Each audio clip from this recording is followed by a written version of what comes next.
generation of the technological society, we have been acted upon by forces of such power that few, if any, of us can understand.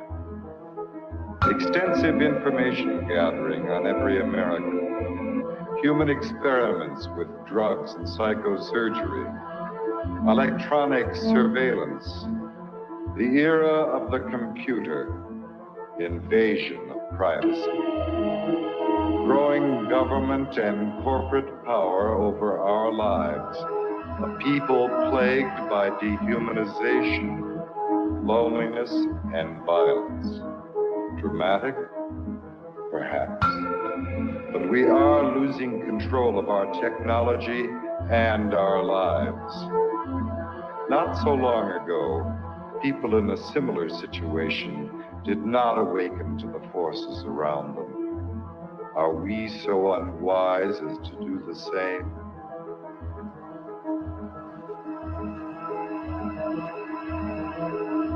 Behavior control. And then you change it up every beautifully.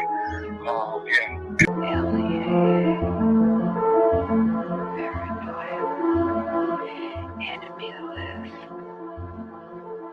Wired death. Dead backs.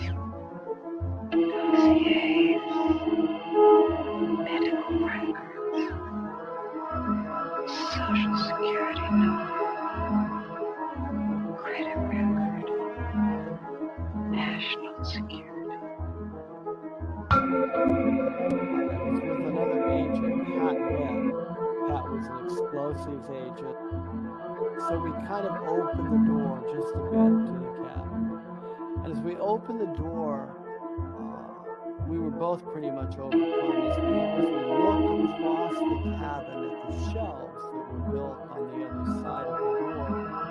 We could see coffee cans and bottles and jars, and they all had labels on them, and they were very meticulously done. You could see that some were labeled with the name of certain chemicals. One of the things we saw was a hooded sweatshirt, that was hanging up there. And the cabin smelled as if you might start to think, if you really think about this. This is a person who lived in this cabin. They had a cutaway spot on the floor to go to the bathroom in if he needed to. Had built fires in the cabin. Internet. The creation of a collective consciousness and the merging of the human mind with the internet is the basis of the aspiration of the transhumanists, known as the singularity. Their dream of creating a global brain came nearer when Tim Berners-Lee, a British computer scientist and former employee of the European Organization for Nuclear Research, CERN, invented the World Wide Web. Berners-Lee's breakthrough was to marry hypertext to the internet. The underlying concept of hypertext originated in previous projects from the 1960s, such as the Hypertext Editing System, HES, at Brown University, Ted Nelson's Project Xanadu, and Douglas Engelbart's Online System, NLS. Both Nelson and Engelbart were in turn inspired by Vannevar Bush's microfilm-based Memex, which was described in the 1945 essay As We May Think. Berners-Lee founded the World Wide Web Consortium, W3C, after he left CERN in 1994. It was founded at the MIT's Laboratory for Computer Science, MIT LCS, with support from the Defense Advanced Research Projects Agency, DARPA, which had pioneered the Internet. The transhumanists' idea of mind uploading is reminiscent of that expressed by Allen Ginsberg following his LSD experiments at Stanford with Gregory Bateson. While under the influence of LSD, the doctors hooked him up to an EEG machine, and following the suggestion of his friend and lover William S. Burroughs, connected a stroboscope blinking in synchronization with his alpha rhythms. Describing his experience, Ginsberg recounted, "There was no distinction between inner and outer. Suddenly, I got this uncanny sense that I was really no different than all of this mechanical machinery around me. I began thinking that if I let this go on, something awful would happen. I would be absorbed into the electrical network grid of the entire nation. Then I began feeling a slight crackling along the hemispheres of my skull. I felt my soul being sucked out through the light into the wall socket and going out point one." During the final years before his death in 2000, Terence McKenna became an early proponent of technological singularity and called the internet the birth of the global mind, believing it to be a place where psychedelic culture could flourish. Point two, however, as Derry clarifies in Escape Velocity, cyberculture at the end of the century. 327. 328. Transhumanism. But as Thomas Hein reminds us in Facing Tomorrow, what the future has been. What the future can be. Futures like McKenna's are stories we tell ourselves. About the present, an attempt to invest our lives with a meaning and a drama that transcend the inevitable decay and death of the individual. We want our stories to lead us somewhere and come to a satisfying conclusion, even though not all do so. 1264 placing our faith in an end-of-the-century Deus Ex machina that will obviate the need to confront the social, political, economic, and ecological problems clamoring for solutions is a risky endgame. The metaphysical glow that increasingly halos the high-tech tomorrows of Psychedelic philosophers, corporate futurologists, pop science programs such as the Discovery Channel's Beyond 2000, or even ads such as AT and TSU will campaign, blinds us to the pressing concerns all around us. Point 3. As Eric Davis remarked in Technosis, some Christians, especially those with a brute Protestant conviction in the rock-solid inerrancy of the biblical word, would concur with Teilhard that our headlong flight toward planetization is part of a master plan. 4. Davis was commenting on Marshall McLuhan's 1969 interview in Playboy, where McLuhan mentioned that computer networks hold out the promise of creating a technologically engendered state of universal understanding and unity, a state of absorption in the logos that could knit mankind into one family and create a perpetuity of collective harmony and peace. McLuhan clarified, in a Christian sense, this is merely a new interpretation of the mystical body of Christ, and Christ, after all, is the ultimate extension of man. 5. However, as Davis pointed out, in a letter to the Thomist philosopher Jacques Maritain, McLuhan flip-flopped on the idealism he had earlier expressed. Electric information environments being utterly ethereal foster the illusion of the world as spiritual substance. It is now a reasonable facsimile of the mystical body of Christ, a blatant manifestation of the Antichrist. After all, the prince of this world is a very great electric engineer. Point 6. However, for the transhumanists, the internet is not just an agglomeration of inert information, but poses the possibility of humanity creating a collective consciousness of the mystics. Effectively, transhumanism is the hallucination arrived at by computer scientists on drugs. As psychedelic drugs impede the ability to discern reality from imagination, they often lead to the mistaken attribution of life, or even divinity, to inanimate objects, like a computer program. The ultimate foolish dream of the transhumanists is that with the creation of cyberspace, we'll be able to enter the pleroma, the mystical realm of the ancient Gnostics, by uploading our minds to the internet. Thus, the internet will have come to serve as a totality of human knowledge, the omniscient collective consciousness of Teilhard de Chardin, also known as the global brain. Global brain. The relationship between the global brain and the internet, and its connection to the thought of Teilhard de Chardin, is explained in The Lost Symbol by Da Vinci Code author Dan Brown, a fellow alumnus of Exeter with Stuart Brand and Facebook. The Singularity. 329. Founder Mark Zuckerberg. There is an important section from the novel, which is based on revealing the secret of Freemasonry, where Willis Harman's Institute for Newtic Sciences, IONS, named after the noosphere of Teilhard, plays a central role. Here the character Catherine Solomon explains the significance of Newtics. 2 heads are better than 1, and yet 2 heads are not twice better. They are many, many times better. Multiple minds working in unison magnify the thought's effect exponentially. This is the inherent power of prayer. Groups, healing circles, singing in unison, and worshipping en masse. The idea of universal consciousness is no ethereal New Age concept. It's a hard core scientific reality, and harnessing it has the potential to transform our world. This is the underlying discovery of Newtic science. What's more, it's happening right now. You can feel it all around you. Technology is linking us in ways we never imagined possible. Twitter, Google, Wikipedia, and others all blend to create a web of interconnected minds.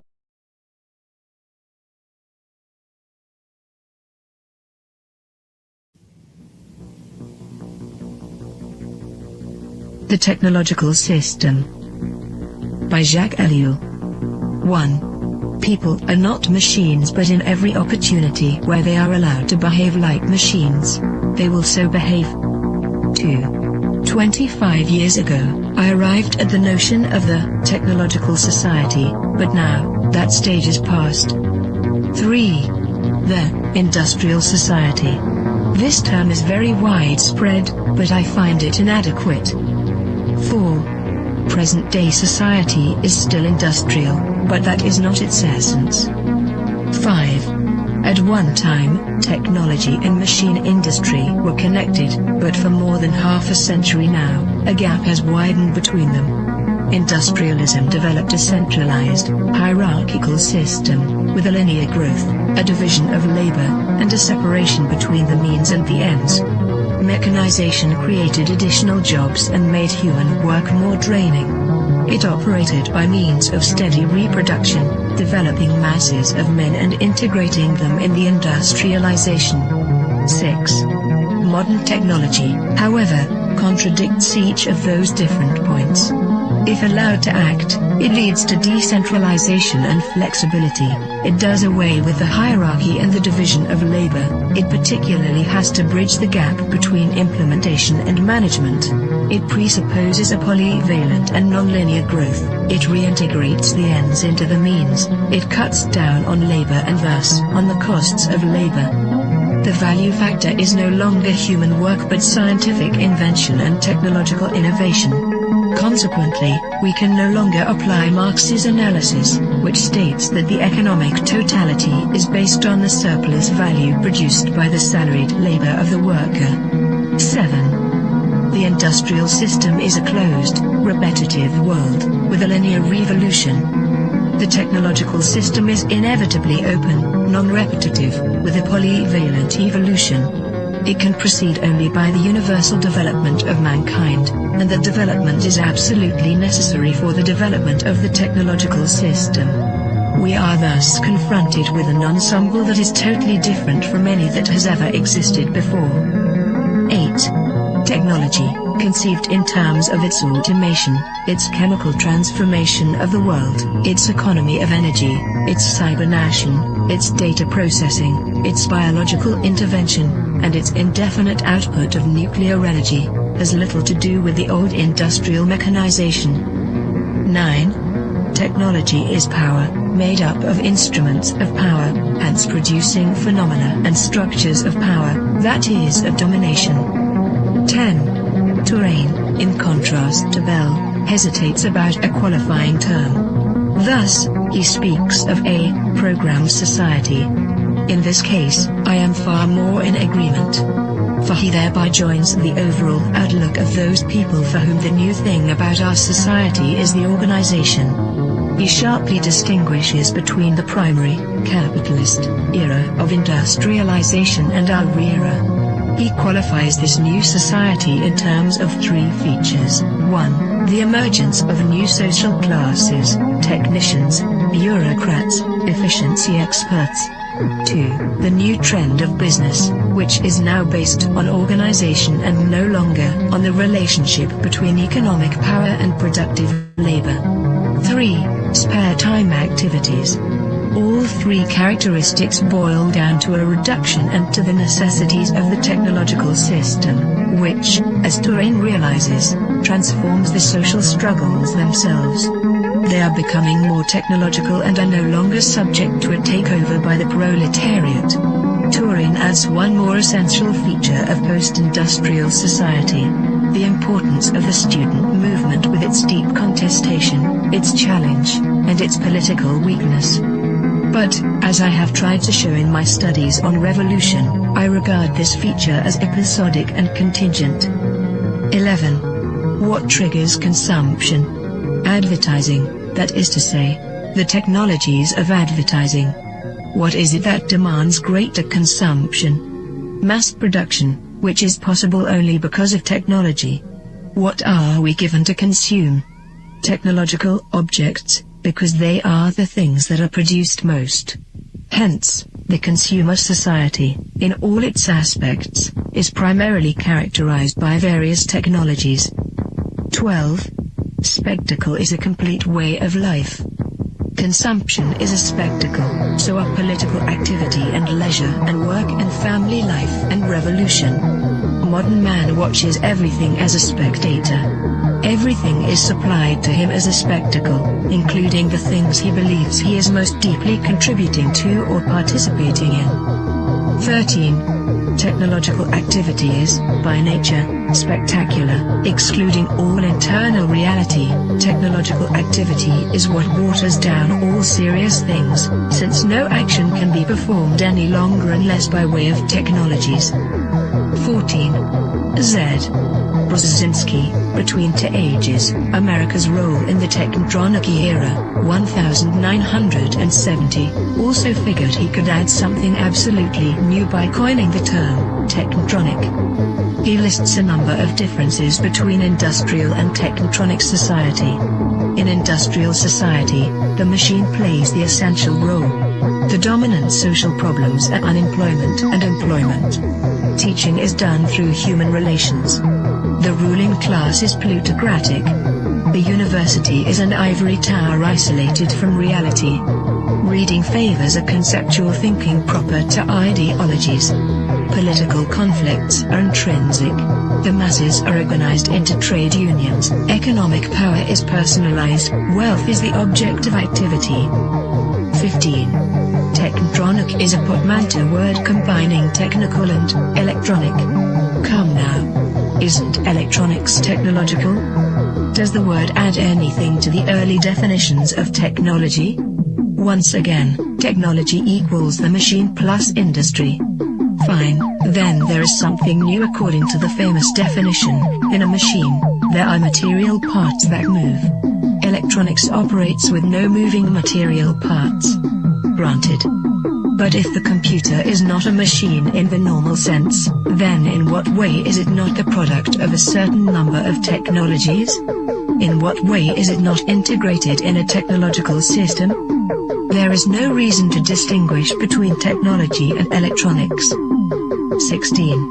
Man can no longer be a subject. 4. The system implies that, at least in regard to itself, man must always be treated as an object. Today, this phenomenon is far more important than the renowned Marxist interpretation of commodity.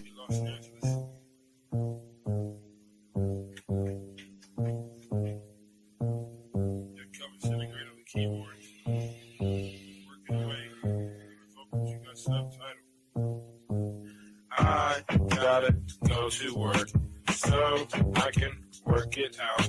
Come on, computer, make it work. Come on, satellite, work with me.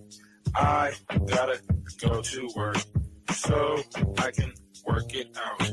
Come on, computer, make it work. Come on, satellite, work with me. I gotta go to work. Who would have thought that I would slaughter these jerks? The first full-time clock and serial microphone rocker. They used to jump on the stage back in the day wearing a stocking. To conceal my identity in any stereotypical venue.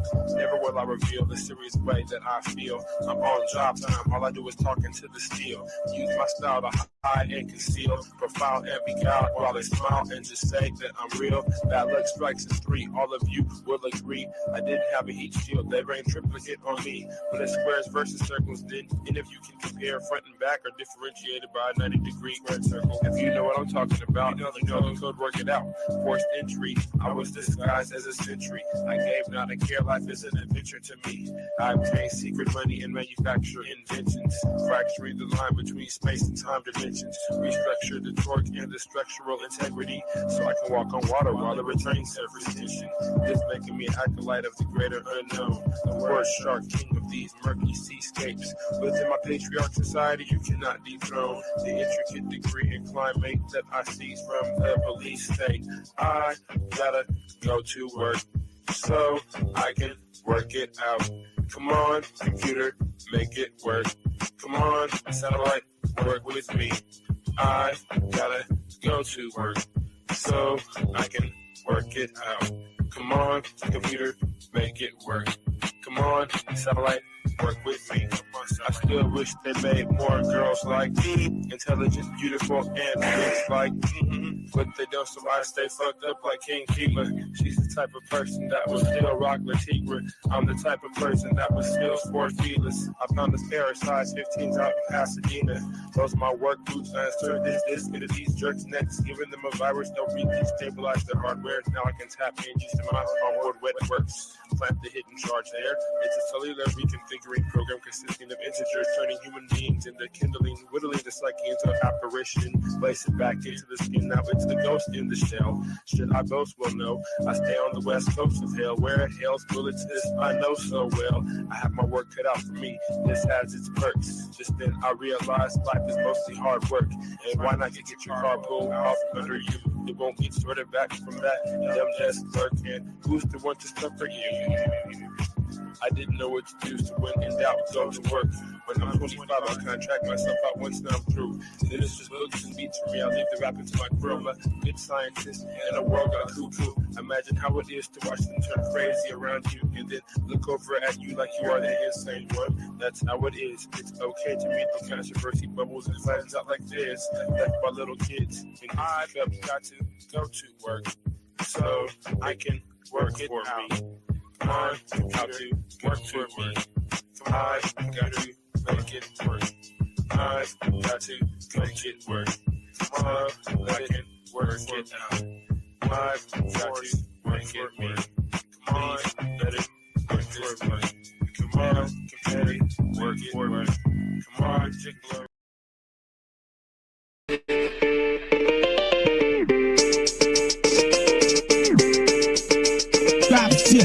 Hegemonic sentences through cavalcades of reminiscence. The dark soul mentions crevices of insight, appendages of tripwire reverence.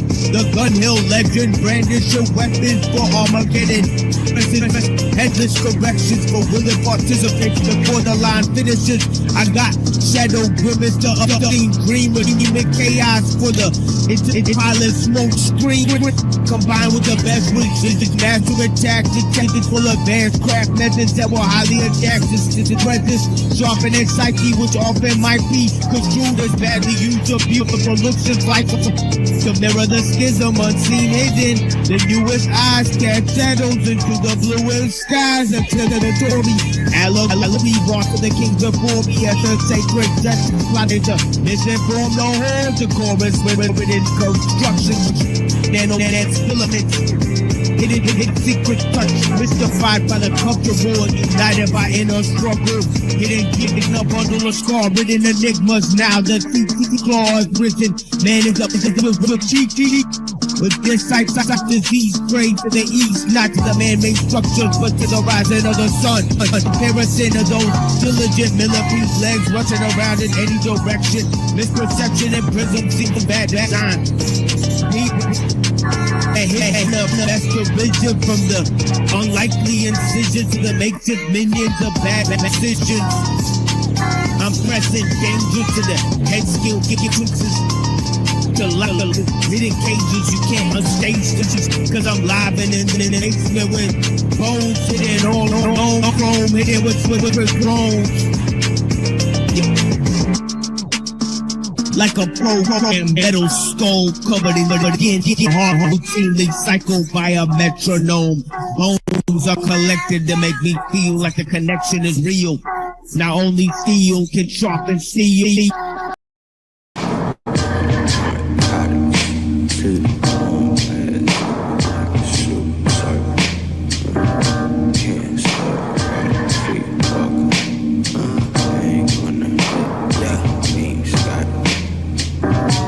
Came up out of the street, we climbing up in the seat.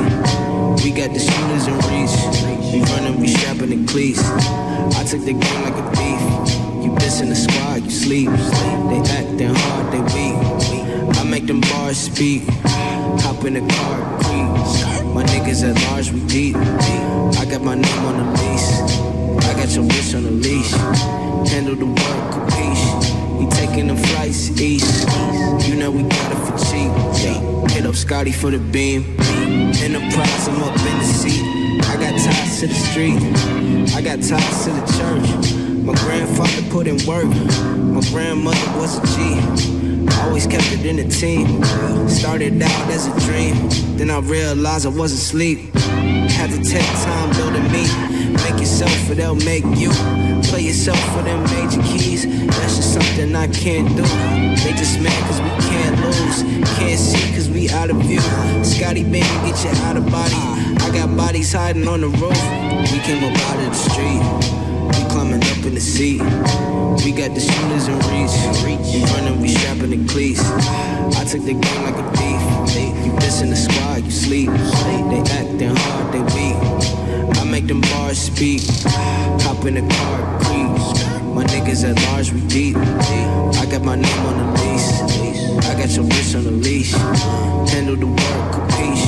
We taking them flights east. You know we got it for cheap. Hit up Scotty for the beat. I got 10 bags, holding on titles. See the bone reds, like the shooting target. And I can't sleep, gotta keep walking. They ain't gonna hit, make a beam slide. Beaming. I'm thinking bigger, my nigga. Fuck you and all your opinions. We came up out of the trenches. They never gave us a mention. Nah, nigga, this shit is colossal. I've been underground like a fossil. I've been in the lab, check the catalog. I've been in the kitchen with nada. You got squares in your circle like waffles. I'm Prince serving pancakes to your main chick, she'll swallow. No dinner date, my mandate. I penetrate, then vacate. I keep flowing like Great Lakes. You soft niggas like cupcakes. I'm fucking your bitch in the tonsils. Look at the time now. I gotta go and get mine, ho. Get back in line, ho.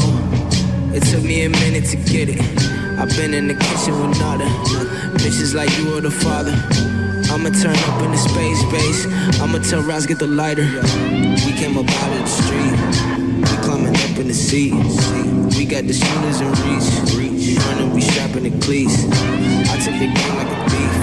You miss in the squad, you sleep. They acting hard, they weak. I make them bars speak. Hop in the car, creep. My niggas at large, we deep. I got my name on the lease. I got your bitch on the leash. Handle the work, capiche. Taking them flights east. You know we got it for cheap. Shit, hit up Scotty for the beam. Bang. Yeah.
Welcome to The Machine Lies, where we talk about the lies of the machine on the machine that lies. And I got a bunch of different sort of cerebral sort of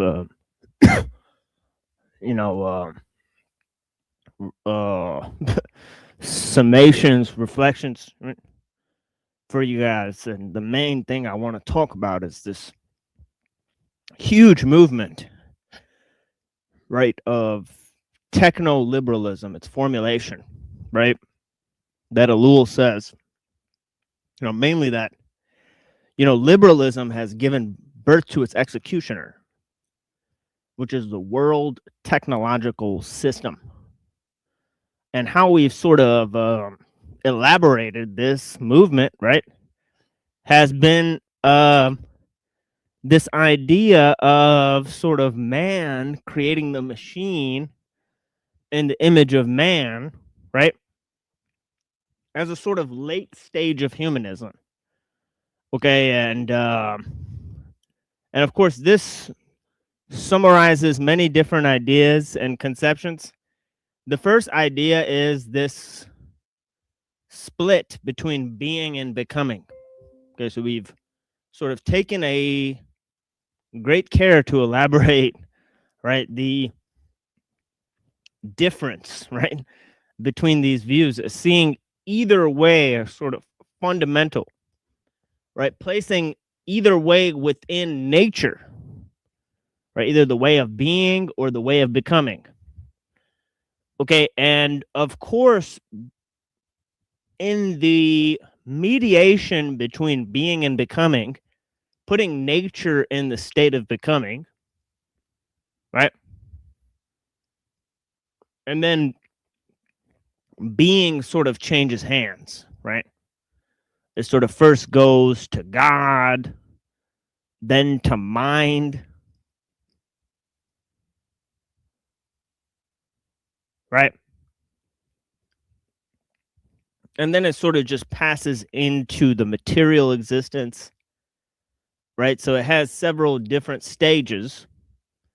But in terms of the dialectic of nature versus time, right? Because this is the dialectic that's formulated by being versus becoming, right? Because nature is placed firmly within the camp of becoming by most estimations. And I greatly apologize for the microphone situation. We're having to go in and out of the studio because of the microphone situation. I still haven't figured out which connection works with the microphone, right? I'm using an audio interface because my USB cord broke, right? So there may be some audio situations, right, to contemplate today, right? But and I'm no audio expert, right? I bought this audio interface a long time ago, right? So I could perhaps do shows where we invite people to talk, right? So we could plug in 2 microphones, right? That was the original sort of idea, but we never sort of got to that, right? But yeah, anyways, you know, this is so far just a solo project, but in terms of being versus becoming, right? And becoming, you know, put in the camp of nature, you then start to develop this thing that becomes more important than nature, which is time, right?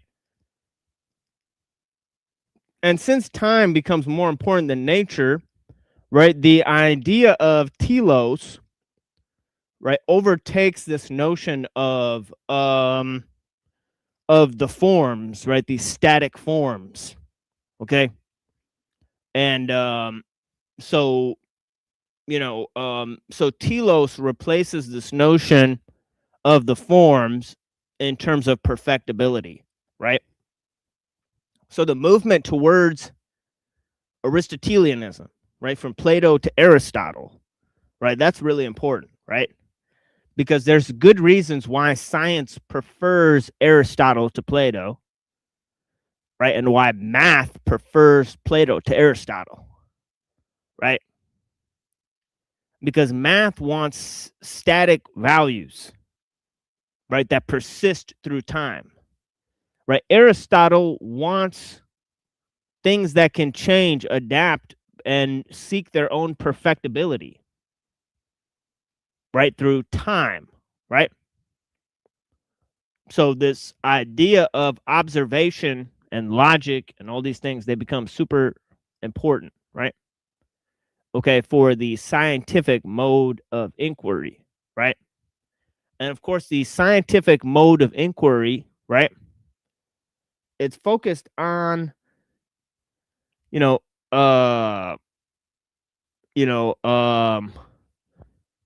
man, right? But I would say maybe man in his immediate environment, right? Not the ethereal, you know, sort of aspect of man. Okay, but it was still brought through this ethereal aspect of man.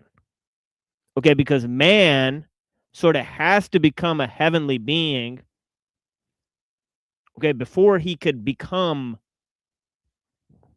you know, universalized or collectivized, right? And then you get this notion of the mass man, right? And the mass man is a late stage, as I said, of humanism, right? The mass man, or the species being, or man in the state of nature, however you want to sort of, you know, catalyze this being, right? The mass man is really the, you know, as I said, the math man, right? He's a man of math, right? He's a man that's made of math, right? He's been reduced to his quantitative elements, right? His quantitative elements.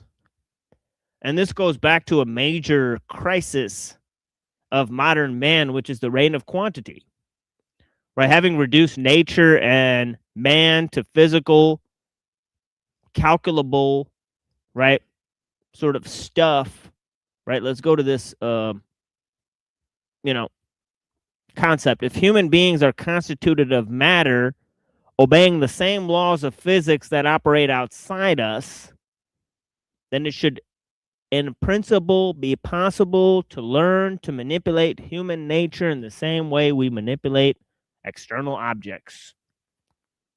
Right? So there's a quote. Okay, and here's another quote here that we've put up before.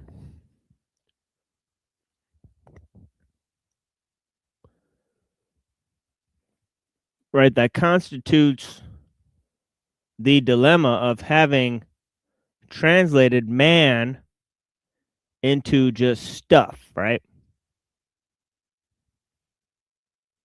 Right, if man is a mere object of science, right, then man has become the object of scientific techniques, right? Psychotechnics and psychopedagogies and so on and so forth, right? And these inform, sort of pretty much the majority of man's behavior. Okay, so man being put in a sort of calculable state, right, that paradoxically is linked to the creation of man in a supernatural state.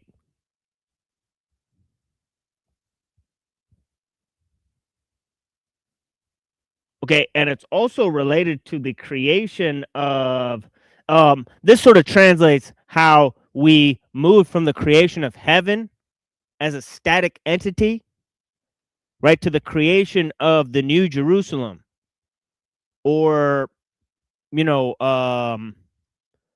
or the, I forget what's another world for, what's another word for the New Jerusalem, right? It's right on the tip of my tongue, but I can't really, right? Well, anyways, you guys know this conception from this whole ideas about the new world and this utopian fervor that exists, right? By the technophiles, right? They literally say that, no, not Shambhala. That's not exactly the word I'm looking for. But yes, Shambhala is actually mentioned in the Puranas. I learned from my friend Annapurna, right, that actually Shambhala is mentioned in the Purana, right? And which are old Hindu texts, right? And yeah. So just as Hyperborea is mentioned in the writings of Pindar and Herodotus, Shambhala is mentioned too in the Vedic literature. So anyways, let me concentrate on this idea of how heaven was exchanged for this,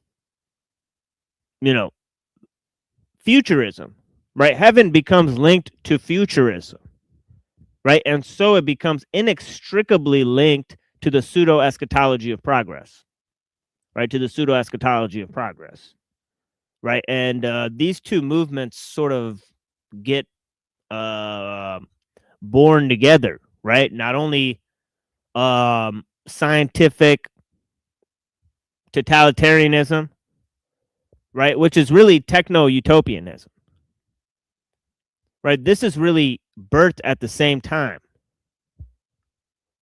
Okay, as soon as they conceived man as a universal entity, right, they conceived of this utopian world, right? And of course, for a lot of people, it was the New Jerusalem, right?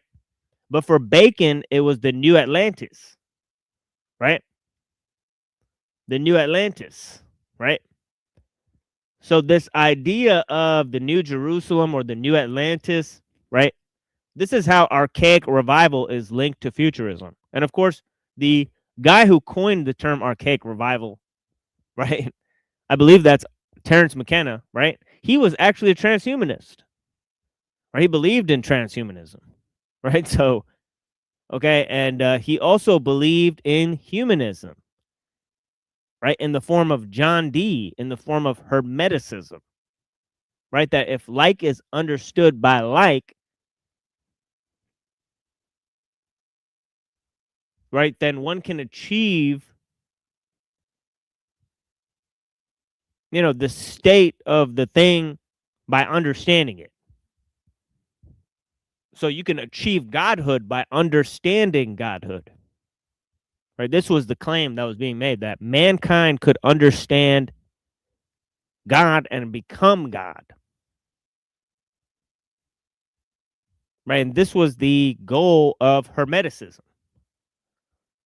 Right? Because one, right, God created the world in order to know himself. The two are all there is.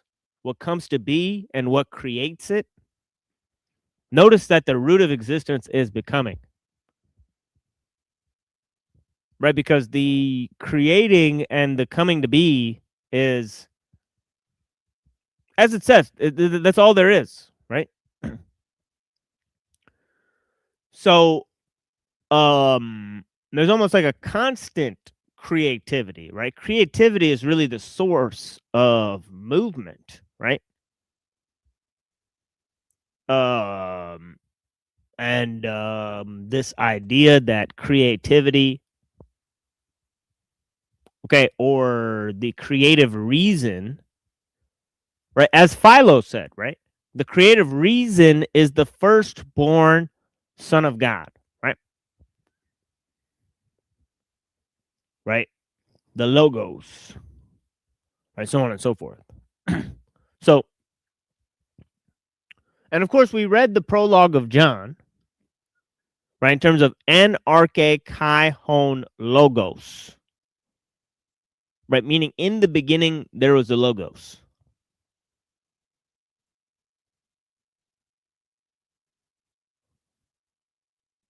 So you have this idea of God creating, right, and you could also have this idea that creativity that was given to man is sort of both a gift and a curse, right?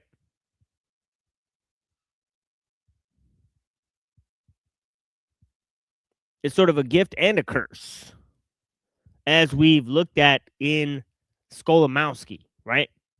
So we could look at how, in the one sense, as our knowledge has increased, right, we've lost something, right? We've moved from a society that values art and religion to one that values science and politics. Right? Now, we may think that science is a refinement of art, that politics is a refinement of religion.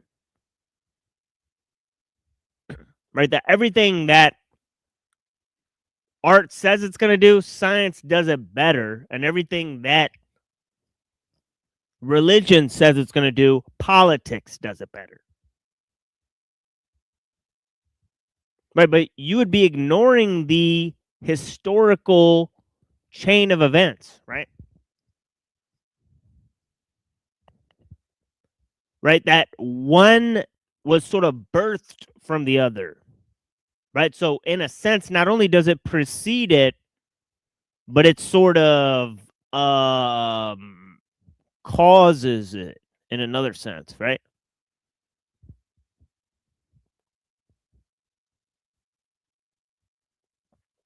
So art and religion kind of cause science and politics.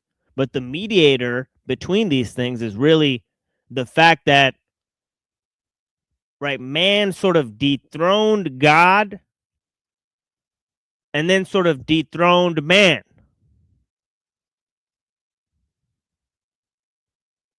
Okay, so the goal of history was first God, then the idealization of man,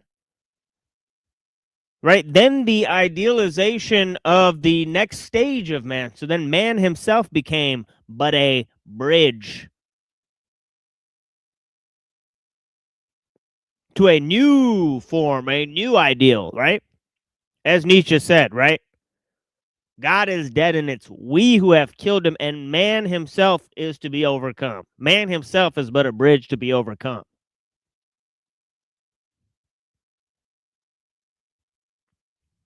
So we went past the ideal of saying that the root of man is man himself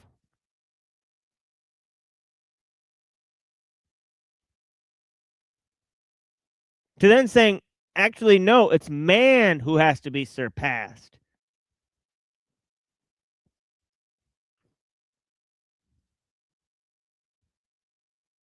Right? So the next step is either the total obliteration of man or the sublimation of man,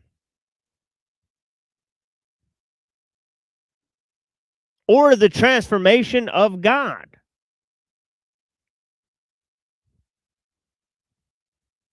And of course, futurism is it's going in sort of both directions, right? Right, because in the one sense, futurism wants to reinvent God, but in another sense, it wants to surpass man. Okay, so goes the sort of thirst for annihilation and futurism, right? This is the link between futurism and nihilism, to be more precise.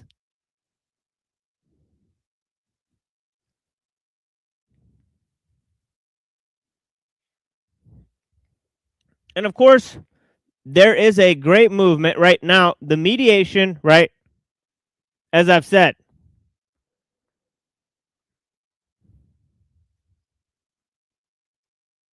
okay, of nature versus time, right? For being versus becoming, right? Putting nature in the state of becoming.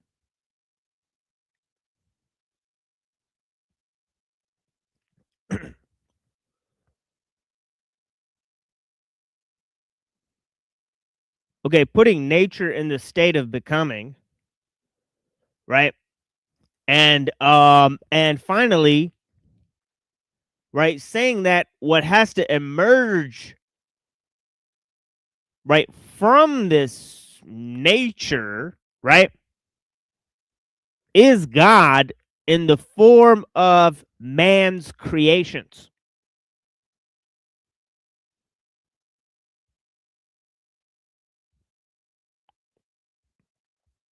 So the way that things emerge from simple to complex, right, is through this notion of chaos and emergence. Okay, things become more chaotic, they become more complex, right? That complexity yields new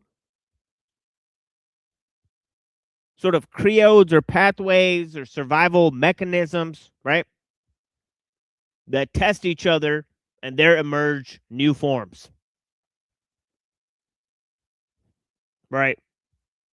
So it's kind of a way that we get from becoming to being instead of from being to becoming. Right? For Plato, being had to come before becoming. Okay, you can't have becoming, making things, right? So Plato thought maybe it was impossible to get from simple to complex, right?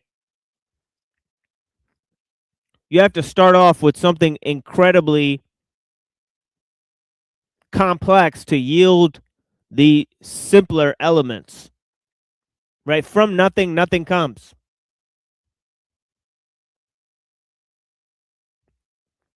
Right? Yet things that have extreme versatility, right? Like the shapes or the platonic solids,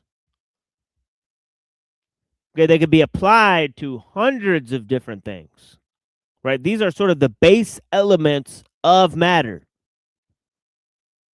right? Are the things that constitute every single use or form of it, right?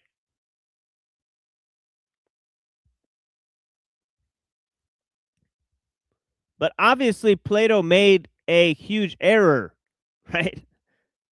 And his error was, one, in dualism, and two, in supposing that math is superior form of existence.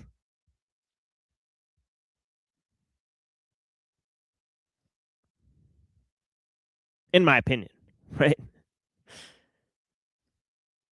But yeah, this certainly had an effect on the history and the development of thought.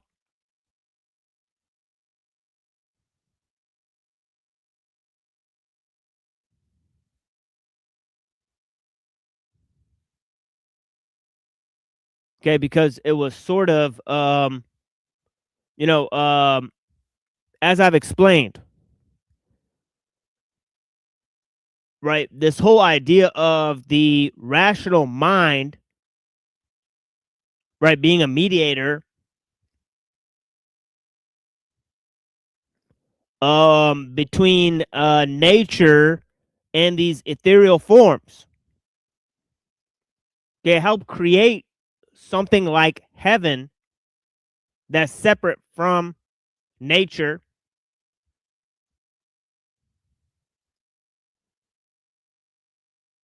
Okay, place the heavenly man within heaven.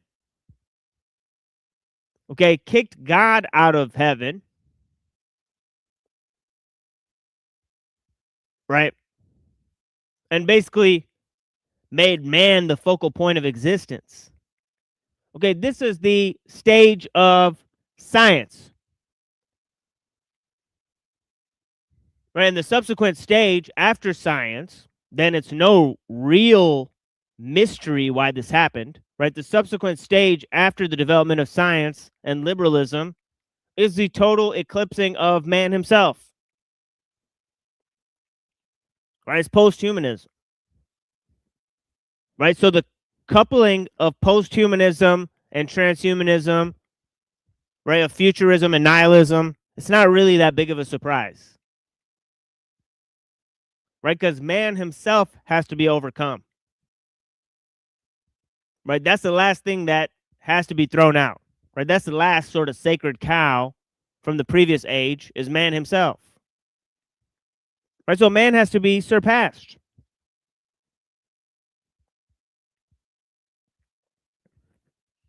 Okay, just as in the age before that, it was, the whole idea was man's got to become like God. Right? Well, when you get rid of God and man has to define himself, right? The only goal in defining yourself is to sort of redefine yourself. Right? The point of the world is not to understand it, but to change it.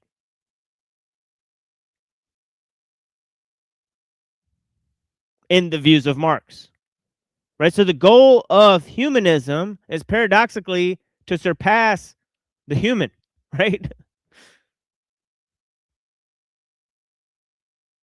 So that's why their creation, right, which is the Moloch of the machine, is basically such an agent of depersonalization, right? It causes the total loss of autonomy of man, right? Because the goal of it is to surpass man. The goal of the science is to surpass man. So why would it seek to serve man? Right? Why would a science whose goal is to surpass man seek to serve man in its current state?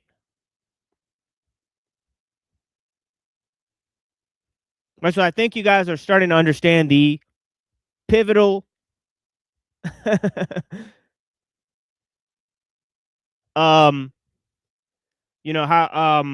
shall we say, consequences, right, of accelerationism, right?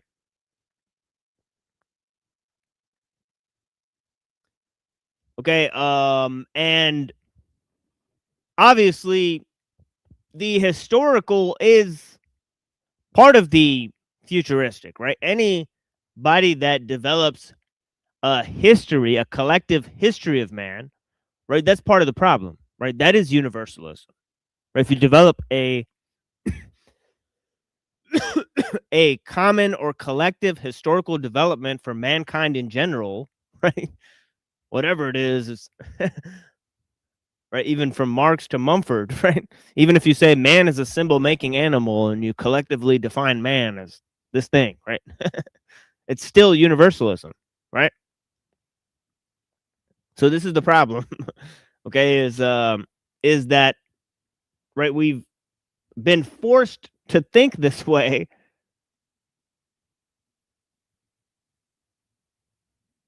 in order to dispel the common narrative, right? And it's extremely crucial that we unravel those chains of thought, right? Okay, so that we can become sort of free thinking individuals, right? These are sort of preconditions, right? That we actually view the ideological contamination, right, that we endure, right, in order to emancipate ourselves, right, from those ideological binds. Right? It's very important, okay, to reflect on these things, right? And of course, the fascinating aspect of it is this movement, as I was talking about, right, on the one end of man being surpassed, right, and on the other end of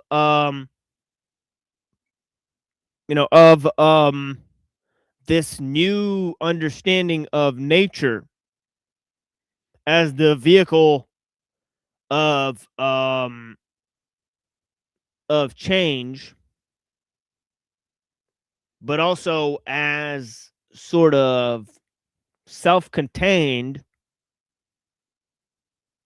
Okay, and whether you think of the ecosphere or the technosphere as being the pivotal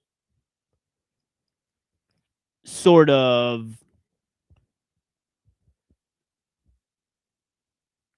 engine or motivator of this, concept of man being surpassed, right? Because there's sort of two different modes there, right? One is the techno-Zionists, right? The techno-Zionists, they firmly want to merge with the natural elements, right? And they do understand that technology is the prime vehicle in order to get there, right? It causes us to loosen our separation between the organic and the inorganic, right? The material and the immaterial.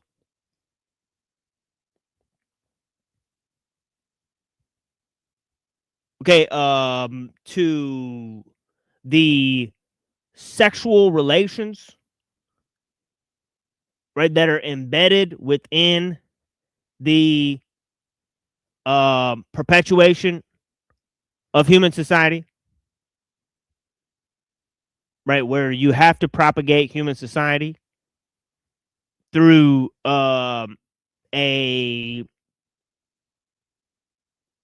male and female sexual relationship, right? They really like the fact that technology liberates us from the from being tied down, right, to our biological constraints. Okay, and they think that if we're freed from these biological constraints, okay, then we'll have more compassion for nature, for plants, right, for animals. And yeah, so the other side of the coin is the people who sort of don't really want to They think there's a sharp distinction between humanity and nature. Okay, they don't want to merge with nature, right? They want to surpass nature. Okay, and their primary focus is not on the ecosphere, but on the technosphere. Okay, and sometimes they want to go beyond Earth,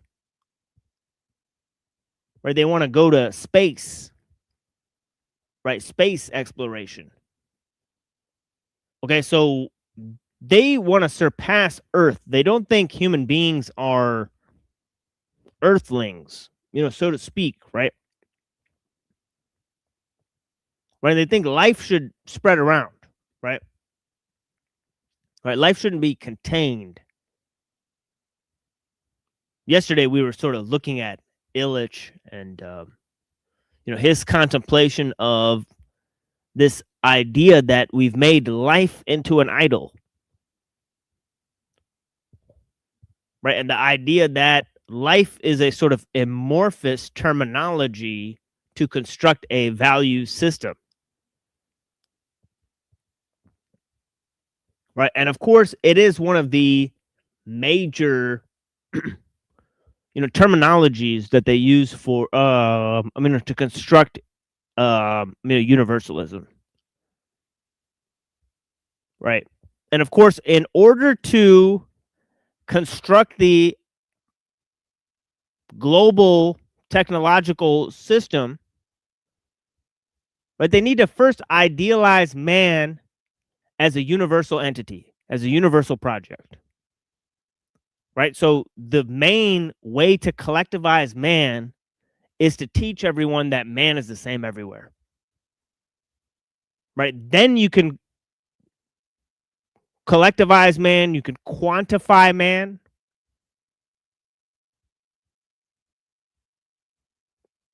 right? The first step is to reduce nature to numbers, right? As Pythagoras said, all is number, right? And Plato reinforces dualism, right? Between nature and math, right? The math is superior to nature.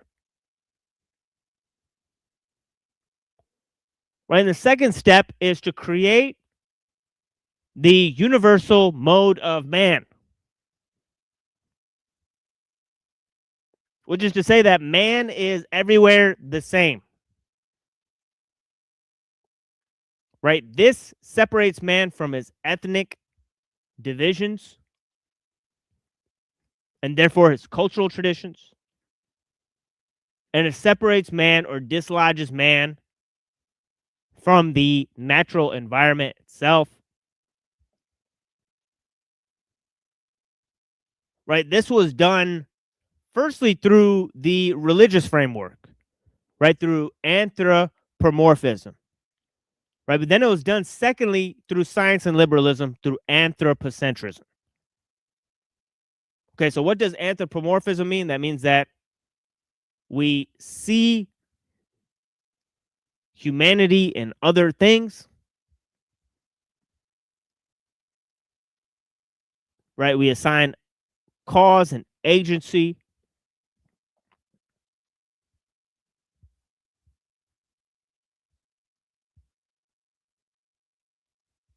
And then secondly, we make man the center of all creation.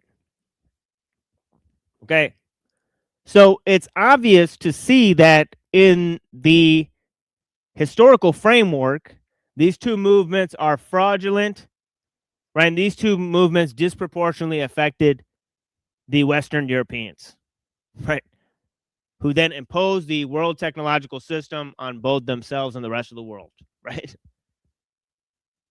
By thinking that it was going to give them domination and control. It did not, right? It simply took away everything that made them unique.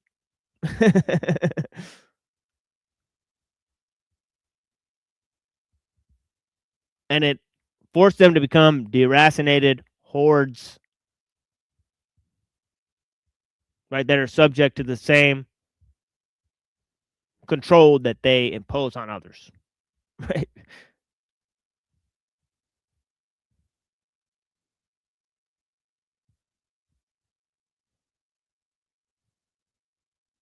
So it's been a horrifying, consequence,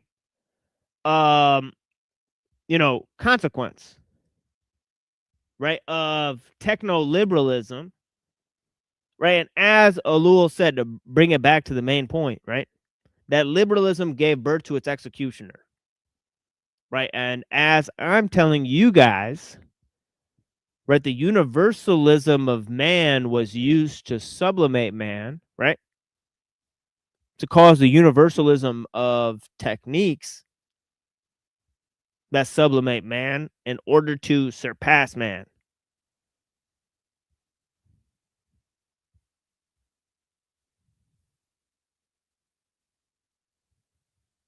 So yeah, so this is an important important idea that that we're working with here.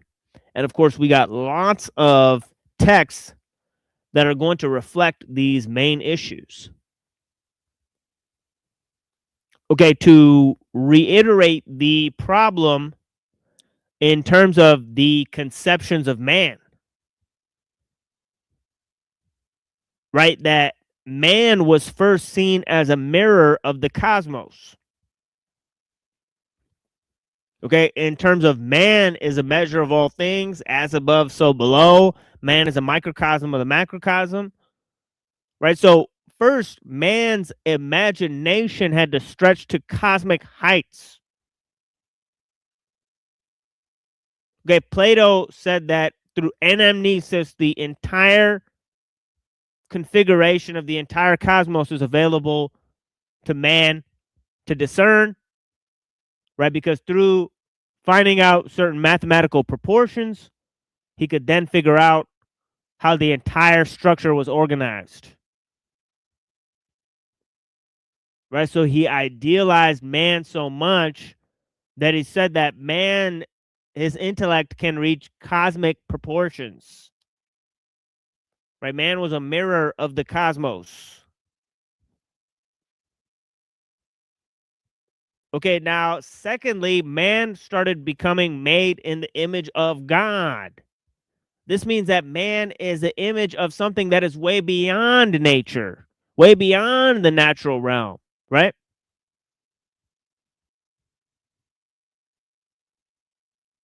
Okay, and this sort of, height that is beyond cosmic now, right? It's reaching beyond creation, beyond the physical world, into the immaterial world. Right now, man is in the immaterial heaven.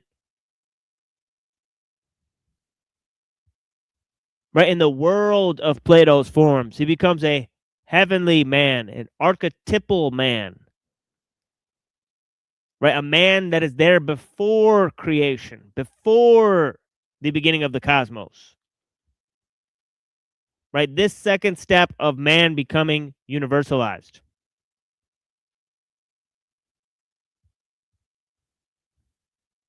Okay, in the second step,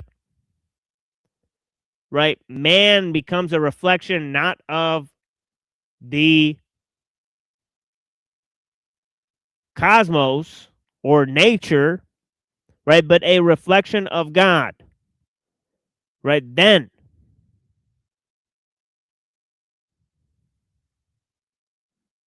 right, there's this idea of becoming God, right? That the end point of history is man becoming God, man creating heaven on earth, right? This was seen all sorts of places from the 1600s to the 1800s, right? Thomas Jefferson had slaves, right? He even had sex with some of the slaves that he had, right? But you know what he thought? He thought one day there'd be a time where slavery will be abolished. There'll be no more slavery. Humanity will grow and improve in morals so much that there'll be no more slavery. Right? So he believed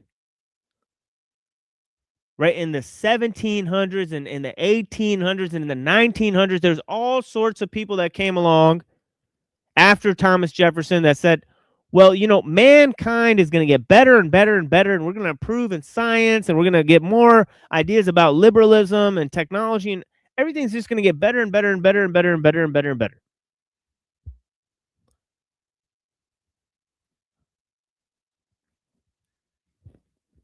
Right? So these three things, right? The myth of the machine, the myth of man, and the myth of progress, right? These are all three part of the same complex,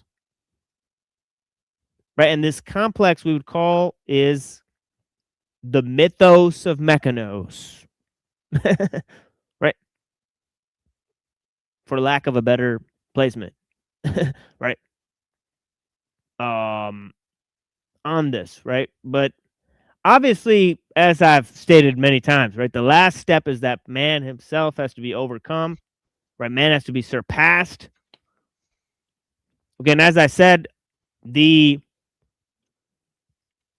right link between transhumanism and posthumanism is nothing more, nothing less than the link between futurism and nihilism.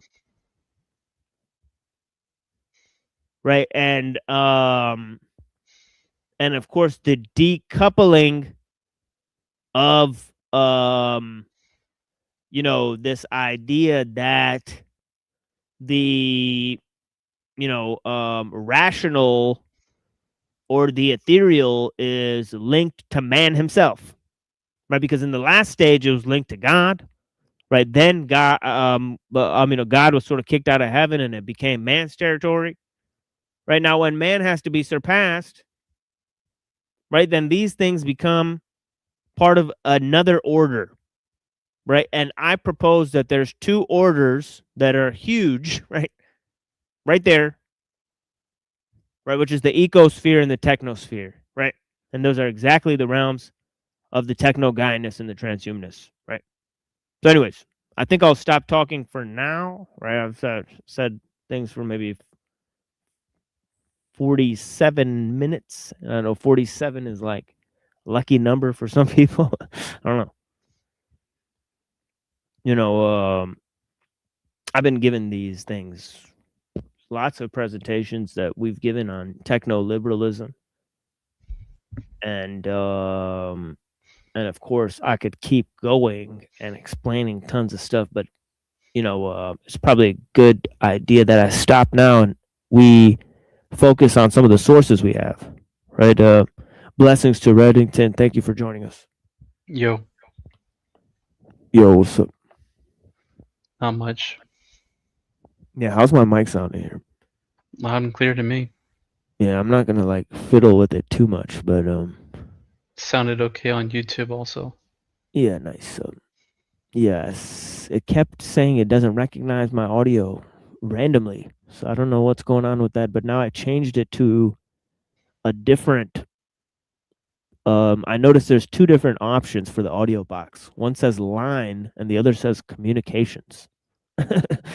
So I clicked the one that says communications this time, and it's not doing it. So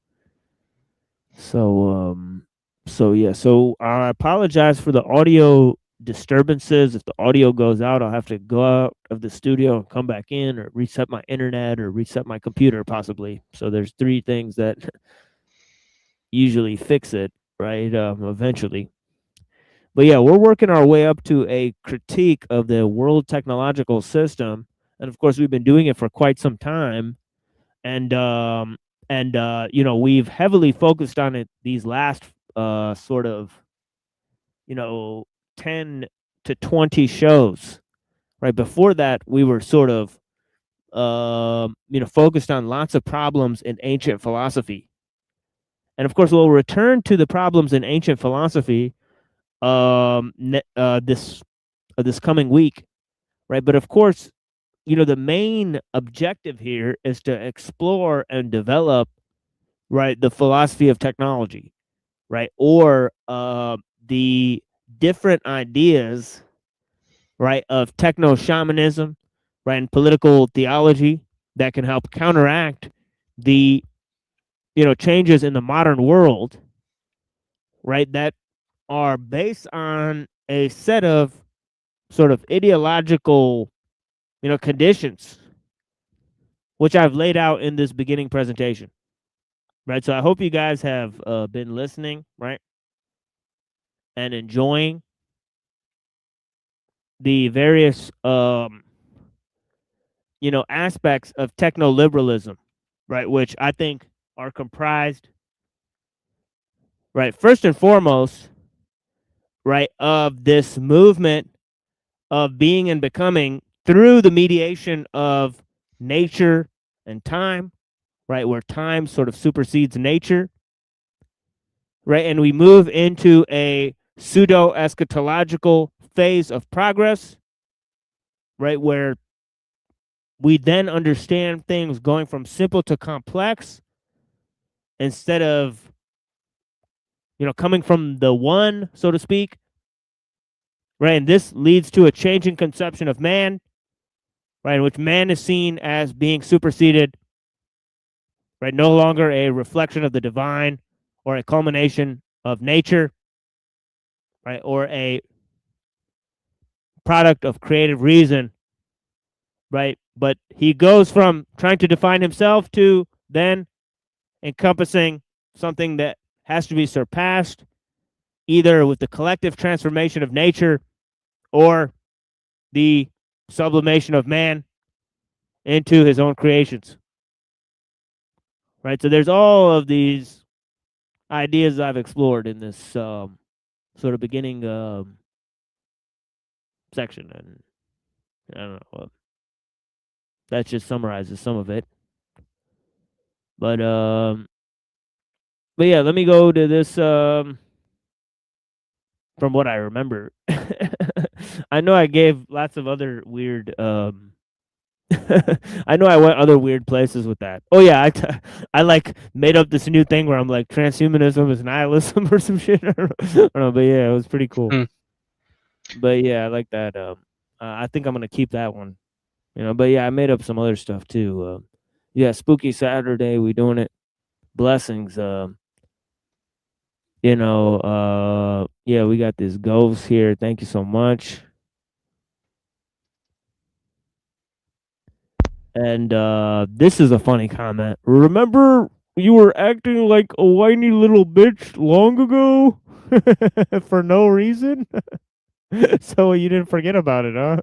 Long ago, motherfuckers were acting like whiny bitches. Now you're going to act like a whiny bitch to reflect on the fact that they were mean to you a long time ago? What the fuck? Like, all right, bro. Fucking waste of time. But yeah, way to go, way to waste time. But yeah, blessings. I appreciate you guys. Looks like the ladies in the chat, they banned him. So yeah, blessings to you guys. To Lizard Tree, Crystal Shaman, Denise. I appreciate you guys. Blessings. Yeah, we got stuck because of the stupid audio thing. So I got Andy out here. Thank you, Andy, for watching. Calyx. Blessings, Calyx. That's to compromise. Blessings. Have you seen this? Ops on Webin X NXR Studio. Not sure what that is. No, sorry, Bob. Yeah, send me in the DM. Blessings. I would say aeons are closer to true. Yeah, blessings. Thank you, Leslie, madam. I appreciate you for watching. Eternals don't bother with human dramatics. Nice. Yeah. Sounds about right. Marilyn, thank you for watching. I appreciate you. Thank you so much, madam. Rocky, thank you, sir, for watching. I greatly appreciate your time. Lorp, what's up, brother? Derpy, no, I'm talking about Austin Derpy. Who was commenting earlier. He's lost his mother-loving mind. Add him to the list, I guess. Add them to the list of crazies and incorrigibles. Yeah, I appreciate that, Rocky. What is that? I don't know what that first one even is. Looks like a cow or a bull or something. Like an anteater or something weird. I think he was talking about bulls or something. We live in retardaria. That's a funny one. Retardaria. Seems pretty accurate. All right. Okay. So let me play some song for you guys. Right. This Puppet Master remix that I made. The OG version of Puppet Master on the Soul Assassins mixtape. It sounds very old. But yeah, so we mixed it up here. Puppet Master, Be Real. Anyways, enjoy this, and we'll be right back with some text, right? We got Bostrom, Gwenon, we got Skolmowski, we got Mumford, and we got ellul. So if you've been watching the shows, you'll appreciate some of the hard-hitting commentary from those guys so far. Right? Even Bostrom, honestly. But yeah. So let's check it out. We'll be right back. And I will drop the link. Blessings.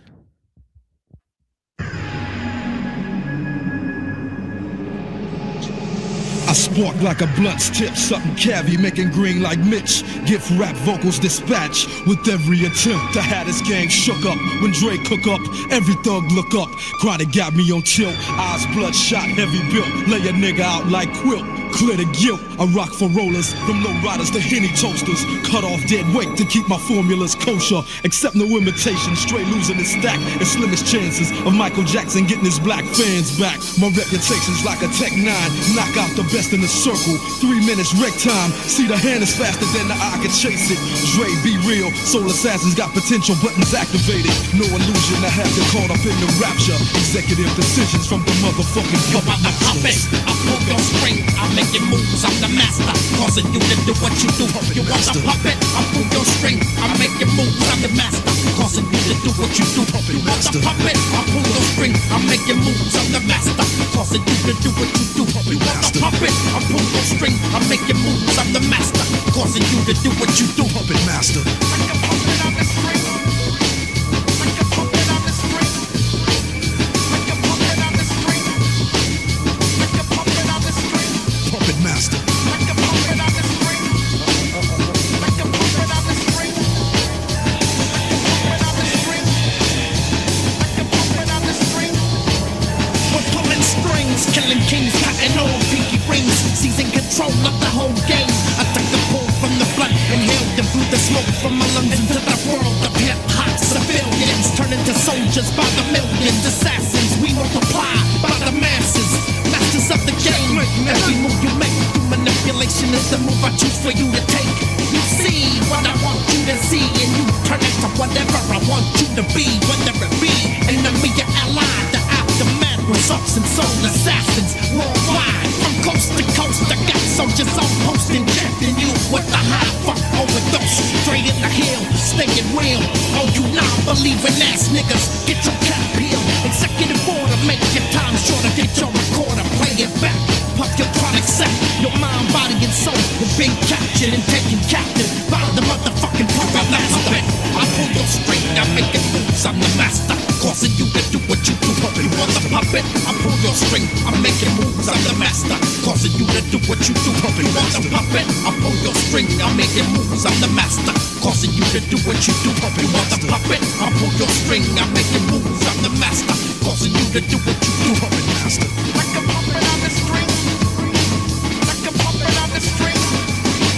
Like a puppet on the string. Like a puppet on the string.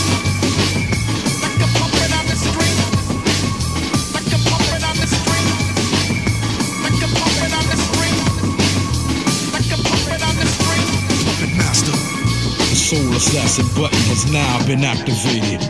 Dr. Dre and Be Real are providing the verbal abuse. Any unauthorized duplication without the consent of my nigga Muggs may be fatal. That's right. This is coming to you directly from the hill, y'all. All rights reserved.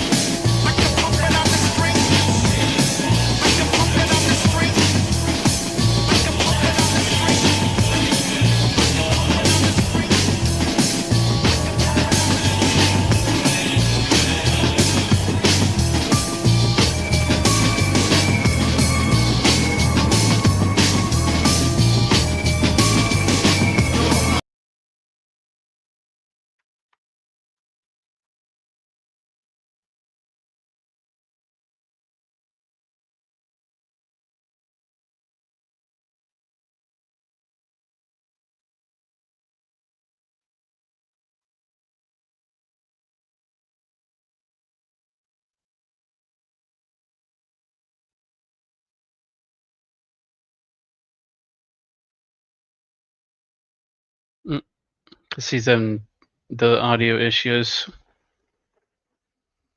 that he was speaking about earlier. Yeah. Hopefully he'll be back soon.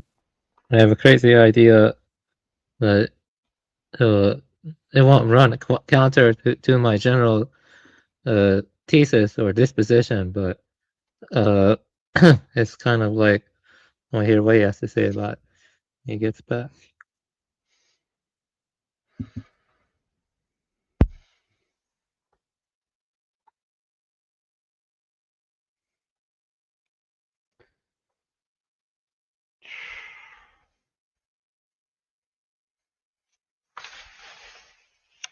They say there's no sound. They cannot hear us. No sound at all? Yeah. I can Between hear us, you. there is. Rocky said no sound. Rocky, can you hear us? He might have meant TML, Oh, okay. but I'm not sure. I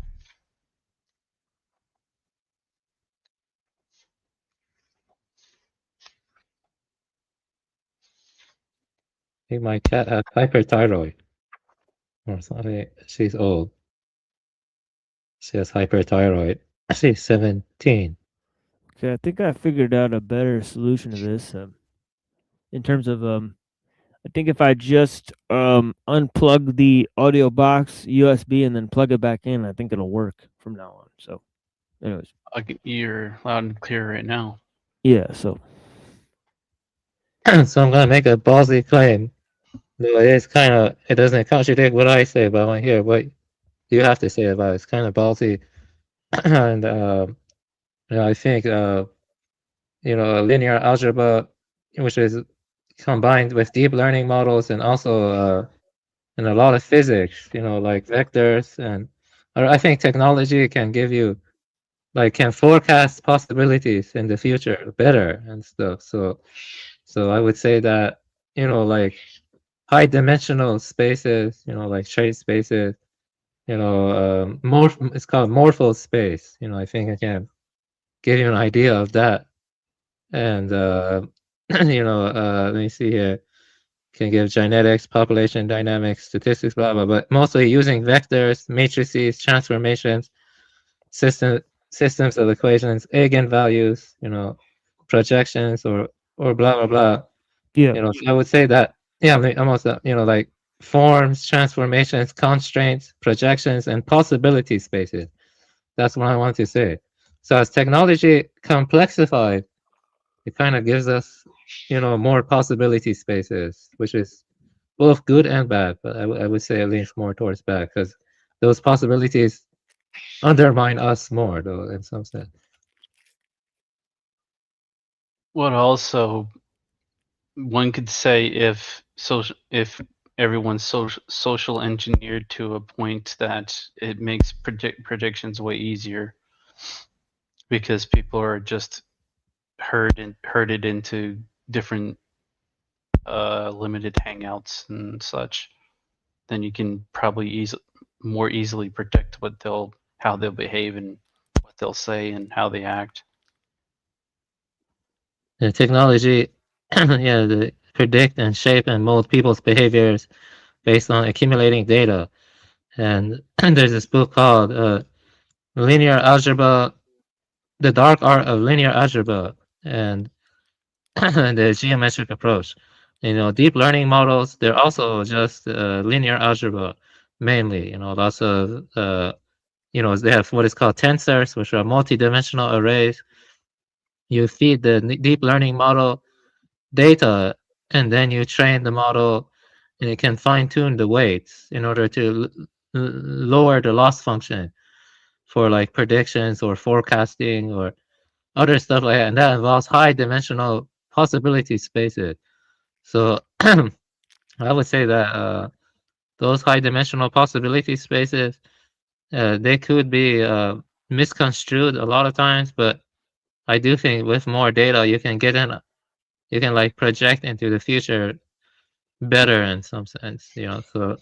Plus, it all right. Like also, since everybody's having all this technology that basically surveils them, then you can have data be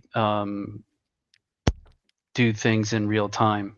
Where you have surveillance in real time. So that's also would make it more accurate. Yeah.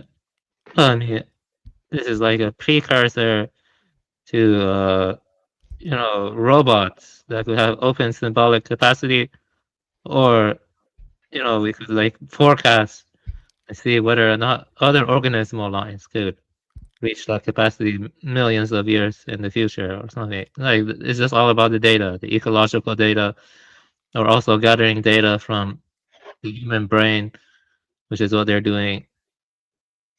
So I would say that the future is something like where we have like Mega Man, or like something like this picture I have right here. I don't know. Maybe that's one possibility. I don't know. It all has to do with linear algebra and gathering data and making predictions in the future, stuff like that. So I would say technology is already post-human in some sense. It's already post-human. That's why it feels evil, because it's like infringing on the organic and stuff like that. And the math is kind of occult. Yeah, the math. Yeah. It's about being and becoming, ultimately. How do they relate? Are they mutually exclusive? Are they non-dual? That's a good question. Yeah. Are they one? Is it just being, and becoming is an illusion? Is being the illusion, and it's just becoming? It's basically like Heraclitus, I think. I don't think Heraclitus had any being whatsoever. Maybe, am I right about that? Like, yeah, I would say they're non-dual, I guess. Non-dual, not one, not two. That's what I would say. So yeah, yeah, that is a deep question. Yeah, that's really the root of all philosophy. Yeah, it's the being versus becoming. It's the chaos and emergence. I would say chaos is already, like, I don't know. I think there should be a better option. I have to think about. Yeah, in a way, linear algebra plays with chaos and emergence. I mean, the deep learning models and stuff. No one knows. It's like asking, why was your visual cortex, why did it evolve to be in the back of your brain? Like, if you like cut off the occipital lobe, you can mess with your vision and stuff. And it happens in a hierarchical fashion. When you filter, first you filter edges and shapes, and then you have colors, on the higher tiers. It's the same with the convolutional neural networks, CNNs.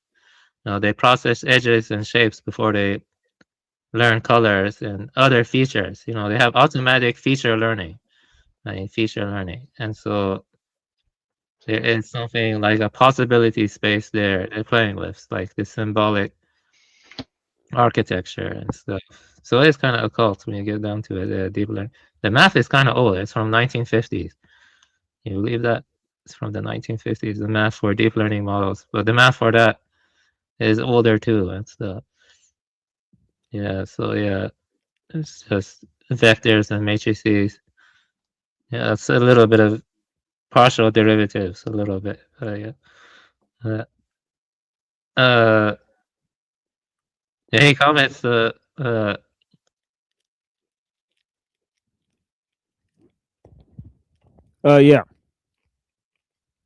Yeah, in terms of you know, the whole question of being versus becoming. I think what mediates it is this movement from nature to time. Right. I think what was primary in the beginning was nature. Right. I think also the movement from uh, nature to time centered thinking, right, also is a movement from, you know, from sort of these particularized, categories to these more generalized or universal categories for man, right? And the more, things that rely on the natural environment and the traditional framework of man in terms of his ethnos, right? Like, for example, religion and art are transformed, right, via the notion of universalism, right, into things like science, liberalism, right? Because science and liberalism are, they shift the mode of art and religion, right? Because, as I said, right, um, you know, science does what art promises it's going to do, right? And then, then politics does what religion promises it's going to do. And so they dispense with those modes, right, through universalism, right, through the notion of, liberalism that, man is everywhere the same, so on and so forth. So that's the whole thing there, right? For the technological side, right, we're increasingly moving to the loss of autonomy because the organization dependent technologies are more and more, right? Because you have the whole complex of nuclear, right? The entire thing of computers and chemicals and stuff. And obviously, when you go and want to give aid to a country, right, they'll give them pesticides and computers, right, and medical stuff like jabby stabbies and stuff, right? So this is how they build the infrastructure of a country, right? Because this is part of the old world ways, but obviously these are going to be updated by things like, AI and nanotechnology, and now you cannot control, nanotechnology, genetics, right? Pharmacogenomics, right? Things like this that may get out of hand.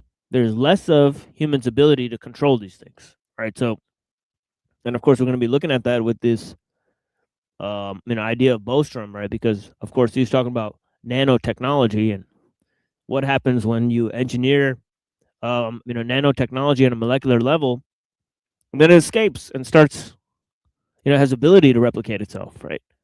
Well, that's an extremely dangerous situation, right? And it's one of many existential crises, right? And it's the same with pharmacogenomics, right? What if we invent a disease, right, that kills off 90% of humanity by accident because we transformed, right, a virus, right, through this, through a faulty application of pharmacogenomics? Well, it's certainly possible, right, that we create the zombie outbreak, right, or whatever. Right, these are things that are very much possible, right? So, so as we experiment more, the risks go up more. And of course, the average person has no way to mitigate those risks, right? Because it's controlled by a rule of experts. This is exactly the type of thing we're talking about, right? So I think these people like Bostrom, they should take heed that their pie in the sky delusions, right, don't damn 90% of us, right? Of course, they've invented horrible things, right? Like, for example, there's no society on Earth, right, large scale society, right, that's able to compete on a large scale, right, without the use of pesticides and computers. These are simply conditions to succeed. Yeah, I agree with most of what you're saying, but I want to ask you said from nature, movement from nature to time. Would you also say that's movement from designless to signs in some sense? Well, the symbolic is definitely necessary to get to the technical, right? But the symbolic comprises the human element, right? So maybe you could say it's nature, right? That man relies on nature before the use of symbols. Then we rely on human society after the use of symbols. But then when we, create the mechatechnics, right, or the machine through the use of symbols, then we no longer, rely on the human, right? It's like the machine, is like a collectivity of symbols. So the symbolic leads to the mechanical, right? The mechanical is what strips us of the human, right? Because it compartmentalizes human activity on such a rate that, we become totally depersonalized, right? So, human societies that function through the use of symbols, right? They're still human, but human societies that function through the use of machines, right? They, in other words, symbols invent machines, but machines take over the symbolic, right? They then invade the symbolic realm, right? And they prevent the, the free development of symbolic architecture, right? They no longer put that in the domain of the human, right? Because mechanical application to symbols, it totally changes it in terms of it makes it more scientific, more mathematical, right? So when man can be reduced to a symbol, he can also be reduced to a number, right? So this is the problem, right? So symbols lead to universalism. Universalism is then used to construct mechatechnics on a level that depersonalizes the human, right? So this is the pattern that I've noticed, right? How it happens or why it happens, of course, we'll have to fill in the blanks after we do more research. Yeah, you're raising a lot of deep topics. I'm trying to have more to read, and my book talks about that kind of stuff.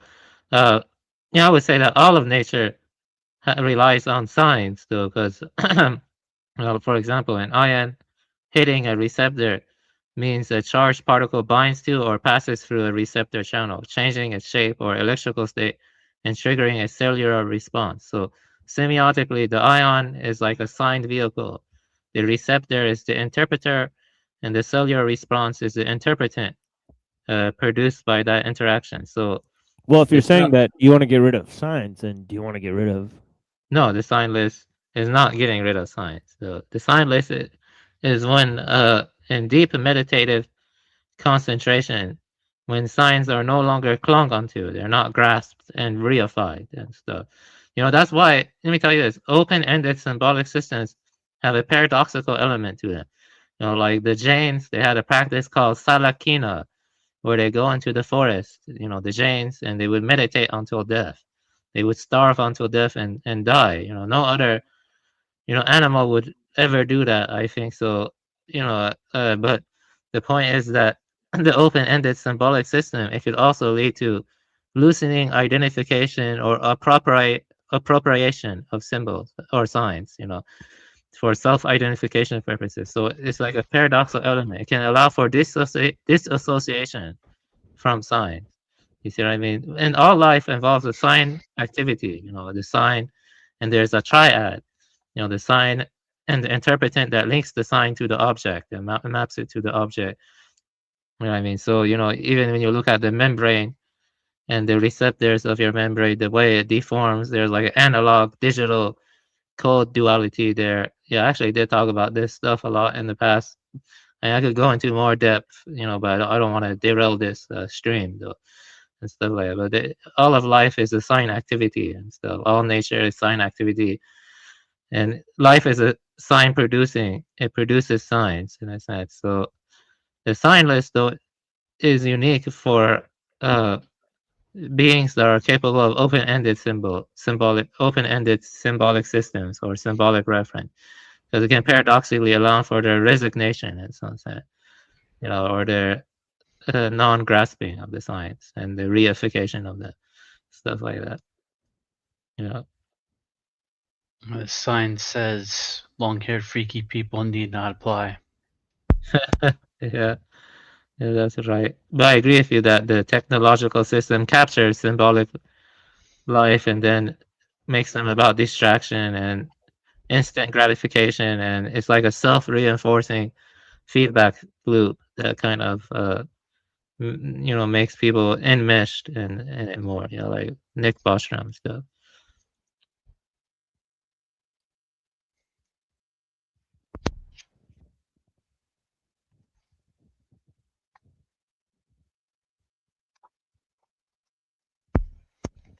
Yeah, so let's take a look at this.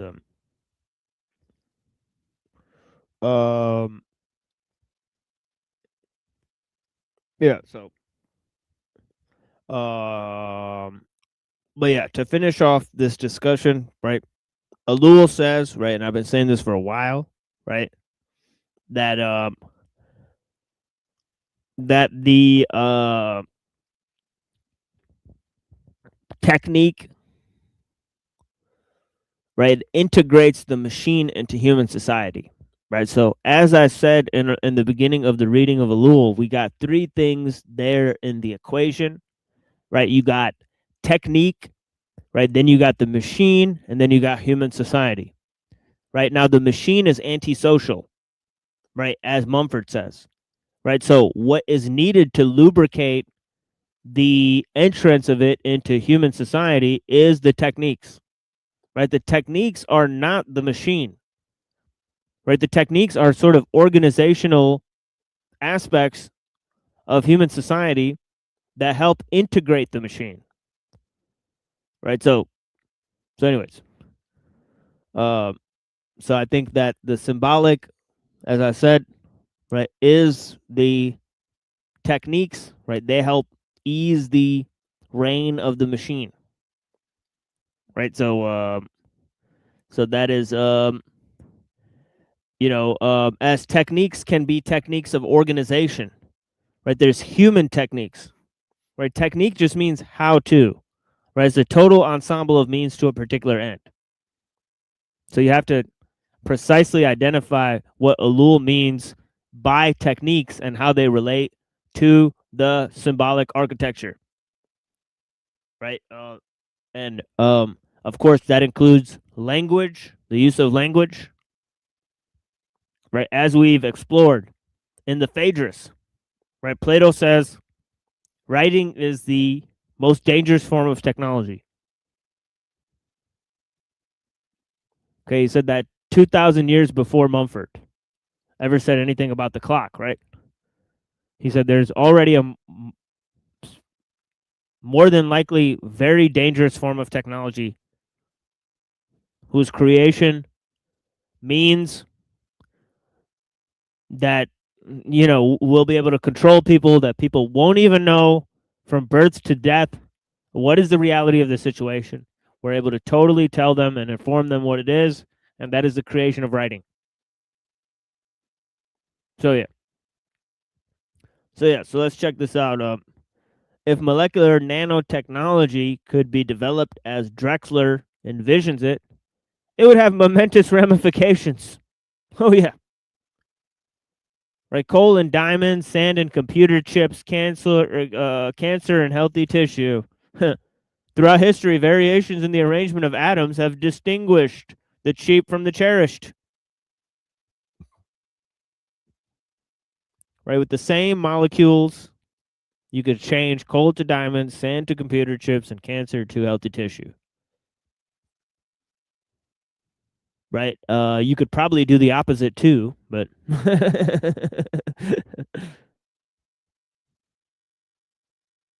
probably do vice versa too. Right, of course he's putting his best foot forward because of course he's a molecular scientist. Right, so of course the thing that he's working on, right, it can't possibly be used to destroy all of humanity, could it? And even then still they have to have extreme hubris for their valuations of their moral state of mind, right? That is placed in their hands, right?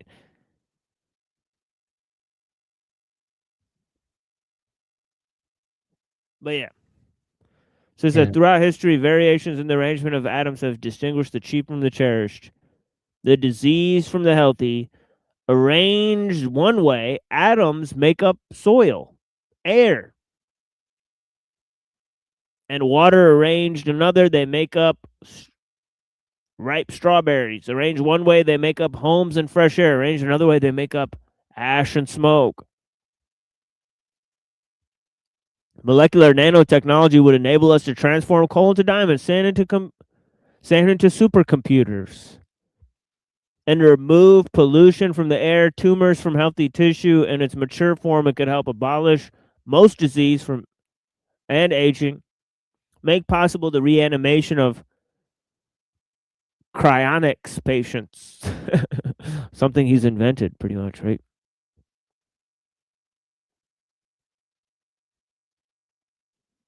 Seems like a lot of hopium in there. Right. Or utopium. Oh, yeah.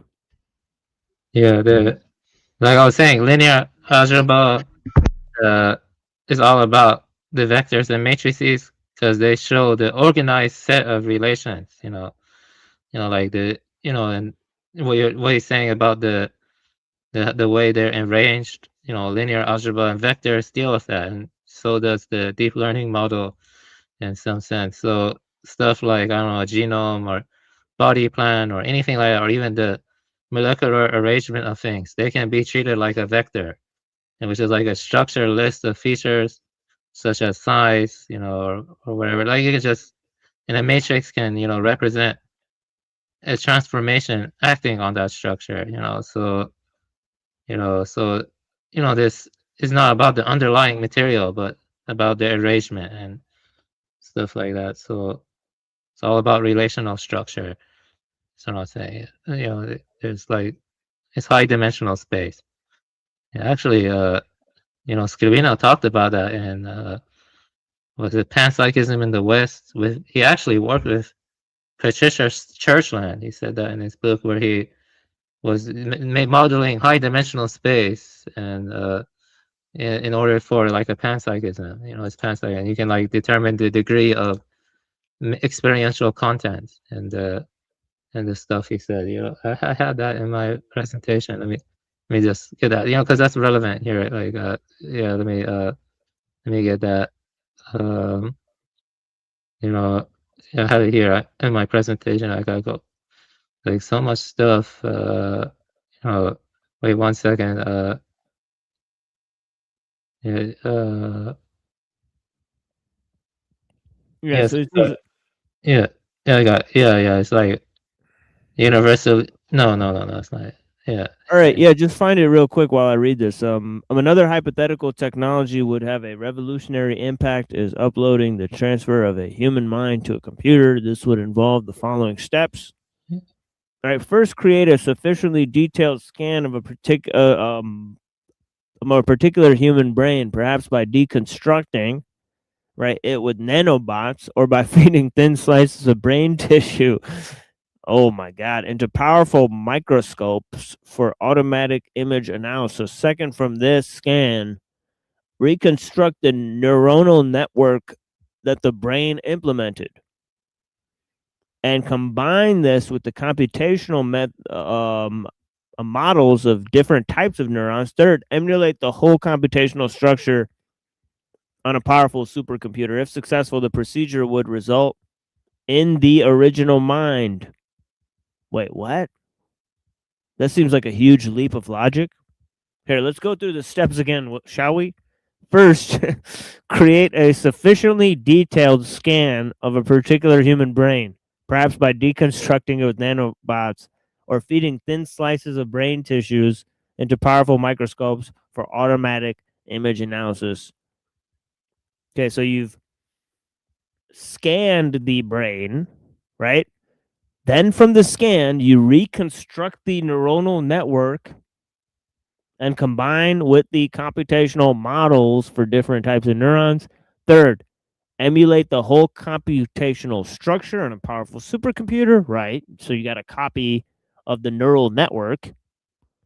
But how the fuck would this procedure result in the original mind? with memory and Yeah. personality intact. That makes no Yeah. sense at all. That seems like Right. a huge leap. Yeah, there's a problem with it. Let me see Yeah, it. like what? Like is he literally saying that if we copy someone's neural network that they'll pop up on the other end? Yeah, Like give me. fully personality intact? Like be Yeah, like, give me, hey, I was just over there until you scanned my brain. Now I'm over here. What? No, dude, that's not gonna happen. What the fuck are you talking about? That seems like it's like he's gone like to literal anime land. You know, it's like we're like in Ghost in the Shell, like in the cartoon, right? Like, good lord, dude. I mean, Stupefying.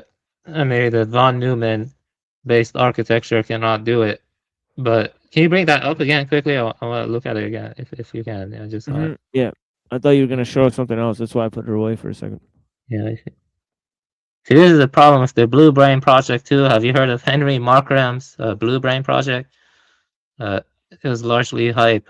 The Blue Brain project wanted to do something similar, but it kind of failed. Some people claim it was a grift. The thing is, the brain doesn't exist isolated from the environment.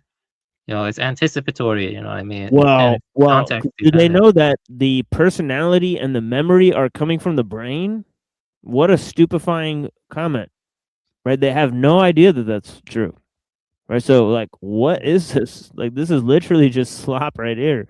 It's literally an incomprehensible sentence. I don't know what he was thinking when he wrote this paragraph, right? This is literally science fiction stuff, right? I don't know what's going on here. Spooky stuff here on Spooky Saturday. We're dealing with ghosts and shit. Yeah, man. It's not possible based on what we see now, because I don't know if DARPA has more advanced stuff, but based on the stuff we see in the market right now, it's not possible and stuff because the brain is always it doesn't exist decoupled from the environment. You know what I mean? It's always anticipating, and this like the extended mind hypothesis has a lot of truth to it. It's called enactivism. Has a lot of good arguments for it. Andy Yeah, Clark. I've seen Chalmers and stuff. No, I'm talking about Andy Clark. I think Andy Clark is a little bit. I've read some of that too. Actually, we will be reading a lot of that because it's got a bunch of stuff, and Skrbina gave me a bunch of papers, Chalmers, Clark, and a bunch of other stuff. Philosophy of mind, but we haven't really broached the subject. We won't be doing so for a while. But yeah, it's important stuff, but definitely because most of these, I think at least 90 or 80% of transhumanists, they are materialists. You know what I mean? They think the mind is emergent from brain activity, which is an assumption. Right, but one thing is true, and this is also something that Kaczynski remarks on. A person can be manipulated and controlled, so if you fuck with their brain, you can control their personality. You could send beam to their brain, and it'll literally affect them. So that's been proven. But yeah, that's true. Obviously, we know like there's you can fuck with somebody. Like there's not like some in thing, some nugget in there that they won't get to. That's an illusion, right? So put that away, right? We do understand they can fuck you up, right? So that's a fact, right? But where do we go from there, right? They can't recreate the brain. They can't recreate consciousness. They don't know what it is. They don't know any of that stuff. They're so far from doing any of that. It's not even funny, right? But the fact is that they know enough that they can fucking control you, right? They know that, right? If you fuck with somebody's brain, turns out you are fucking with that person, right? But are you your brain? That's a deeper philosophical question they may not ever answer, right? It looks to me like they'll never answer it, right? Because just thinking about what is the nature of mind, what combination of matter leads to life, right? What combination of dead matter leads to a living being? Nobody can answer that simple question, right? So it's literally nonsensical, right? And if you need to throw tons of philosophy on the question, right, then that is not a scientific question. Yeah, and I don't think they want to admit that science cannot go to some areas, right? It's extremely limited. It can't answer all the questions, right? And and they'd like to think that, that things that can't be measured, right, are not like questions for science, and that things that aren't scientific questions are of a less instance of knowledge, lesser value, right? But the fact is that science has serious limitations. Science cannot provide the true valuations of knowledge, right? And yeah, not everything is a scientific question. So yeah. Yeah, I agree. Yeah, definitely, 100%. Yeah, that's why philosophy is still very important. But the logical positivists are trying to attack the legitimacy of philosophy and stuff, which is retarded and stuff. But Quinn did a good job of pointing out the problems in that and stuff. Most of these a lot of these scientists and transhumanists are still positivists. You know what I mean? So that's not... Quine is still an empiricist, so yeah. He still doesn't get us that far, right? So unfortunately, Quine's not doing much for the greater questions. And I have read some of Quine, attempted to. It's extremely dense material, and yeah. So, anyways, so this is totally nonsensical. His proposition here. I think we can rest assured that, that being transferred to a computer where you would exist as software, and you inhabit neither you could inhabit bot or virtual reality. Nobody knows if that's you. Okay, so quit with the thought experiment, because nobody knows if that's you. That's probably a different person, right? We can pretend that it's you. We may not never know the difference, but yeah. And then, right, like, yeah, no. If they upload my mind, bring me back, I don't care. That's not me. Don't believe it. While it is often thought that under suitable circumstances the upload would be conscious and that the original person would have survived the transfer to the new medium, individual transhumanists take different views on these philosophical matters. Damn Skippy, they do. They have no fucking clue what would happen, right? And then if you don't know what would happen there, why would you want to take the leap? Right? How do you know you're not going to be stuck in a computer for the rest of your fucking life? Stuck in a fucking computer program, right? Like in some kind of digital cage for the rest of existence. Yeah, the movie Nirvana is about that. It's an Italian cyberpunk movie. Yeah, I mean, how would you possibly know? I mean, and having not known such a fundamental question of whether you're trapping your soul in eternity, right? Literally the way that some of these, people theorize is happening here, right? Without any proof, right? See, what's missing is the proof, right? That we're either trapped here or that we can free ourselves from this physical containment, or that there is a such thing as physical, and it's not just some sort of spirit all the way down, right? That's takes different forms, essence with no form. Anyways, here I'll go on for just a few more minutes, and then we'll take a break, right? It says if either superintelligence or molecular technology, nanotechnology, or uploading or some other technology, by the way, these are all ways that man will be surpassed, by the way, right? Whether for his own good or whether for his complete destruction, who knows?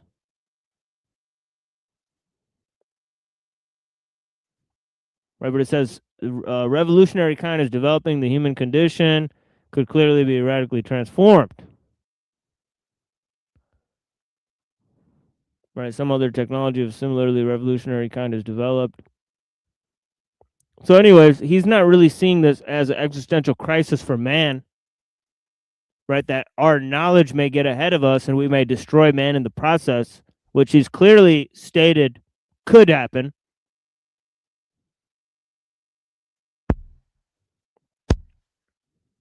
But what he's clearly stated is the goal is that man has to be surpassed. Right? You got to be radically transformed. You can't just stay the way you are. It's not good enough. You know, we look at the birds can fly, right? Gorillas can beat the fuck out of people, right? Cheetahs can run fast, right? We want to do all those things, right? So yeah, even if one believed that probability of this happening anytime soon is quite small, these prospects would nevertheless merit serious attention in view of their extreme impact. However, transhumanism does not depend on feasibility of such radical technologies.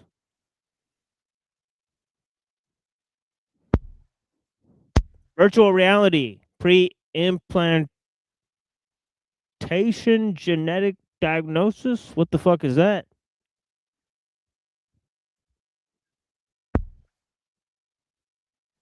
Genetic engineering, pharmaceuticals that improve memory, concentration, wakefulness, and mood, performance enhancing drugs.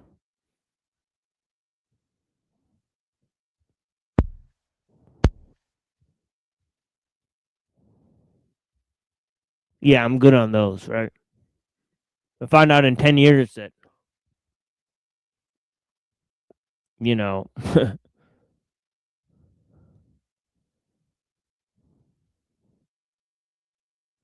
that your endocrine system has turned to liquid shit or something else is horrible has happened to you. Right? I mean, most when likely. you make the deal with the devil. Oh, yeah. There's no biological free lunch. Right? These people taking peptides. You know, they're going to be probably, their kids are going to be, you know, most likely cross-eyed or something. This is the result. So yeah, so cosmetic surgery, sex change operations. So look, so how many of these things are like really like great? Like virtual reality, I mean, it seems like it could be pretty boring after a while. Genetic engineering, right? I mean, unless you have a horrible, you know, unless you're born with a horrible illness. I mean, you know, I don't know what you would really do with genetic engineering, right? I mean, create what exactly? I mean, you don't know if you give somebody a bigger forehead or a bigger fucking, you know, anything, right? That their life is going to improve, right? I don't know. Pharmaceuticals that improve memory. Okay, I guess that's pretty neat, right? But how do you know that? You know, that's not going to drastically change your brain, right? Or you know, like I said, affect some other area of your body.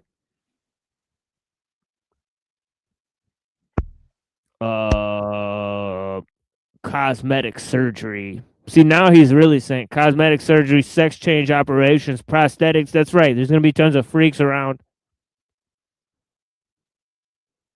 Anti-aging medication.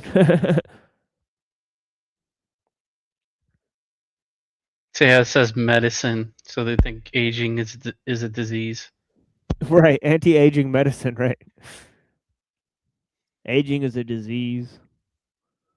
Or an ailment or an illness, or however you want to describe it. Right. At that rate, death is an accident, right? Right. Closer human-computer interfaces. Closer? I mean, you already want to put the thing inside of you. I mean, how much closer do you want it? Right. I mean, virtual reality. I mean, you're inside of the fucking thing. Like, how much closer do you want to be? Like, I don't understand. Like, closer, Closer than the jugular vein, perhaps. right? Right. I'm gonna take your soul, make your soul glow.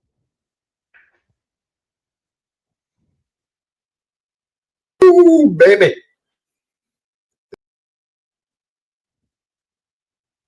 Yeah, I want to, like, let me see here. They also genetically alter rats and mice to be more human-like with higher cognitive functioning to test these pharmaceutical drugs and other stuff, and also they sacrifice them and study their brains. It's disturbing stuff. And I want to talk about the brain a bit because we're talking a lot about the brain. I want to say that. Yeah, yeah. Just give me 1 second. Yeah. Yeah, just give Sorry. me 1 second because there's like 3 sentences here. I'm just gonna finish this and put this away so I can put us full screen. The combination of these technological capabilities as they mature could profoundly transform the human condition. The transhumanist agenda, which is to make such enhancements options safely available to all persons, will become increasingly relevant and practical in the coming years. And these and other anticipated technologies come on. As these and other anticipated technologies come online. Oh yeah, so that's pretty standard stuff. So yeah, so there's an example of what he's proposing, what he's selling. Anyways, go ahead, Buddha. Yeah, so I'll talk about the brain a bit. The brain is, you can see a neurotransmitter, across the synapse. It could kind of function like a sign. It does not merely hit the next neuron, but stands for like an event in the previous neuron, like excitation, inhibition, or a pattern signal within a neural circuit.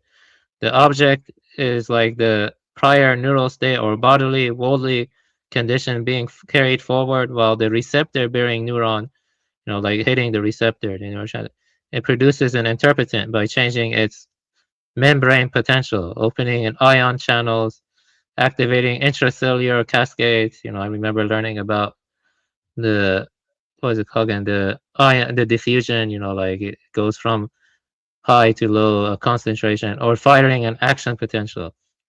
So that interpretant then becomes a new sign for the next stage in the chain. So neural semiosis unfolds as sign, object, interpretant, new sign, where chemical events are continually interpreted into electrical, cellular, bodily, and eventually behavioral meaning. So it's like in your brain, there is living communication. It's like a sign process.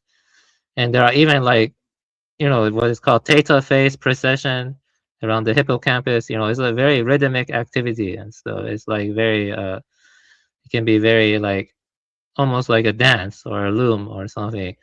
Like the hippocampus is involved in memory. And I think we do know what not consciousness, but we do know what self-awareness or the reflexive awareness depends on. It depends on thalamocortical rhythms between the cortex and the thalamus. So even it's like sending signals to the cortex, and then it sends it back, and it's called reentrant loops. And the brain has a kind of intelligence to itself too. We don't understand the intelligence fully, but we do know some stuff. There's some limitations of functional localization, some limit, there's distributionist accounts about the brain activity, the cascades of neural activity. But the point is, the brain is like a dynamical system that is intelligent itself. Actually, I found what I wanted to read from Skrbina. It's about his stuff about dynamical systems. You know what I mean? And he actually was influenced by Peirce when he made that idea. Peirce's dynamic sensitivity. The proto-mind is wherever matter shows unstable equilibrium. Like feeling is proportional to sensitivity. So chance spontaneity mirrors experience. Chaos and non-linearity is deterministic non-linear feedback systems. Like weather, neural networks. Everyone knows about the butterfly effect, right? Well, the brain is the same way. There's like tons of butterfly effects in your brain. They're fundamentally unpredictable, paralleling the spontaneity of feeling. So dynamic sensitivity leads to proto-mind. So Skrbina in 1993, he had a participatory chaos model. It maps synaptic voltages to one point in high dimensional state space. Yeah, this also ties into vectors. That's why I was talking about vectors. He calls it multi-D system. Its trajectory, especially strange attractors, stable, non-repeating patterns, embodies unified consciousness and qualia. I'm almost done. He has this idea called hylo-noism, hierarchy of minds. It extends state space to all systems, from stones, sand piles to ecosystems, each with a parallel mental trajectory proportional to feedback complexity. So it's like nested proto-minds. So he also argues from fundamental awareness that any self-organizing information processing system inherently exhibits sentience. That's his, his panpsychism. So complexity theory leads to panpsychism, sentience everywhere. So he has a unifying insight, which is wherever complex nonlinear feedback exists, there's not just physics, but a parallel mind space, a universal field of rudimentary consciousness. I would say that deep learning models are tapping into that in a more, rudimentary way right now. That's why things are getting dangerous, so they are tapping into that now because it's, more so and stuff.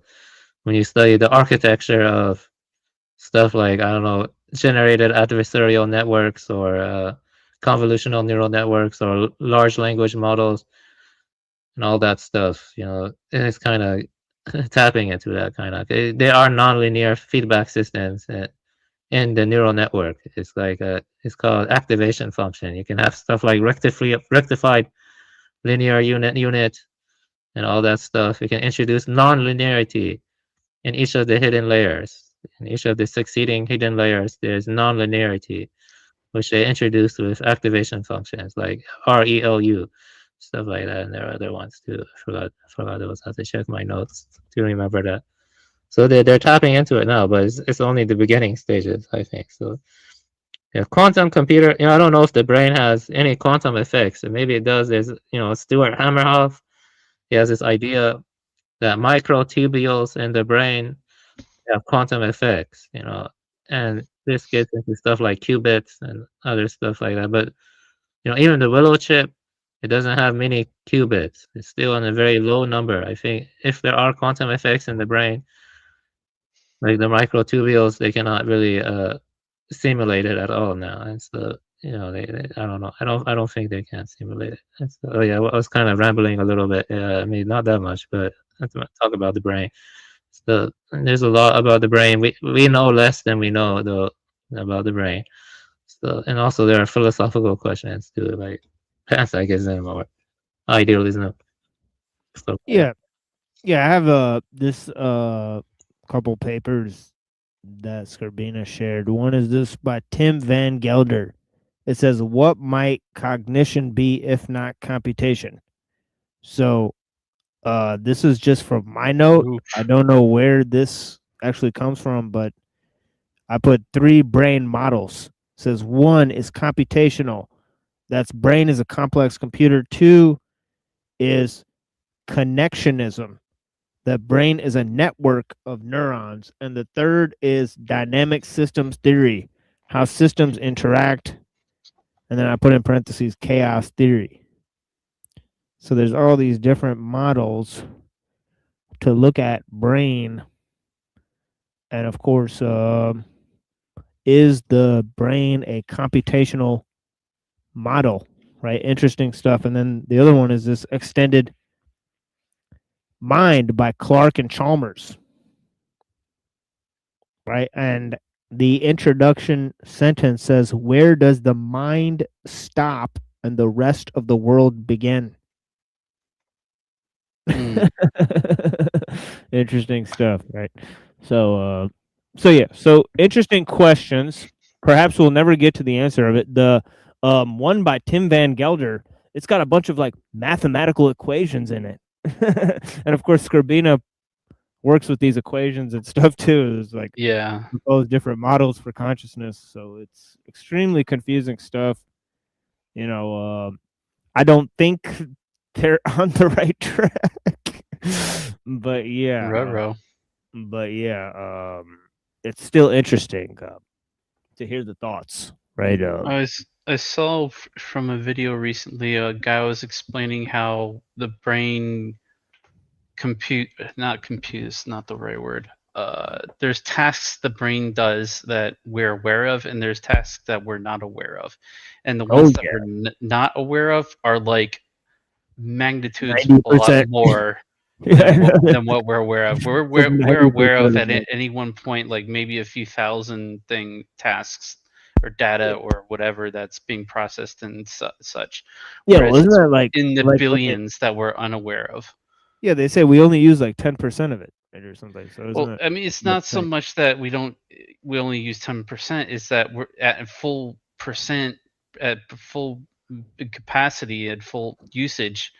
We're only aware of what the brain's doing, or what results of, like, moving your hand or your fingers, like all these things are happening, but we're only aware of like a small percentage of what's going on.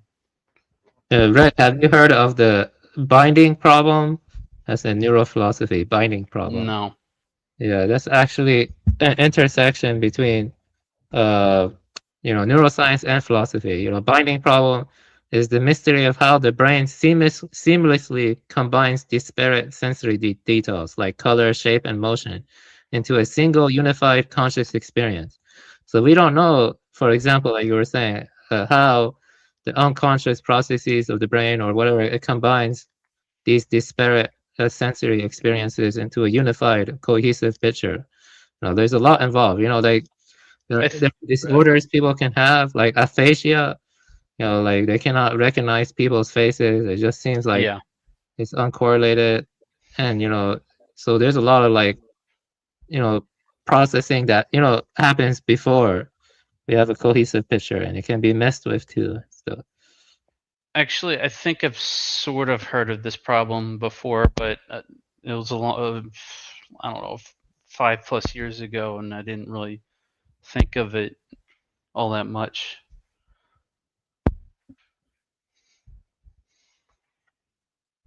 Yeah, I have a brain.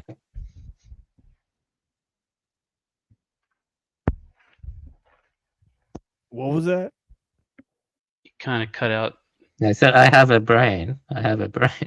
Oh, that's Yeah, weird. sure It hope cut so. you out when you said brain. So it just, Yeah. and you said nothing. So yeah, so weird. So anyways, let me play a song and then I'll go to some other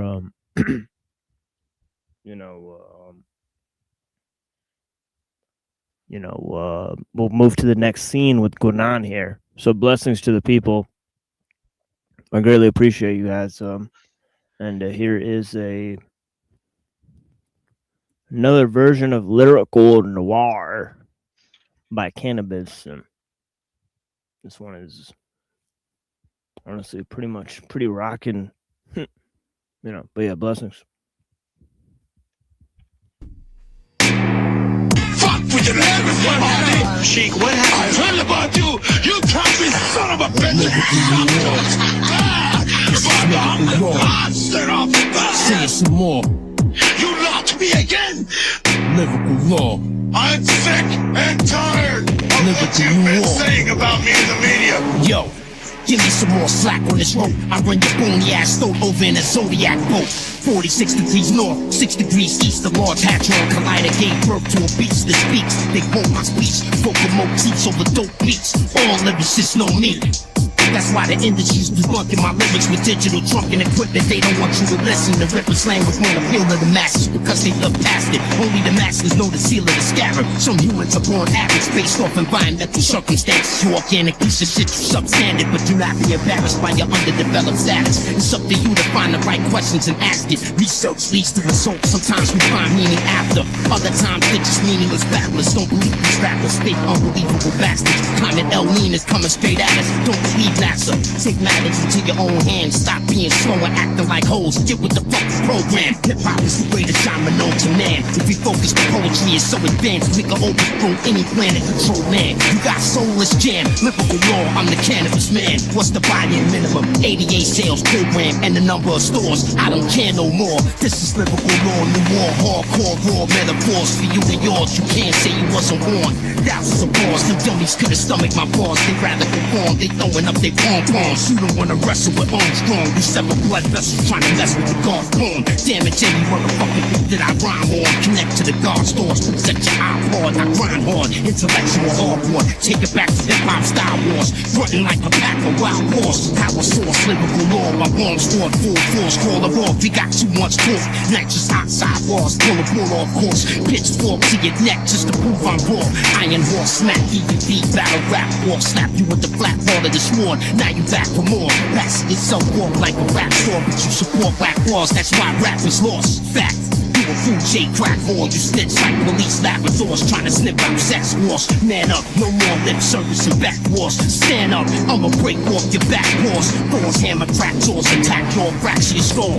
Mountain man axe to your lawns. Self-employed like Donna Boyne's cast house on steroids. I don't fall with deception or decoys. I'm a beast and I'm clairvoyant. Your soy gon' tear the beat up whether or not you appear on it. Double trouble, dear promise. Fuck you and your comments. The chairman, the lyrical law will be honored. The last man standing after the internet is abandoned. Change camera with a gamma ray cannon. Nakas brainwashed hip hop, and they came from Saturn. They were the first alien race of rappers. They landed in North Africa. They TV nation. Their names look like acronyms. They released the Kraken. They live in underground caverns. They slither fast food in the earth labyrinth. They move it as patterns through deep planet chasms. I chase them and trap them, dealing the action for trying to desecrate the Sabbath of the lyrical master faggots. I lay them on top of each other like Apple Gavin. This bitch trap look like the Eiffel Tower in Paris. They pray for my downfall or orchestrated hip-hop's imbalance. They underestimated my talent. I hold the globe up like Atlas. They lied about cannabis. Ask them, I'm the world's greatest motherfucking rapper. They slander my character through proper the public propaganda. They tell the people I'm Dr. Doppelganger. They ask me shit that they know I'm not gonna answer. Extinction level event, they can't stop the disaster. Cocksuckers stop the camera cause you know that I'm a miserable bastard. I crack lens, break microchips and melt plastic. You can't admit who's asking. That's got the cold crush that you nagging. You a lyrical has-been. Lyrical laws are classic. We can't get past it. The beats, the rhymes, the features, every single facet. Lyrical laws are classic. They can't get past it. The beats, the rhymes, the features, every single facet. The microphone is about to get at him. The dragon and through the breathe fire till its last breath. Full battle rapping action, lyrical metal jackets coming through with some with no attachments. Computers is crashing, hackers is laughing. Rapid eye movement trying to keep up with the cat that was happening.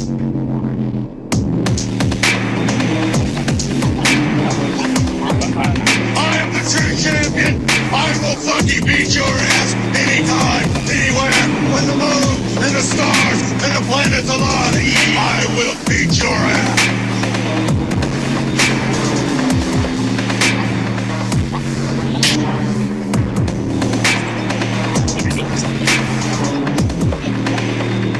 It's my time now.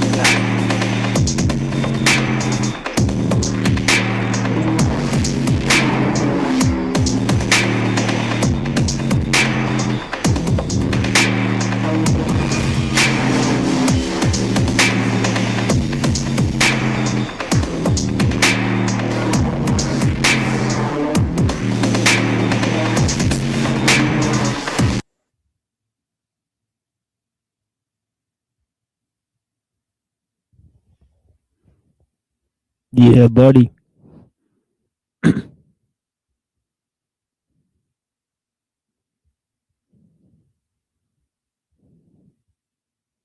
Destructive.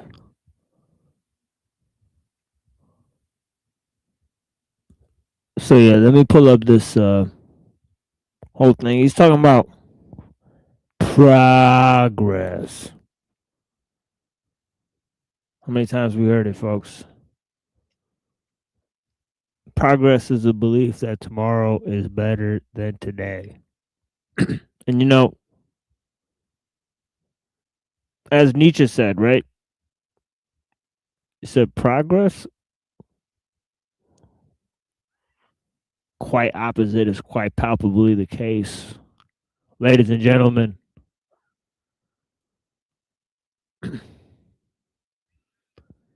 And the areas that really matter have gone down. And every place that doesn't really matter, oh yeah, we've gotten better and better and better.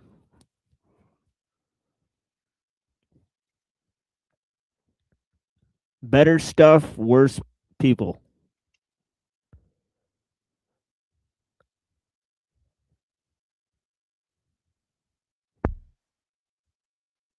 This would probably be like the campaign slogan, right?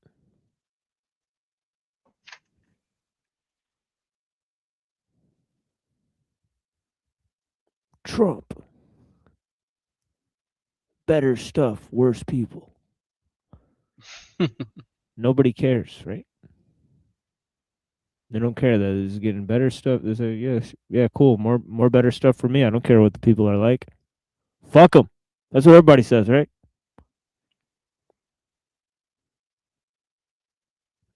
Yeah, regress.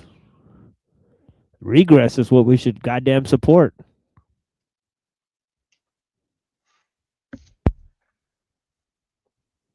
But no, we support the fake progress. Good Lordy Lord. Anyways, let's check it out. It's not enough, however, to withhold approval of modern inventions on the ground of their dangerous side alone, right? We should take a precautionary principle of ethics in the development of new technology and how they affect the society at large. Right? If democracy means anything, people should approve or disapprove of large-scale technologies and how they affect us. But if we don't have the ability to choose what large-scale technologies are imposed on us, how much do we actually control our lives if experts that we never meet by face and name are controlling huge aspects of our lives? And they work within teams where they get funded for billions of dollars. And of course, they're no more in control of what they have to do than anyone else.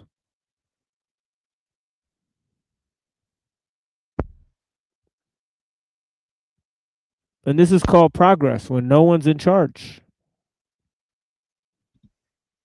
Right, where we can't even take a precautionary principle of ethics and apply it to the use of large-scale technologies and how they benefit or harm society as a large. We can't even evaluate.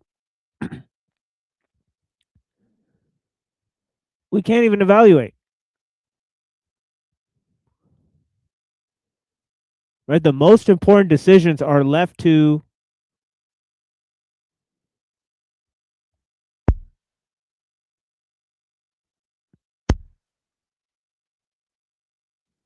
groups and entities that obviously don't have the greater concern of the public at large.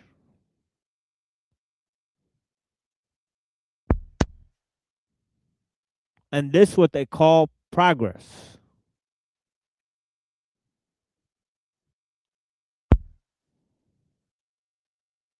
Right, one hears of the benefits claimed for what men have agreed to call progress, and that one might even consent so to call, provided one take care to make it clear that there is no question of any but a material progress, a purely material progress. Right, we've gotten better at materialism. Right, well, that's the greatest value of today, right? That's what we can really know is matter. Right, we no longer have these cosmic dreams. We're now just confined to matter. Okay, we can manipulate and control matter. And of course, that's where we've grown, it turns out, right? Okay, so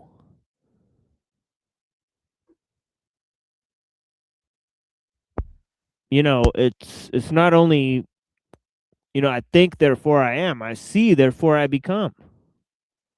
Right, in this voyeuristic culture, right? We're being transformed, right, on a very basic level. Right? We're not in a one-to-one relationship with nature. We're being pulled into the realm of becoming.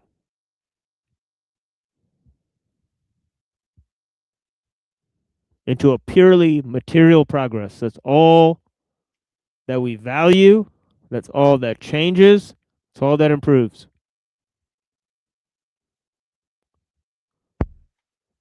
But are not these quote unquote benefits, and now I'm going back to Guinan, of which people are so proud, very largely illusory? Our contemporaries claim they increase their welfare, quote unquote, by this means. In our opinion, the end they set themselves, even if it were really attained, is hardly worth the expenditure of so much effort, right? Say we were to have the goals and things implemented, those pie in the sky delusions that Nick Bostrom is talking about, right? So, say those things were to become a reality. Who would want those? Pretty much only the transhumanists would sign up for the cryogenic chamber and live forever, right? It'd be they're doing it just for themselves. They don't understand what humanity at large wants. What would be the large-scale benefit of attaining their pie-in-the-sky delusions, of replacing the brain and uploading the consciousness? Then what? Any philosophy that you have to ask, then what, at the end, is woefully incomplete. And every philosophy suffers from that.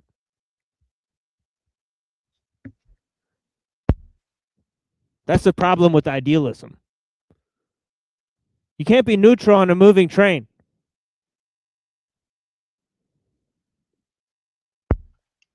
So much for your ideology. Yeah. Yeah, I mean idealism in the sense of optimism for the not idealism, the ontology though. Yeah. No. Yeah, I mean got it. idealism in the sense of ideological idealism. Yeah, got you.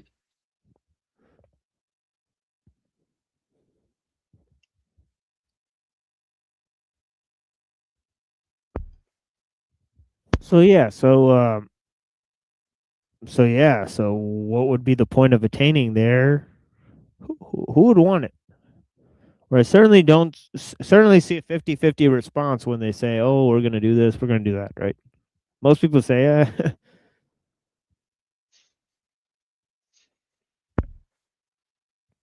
I just want to go to Hawaii, man. You know, like smoke some weed, enjoy this little sunlight. I don't know about all that, you know.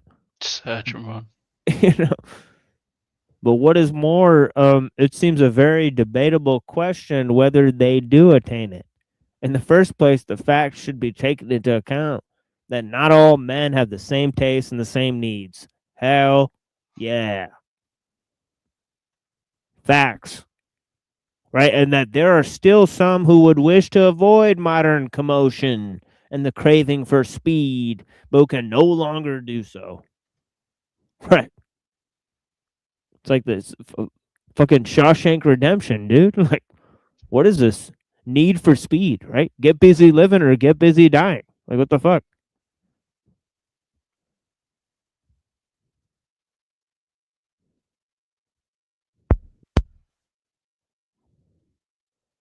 Patience comes from Allah and haste comes from Shaitan.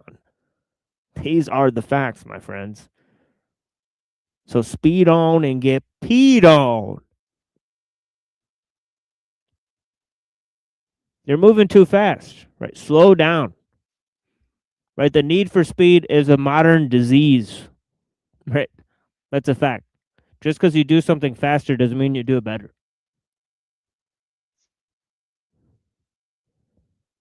All right, and there's plenty of goislop produced for 5 minutes, and you spend only a few dollars for it. And of course, time is money, so we think everything's gotten better. Woohoo!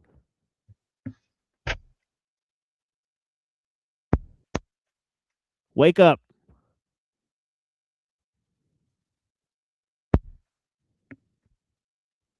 Right? You're cutting corners. You're cutting, the most important things out. Really, for mere quantity, mere efficiency.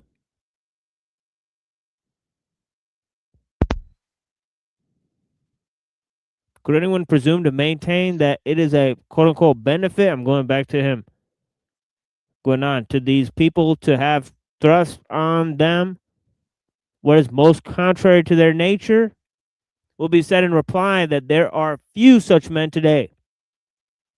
And this is considered a justification for treating them as negligible quantity. And this, as in the field of politics, the majority, the majority arrogates to itself the right to crush minorities, which in its eyes evidently have no right to exist. That is pretty much a sacrilege for Gunan. Right? Because remember, the needs of the few should indeed outweigh the needs of the many for Gunan, right? Right. He thinks that the elitist structure is preferable to one where you let the needs of the many dominate and control the needs of the few. Usually, those few are usually the best type of people in the society. Right? Because they want to dominate and control the people that they're fearful of them getting the power. Right? To rule over them.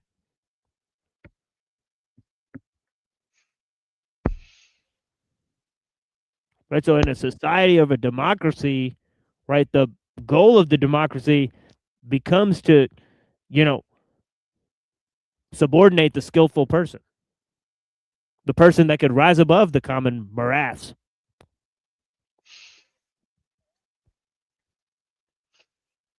Whereas in the system of elites, the idea becomes to continue the system of elites, to find the best people in the society so that they can lead. I'm just simply arguing for Gunan. This isn't what I believe. I'm not an elitist. I believe we should go back to the village where nobody's in fucking charge. You get the jirga and the elders, and they run society. Right? That's my fucking method. So don't put this on me. I'm telling you what Gunan thinks. Anyways. Yeah, he thinks this is a sacrilege. Right? The masses are used to crush the minorities, often the best type of people in the whole society, because they don't conform to the mass, right? They don't conform to the mass. Right? But if the whole of mankind be taken into consideration instead of merely the Western world, the question bears a different aspect. The majority we have just spoken of becomes a minority. Hold on, let me go down.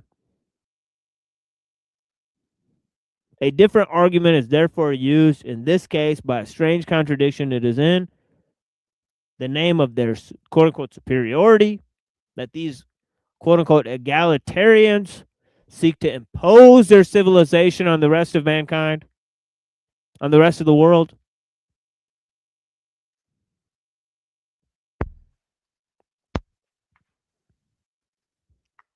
So think about that, right? The sneakish superiority of egalitarianism.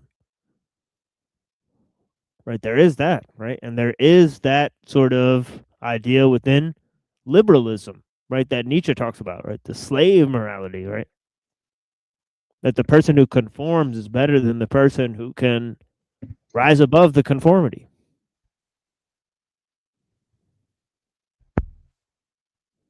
Right? So this is the sneakish superiority of the egalitarians, right? They think they're morally superior to those, right, who fall outside of the group, or who don't fall in line, right?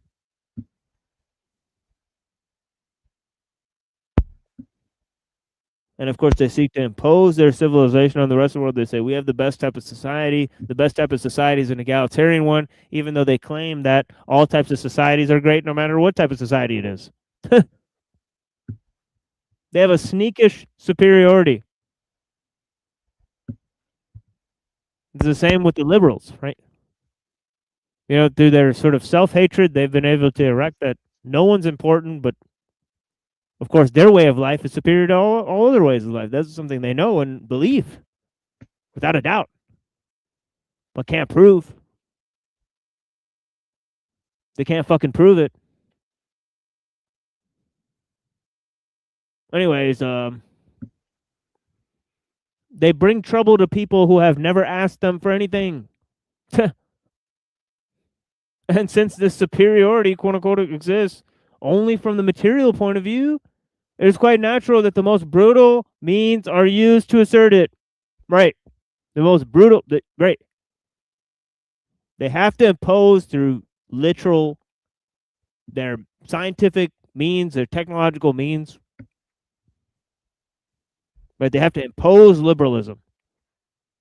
Right. Of course, they feel that they're liberating people and educating them in the process, right?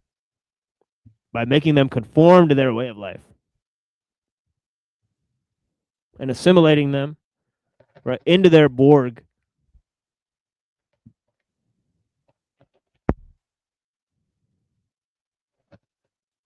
Right, the uniqueness of your civilization will be added to that of our own. Right, since this quote-unquote superiority exists only from a material point of view, brutal means are used.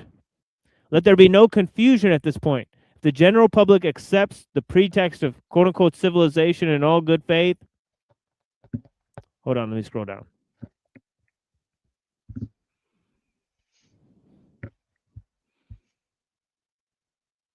There are those for whom it is no more than mere moralistic hypocrisy, serving as a mask for the designs of conquest or economic ambitions.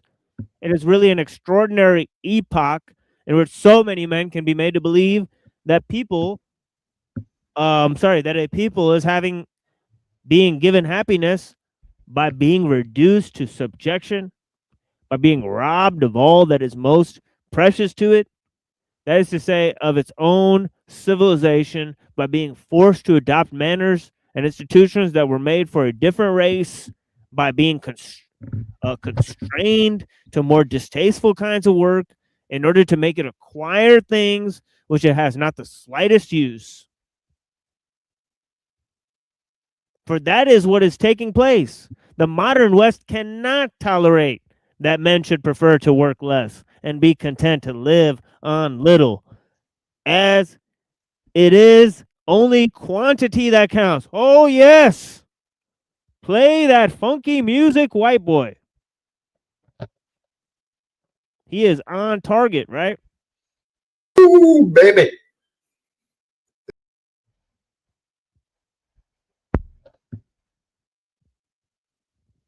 This white man is right. What are we going to do about it? Sheesh. I didn't say it. Guanan said it. Anyways, yeah, welcome to the machine. Moloch of the machine.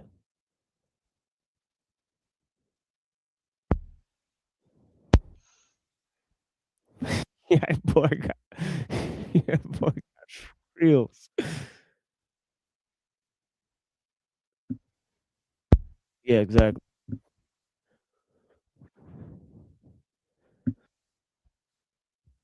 Yeah, wide nose.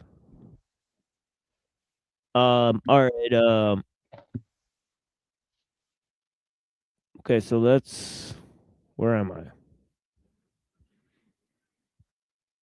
I think it's right here.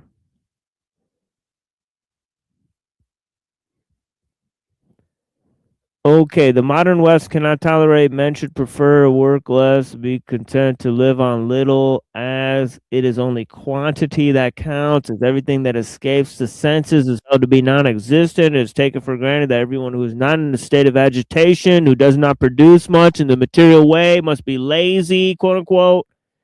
In evidence of this, without speaking of the opinions commonly expressed about Eastern peoples, it is enough to know how the contemplative orders are viewed, even in circles that consider themselves religious in such a world.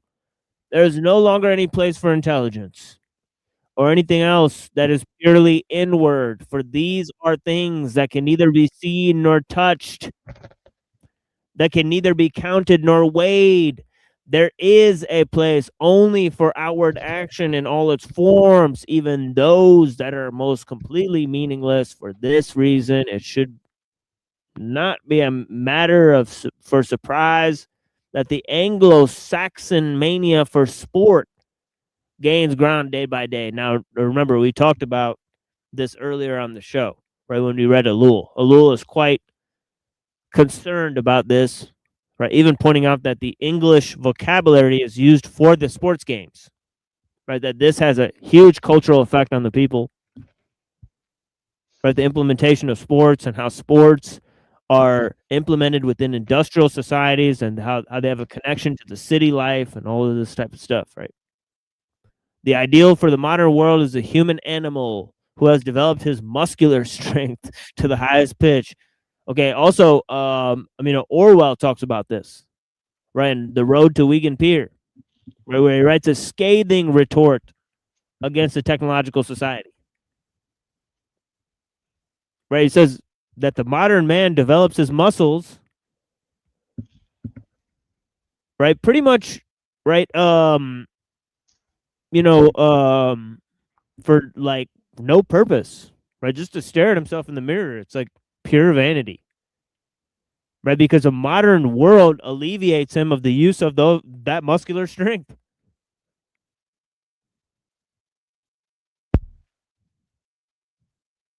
Right, so its heroes are athletes, right? Of course, the use of the muscular strength is that for those activities made for leisure.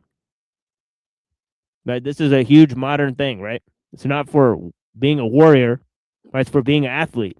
Right, it is they who awaken popular enthusiasm, right? The heroes are not the warriors, but the athletes, right? It is their exploits that command the passionate interest of the crowd. A world in such things are a world in which such things are seen has indeed sunk low and seems near its end, right? The things done for entertainment, right, those are seen as a heroic thing, right? Well, the fallen world, it's culturally depraved world.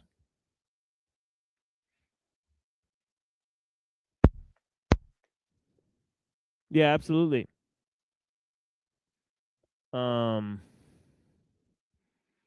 All right, let me see where we were at here. Give me 1 second.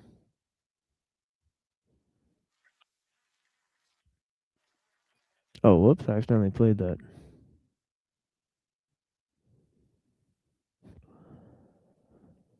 Hold on here, folks. Give me a second.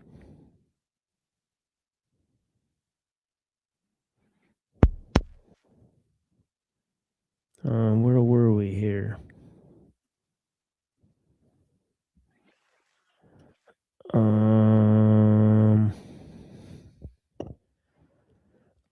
Hold on, folks. Give me a second here.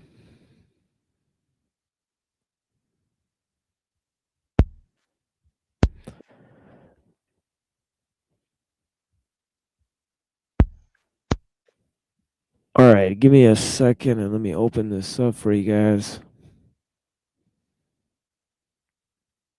I know exactly where I put this tab. Actually, I'm having trouble finding.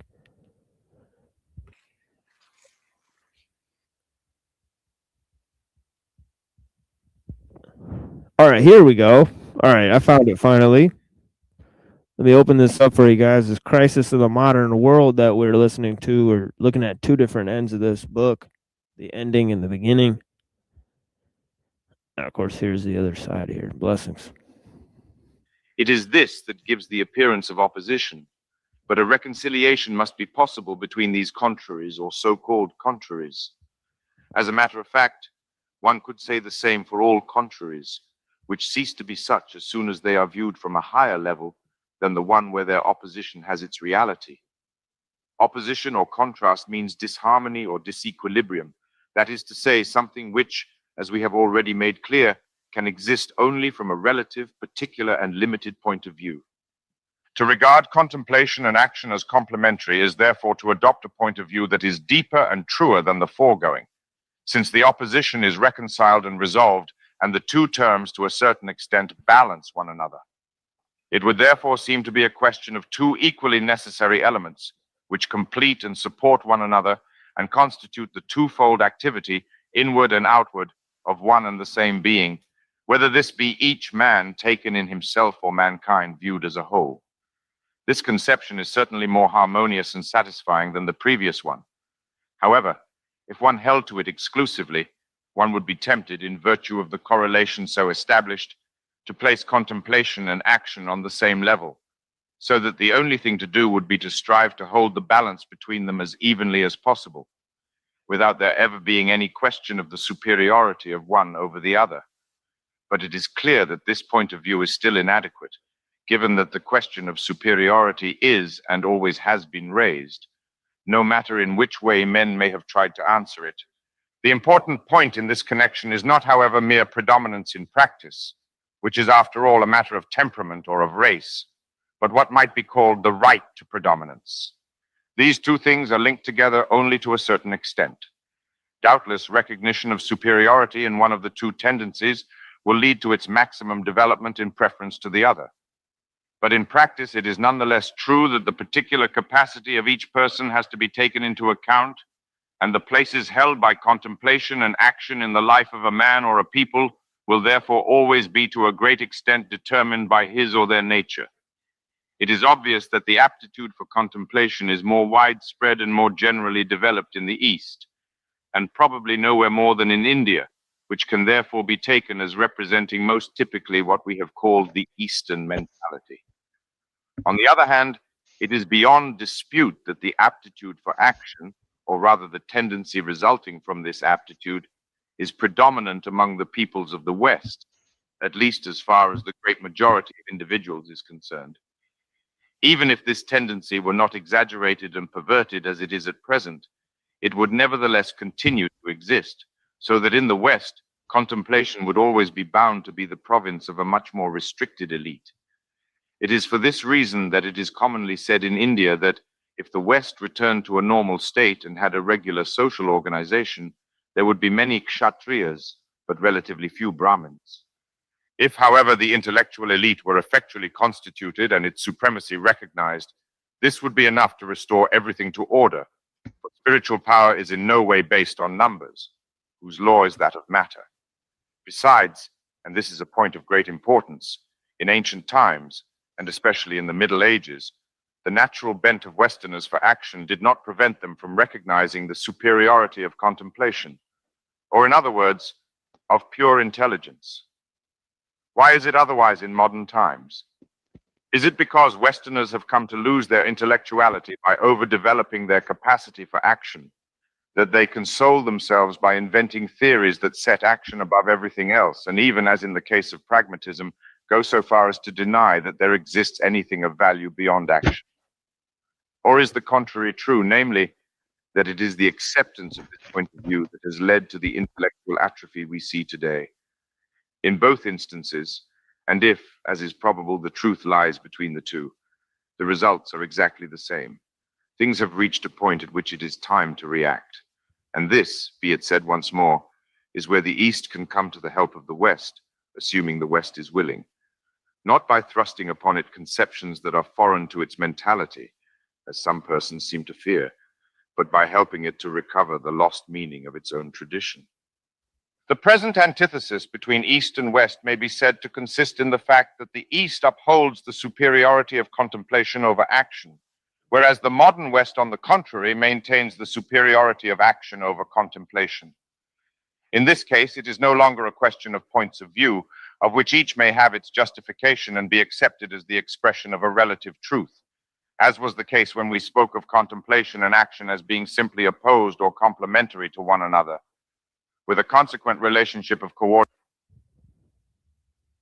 Yeah, I think it's a little more complex than the way he's, I think, phrasing it now, right? I think although the West has a relation with action, they also have a relation with abstract reason, right? And so that is sort of missing in the East, right? So the East will simply just accept, right?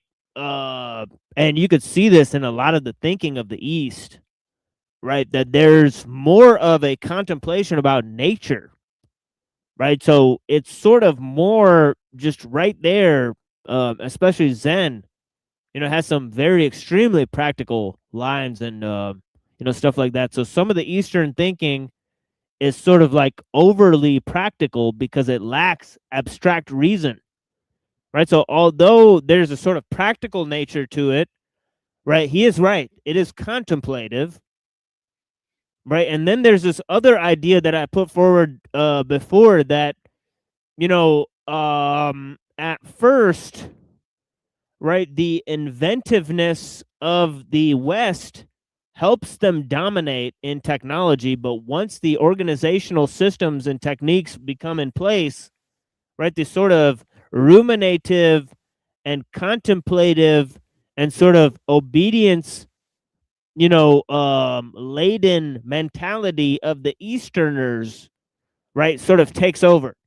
Right. And also, here's another thing that we have to contemplate is that Guinan is putting Islam or Islamic culture and society in with the Eastern or the anti-Western ideal. Right. So he's saying that, that Islam is part of the, and this is kind of why he, said he's going to like become a Sufi Muslim or whatever. Right. And this is by and large something that they've seen or something that Western thinkers have commented on is that Buddhist and Islamic thought makes people subservient, right? Whereas Christianity is this sort of theology of personal liberation, right? That sort of, so especially when you get to people like Martin Luther, it's all about sort of this personal sense of liberation. Right. And some of the political ideals, such as democracy and all that stuff is tied into Calvinism. Right. So some of the, so people don't actually understand that there's more of a link there. Right. So yeah.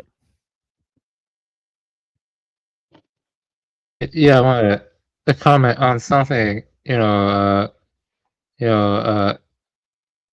so, the classical logic of the Greeks, you cannot have contradiction.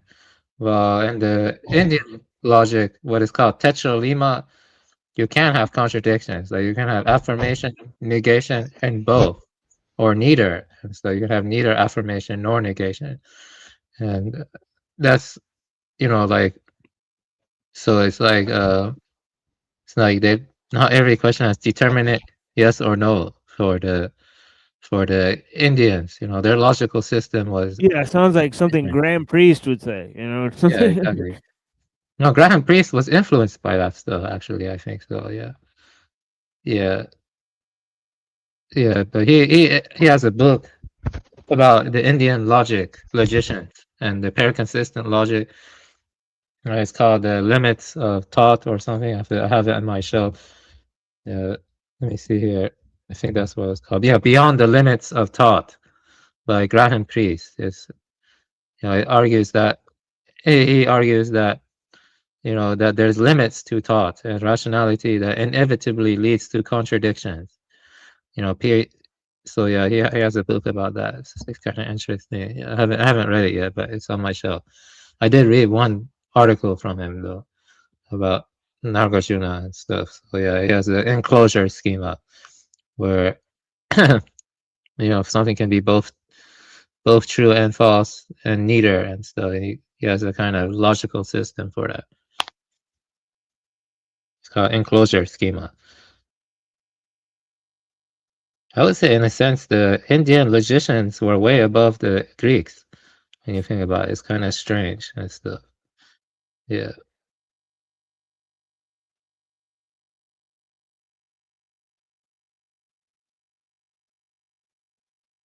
Yeah, that's why you get stuff like fractals and other stuff in the Flower Garland Sutra, and you get them talking about the importance of mind way before the Western philosophers did. So yeah, I did take a class on Indian philosophy, but my professor was not the best. I had to read myself. So like,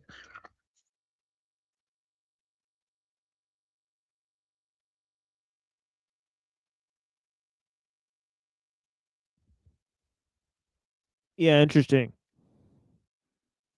Okay, let's continue on our merry road. You know, Subordination between them. Relations of subordination are by their very nature irreversible, and the two conceptions are in fact contradictory and therefore exclusive of one another.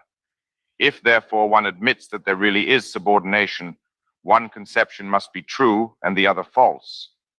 But before proceeding to the root of the matter, let us note one more point. Whereas the outlook that has survived in the East is found in all ages, as we observed above, the other attitude dates from only quite recently. And this, even apart from all other considerations, should in itself suggest that it is in some way abnormal. This impression is confirmed by the exaggeration into which the modern Western mentality falls through following its own inherent tendency, so that not content with proclaiming on every occasion the superiority of action, men have come to the point of making action their sole preoccupation and of denying all value to contemplation, the true nature of which they ignore or entirely fail to understand. The Eastern doctrines, on the contrary, while asserting as clearly as possible the superiority and even the transcendence of contemplation over action, nonetheless allow action its legitimate place and make no difficulty in recognizing its importance in the order of human contingencies. The Eastern doctrines are unanimous, as also were the ancient doctrines of the West, in asserting that contemplation is superior to action, just as the unchanging is superior to change. Action, being merely a transitory and momentary modification of the being, cannot possibly carry its principle and sufficient reason in itself. If it does not depend on a principle outside its own contingent domain, it is but illusion, and this principle from which it draws all the reality it is capable of possessing, its existence and its very possibility, can be found only in contemplation, or, if one will, in knowledge, for these two terms are fundamentally synonymous, or at least coincide, since it is impossible in any way to separate knowledge from the process by which it is acquired. Similarly, change, in the widest sense of the word, is unintelligible and contradictory. In other words, it is impossible without a principle from which it proceeds, and which, being its principle, cannot be subject to it, and is therefore necessarily unchanging. It was for this reason that, in the ancient world of the West, Aristotle asserted that there must be an unmoved mover of all things. It is knowledge that serves as the unmoved mover of action. It is clear that action belongs entirely to the world of change and becoming. Knowledge alone gives the possibility of leaving this world and the limitations that are inherent in it. And when it attains to the unchanging, as does principial or metaphysical knowledge, that is to say, knowledge in its essence, it becomes itself possessed of immutability. For all true knowledge essentially consists in identification with its object. This is precisely what modern Westerners overlook. okay, so this whole idea that he's saying that action draws one into the world of becoming, right? That since the Aristotelian starting point is this action, right, which they think is above the world of becoming, but it's actually drawn into it, right? He thinks that this starting place for science and Western thought, sort of wipes it out, right, from actually dwelling on the higher spiritual, right, sort of contemplations, right? And yeah, that's one of the main reasons why he's saying that in his, opinion, right, that the East is sort of superior to the West, right? So anyways, let's put that away for now. Of course, I, gave many retorts to this whole notion. Obviously, Seems overly simplistic at this stage to. I want to talk about the limits of thought a bit and how the instrumentalizing of reason gives the illusion that science can point to the absolute. Like I would say, whenever thought or rationality tries to define a limit, such as the ultimate emptiness or tathagata or real beyond science, it produces an enclosure. The limit is said to transcend conceptual capture, yet the very statement that it transcends capture seems to bring it within thought. So, read through the Diamond Sutra, this is not merely a logical puzzle, but a soteriological warning. The Tathagata cannot be enclosed by attributes, names, doctrines, or signs, yet signs may still function as skillful means when they are recognized as attributes that are no attribute. In this sense, Dharma science points beyond itself. It works precisely by revealing the impossibility of enclosing the signless within any final sign. So the only telos is the end of all telos.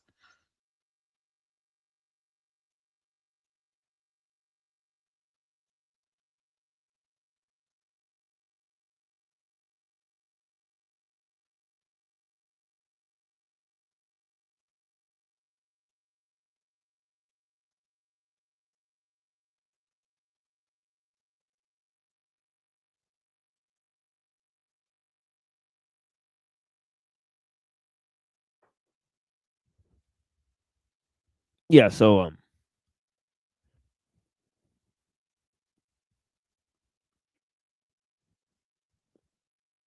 so you could even say either say movement is the beginning of change, or as we explored,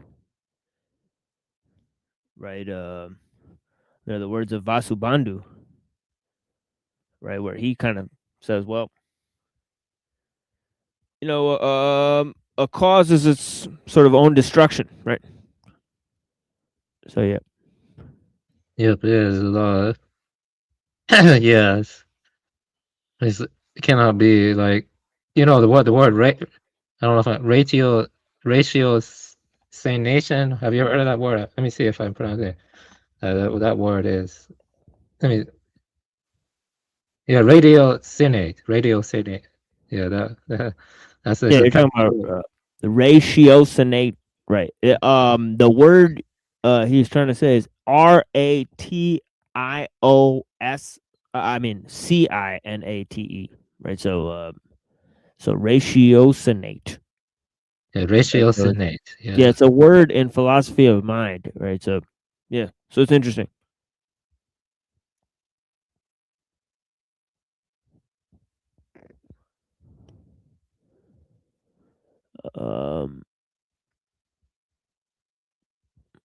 Yeah, so let's put a bookmark on that, and we'll go to play a song, unless anybody else has any comments, and then we'll move to the ideas of Skolimowski for a little while, and until we go to Mumford and Ellul.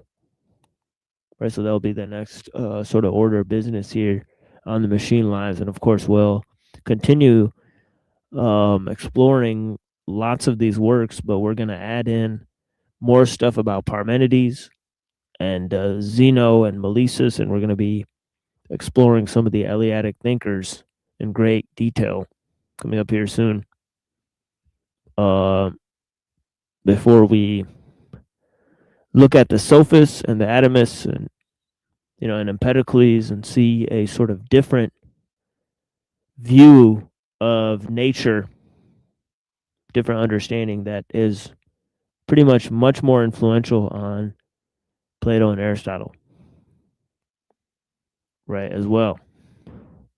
Right, then we're basically told, right, because I think Plato and Aristotle were trying to mediate,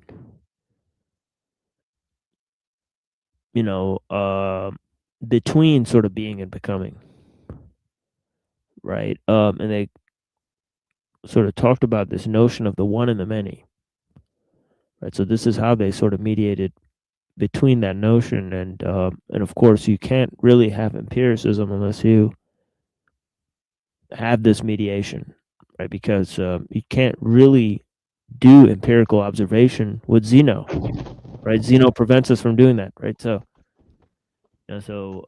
if you want to make observations of the world, right, you have to say that the world is of becoming, and that becomes why they need that process to develop the sciences. And and of course, there are certain Eastern thinkers like Vasubandhu who sort of reject that process, right, and put their stick in the mud and say, no, let's not get caught up in this illusory world,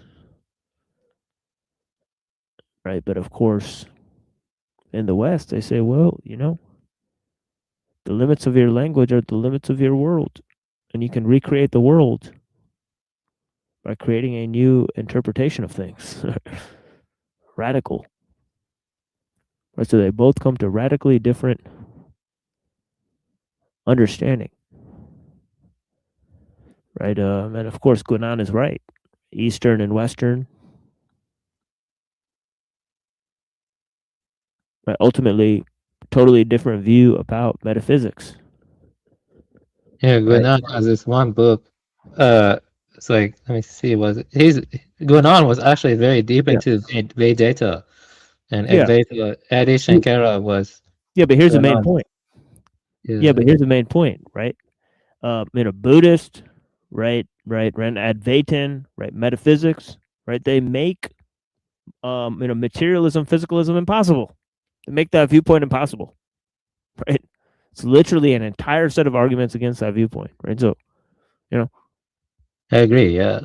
I'm not a materialist. Definitely, I agree. Yeah. Right. So so that's the main point I think Guinan is making, is that it's untenable with that metaphysic, right? So I think he saw that. So there's certain things where he's saying, oh yeah, we could be saved if we just take up the Eastern views. Obviously, that's too simplistic, right? The East is totally compromised at this point, but he's right.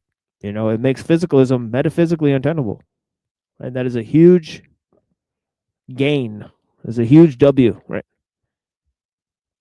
Guinan has this one book called The Reign of Quantity and the Science of the Times. I wanted to read that too.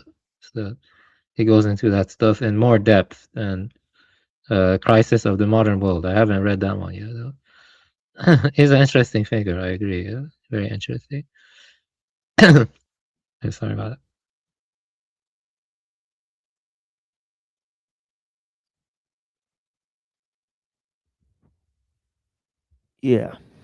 Yeah, I've referred to that book as well. So so let's play a song and then get up in some other ideas here. As I said, Skolmowski, and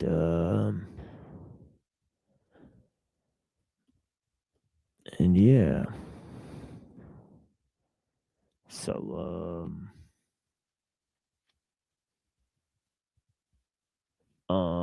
okay, so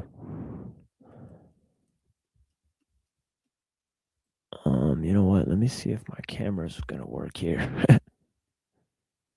Okay, here I am. The man, the myth. And yeah,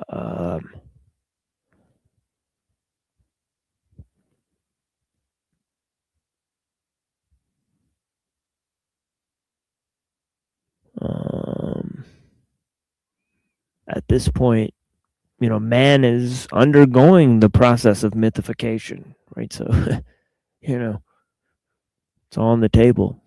But yeah, let's, as we've said, you can't be neutral on a moving train here. So let's go to this. Oh man, I can't find this. All right, here we go. Musical break. Blessings. We'll be right back. I don't think he's going to show up to the meeting here. I think he's the type of artist to do his own thing. There's no A&R out there that can tell him how to make a record. You can't tell him he needs to make something like everyone else, because everyone else is just stealing his originality and ideas anyway. I think we should cancel the marketing meeting. As a big secret, Kevin Glickman, Joe and Chris don't like Jeremy Lorna, so Roughhouse politically had to freeze my album. Regular Columbia don't know what the hell is going on with a shiesty distribution switch behind my back. I worked on my album February last year, 13 months passed by, all I heard was a bunch of lies. 6 weeks of Contra Hawking with a so-called manager, an investor living off my budget. My LP was completed before John Forte, 40 D's and pros, but too many secret fans had their hands in the pan. When I got to Philadelphia, everybody was waiting for me with tracks with a bag full of unconceptual dats, throwing me off, distracting me with Mark and K. Mallon programming me on the bass lines. All my beats was slamming, nothing they could tell us. Why everybody except Tim Devine was jealous. With my album leaking out to a bunch of critics, it was something stupid the record company and a scam booking agent slash manager did. Double my cassette for the industry. It got silly opinions from people who don't know jack about music in the industry. Know what? Had to do the album practically over. This is a test press. White label test press. This is a test press. White label test press. This is a test press. White label test press. This is a test press. White label test press. Backlash, return of the Jedi. While the average person critiquing my album, most MCs look at me with red eyes. DJs don't understand my sound is too new. He can't feel it on the felt. He say he'll make it a hit if I give him a Rolls Royce and a Versace belt. Take care, program directors. Yeah, gonna call Billboard when y'all send them a Mustang Ford. Then buy a 20-page ad about cool Keith headbands, soap powders in the sauce. That'll give me the cover, boss. Everybody's spoiled. You're gonna have to buy video shows, a washing machine. I got to step up the bat in Three River Stadium like the Yankees in the World Series against the Big Red Machine. Y'all gotta make it work. Every video producer, y'all gotta send them a V12, cause nobody wants a t-shirt at Urban Network. Big truck productions need to hire 20 people on the phones, calling retail. 90-foot pictures of me and my daughter lists on the side of the building. Half of these records are whack, cause street teams get paid to pull out wax snipper tapes out the whack backpacks. Get off early with a crew, pile up in a Suburban, go to the clubs and get the flats and posters and start serving. Yeah. This is a test press. White label test press. This is a test press. White label test press. This is a test press. White label test press. This is a test press. White label test press. This is a test press.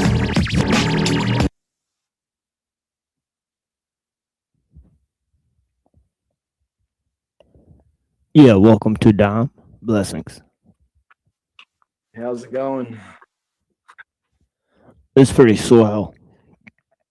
You know, all things considered, we are alive.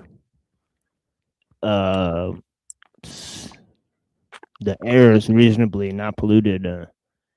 I am radiating myself to bring this message to the people, but other than that, we are an extremely confined space with all the amenities of modern life. So you tell me, friend. I was just on another panel, and it was basically like a hard debate with these two Christians. That's what I was doing.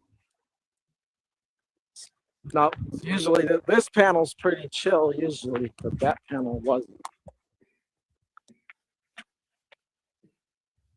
What is the topic here today?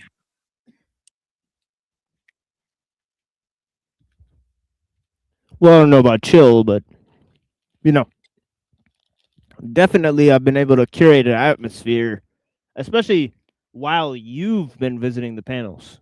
Right, it's been extremely recent that I've been able to curate this type of attitude on the panels. But yeah, usually there's always been a sort of raucous element to the panel participation. But yeah, I think the more serious topics scared some of the people away.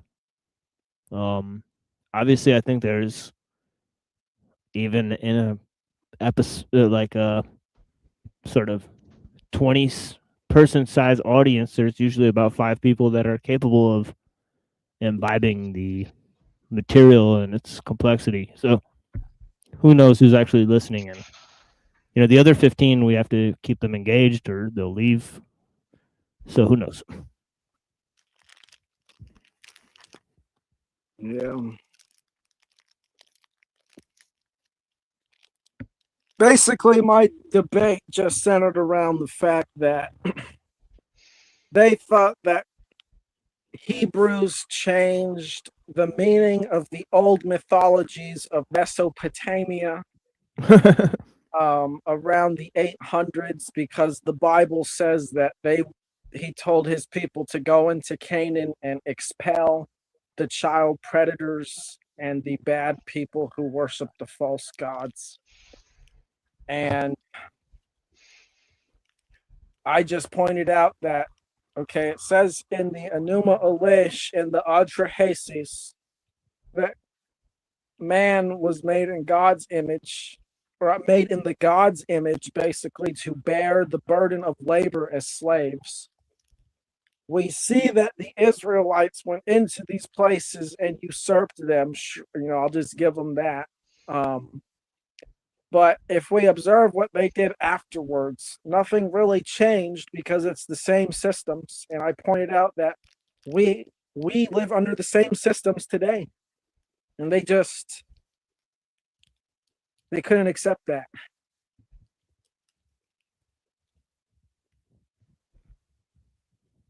Or maybe I'm wrong. Do you guys think that the systems are fundamentally different from that time to now?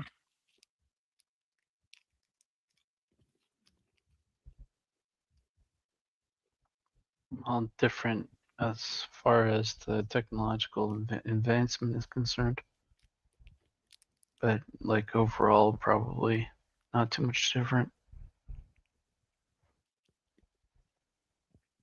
Yeah, I think I think similar stories too, right? Yeah, definitely same system, probably same people to blame. And you can tell that basically whoever wrote those books, right, that they were trying, obviously there's many examples of them rewriting it throughout history. So yeah, they always gave themselves, it's not hard to imagine that they always gave themselves a higher place every time they rewrote it.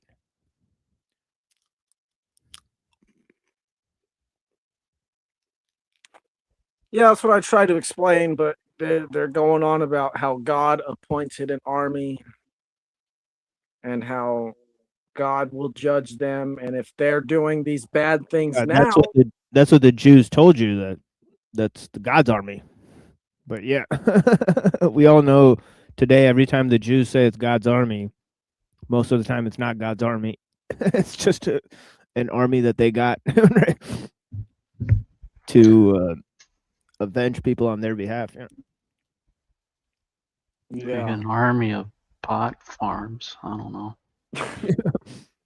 Exactly. The Mossad bot farm. Unit 8200 nonsense. Yeah, I'm not. I don't like the. Personally, I don't like the small hats. Yeah, I don't like that. Yeah, I mean, I like the ones that like me. Let's just put it that way.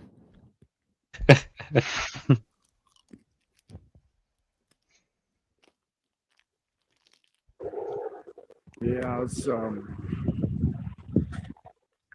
yeah, I just tried also pointing out that,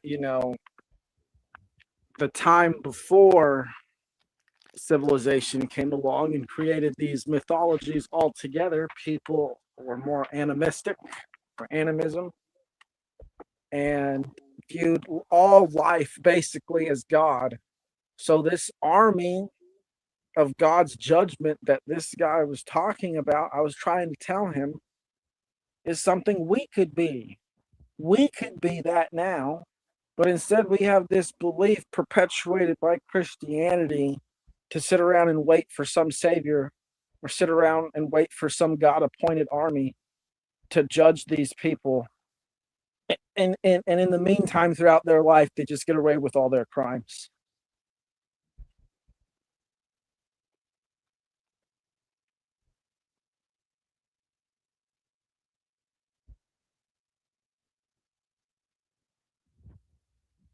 Yeah, I mean Just India, India, Pakistan, the Hindu army is God's army, the Muslim army is God's army. And they're both God's army.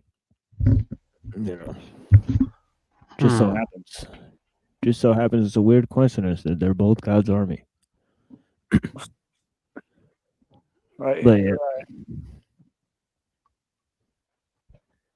But yeah.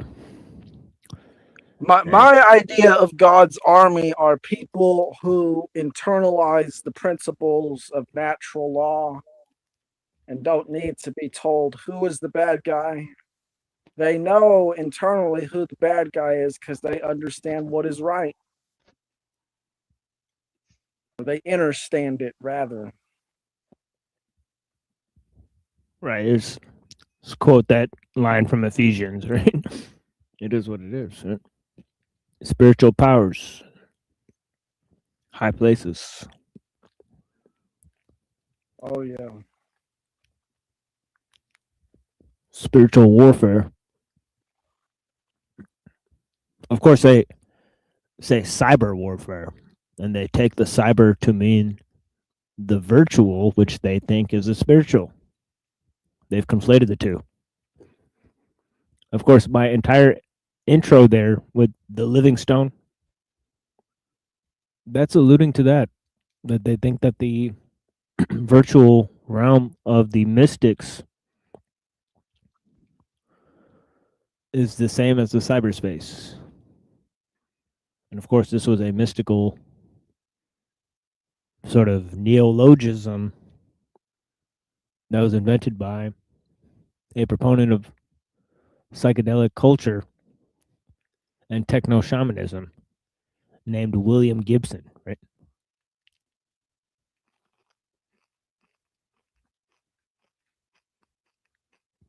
Yeah, and I'd say that that's what the spiritual warfare is all about.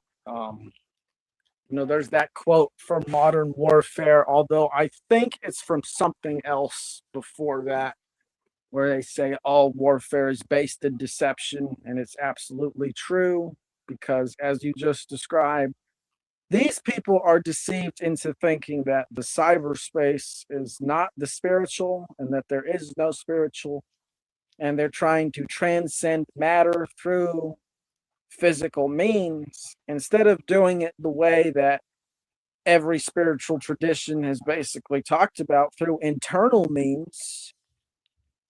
And they're basically just waging war with everything around them in the process.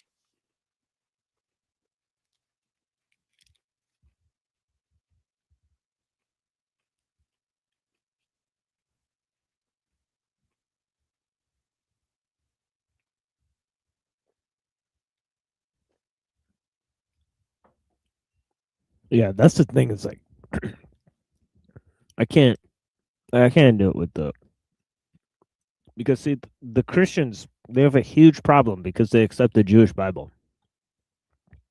It's like, so you could talk all day about how the Quran is messed up book, how it says all this crazy shit, but the Jewish Bible is way worse. It says crazier shit. Bar for bar. It's way fucking crazier. Right? Like the Old Testament is way nuttier than the Quran. Just line for line, you can compare the two. It's fucking out of this world, right? So, to sit here and defend that, it's a huge task, right? So, and to defend the sort of historicity of something that's that old, it's a huge task. But yeah, the Christians will sit there and say, well, yeah, we got the Old Testament, we got the New Testament. It's like, why do you need the old one? And then you find out that most of the New Testament is actually based on the Old Testament. It's crazy. You can't even have it. Is this the homie? Hey, hold on. It's been a while since he called in. Let's see if he's here. What's up? Yo, what's up, man? You hear me? Yeah, blessings. Yeah, what's up? Yo, what's up, man? I just wanted to call in and let you know that there's going to be an explosion in LA today or tomorrow.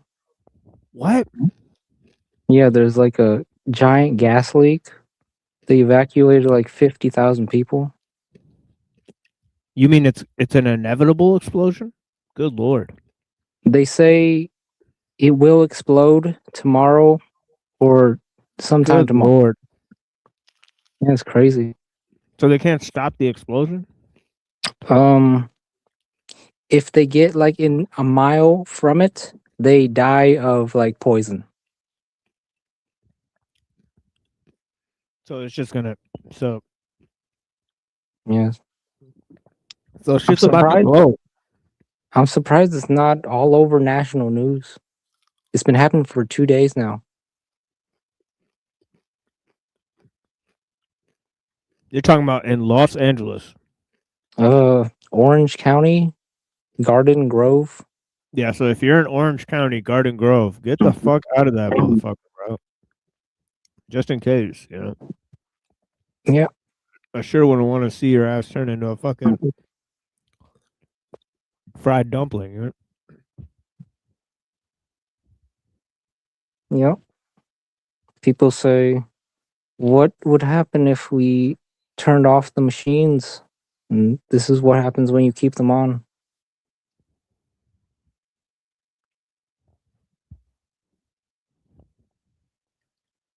Yeah, I mean, at some point, the damage we're doing to nature has to come back to us.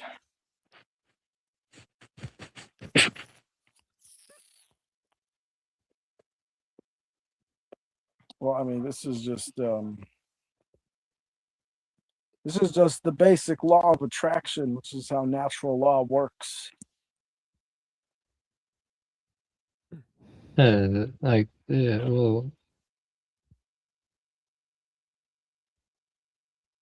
Yeah, I stole this meme from the video that we saw. Yeah, Firestarter showed me a video with this chick. And she had this meme and oh yeah, I jacked this meme. Because this meme is the quote from one of the books, I think, or a fake quote from one of the books. It's a fake quote. Yeah, it's a paraphrase of Uncle Teddy. So yeah.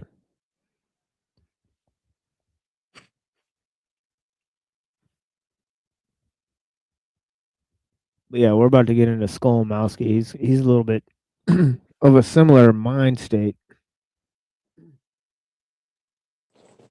Yeah, I would say that quote applies to the ruling class as well, because they have been trauma bonded to their traditions and forced to conform to uphold basically the systems of control.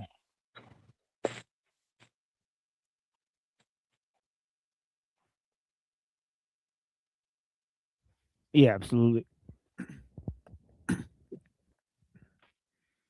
Yeah,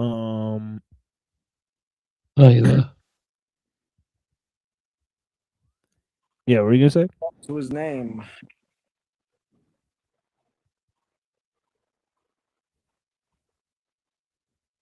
Yeah, I said he lived up to his name, but that dude left, like Reddington said. Oh, what should? Here, hold on. I'm not looking at the screen. Here, give me a second. Oh, you're talking about Firestarter left. Yeah, blessings, Firestarter. With the news update. But yeah, let's go to Skolomowski. You know, obviously, you know, we could talk about the Jays and the Bible and all that stuff. I mean, that discussion, honestly, I don't really think it, you know, like calling to hundreds of shows. I mean, they're grifting based on the religion. That's the first thing you have to think. It's like, you know, you're making money getting paid to talk about the religion. How sincere can you be? Right? When the religion actually says, you know,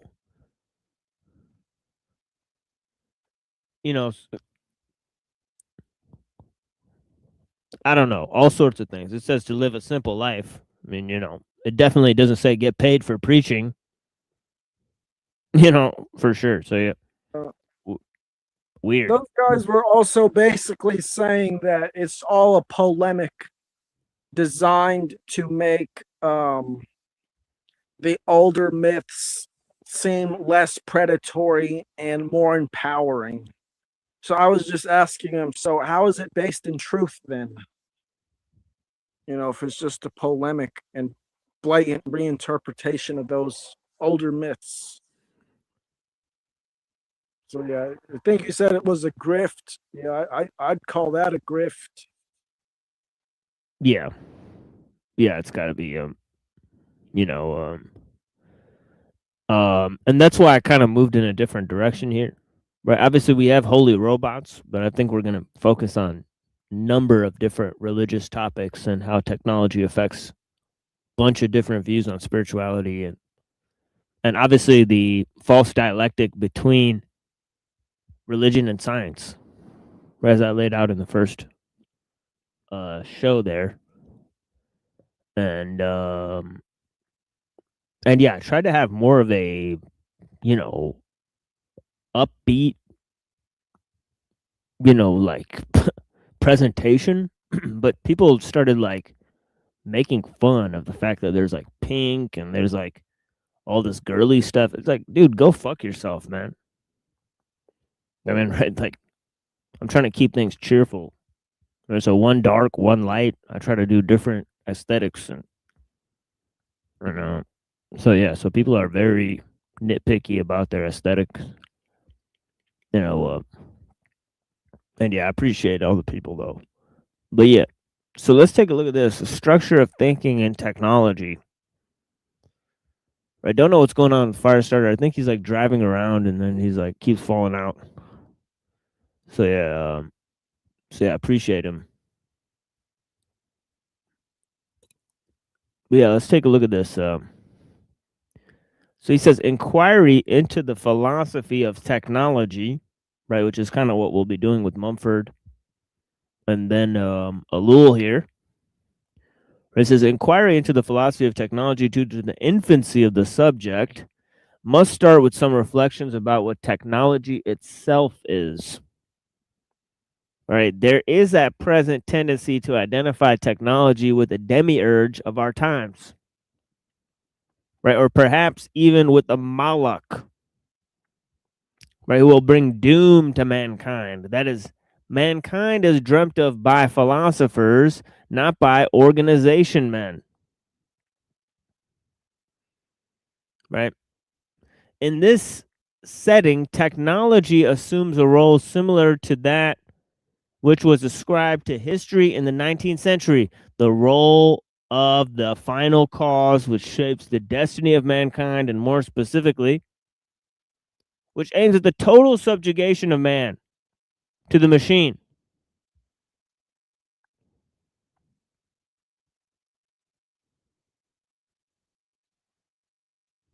So that's kind of like what we've been exploring, like this concept, right? In other words, right, at turning the human being into a technological component, right? So yeah, so that's the role of technology that we're exploring. Is that true? You know, as I explored on the show yesterday, to what extent is technology an extension of the human? In what sense are human institutions making common cause with the alien entity or force, as Ellul says, right? Against man?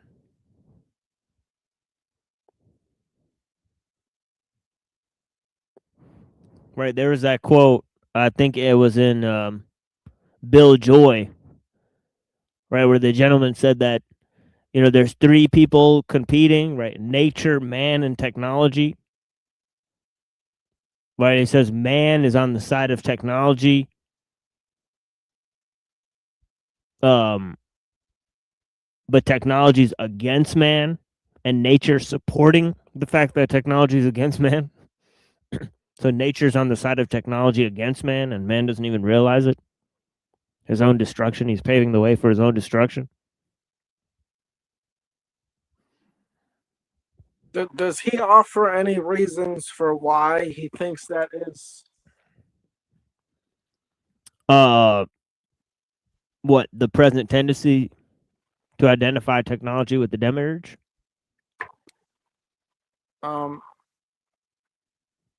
No, using technology. What did you say? What did you just say before I asked that question? I was saying that Bill Joy was kind of remarking that nature might be on the side of technology against man. It's kind of like that scenario in George Carlin, right, where the earth uses man to get plastic, right, or something like that, right? Okay, so my question is, there was a time when humans did not use technology against nature, but now we're in a state where we are using technology in a way that goes against nature without realizing it, or maybe we don't care. I'm sure we pretend to realize it, but my question is, why is that? Why is there a shift? And is it natural, or is it alien, or is it something more explainable in the realms of archaeology, like maybe an agrarian shift or something like that? What does this guy say it is? My question.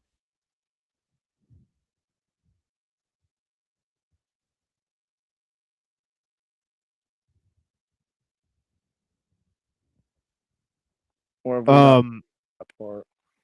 I think he thinks it's like ideological,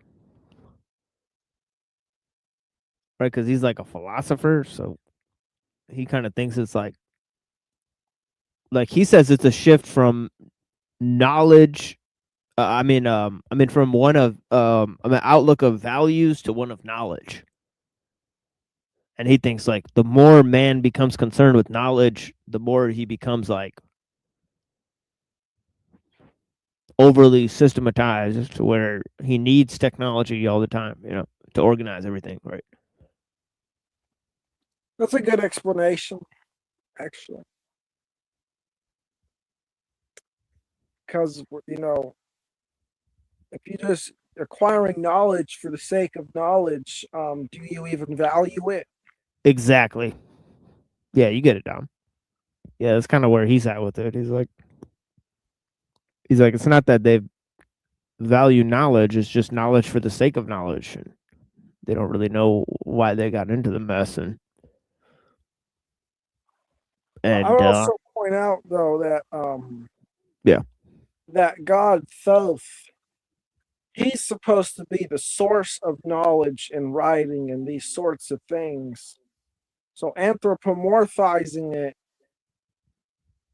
and even though I think he was a person, still regardless, saying one person is this source of knowledge, and there's themes to support that this bird character is the theme, or the source of knowledge and messages throughout a huge chunk of history, and even into like Hermetic teachings, which is a huge influence over occult traditions. Yeah, he's got a little bit of that. Skolomowski is kind of like that. So he's into what they would call process theology, where he thinks that, we talked about how Hermeticism sort of seems to suggest this, that God is sort of changing. Right? So this is Skolomowski's basic view, is that, that God is not a sort of static entity, right? That God is quote unquote evolving. Yeah, I think Whitehead had similar views, but Yeah, it's Whitehead. Yeah, but Whitehead, I think he did think there was an eternal, unchangeless aspect to God. So, to double check it. So yeah, let me see. He did. He had both process view and kind of a discrete view. I have to look at it again. yeah. I mean, that's very close to Skolomowski itself, because I there's see. things that Skolomowski kind of, so obviously you can't maintain that God is totally subject to change, or else you can't really identify it, right? So yeah, this is just from the wiki, but I want to just talk about Whitehead a little bit because it does overlap with Skolomowski. He says the primordial nature he described as the unlimited conceptual realization of the absolute wealth of potentiality. That is the unlimited. Well, that's the thing, is that if you talk about immanence, related views of God, right? You can't tie God into the static perception, right? So God has to be whatever's going on, right? So if you look at like immanence views of God, it's like God is always tied into movement and creation, and so that's kind of like what Skolomowski is saying, is like that God is both a part of it and not part of it. But insofar as God is a part of it, we're also a part of God, and God is also changing, right? So, but yeah. Yeah, I see. Let me. Yeah. For Whitehead, the primordial nature is eternal and unchanging, but he has a consequent nature, which is what you were describing. It's like the change and stuff. So, like, for him, it's like the primordial aspect is the lure for free feeling, the internal urge for desire, pooling the entities in the universe as yet unrealized possibility. So, but he has a consequent nature for God too. He draws a distinction between primordial, which is changeless, and consequent nature, which is like the lore or the changing aspect or something of God, which is more temporal. But yeah, that seems to relate to Skolomowski. Maybe Skolomowski was influenced by Whitehead, probably, and so yeah, yeah. So the participatory universe, it does kind of sound similar to some stuff I read of Whitehead, stuff like that. So primordial offers the possibilities, and consequent actualizes and enriches them through its relationship to the world. So it's like an interplay between transcendence and immanence. It's like smashing being and becoming together. Stuff like that. That's what Whitehead believes. And so, yeah. So yeah, I see it.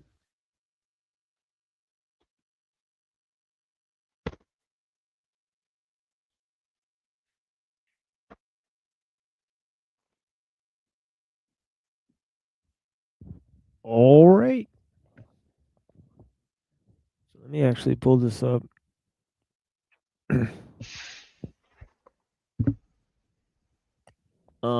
Okay, so here we are. So it says it cannot be denied that reflections on technology in this fashion are philosophical reflections and and that consequently they belong to some system of philosophy of technology. At this point, however, a vital distinction should be made between a philosophy of technology and a technological philosophy. Okay, so check that out. Right, so I think we already can see the difference. Right, philosophy of technology, right, is going to come to, certain,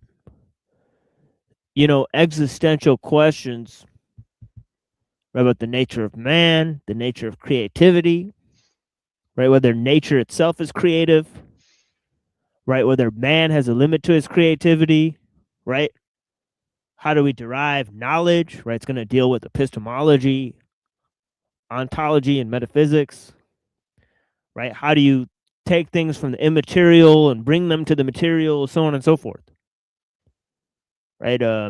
So aesthesis, as it's called in Plato, right?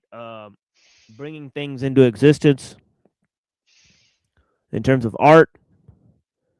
So there's all these considerations in the philosophy of technology. What is a technological philosophy?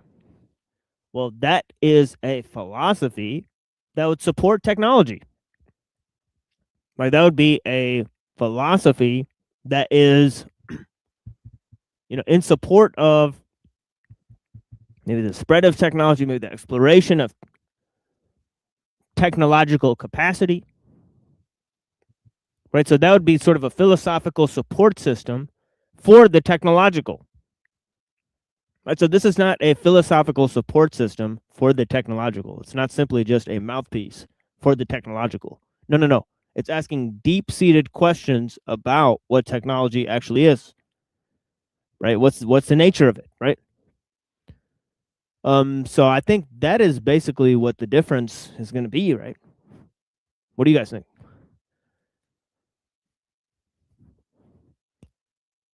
Or the difference was what exactly? Between philosophy of technology and the technological philosophy, right? Yeah, I mean, I read it a while back. I kind of tell you right now, but I think philosophy of technology takes a step back and is willing to look at the moral dimension, how it shapes and molds people's behaviors, their perceptual world, like how they interpret things and how they derive value and stuff. Well, the technological philosophy is concerned with learning more contingent facts, like learning these facts or discovering new things is the highest value and stuff. So it's not willing to question, whether the fact is worth knowing in the first place, whether the sacrifices are worth it, whether it leads to betterment. Like it doesn't go deep enough. See that's the difference. Like asking, like why should we care if Jupiter has this or that?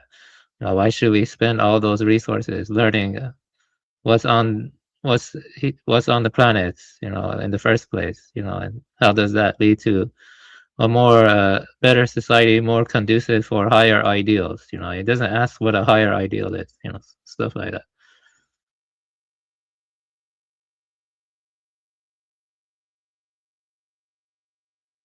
Yeah, I think that's what we were just talking about putting knowledge before value, hand in hand. And that also goes hand in hand with what I pretty much talk about all the time, or I think I talked about it here. So, the sacred feminine, recognizing the role of the sacred feminine and the sacred masculine, because the sacred feminine would basically be the value, and the sacred masculine would be the knowledge in this instance. Yeah, I think you like Mumford a lot, Dom, because he talks about the sacred feminine. Yeah, he's like that. He's like what he said about that. Yeah, I like Mumford. And the myth of the machine. Is Dogon. Maybe I should look into Dogen, or I don't remember his first name. What's his name? Avian. Dogen. You're talking about Dogen, founder of Soto lineage in Japan. Yeah. Yeah, the time being. I think I like Hakuin a little bit more, though. I like Hakuin a little bit more. I think he also founded Zazen, right? Was that his thing, right? Yeah, Dogen went to China in a dangerous trip, and he met this guy named Rujing, who gave him Dharma transmission. But Dogen's practice is a little bit different from Renzai, and so I actually like Hakuin a little bit more than Dogen, but they're both good.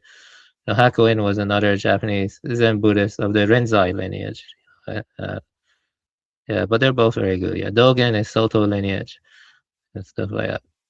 Yeah, but if I had to pick, I think Hakuin is a little bit better. But they're both good. But there are some minor differences. Buddhism has different. Even in Zen, you have different schools. You know what I mean? You have different schools in Shan or Zen. So that. Yeah, but I was talking about Mumford. Mumford talks about the sacred feminine and myth of the machine. TML was reading about that last night. You might like him if you want to explore the sacred feminine more, Dom. So yeah, it's interesting. There's a lot to read and a lot to learn. There's different angles you can approach this profane times. These profane times. So yeah, it's ultimately profane any way we look at it. Yeah. So yeah. The Dharma ending age, Kali Yoga. I don't know what the Muslims would call it. Maybe end times. I don't know. Do they have something like Kali Yuga in Islamic literature, TML?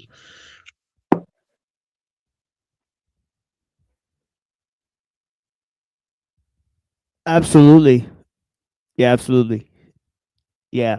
The prophet, peace be upon him, he said that in the last days, that there be people having sex in the middle of the road, and basically the most decent of men will tell them, "Can you go on the side of the road?" Because people are, trying to do stuff.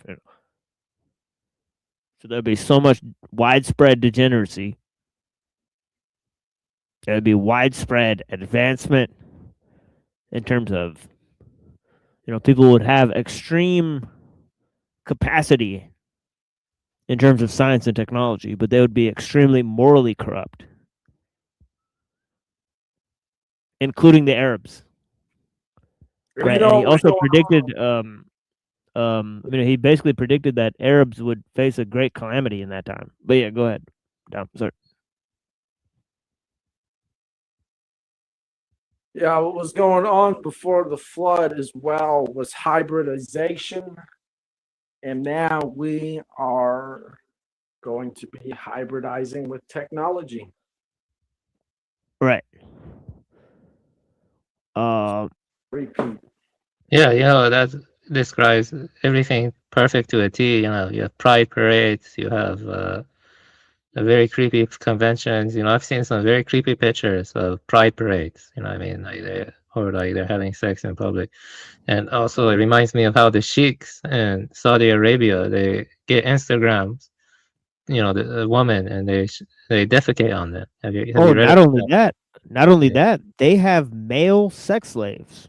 That one of the Saudi Arabian princes was in the he murdered one of his sex slaves in the hotel, and they had to clean up the mess. They described the brutal way this guy murdered him, and then they found a tape of this guy abusing him and choking him and yelling at him in the elevator. And the video was extremely messed up. He's like slapping this guy, choking him, and the guy's scared for his life. And he went in his hotel room and murdered the dude who was actually his sex slave. Right? So they have male sex slaves. They have drinking parties with celebrities, with well-known celebrities. And then those celebrities actually tweet at the prince, "Oh, we drank and we had a lot of good time." And the fucking prince will go and say, "Take that tweet off because we're not supposed to tell people that we're drinking alcohol." For Pete's sake, these people are extremely corrupt. They do all sorts of degenerate acts. They pretend to be Muslim, and yeah, it's extremely insane. All right. But, so yeah, so this is the fact of the matter, right? But yeah, we need to move on from that. Obviously the leaders of the people, right, that profess and take care of the religious rights of the people, right, they should be extremely exemplary in terms of those religious customs. But these people are not, handling the situation with care, as it were, right? So So yeah, extremely corrupt leadership. And of course, we could talk about the Vatican and how corrupt they are too. You know, it's incredible. Right? And let's not forget the corrupt rabbis of the different communities. And there's so much corruption in the world, and of course the religions of the world are some of the least at this time. It's like anyone will just have corruption. They're just religious by name. The real corruption is actually it's crossed over into just pure Satanism, right? And total inversion of anything that's pious. But yeah, anyways, let's go to this. So he says the philosophy of technology belongs to the realm of epistemological inquiry, attempts to situate technology within the scope of human knowledge. But the latter belongs to the realm of sociology, broadly conceived, or social philosophy, and is concerned primarily with the future of human society.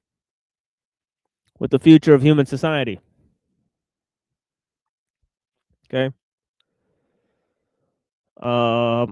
Those who prophesy that our civilization will be devoured by Moloch of technology are expanding a certain a certain vision of the world, are viewing the world through technological lenses, are attempting to establish a new kind of monism, the technological monism, in which the technological order is shown to be the prime mover and ultimate justification of other orders: moral, aesthetic, cognitive, social, political. The articulation of this technological philosophy is perhaps most important from a social point of view, as a way of alerting us to the dangers of technological tyranny. However, for the time being, this technological monism, or whatever name is given to the socio-historical prophecy, is but a prophecy. As important as it may be from a human point of view, it cannot serve as a substitute for philosophy of technology proper.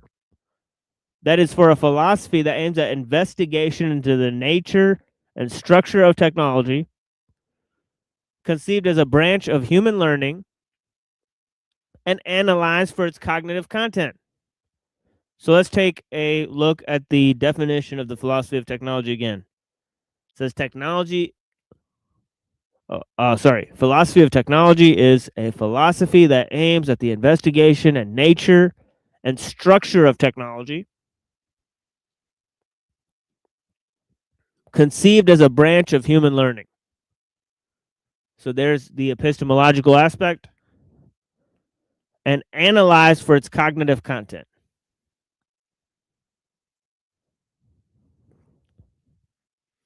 Okay, so I think with that last line, he's trying to distinguish it from the sociological perspective, right, which is just about its effects on human society. Right, and of course, it's not taking a critical perspective at that rate. It's just taking a surface level analysis. But of course, philosophy of technology aims at a deeper analysis, right, is what he's trying to point out. Right, so he says, I shall not be concerned here with the transformation of society by technology. It seems to me that the monolithic technical world, quote unquote, is but a graphic and perhaps fearsome expression, but not reality. For the time being, the evidence that technology pervades the totality of human relationships is rather slim. In the realm of art, for example, modern technology perpetuates at least some traditional human values. The unprecedented spread of superb reproduction of the great masters, the easy availability of the finest recording of music of the last 5 centuries, the spectacular rise in production of distribution of paperback books, are all due to the advances of technology, and all serve, at least in part, the cause of highbrow culture, not technological culture. It may be that a comprehensive philosophy of technology should include the moral implications of technological progress. Okay, so not only epistemology, but also ethics. Right? Maybe as some philosophers insist that in spite of the semi-autonomous development of technology, a substantial part of modern technology is moved by non-technological forces. That, for example, motor cars are produced in order to make money. Intercontinental missiles in order to kill people. Consequently, a comprehensive treatment of philosophy of technology must examine the presuppositions lying at the foundation of these technological quote-unquote events, and must attempt to assess their implications for mankind at large. The weight of these problems cannot be underestimated. However, they are outside the scope of my considerations. In this paper, I shall be concerned with what I call philosophy of technology proper. That is with the analysis of the epistemological status of technology. Technology is a form of human knowledge. Epistemology investigates the validity of all human knowledge, its conditions, its nature. Therefore, it is the business of epistemology to investigate the peculiarities of technology's relation to other forms of human knowledge. In particular, it is crucial importance to analyze its relationship to science,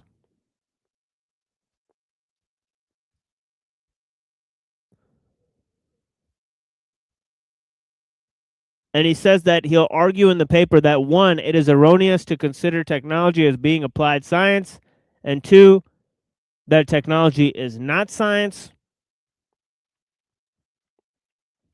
Okay, so that's something that Ellul also argues, right?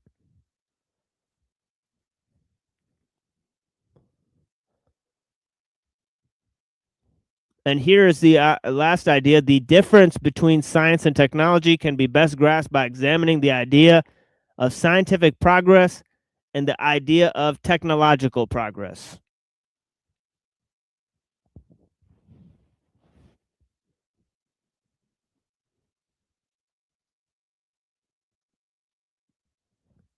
Scientific progress typically is more theoretical,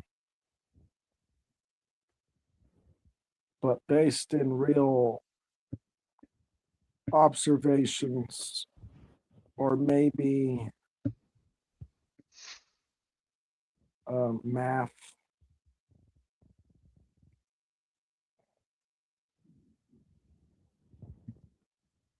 But technology, on the other hand, is blatantly manipulating the environment pretty much all the time.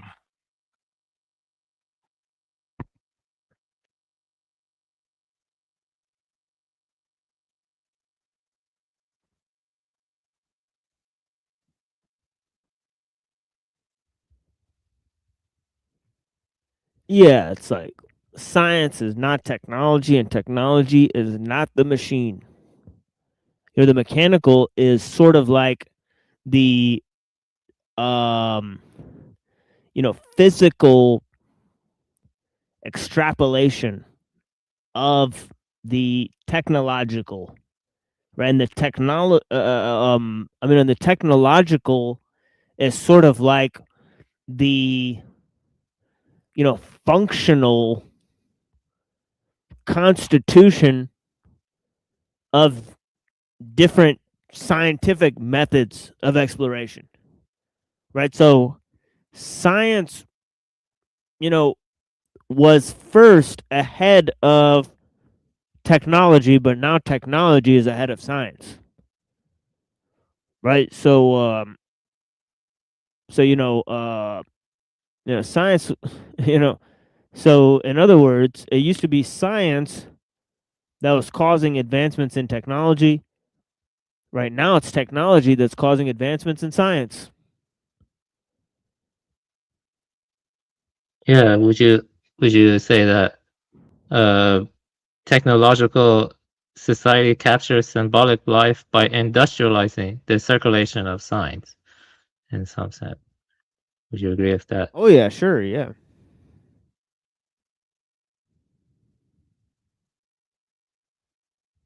And it says movement from art to science.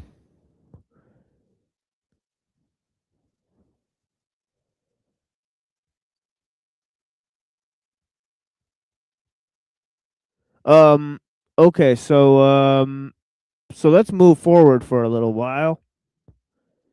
And I'll play a song here for the people.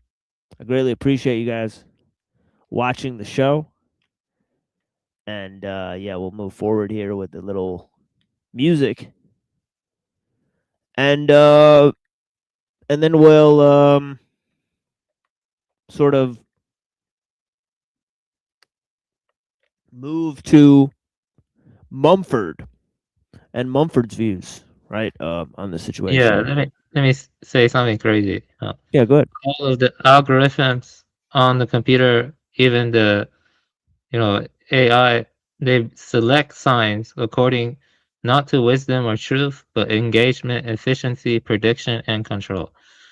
Yeah, so in a way, the algorithm, the digital information age, it's like we can look at it like this, like let me say this though, is like the Gutenberg press is when it kind of began the movement towards greater and greater issues, like the telegraph detached communication from our local presence. You have radio and television, it's centralized attention.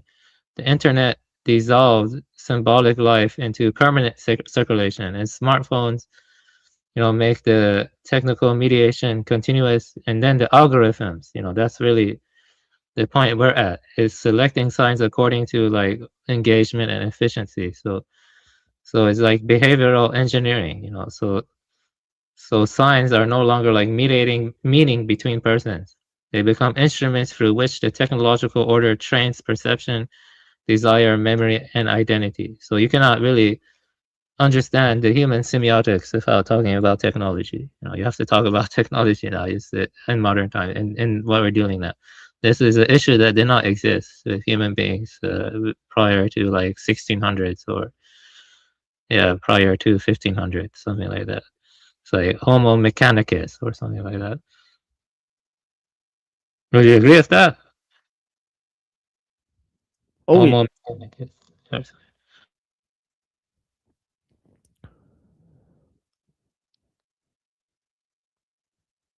Yeah, Homo mechanicus, Homo economicus.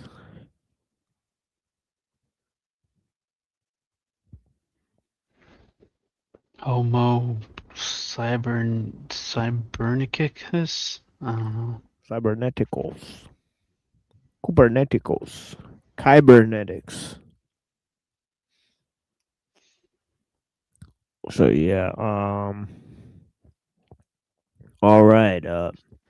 So let me close that out, and we'll play some music here. Let's see if the camera's okay. The camera's still working. Wow. So yeah. So let's play a song for the people, and we shall move forward here. I appreciate you guys. This is called Invisible Chess.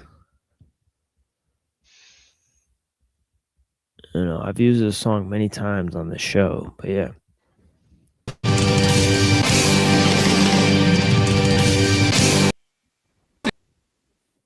Oh, whoops. That was my fault. There we go.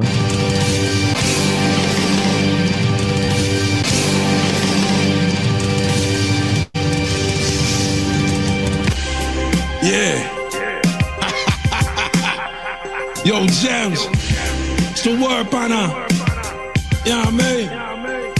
Polo Pazzi. Spit Gems. You know what I mean? It's all body rap. Look. Yeah. Head game nice, you don't wanna scrap with me. Plus I always keep the motherfucking strap with me. Asshole at the bar, the Billy Bats in me. I throw a 4-punch combo mad quickly. Why you sick? I'm always rhyming so passionately. Why you sick? I lay the violence out graphically. If you were smart, you would never wanna clash with me. No needle do nada, the Filipino flash in me. And I always got the gun on the waist, and the bullet go through either stomach or face. Disrespect everybody, I don't run or get chased. I'm DJ Magic Mike God pumping the bass. I don't like human contact up in my space, or you'll likely get a ball bat up in your face. Pussy rapper, you a fucking disgrace. I'm children of the corn killer camp guard running with mace. Stupid. To me, it's not a discussion, it's invisible chess. I am the essence, what you would call hallucinations. Have my palms put you in check. Fuck it. Who's to say what it's saying is? To me, it's not a discussion, it's invisible chess. I am the essence, what you would call hallucinations. Have my palms put you in check. Fuck it. Yeah, yeah. So you a shooter boy, gunman, iron on your waist. Rude boy, I let the gem star wine upon your face. You don't stand a chance, motherfucker. I lay you out on the corner like a stamp, motherfucker. I'm the champ, motherfucker. And this is my city. Die with me if you live. Try feel that vibe with me. Ravenous, dig your bitch back until it's cavernous. Rib shots off the top rope and she ain't mad at it. Passionate, pastime, persecuting pacifists. Crack babies, facts, baby. I'm just trying to manage it. I am the essence, what you would call hallucinations. Or windows, jump at her when you'll feel rejuvenated. Fuck it. Who's to say what insane is? Who's to say what a sane is? Probably the same shit. Learned a portion of that when I was in stasis. Astonishment is an illusion just like the fame is. What? To me, it's not a discussion, it's invisible chess. I am the essence, what you would call hallucinations. Have my palms put you in check. Fuck it. Who's to say what it's saying is? To me, it's not a discussion, it's invisible chess. I am the essence, what you would call hallucinations. Have my palms put you in check. Fuck it. Who's to say what it's saying is? Box got a Pazzi. Spit jams. Sup, hermano? Yeah. Punch you in the face, rap. Polo Pazzi. Spit jams. New York to Philly.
Well, I'm definitely not going to watch this mayonnaise ad.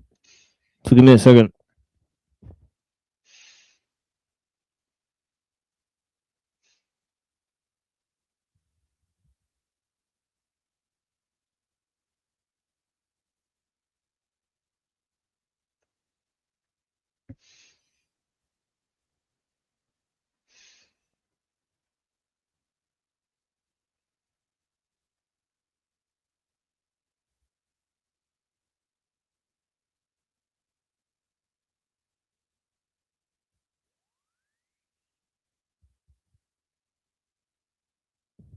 Let me actually go back like 2 minutes.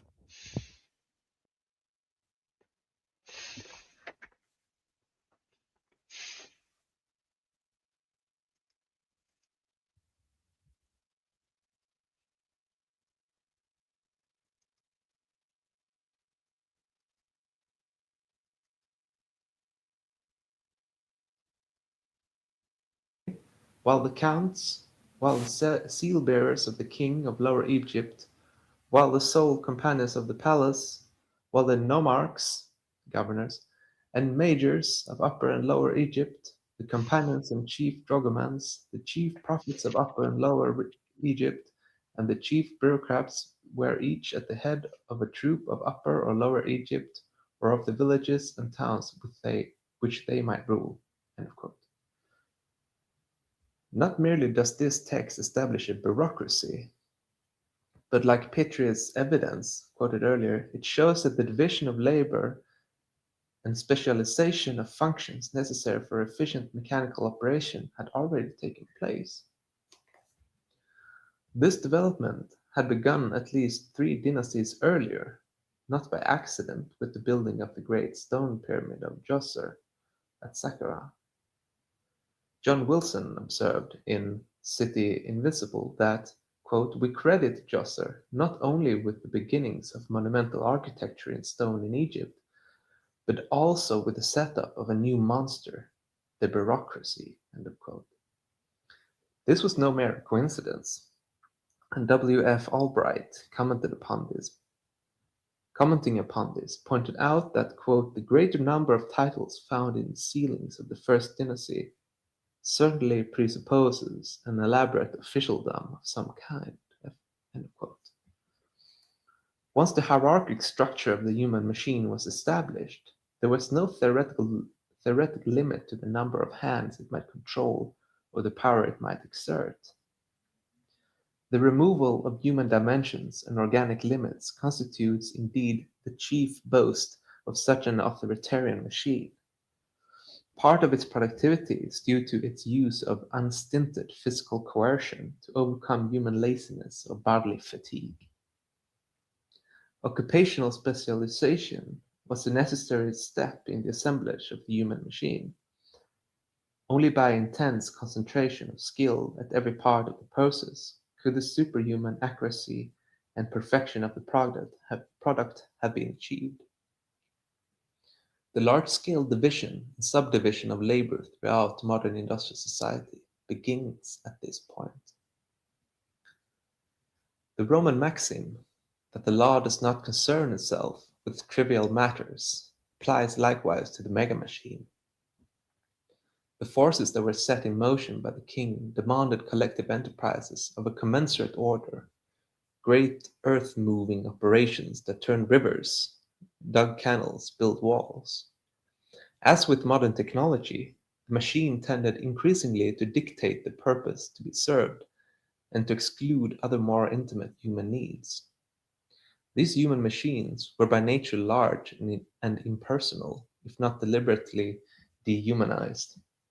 They had to operate on a big scale, or they could not work at all, for no bureaucracy, however efficient, could hope to govern directly 1,000 little workshops and farms, each with its own traditions, its own craft skills, its own willful personal pride and sense of responsibility. To the rigid form of control manifested in the collective machine was until our own time confined to great mass enterprises and large-scale operation. This original defect limited the extension of megatechnics until mechanical substitutes for the human operatives could be invented. The importance of the bureaucratic link between the source of power, the divine king, and the actual human machines that perform the works of construction or destruction can hardly be exaggerated. All the more because it was the bureaucracy that collected the annual taxes and tributes that supported the new social pyramid and forcibly assembled the manpower that formed the new mechanical fabric.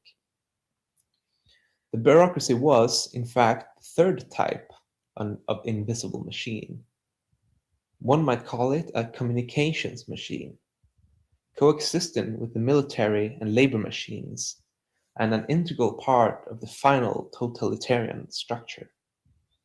Okay, so finally, all that is necessary to bring about total manufacture of the human element within a system is to develop a sort of quote unquote communications machine, right? Which is that they control the symbols, right? So as long as on a civilizational level, right, they're able to establish authority or control right, by directing the use of symbols to create this communication machine, right, to basically,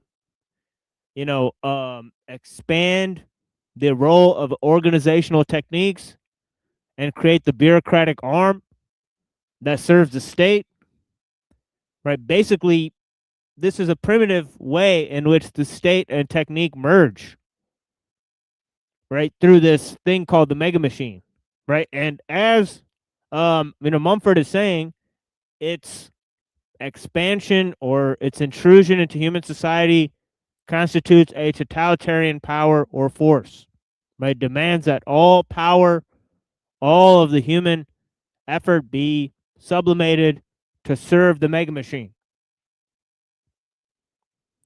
Hey, I'm gonna get off. It was good Blessings, talking. Dom. Yeah, thank you for being here. Yeah, I appreciate it. Okay, good night.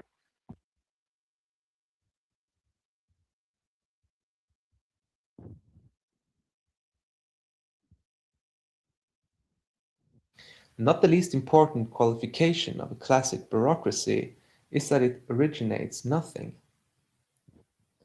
Its function is to pass on, without alteration or deviation, the orders that come from above, from central headquarters. No merely local information or human consideration is admitted to alter this inflexible transmission process. Only corruption or outright rebellion can modify this rigid organization. Such an administrative method ideally requires a studious repression of all the autonomous functions of the personality and the readiness to perform the daily task with ritual exactitude. Not for the first time, as we have seen, does such a ritual order enter into the process of work. Indeed, it seems highly unlikely that submission to colorless repetition could have been achieved at this point without the millennial discipline of religious ritual. Okay, so here's another place where the false dialectic between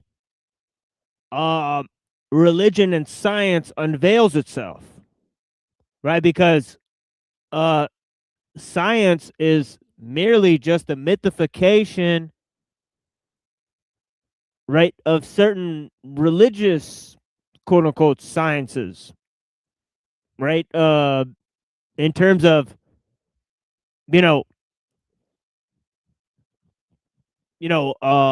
the process or expansion of work, or the methods of work, are really based on the methods of ritual, right? So again, right, where we think that there's a cutoff point between religion and science, and between spirituality and our technological expressions, right? Mumford is saying that no, actually the religious views paved the way for these ideological expressions, namely in the way of monotechnics being this form of sublimating all power to one controller, right? That was then seen in the political sense to be the king, and in the sense of religion to be the henotheistic deity that's the head of the pantheon, right? So he's saying all of this culminates in a singular system of control, a totalitarian techniques, a monotechnics, right? And of course, these are not my ideas. I'm simply trying to demonstrate and show what Mumford is saying, right? And of course, if you want my opinions, go to the beginning of the show, right? I gave 45 minutes of explanations that I think are a synthesis of the various material we present here. Anyways. Bureaucratic regimentation was in fact part of the larger regimentation of life introduced by this power-centered culture. Nothing emerges more clearly from the pyramid texts themselves, with their wearisome repetition of formula, than a colossal capacity for enduring monotony, a capacity that anticipates the peak of universal boredom achieved in our own day. This verbal compulsiveness is the cycle side of the systematic general compulsion that brought the labor machine into existence. Only those who were sufficiently docile to endure this regimen, or sufficiently infantile to enjoy it, at every stage from command to execution, could become efficient units in the human machine. KAA's team is unique. They're able to help authors with a multitude of perspectives. We're not just one. The fuck?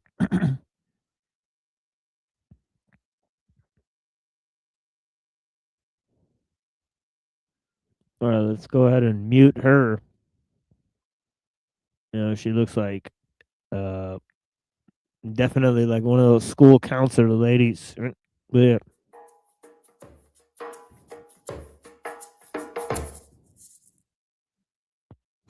Four, the magnification of personality. The marks of this cosmic mechanical order can be easily recognized. To begin with, as noted before, there was a change of scale. The habit of thinking big was introduced with the first human machine. For a superhuman scale, individual structures magnified the sovereign authority. At the same time, it tended to reduce the apparent size and importance of all the necessary human components, except the energizing and polarizing central element, the king himself. Paradoxically, the monopoly of power brought about a monopoly of personality too, for only the king was endowed with all the attributes of personality, both those incorporated in the communal group and those that, precisely at this period, it would seem, were slowly beginning to emerge in the human soul, which was now pecking through the social shell in which its embryonic existence had been spent. At this early stage, personality and power went together, both centered in the king. For the sovereign alone could make decisions, alter ancient local customs, create structures, and perform collective feats that had never been imagined, still less carried out before. In short, he could behave like a responsible person capable of rational choice, released from tribal custom, free to be when the situation demanded, a nonconformist, unable to introduce by edict and law deviations from the ancestral pattern. Like the king's original monopoly, that of immortality, some of these prerogatives would, under pressure, be passed along eventually to the whole community. But here it is the magnification that must be noted. All the old dimensions were overpassed, just as the physical bounds of the village horizon and the small group were lifted. Now the sky was the limit, and the city was no less than a whole world in itself, closer. All right, so here is this thing, right? The whole idea of Jerusalem as the sort of city, right? That's a sort of microcosm of the macrocosm, right? Reflection of heaven, right? And so you already get the picture that the city, it has this universal element, right? That it's drawing down heaven to earth, right? And so you know, there's this idea in which, you know, man's limit, right, in terms of boundary is no longer limited, right? So there's the sense of empire building, right, that comes into the framework with this idea of the city as a reflection of the world, you know, and so on and so forth. You know? To heaven in every dimension. Oh yeah, yeah. The main point is that heaven seems to represent the otherworldly, right, and the city as a representative of heaven, or the king as a representative of heaven on earth, right, seems to represent that man and his limits go far beyond the earth, right? They have sort of global limits, right? There is no limit, in other words, right? He's saying that the demarcation of limits is lacking, right, for man in this sort of cosmic interpretation of man. Both in practice, and perhaps even more in fantasy, these magnifications applied to time and space. Kramer notes that in the early dynasties, reigns of incredible length are attributed to legendary kings.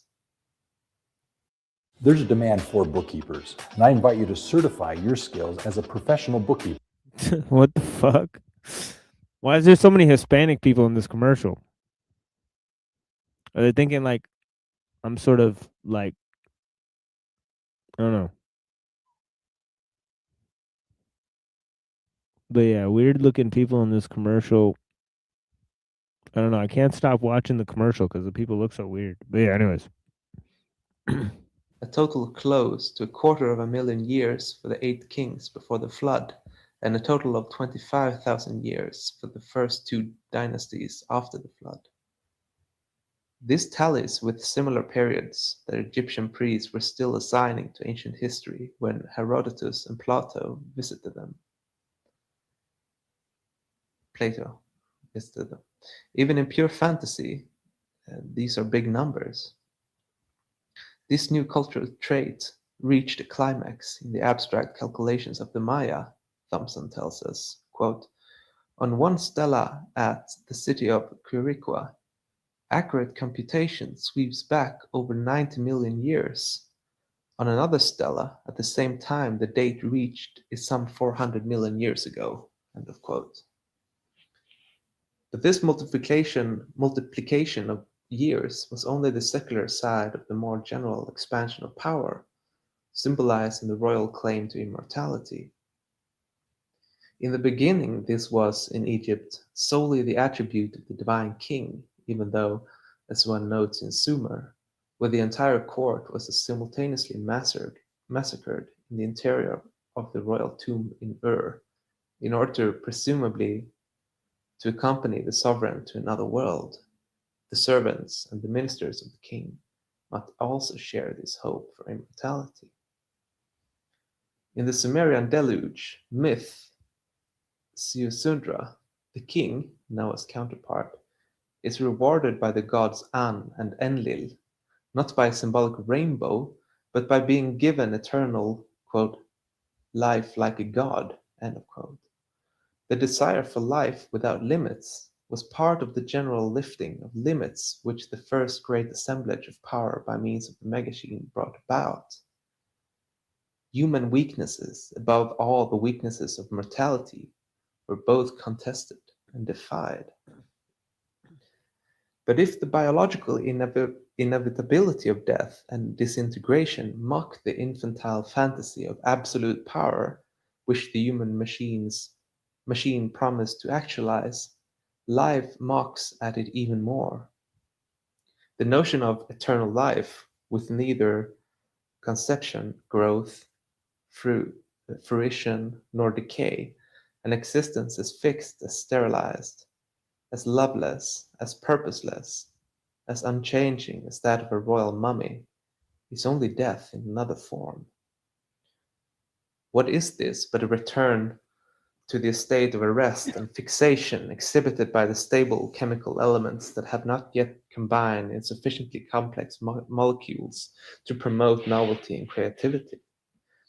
From the standpoint of human life, indeed of all organic existence, this assertion of absolute power was a confession of psychological immaturity, a radical failure to understand the natural processes of birth and growth, of maturation and death. The cult of the old fertility gods never shrank from facing death.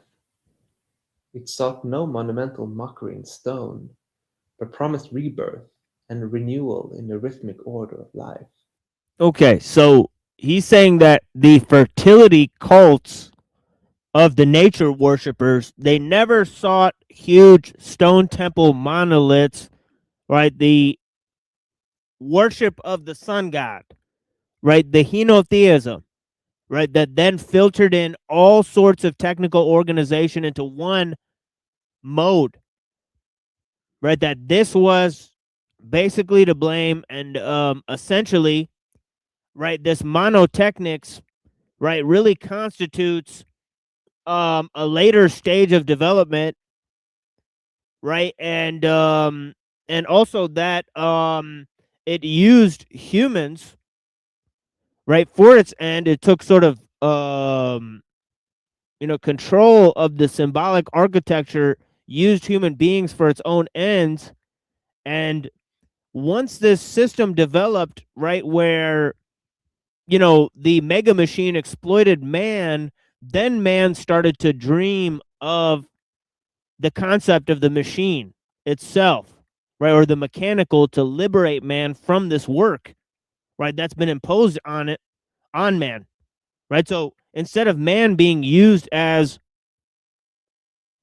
labor for the power that's in control, right, due to the extreme effectiveness of human organization and the use of symbols, right, men start to dream of inventing a technological world to liberate themselves.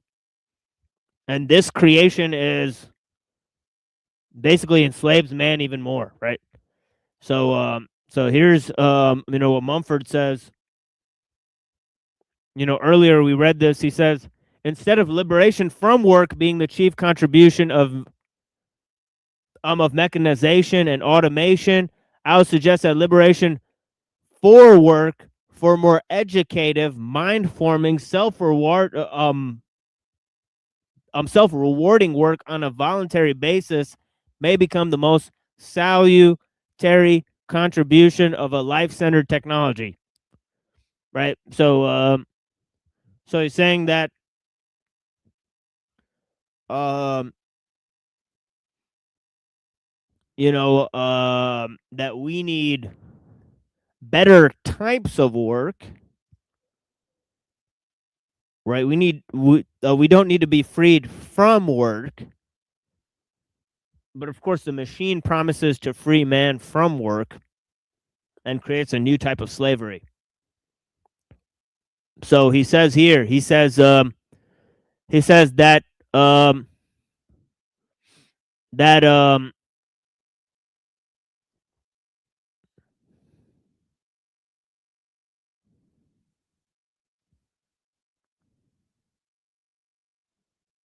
oh wait, where is this coming from?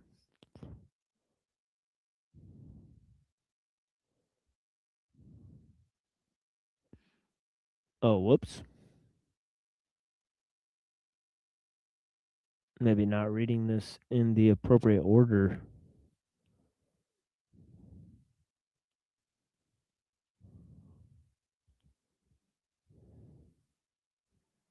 Yeah, so he says here, yeah, sorry, I was at the wrong part. I was looking at two different parts.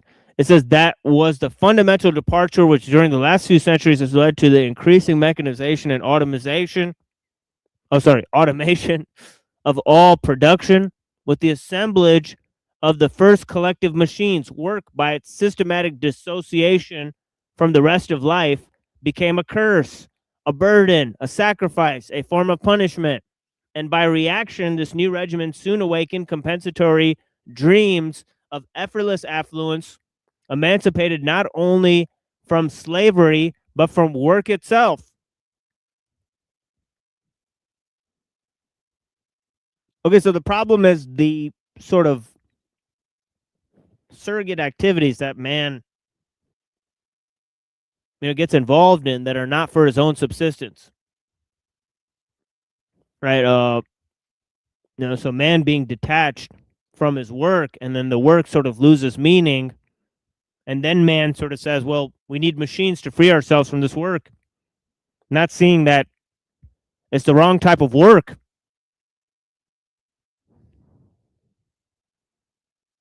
So yeah, so he says these ancient dreams, first expressed in myth, but long delayed in realization, now dominate our own age. Right. So here's how we develop the myth of the machine.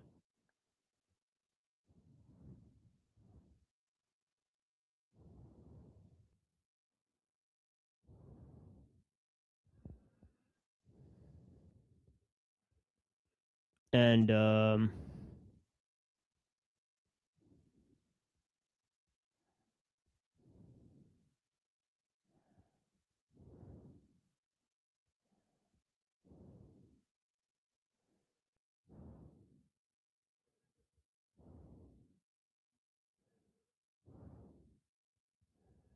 All right, so I don't know why this is sort of.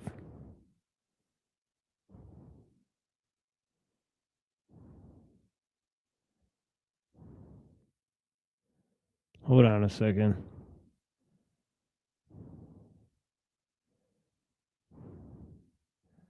Yeah, this thing's tripping out on me. Sorry, guys.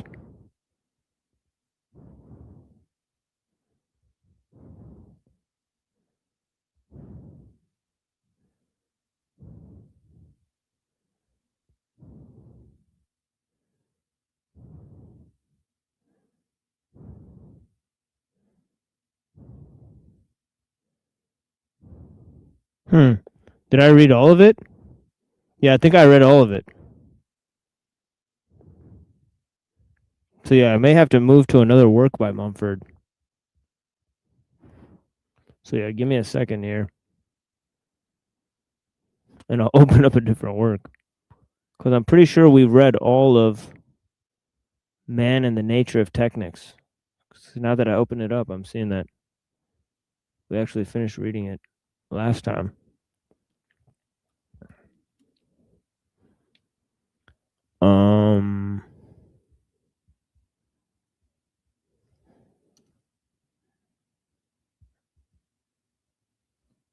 So give me a second here.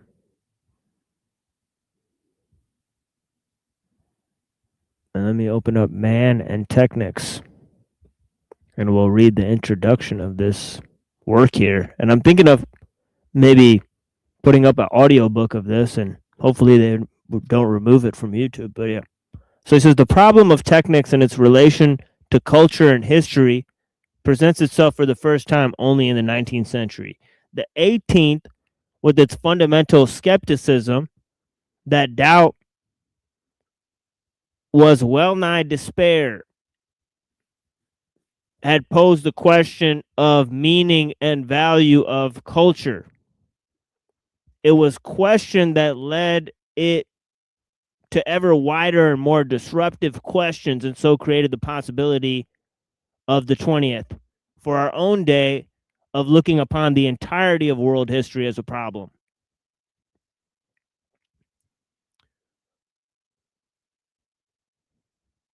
Okay, so here he cites Robinson Crusoe, right? So Uncle Teddy also cited Robinson Crusoe,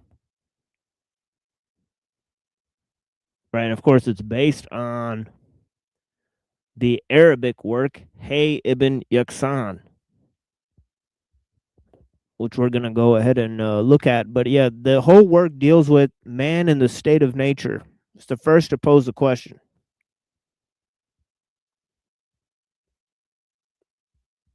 Right, of the relationship between man as a animal and man as a member of society.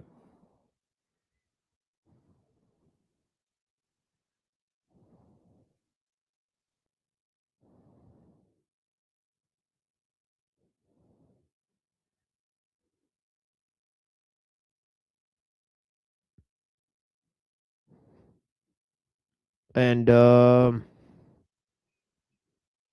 let's go ahead and look at what he's saying here, right? He says, in the 18th century, the age of Robinson Crusoe and of Jean-Jacques Rousseau, and of the English park, and of pastoral poetry, had regarded "quote unquote" original man himself as a sort of lamb of the pastures, a peaceful and virtuous creature, until culture came to ruin him. The technical side of him was completely overlooked, or if seen at all, considered unworthy of the moralist's notice.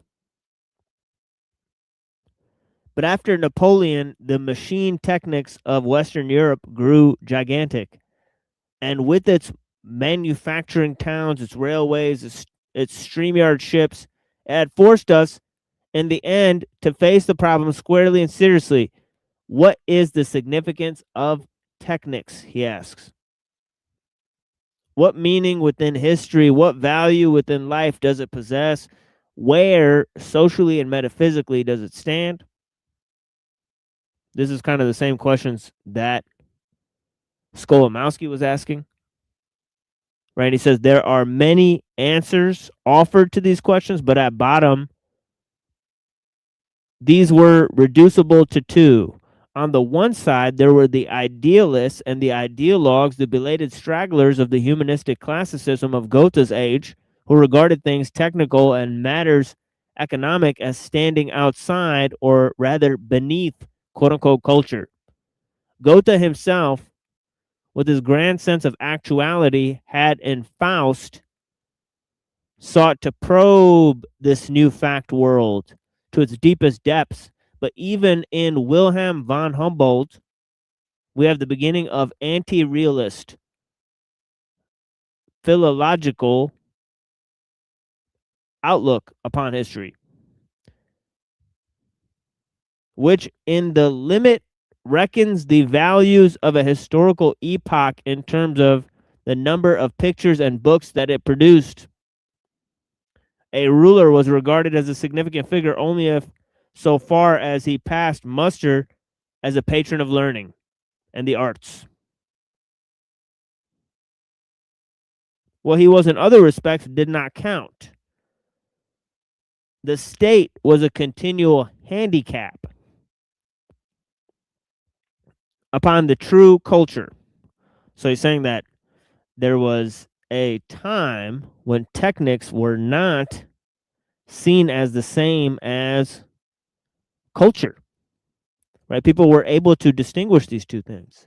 You know, yesterday when we were bringing up the Cyborg Manifesto, right? That lady Donna Haraway, she actually uses the word technics from Mumford. So his influence is still pretty notable, right? If people are still using the same words and terms that he invented, right? Like 100 years ago, right? Yeah, I looked him up and I was surprised to know that he was heavily involved in like urban planning, right? Or something like that. Right, yeah. Yeah, so it's kind of interesting. Like, he seems so critical of this stuff, but it's like maybe because of what he was actually employed doing. Like when you actually get down to like how do you actually manage a city, which is kind of like a synthetic organism in and of itself, right? Yeah, we watched his documentary on the city, and he really lamented the fact that the whole city is like planned around cars and elevators and tall buildings. And he said the human element had been taken out of the city. And the city was completely turned over to the use of machines. And he lamented that fact, and he even said that the connection between the countryside and the town, as in the medieval setting, right, that this was a much better setting instead of creating the city and then creating the suburbs as a sort of fake countryside, and then having the countryside totally removed from both the suburbs and the city, right, the actual countryside, right? So yeah. So he's saying this sort of compartmentalization, it totally removes the human element from the entire design.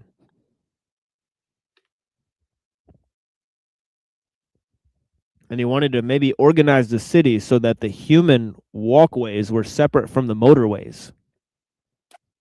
But yeah, a lot of his recommendations were not taken into account, as we've seen. But yeah. Yeah, let's see. Yeah, there was some other urban planner that you or somebody was talking about. I can't remember exactly what it was, but the guy who organized like New York City, I can't remember his name, but he's a pretty famous guy. Yeah. And and he was definitely like, an SOB, I guess you'd say, because his attitude was totally the opposite of what Mumford seems to be. So Yeah. Yeah, well, okay, well, I'm just going to read it just a little bit more of this, focused on this for a little bit too long here. And I'm sort of running out of time, so I'll sort of quickly move forward here. This last paragraph, I didn't know we were going to open up this new work here. So it says, war was scarcely believed in, but being but a relic of bygone barbarianism, while economics was something prosaic and stupid and beneath notice, right? Although in fact it was in daily demand. To mention a great merchant or great engineer in the same breath with poets and thinkers was almost an act of lèse majesté. I don't know what that means. Lèse majesté. I think that means like, you know, like you're being like fanciful, right? So saying that these people didn't belong to true culture, right? Consider, for instance, Jacob Burckhart's Weltgeschichtlich Yeah, Betrachtungen. les majest basically means like you're defaming the ruling party or class or head of state. Yeah. So it's saying if you call the engineer, and you know, if you mention an engineer in the same breath as poets and thinkers, you were committing a great sin against culture back in the day. And he says, consider, for instance, Jacob Burckhardt's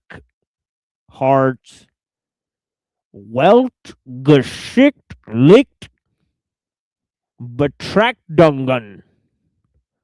The outlook is typical of that of most professors of philosophy, and not a few historians for that matter, just as it is the outlook of those literates and aesthetes. Wow, imagine calling somebody a aesthete. AESTHETES.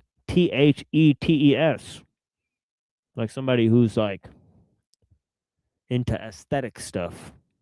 Right? Of today, who view the making of a novel as something more important than the designing of an aircraft engine. Right? On the other side, there was materialism. Okay, so we saw this, right, from Gonan. Right, in its essence, an English product. So just like Gonan, he's blaming the British, the Anglos, right, which was the fashion among the half-educated among the latter half of the 19th century. The philosophy of liberal journalism and radical mass meetings of Marxist and social ethical writers who looked upon themselves as thinkers and seers. If the characteristic of the first class was a lack of the sense of reality, the second was a devastating shallowness.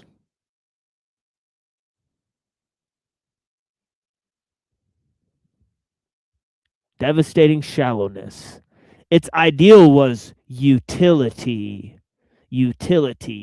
and utility only.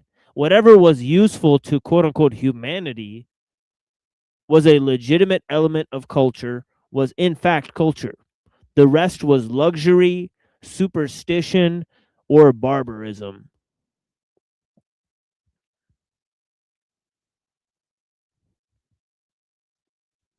Now, this utility was utility conducive to quote-unquote happiness of the greatest number, and this happiness consisted in not doing.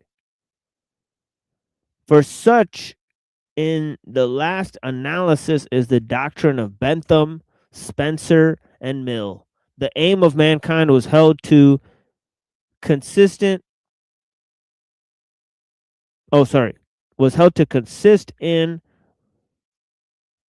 relieving the individual of as much work as possible and putting the burden on the machine. Okay, since we just kind of were there in the other text, let's leave it there with that. And I'll play some music and move to ellul. And don't know if Buddha's there. Buddha, are you there? Yeah, I'm here. Yeah, okay. Yeah, it's cool. Yeah, man. I'm gonna play some music and then we'll move to some other stuff. And we'll be closing out soon. I appreciate you guys. Blessings. The greatest gentleman of modern music.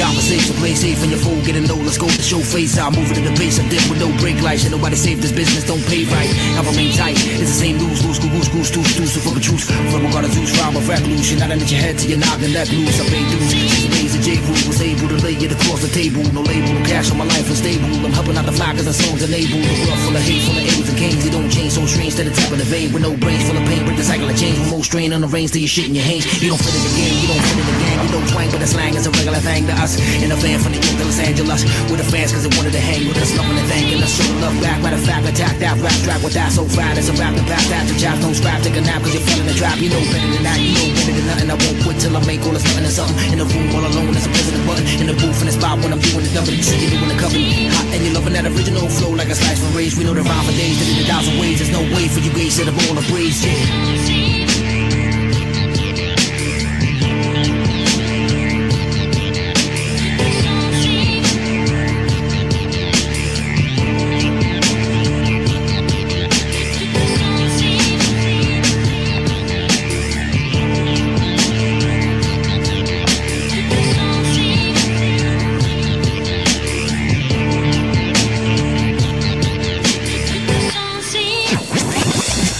Approaching, and you can feel it in your marrow as the window that I got to speak. These things becoming narrow. I would never leave you. They've been planning this for us since ancient Hebrew. The people assume we use the cross when they depict an evil. Yes, Nuero population numbers dwindle back to zero.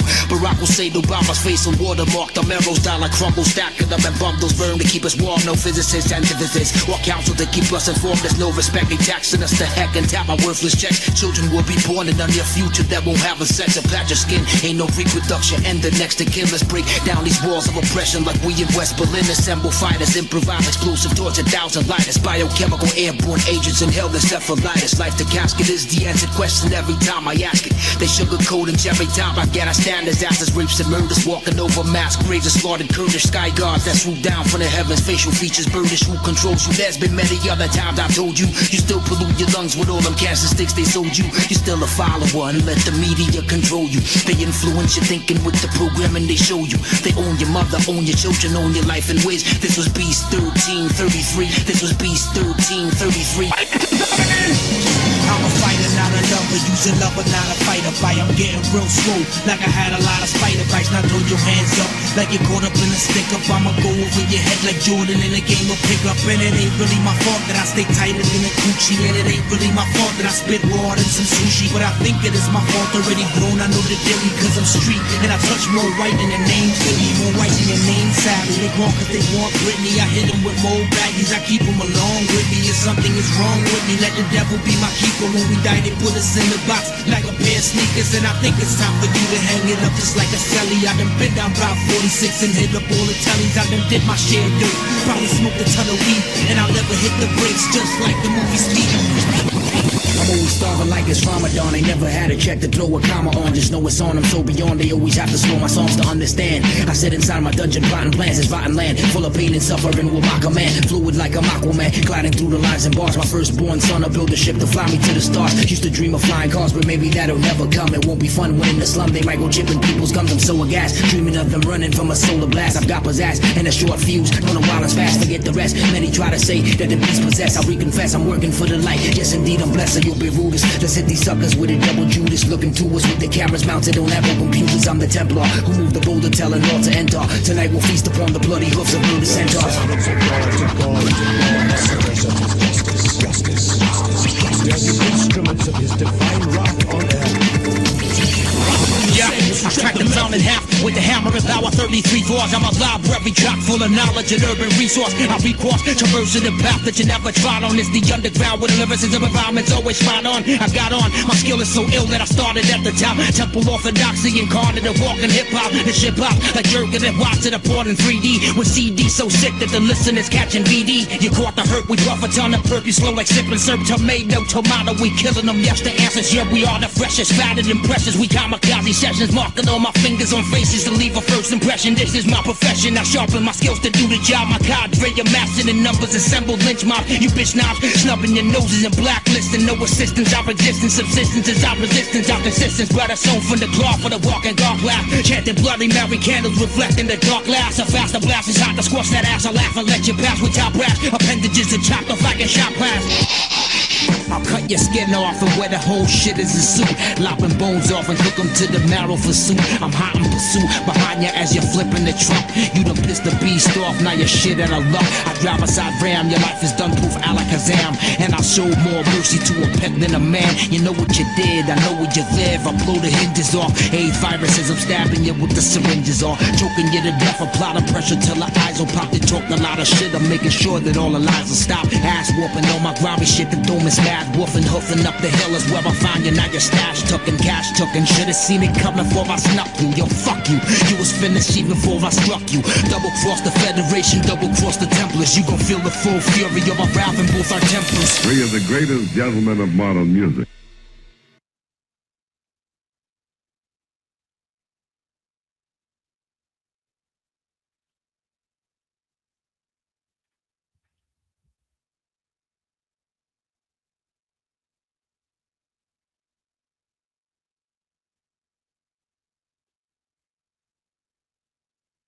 Yeah.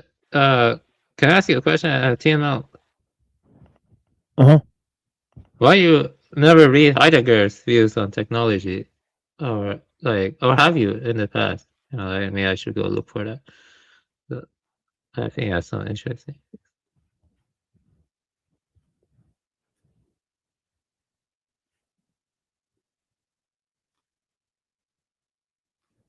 That's my question.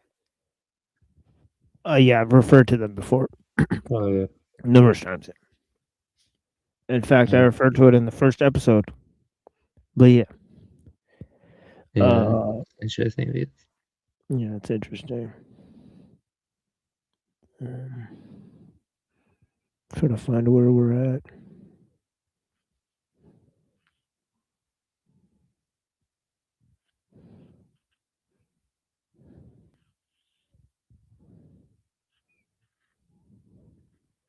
Oh, okay, here we are.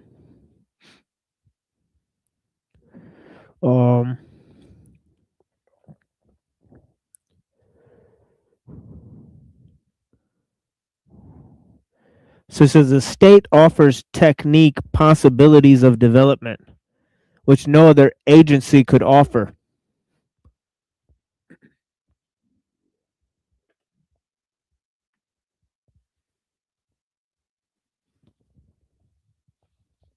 Which no other agency can offer. It gives research men the necessary means to expedite their research. And as a consequence, to expedite technique, only the state is in a position to make available to scientists the results of scientific investigations from other parts of the world. The state can exploit information techniques which no lesser agency could possibly exploit. It can buy necessary new instruments in any country.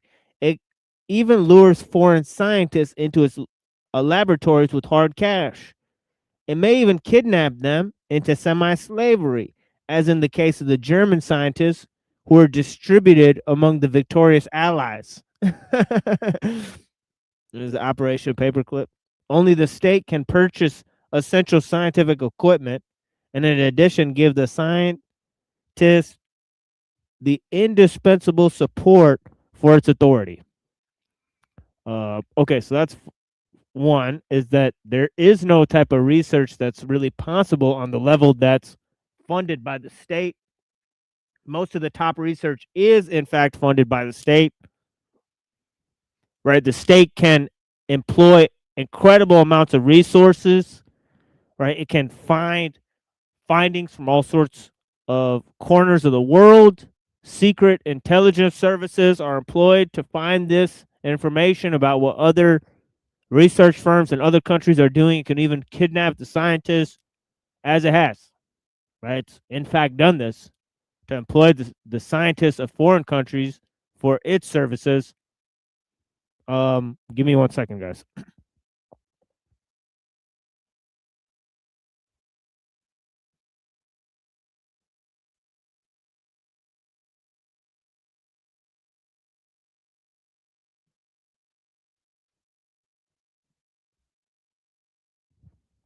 All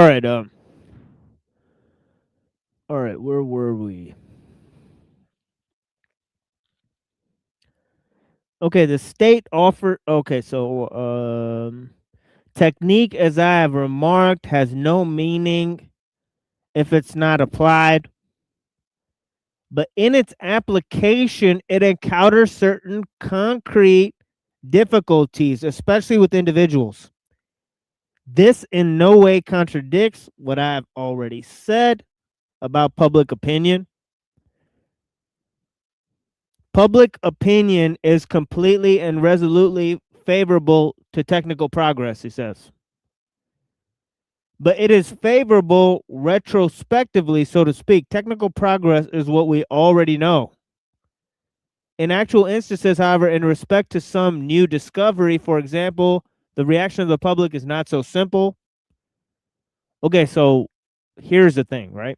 The public supports technological progress that's already in play, right? It may not support new technological inventions or their implementation. It may be sort of skeptical about that, right? But whatever technology is already there, it already supports, right? So there's by and large not that much criticism over technologies that are widely implemented, right? And you see this is really the case, right? The people who are seen as critics of technologies that are widely implemented are seen as sort of nut jobs, right? So there's extremely the propaganda is extremely effective, right, for those areas. Okay, apparently, there's almost nobody that questions technologies that are already being implemented, right? But obviously, you could always find a few people who are like, "Oh, no, there's this crazy new technology that's going to come up that's going to ruin everything, whether it's AI or anything. You can name hundreds of things, right? But once it's already going to be put into play, right? And this is by and large the pattern of technological advancement, right? Once things are invented, they have to be implemented. They're usually first implemented by the military as weaponized, right? And then they become used in terms of commercial, right? So any technology that's invented is implemented, right? And by the time it's implemented, it's accepted, right? Mostly they don't question the implementation of it, right? So yeah, the only thing that's being questioned is technologies that aren't being implemented on a large scale. I mean, which is a extremely slim amount of technology, right? So yeah, so most of the public is in support.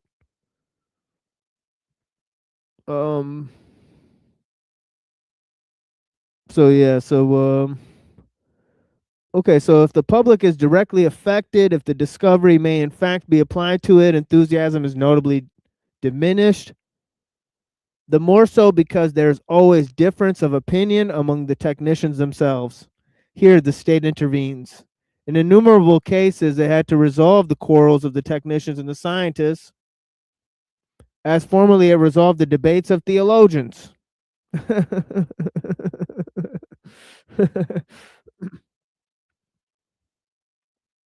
So there's another instance in which, to continue the discussion from Mumford to ellul, right, in which the forms of ritual then translated to the methodologies of the scientists, right, and the technicians, right. Of course, they employ a considerable amount of ritual within their various,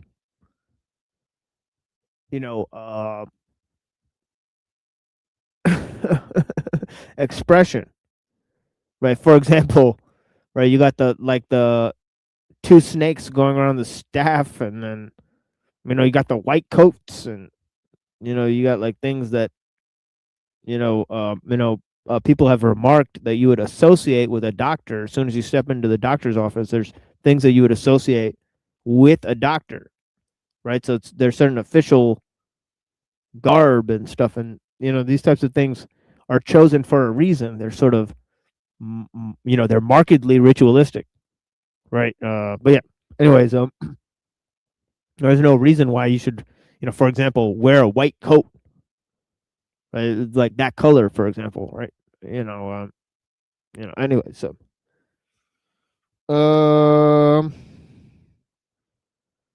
so yeah, recall the strife concerning the anti-tubercular jabby stabbies of Calmet and Guerin. Also, the reservations of some scientists concerning the polyvalent jabbies, which is now obligatory in France. The state alone decided what was to be done in these cases. I'm sure we could think of a few cases in our own time. Moreover, the state clothed its opinion in its authority, which in a short time became the authority of the technician. Where necessary, authority was reinforced by compulsion. A complicated system developed. The child who has not been jabbed up cannot be admitted to school, and the child who does not attend school has no right to family subsidies. Oops. Thus, the state overcomes the objection of individuals to technical progress. Says a little. Friedman writes, quote, "It is clear that in a society in which the psychotechnician's important task is not invested with the authority of the state, his position is ambiguous and his recommendations do not always have the weight they should." And Friedman goes on to remark that state authority frees technique from the grip of private persons.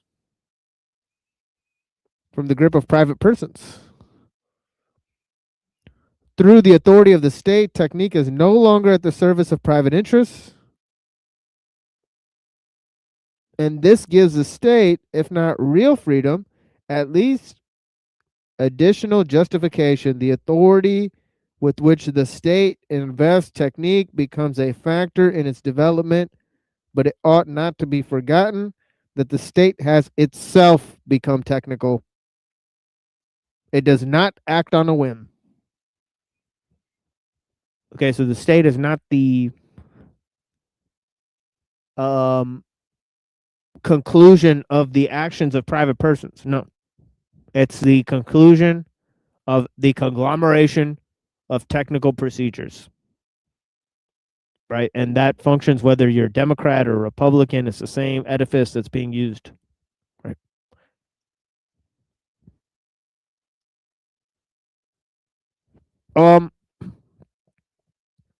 Yeah, blessings to the homie.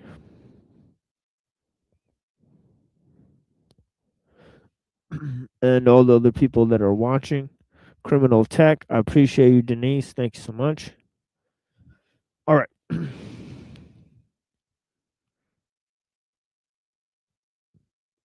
Institutions in the service of technique. Oh, yeah. The state then proceeds to create organs to meet the demands of technique. And here arise a number of possibilities. The system created in France involves a certain decentralization. The CNRS, National Center for Scientific Research, okay, is fairly autonomous, but it is necessary right off to dispel the to dispel a misunderstanding. The name includes the word scientific, but the work of the center is above all else technical. Right? Notice he's distinguishing between science and technics.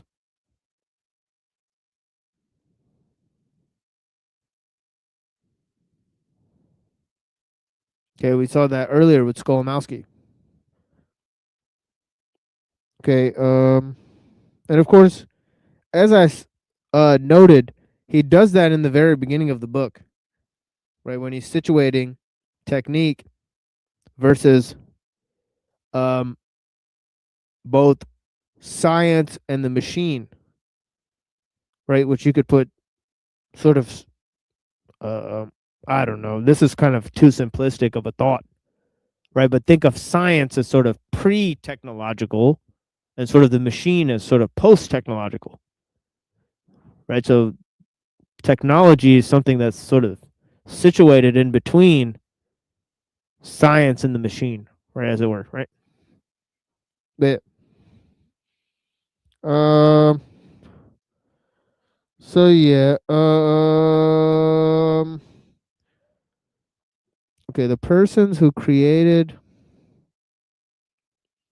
champion the work of the center associate the two concepts very closely. Consider the statement of Louis de Broglie or Frederick Joliot Curie, quote, "For France is not a question of maintaining scientific and technical research in spite of the fact that nation is poor. It is a question of developing it precisely because the nation is poor." This statement incidentally confirms my conclusion about the exploitation of the nation by the technicians. Scientific research is justified in a poor country because it produces certain techniques which permit more complete use of the country's resources. This sheds light on the meaning of scientific work, says ellul. Science is becoming more and more subordinate to the search for technical application.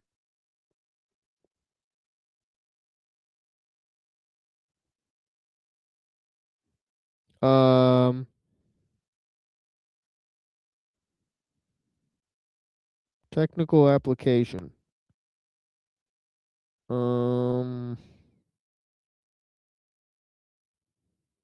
Numerous scientists who are attached to the laboratories of the CNRS and with whom I am personally acquainted have confirmed to me its preoccupations with results and its emphasis on technical investigations.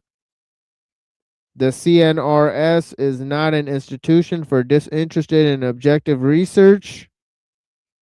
So this is the same thing that this guy created in the US, right, with MIT, right? I believe his name was Wisner, right? This J, right? Let's look at him.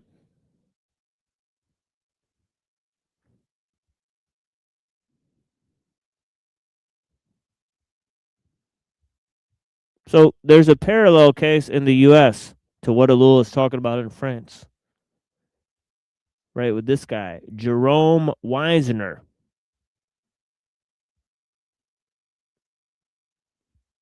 Right? Electrical engineering, chosen by President John F. Kennedy for his Science Advisory Committee. And it's kind of like the same PSAC. It's kind of like the same thing they're talking about in France.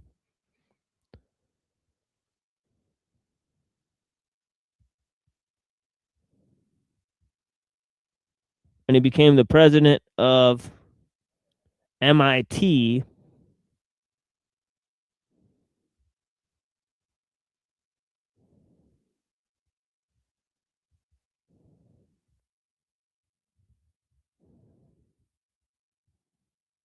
Looks like this is pretty based. He was an outspoken critic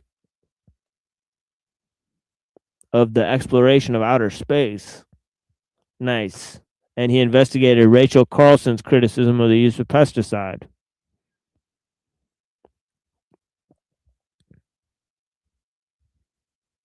So he did some things that were based. But yeah, look at this. He was from Detroit, Michigan, and raised in Dearborn. So that's interesting. And he attended Fordson High School. Yeah, we drive past that place. Oh, whoops. That's not even on the thing. Whoops. I'm not even looking at that.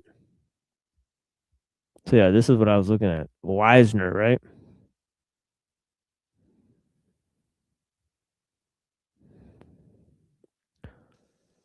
What it look like? Let me see that mug.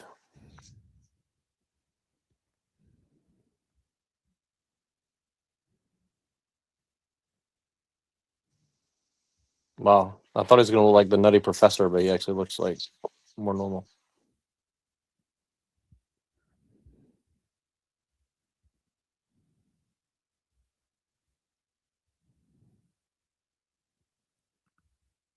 Yeah, he's known to have attended the Macy's conference. Uh-oh.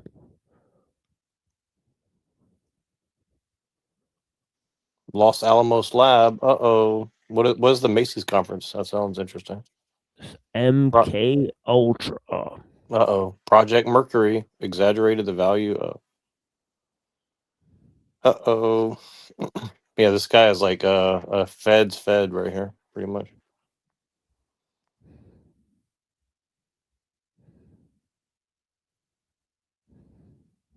Al Franken. Yeah, I read a couple books by Al Franken. Al Franken's a very strange cat as well. Extremely proud person. But yeah, we had figures like this. We had things like MIT that are like basically a parallel to what he's talking about here. Absolutely. So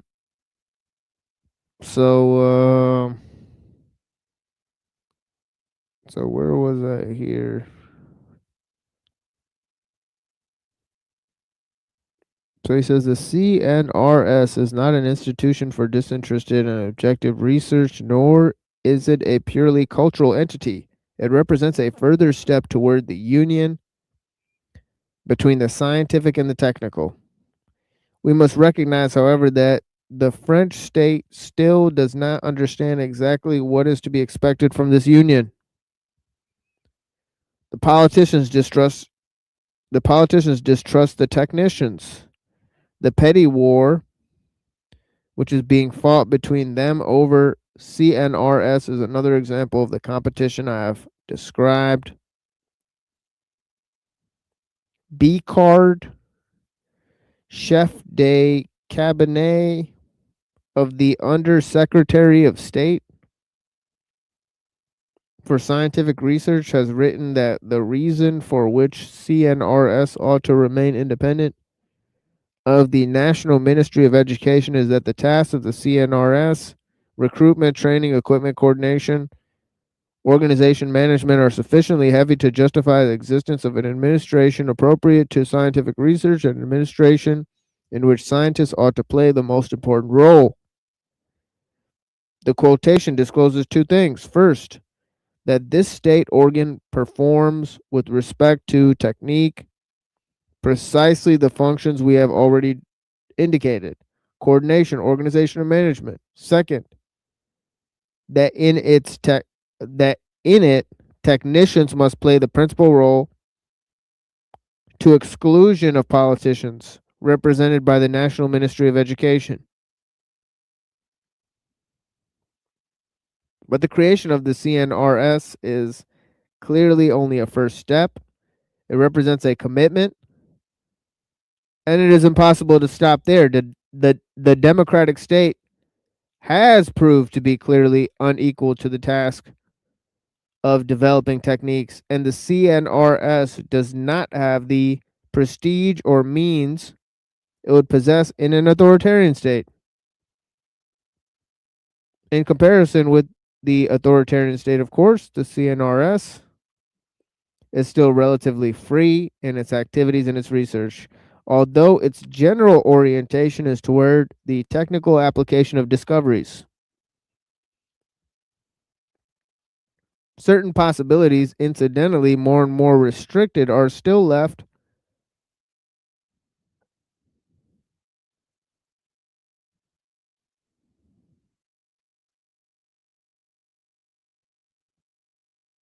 meant for pure research, which cannot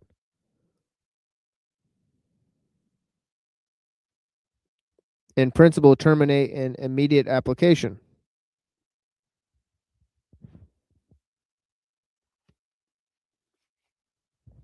The well-known margin of unpredictability in research is thus protected. Okay, this is basically the last part I'll read here, and then we'll I don't know. I'll drop the link. I mean, I don't think anybody will definitely not call in. So let's see if anybody will call in here. I mean, I've dropped the link several times. So I'm pretty sure there's been opportunities for people to call in all night. But yeah. But yeah. So anyways, we'll be back on Tuesday night. There, I'll probably open up with Skolomowski. Yeah, well, get your opinion on something afterwards. Like I might show one trailer for a game, and then we can compare or contrast that to another game. But it ties into the anti-text. So, we have look at it from social engineering angle, one of them, and then the other one, you can contrast it to that. I mean, our visions do have some differences, but I think ultimately we're both intellectuals. So, but I want to see what you have to say about when you're done, of course. Yeah, for sure. I just have a little, just the last part of this paragraph here. So yeah, so he says, that the well-known margin of unpredictability in research is thus protected, which which discoveries are susceptible of applicability is never known in advance. Research is blind. It advances gropingly by means of 1,000 experiments, which miscarry. One experiment will make a breach and allow an explosive technical advance. But the 1,000 fruitless experiments were nevertheless necessary. We recognize this. But, and this is the important thing, technical exigence is dead set against science in this respect.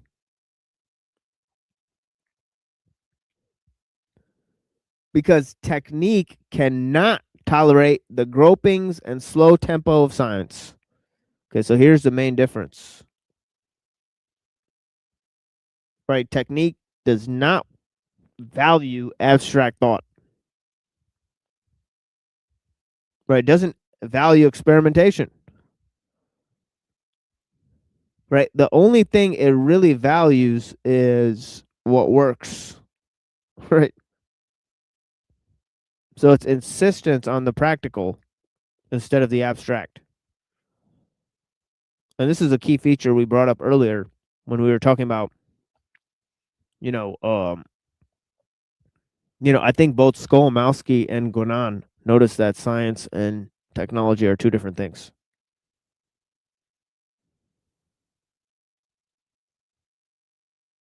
And obviously Ellul has noticed that big time. But yeah.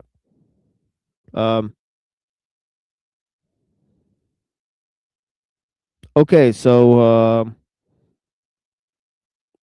I think that's pretty much it from my side. And I appreciate you guys hanging around, and of course we'll have more show here. But I think I'll retire the explanations for tonight. But yeah, I mean, I went on for pretty much a long time. Right, I'd say, there's a lot here, maybe 3 or 4 hours of material that is extremely workable. right? In terms of looking at anti-modernist thought, right, or looking at the philosophy of technology and looking at different views and conceptions that I think most people are not aware of. Critical examination of ideologies and opinions. And yeah, I mean, I don't see anything going on over there. A bunch of chickens clucking and you know, people getting paid to represent ideologies, religions, and of course the tech monoculture. Right? Sadly, they're paid representatives. Right? So yeah.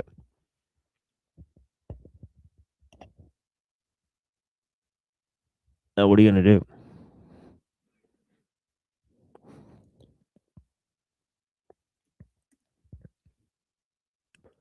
But yeah, we're here for you guys, you know, and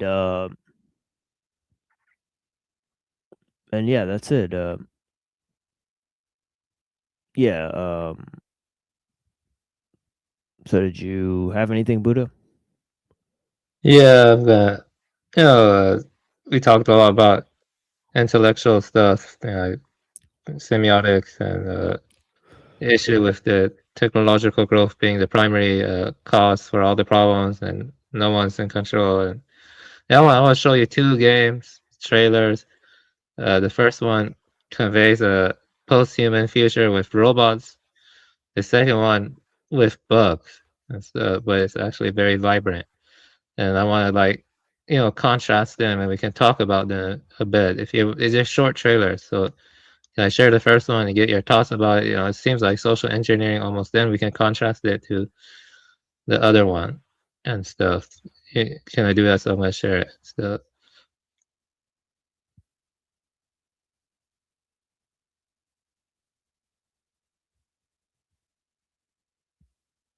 Let's see what you think about it.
Yeah, that's the first one I'll show you.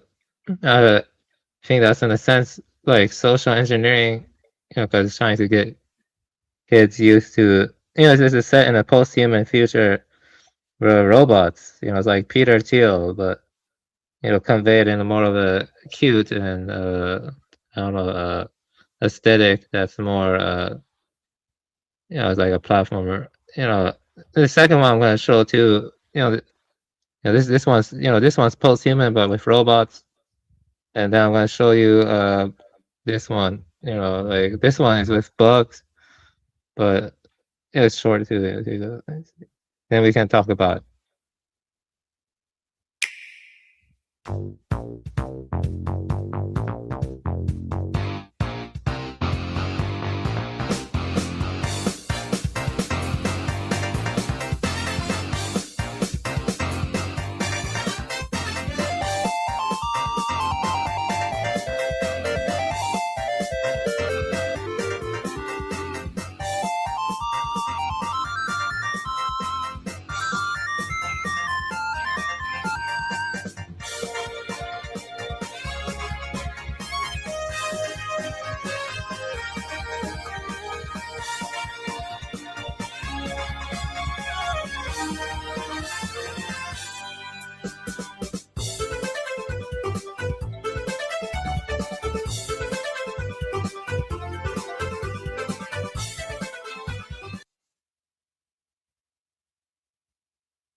Yeah, I showed that, because the second one I like more, because it's more organic, and but I'm saying that Yeah. the second one you don't see, I like artwork where humans do not appear at all, and so and in both of them humans don't appear at all, but the first one is mechanical.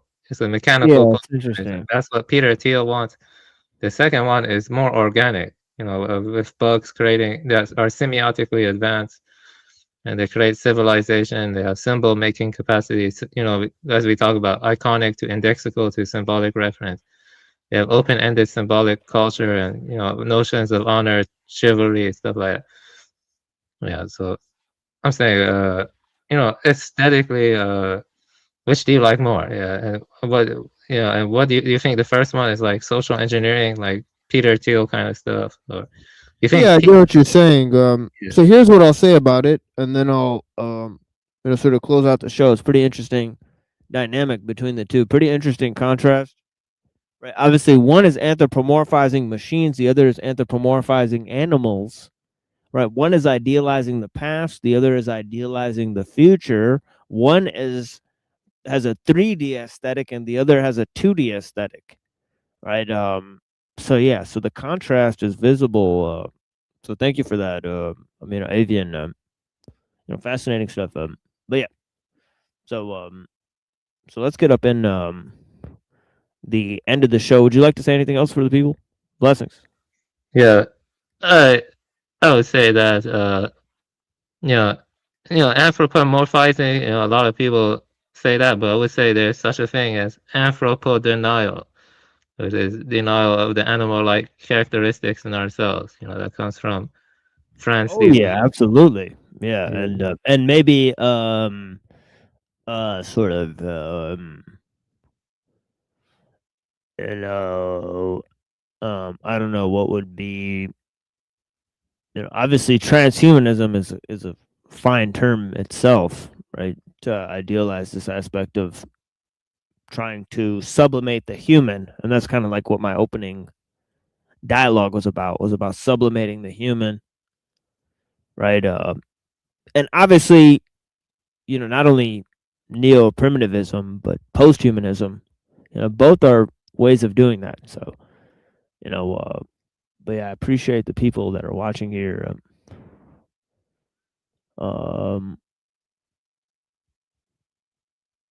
Yeah, I personally am a post-humanist, but technophobic post-humanist. That's what I am. I've been like 2 to 3 years. The mix and match. Yeah. Blessings to the people. Yeah, I appreciate you guys. Yeah, and of course we'll explore everybody's ideas, and thank you for being here.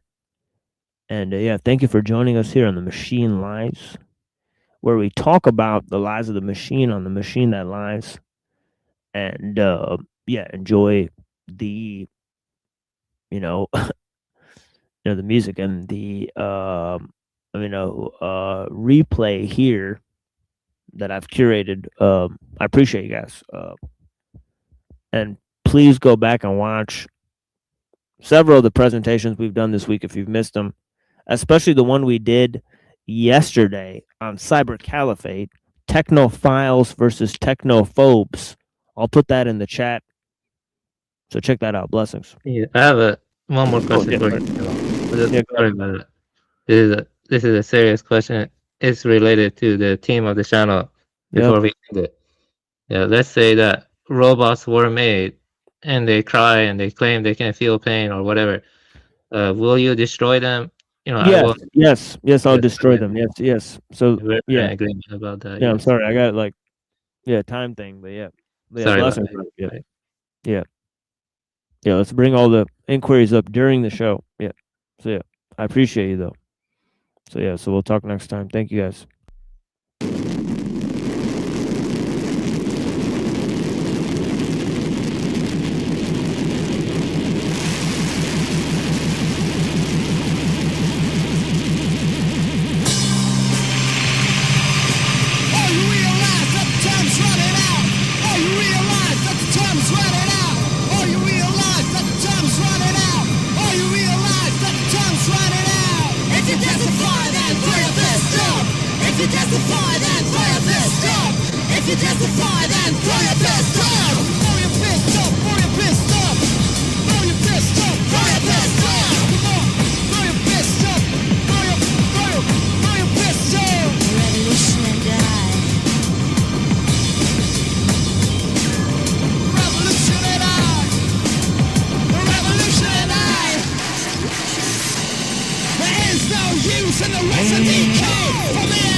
The revolution and I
And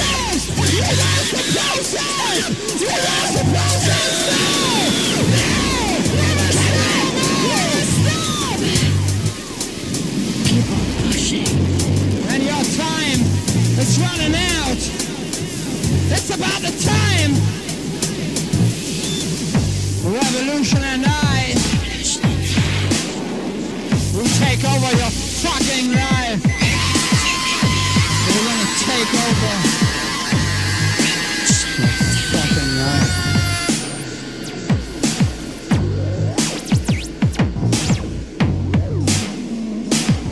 Stop! Do that. What up, guys? How's it going? What up, boys? What's going on? What's up, Machine Lies? Wolfie, what up, man? Yeah. What up, everybody? I'm good. What's up? I'm chilling, man. Yeah, we were supposed to have that interview earlier, the book of RLM, and I got an email. I was actually asleep my time. It was like almost 2 a.m. my time. And she said that she didn't want to do it because she didn't feel comfortable because of all her drama she's been experiencing earlier in the week with her people or whatever, falling out with people and stuff. So I was like, hey, man. Yeah. You're lost, but yeah, we had some significant rejections. You know what I'm saying, right? In terms of, and I like saying it that way. You know what I mean? I'm following. My teacher, Dr. Skrbina, right? It was like my professor in college, but he's kind of like my mentor and stuff. But he said that when he tried to get a book published, he had significant rejections, and I like the way he put that. It's like, we were rejected by some significant groups, right? And like. Yeah, pretty much. I mean, but at least he got rejected by a significant group, like a big publishing company, I guess. But no disrespect to her or anything, but ain't nobody here fucking I show speed or anything like that. You know what I mean? Like where it's like, we're not gonna shit on her, you know? Right.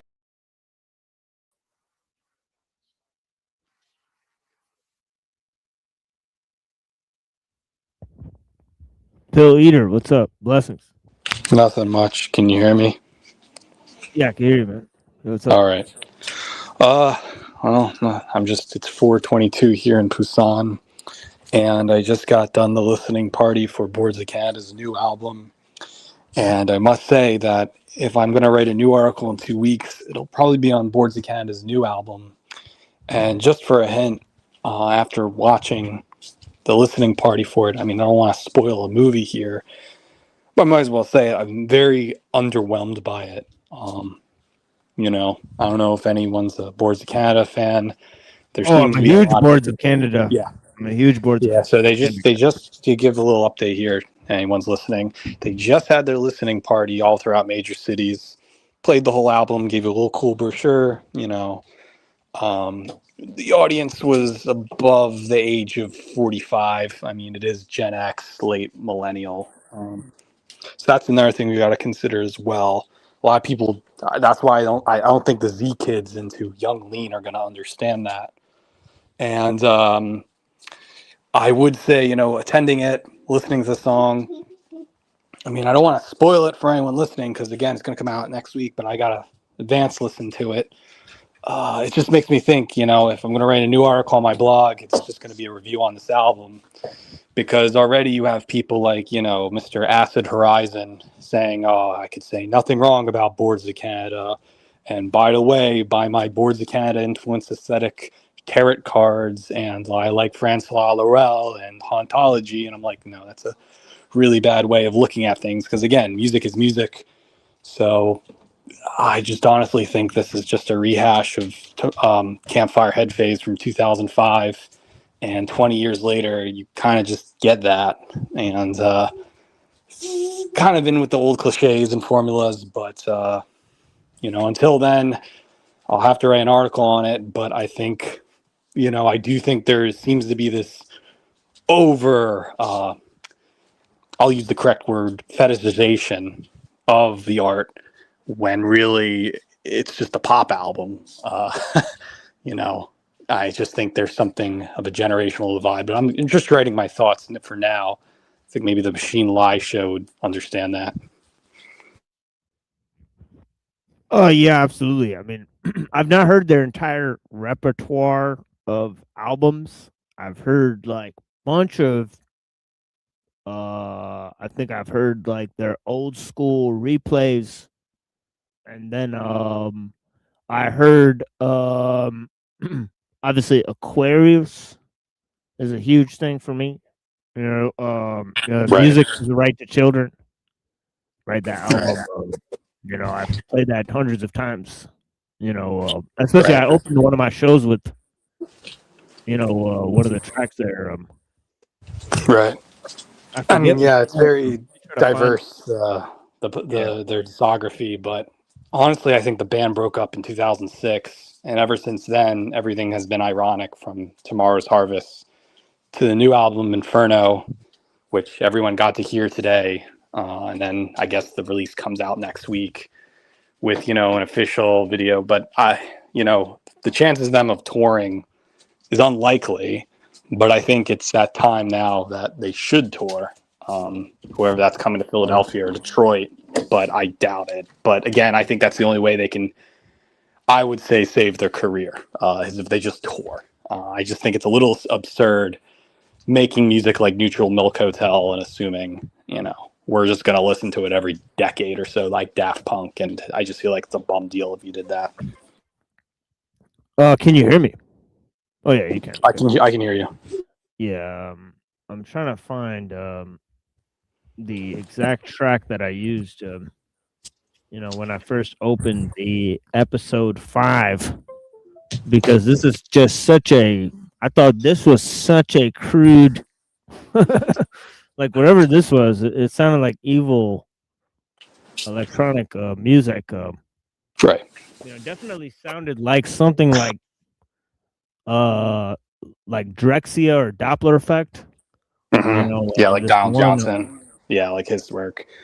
I mean, I guess, it's weird because like old Bach is different from new Bach. So it's like different audience and different fan base. And honestly, some of the older people, I don't think the younger people get it. Or it's very, here's my criticism, it's very Y2K now. It's very like, if you're into old trip hop stuff, but then the guitar stuff was only something on Campfire. And they did let it go in their John Carpenter influenced album, Tomorrow's Harvest. But on the new album, Inferno, they seem to bring it back. And it's this confusing mix of Flaming Lips or Man or Astroman. And I don't know if they're going to use the song in a car commercial or not, but just listening to the album, you have all the good cliches of the pads and the slow down effects, the Fox commercial, TV commercial intros and outros. It just feels like a weird repeat episode, honestly. It already happened before, and it makes me think, how many times can you be KMFDM when people get upset about it? You can have continuity, but if it's the formula and people demand it, well, people aren't complaining. I think there's way too much emphasis that something new is going to be different, but then it turns out it's just formula, really. And it's just thoughts I'm gathering. So if the album comes out next week, I'll give it another listen, because first interpretation, you get weird thoughts. I already have weird thoughts from the first sit down. So I'm going to have to sit down again next week when I have better audio clarity. And then after that, I'll probably write the article on my website within 2 weeks. So whether that's going to get me traction or influence or not, people tend to get really annoyed when you make even a basic criticism. Like, it's not hostile, it's not this, not bad, it's not. You just say, here's the problem. There seems to be this weird group of Gen Xers into Derrida and hauntology who like the music for philosophical Trojanism rather than pop music. And that seems to be an issue right now. And I guess this is similar because, Aston Horizon or Hermereutics or whatever that podcast is only 2 doors down from the right. You probably would get the same audience listening to this as you would on some guy who's in Pittsburgh talking about non-philosophy and trip hop. So I just want to make sure we weed out that garden before I make any further criticisms, because I think we're going to have some elite critics in the next 2 weeks talking about this new Boards of Canada album. So I want to make sure I'm prepared for that if we see a Trojan coming in. Yeah, I've been finding some serious like trip hop that what's been going on. That Right. Like hundreds of like old tapes of shit that's way ahead. Right, You know, that people don't even realize that's been out forever. And that's the sad part, you know. Boards of Canada is one thing, but you gotta understand they were listening to older records. And it's like you could say it's even better than them. And that's what I think sometimes you don't tell the masses about that, you know, that there's been older trip hop. Dot Chris or Dot Christ, you know, the third members of Boards of Canada. And you just don't tell normal people about this. And then you realize it's been around forever and isn't nothing innovative or new or whatever.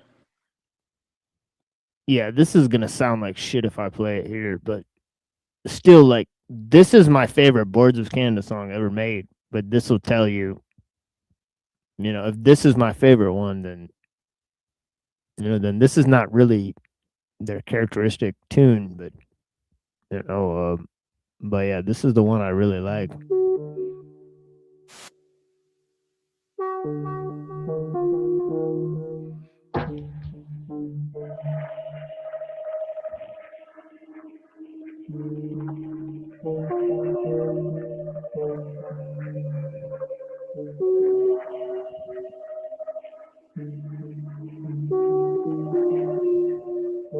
Yeah, so I mean, you guys got to go listen to that. It's heavy. Right, this is like a weird, scary trip hop beat. Yeah.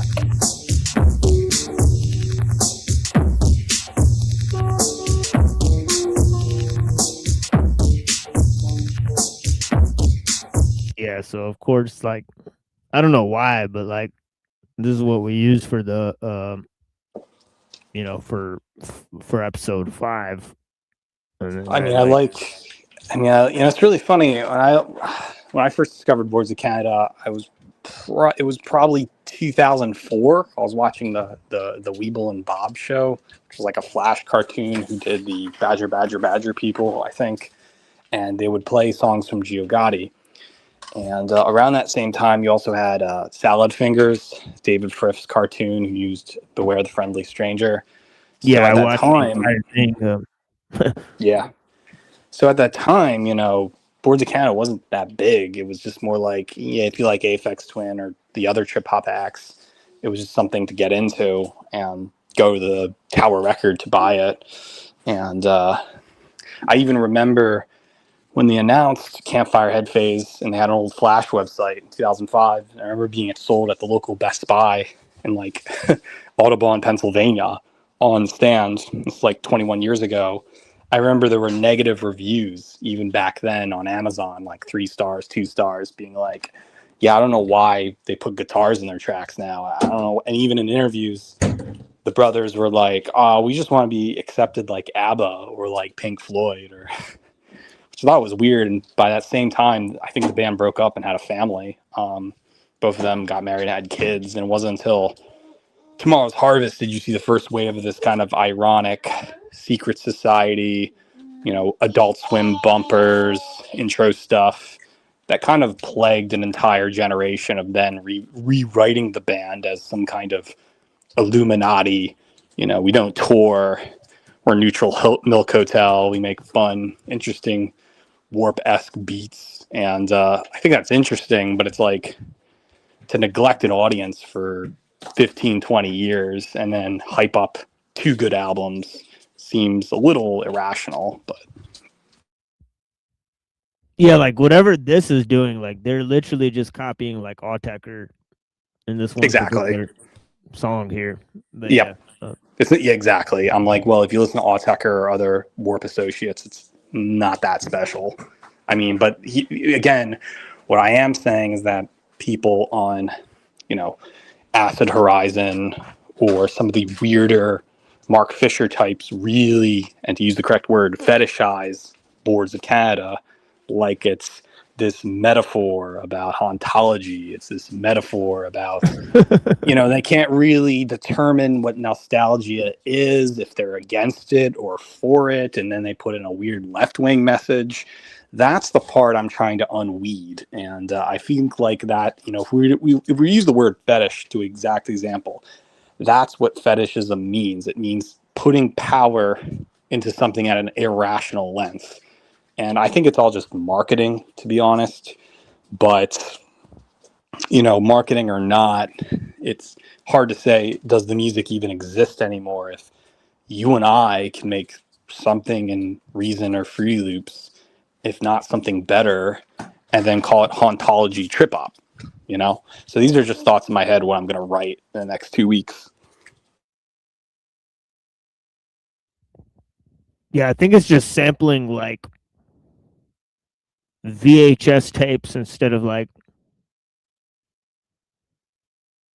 video games and old cartoons and shit. So it's just like they just changed to like old VHS tapes. Like, I don't know. Or like that's kind of what it sounds like.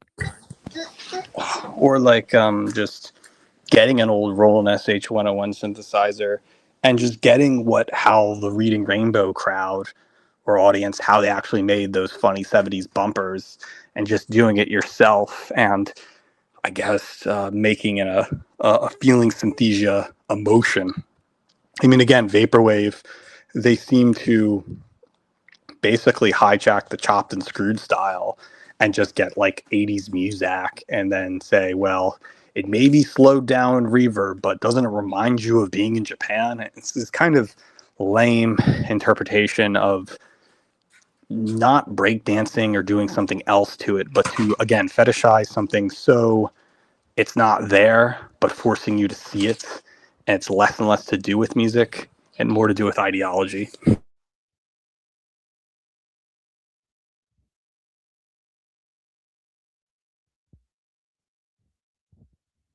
Yeah, and it's already like I don't know, it's like that movie Ghost World or whatever. Yeah, Ghost World, the comic, like Daniel Klaus's comic, had Sophia Crumb in it, Robert Crumb's son. Yeah, where she turns in that like chicken advertisement, right, to like the art teacher or whatever. Right, it's like that.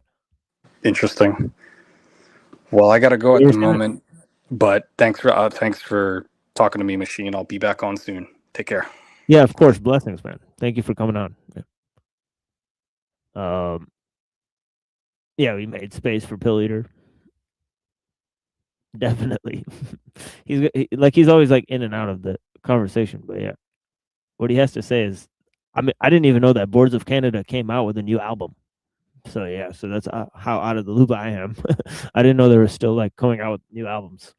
But yeah, interesting stuff. Definitely. But yeah. All right, guys. Back to the replay, I suppose. Unless you have any commentary, Buddha. Not really. No. Just no. Did you ever hear Boards of Canada? When it comes to music, I'm not as attached as other people. Like I mainly focus on films and some fiction, literature, and also video games, but not much music as other people. I listened to dark neo folk a lot in the past, and metal, black metal, and stuff like that. Nice. Yeah, I like that stuff too. Yeah. All right. All right, guys. Well, I'll talk to you guys later. Blessings. Yeah, blessings.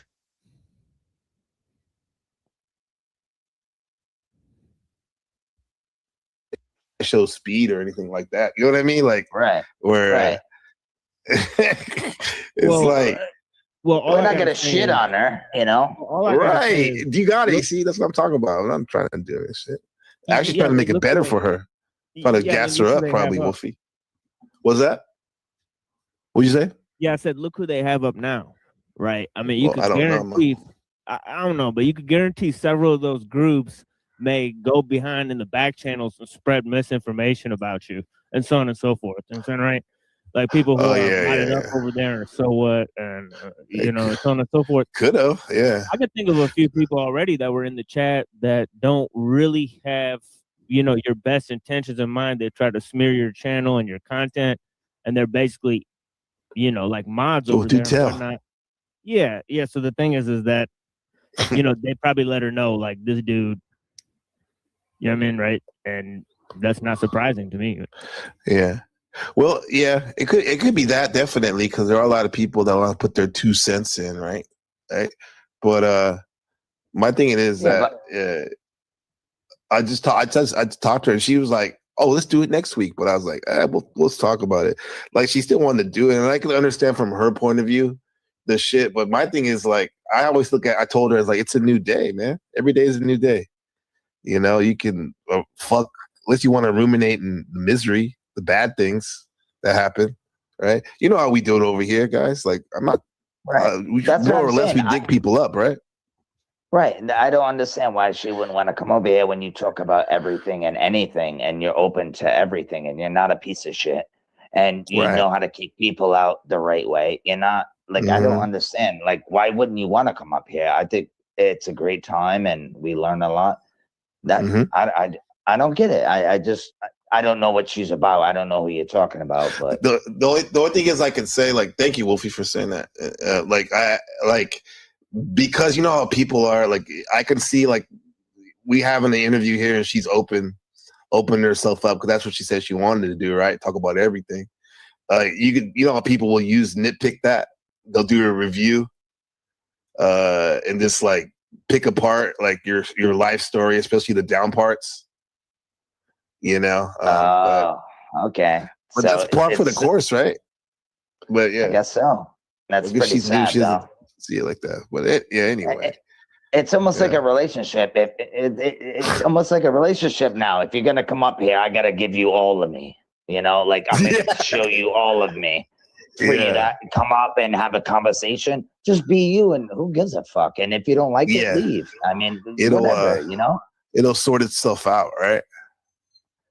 Like it'll sort itself out, yeah. Right. But you know, I'm just me. That's all I can be. You know what I mean? Yeah. If people don't like it, it is what it is. I just hope you tell me that way I won't come back again. I'm not gonna come here and be like, oh, Gabriel doesn't like me anymore because he said something, but he didn't even say my name. You know what I mean? It's kind of weird, you know. No, I'll say your name. You know. No, but a bad analogy, but you know what I'm trying to say. Like, it's weird. People are weird like that, man. They get all in their own head, and it's like maybe it's a you problem. Like that's really, and I think we all have you problems. You know, we just have to deal with them and figure it out. Not get mad at other people when people are trying to help and give you good content and good things to ponder on and learn from and things that they did, or you know what I'm saying? Like it's I don't know. Yeah. Maybe it's because so many people are bad faith that like when someone is genuine, it's hard for them to see it. Yeah, I've probably cut off people like that myself when I was on my more paranoid states. Yep. Yeah. You've done it before. But then I've learned. Yeah, then you learn from it, dude, and I love it. Coming on here talking to you, you're fucking way over there, and I'm here, and it's just great to freaking have great conversations. And yeah, we might bump heads sometimes, but I never disrespect you. I will just, you know, I'll just leave, whatever. You know what I mean? That's what it's about. Yeah, and I think some people go overboard sometimes, but it is what it is. Yeah, that's what I thought, Machine. Like, I wasn't saying that you gassed him up or anything, because we already talked about that, Avian Buddha, but I think it was just on principle, no matter whose channel it was, that's like a rude thing to do, to just go up on my channel, especially someone we have a rapport with, Avian, and like just start cussing people out. Like, now that might happen and other people might allow that, but like he did it twice, dude. So I thought that was kind of fucked up of him, man. Is that the Asian guy? I think if you look at the people on the panel and around, and you look at the basically the content, what they put out there, right? The majority of what they do, right? Yeah. I mean, most of the people on the panel, they're usually drunk trolling people, all right? So, I mean, that's literally 100% of their content, all right? So, Yeah, but that's that them, bro. Like, this is my panel, and he's been around. Avian's been around. And you would think to know that, like, just because there's like an imperious on my on the panel doesn't mean that I'm gonna dictate my show like Imperious would, you know. So well, that is a good question. Were people like Imperious on your panel yesterday? No, it was a metaphor. Were they? No, not if they that were, harsh. then I can understand how he's coming with basically the same type of energy. Yeah, but I'm just can't. I mean, that's trying to see. Can't you at least like concede a little bit the fact that that he was rude? I'll stick up for Buddha right now because in terms of the panels and the people that are here, yeah. Here's the thing: is that around like in the panels and the people that are around, you know, right? I'm talking about we all get to associate with people, but I'm talking about the quality of the content and the speech and you know how it comes out most of the time. I'm saying 90% of the time, Buddha's not like that. But the people on the panel, to me, he's been like that a lot, bro. Are like that. That guy's been out of pocket. I'm not sure that's entirely true. I'm not sure that's entirely drunk in there, true. like talking shit, bro. Like, yeah, but I'm saying I've seen shows where you guys have had really good conversations, and we've had really good conversations off the show. But that doesn't, I don't. So that doesn't give him the right to. That doesn't give him the right to come up here just because we had a good conversation, and I love those conversations. To be like an asshole and rude. Yeah, I'm just saying, like, look, the people who I have on my panel are, I would say, they're of a higher quality. All right. I understand they're not everybody's cup of tea, but I'm saying the quality. Than who? Than me? In my panel? I mean, I'm on your panel right now. I mean, I don't know what you're talking about. You're telling me I'm talking about myself. Like, I don't know.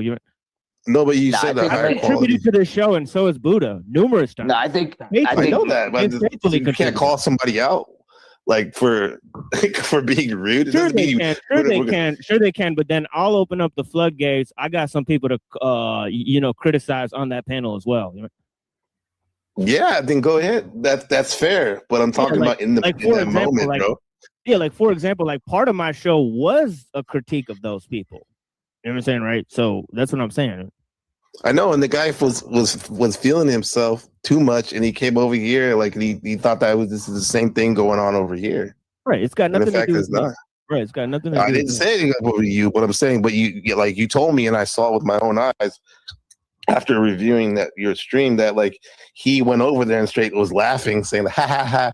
I went the NPC thing, and I called Flow State a motherfucker or whatever the fuck he said." Sure, and I'm like not so. like, So that's sure. what I'm saying. Sure, and I'm not totally and I said right away, I don't co-sign his actions. So I don't know why, right? Like it's a whole thing of, oh, these are the type of people that you have. Motherfuckers. No, nobody. No. Now you're exaggerating. I never said anything about the type of people you have. That's your mind, bro. Like I didn't say that. I'm talking about him. I'm talking about Avian Buddha. You're the one that brought your panel. I'm talking about him only, bro. You can't get me with that one, man. What's wrong with Avian besides he got drunk and called somebody an asshole? Like, what's the huge He's deal? being rude, and when I told him to chill out, he does it. And this is a repeated offense he's done on my thing. I don't know. I know, but why are you speaking for him then? Like, that's the thing. Like, if it doesn't have nobody said it. Nobody said it has something to do with them, man. I'll stick up for his behavior because it's as bad as everybody bad else's behavior, though. You say you were sticking up for bad behavior in that instance. No, I'm not. No, I get. Yeah. I get what both of y'all are talking about. Look, the entire panel is a bunch of drunk assholes calling each other names. I'm on the panel. I'm not a drunk asshole, and nobody was. There was one guy that was out of line, that glitch guy, but for the most part. We were chilling in that moment. There was a guy. You didn't even watch it, though, and you're saying that shit. You were going past encounters you've had or seen. We're talking about in that moment. Like, I get it if people already have beef with them, but when you said switched up the energy too much from what was going on, I did watch parts of the show. I tuned in. I looked at a few segments of it. I don't think the energy it was significantly drowned out. He got shit for it on the panel, which is usual, right? So I mean, I just think people can move on from that. Right? That's what I'm saying. That's what I was going to say. I don't really get a big deal about it. Who I'm not cares? really getting the gayness about it. Excuse me? Shit happens. I'm sorry. It's gay? My bad. What? What do you mean? Me I like didn't telling say- my boundaries and shit? I mean, fuck, man. If I can't do it here, where can I do it? What did you mean when you said you gotta recalibrate? You talking to me or what? In the chat? In the chat? I was talking to Buddha. Oh, he has to recalibrate. What's he got to recalibrate? Because he said that's your homie. Like what? But it's like that's y'all's. It homie is, too. right? Like, what do you mean? Isn't that your homie too, though? This is some guy that we all met on the internet recently. Like, what are you talking about? That's my personal homie. Like, what are you talking about? I think Like, he meant like he meant but that's what that I mean. like closer. Hold on, bro. Like he's a closer homie to you than it is to us. I don't You've known understand him a that. lot I don't longer than understand him. that. No, we've all You don't known each understand other that there's the same levels amount of time. friendship. Look, I've I've known you guys longer than Buddha. I've known you guys longer than Buddha, so I don't understand what the problem is. Right? Have you hung out with these dudes? Have you I wish actually you. I'll tell you this, bro. I We've wish you all would go hung to out bat for together me like on the this show, sometimes. off the show. You Now go they're to bat pretending for like this they're guy, not man. Avian's homie all of a sudden. It's kind of No, weird. I mean in person. And I'm saying, like, have you actually hung out in person? Bro, there's If you never hung out in person, that's this is not your crazy, homie. bro. I know. That's just my opinion, but what it is. I mean, we have friends online, but only to a certain extent, bro. You never know what people are gonna do on here, bro. And machine No, learning here's the thing, bro, is like, a good dude. Bro, Like, I'm not responsible for everybody's actions. Like, good lord. Nobody's saying. I don't understand what you're. This is And how strange come, in the how sense come that he's like. my special friend and not everybody's? That doesn't make any fucking sense, bro. Your special friend, I said, you can't understand that, man. Like I said, like you spent more time with him. You know him more than you. That Shadow Blue and I do. I may not. Isn't that a fact? That's what I'm trying to communicate to you. I may not. Like, what are you talking about? Like, we've known each other On your for so long. streams, and bro, like he's been on your streams. That's a fact. Way more than he has on my stream. Okay, so you And want me it's to not like judge I you talked by to all him the in the- people you've had on your streams now? What's that? You want me to judge you by all the people you've had on your streams now? I'm I not could do the judging same you, thing. bro. We're talking about friendship. I know, like, but I could do the same thing. Are you friends with all the people? I'm you not. had No, on no, your no. stream You're yesterday? Like, talk shit about misconstruing me what all I'm the time? saying. Oh, okay. Or the people that you had on your stream all the time. That No, wait, slandered see, you live. you keep switching Hold on. around, bro. Like this is very Yeah, but the people that you not have sticking on to the your point. stream You're not all the sticking to time the that point, slander my man. shit. Are you friends Who with them, said to bro? slander your shit, bro? Oh, come on, bro. We've I'm talked about trying it to all slander day. I've you. sent you tons of messages about it, dude. Come on, man. I'll tell you right now, I I'm don't not think slandering your shit. What are you All right, talking bro. about, bro? All right, bro. We're not best friends. I slander but- your show? How so? Give me an example. How do I slander your show? I never said that. You said I'm homies with everybody I have on my panels. I said, are you homies with everybody didn't you say have that. on your panels? I that never slander said my that. shit? Okay, Guys, then. Okay, then. I didn't Then say you were. analogically apply the same case Is it to that me, bro. serious? Is it that serious right now? Like, It's you not, guys. dude. He's making it that. He's making it that. I'm serious. making it. Do you ever take accountability, man? Like all I'm doing is I'm bringing up avian, bringing up avian Buddha, and you have I to take chip in. accountability for other people's actions on your panel. No, I don't. I don't. I'm not. Fuck the panel shit, bro. If this panel shit wasn't even a panel, but in real life, I'm saying, bro, the guy was rude, plain and simple. That's what I'm I addressing. take accountability for his actions. I don't care what you take accountability for in this case. No, I'm not taking You're the one that accountability keeps for speaking another up for grown-ass him. man's actions, bro. Get real, bro. You're telling me about a grown ass man. Okay, good A one. grown-ass man. Good Yes, one, I good am. one. Yeah. Good one. It's all good, bro. What is- Hey, people what are does gonna it do what say, they're gonna do, bro. Did we, Shadowboo said, did we watch the same broadcast yesterday? Avian literally came up and didn't say hi. The NPC just started to cuss out Flo, saying Jack, regardless of how I feel about Flo. Yeah, So I don't what think does he that likes have to him. do with me? Hold on, I'm gonna start reading. Disrespecting the channel. That's what it has to do with it. Well, we all know What does that Machine do with Lines me? It doesn't has like nothing to do flow with me, state. bro. Nobody's That making it about Shit, yourself. shit, nothing to do with You're me, making bro. it about yourself. I'm not making it about you. You wanted to chip in. You could have just been quiet while I He was talking literally about how made the it guy about was me when he rude on said- my show. But He you chipping literally in. said- You're making it about yourself. He literally I'm made not it about making me it in the about chat. you.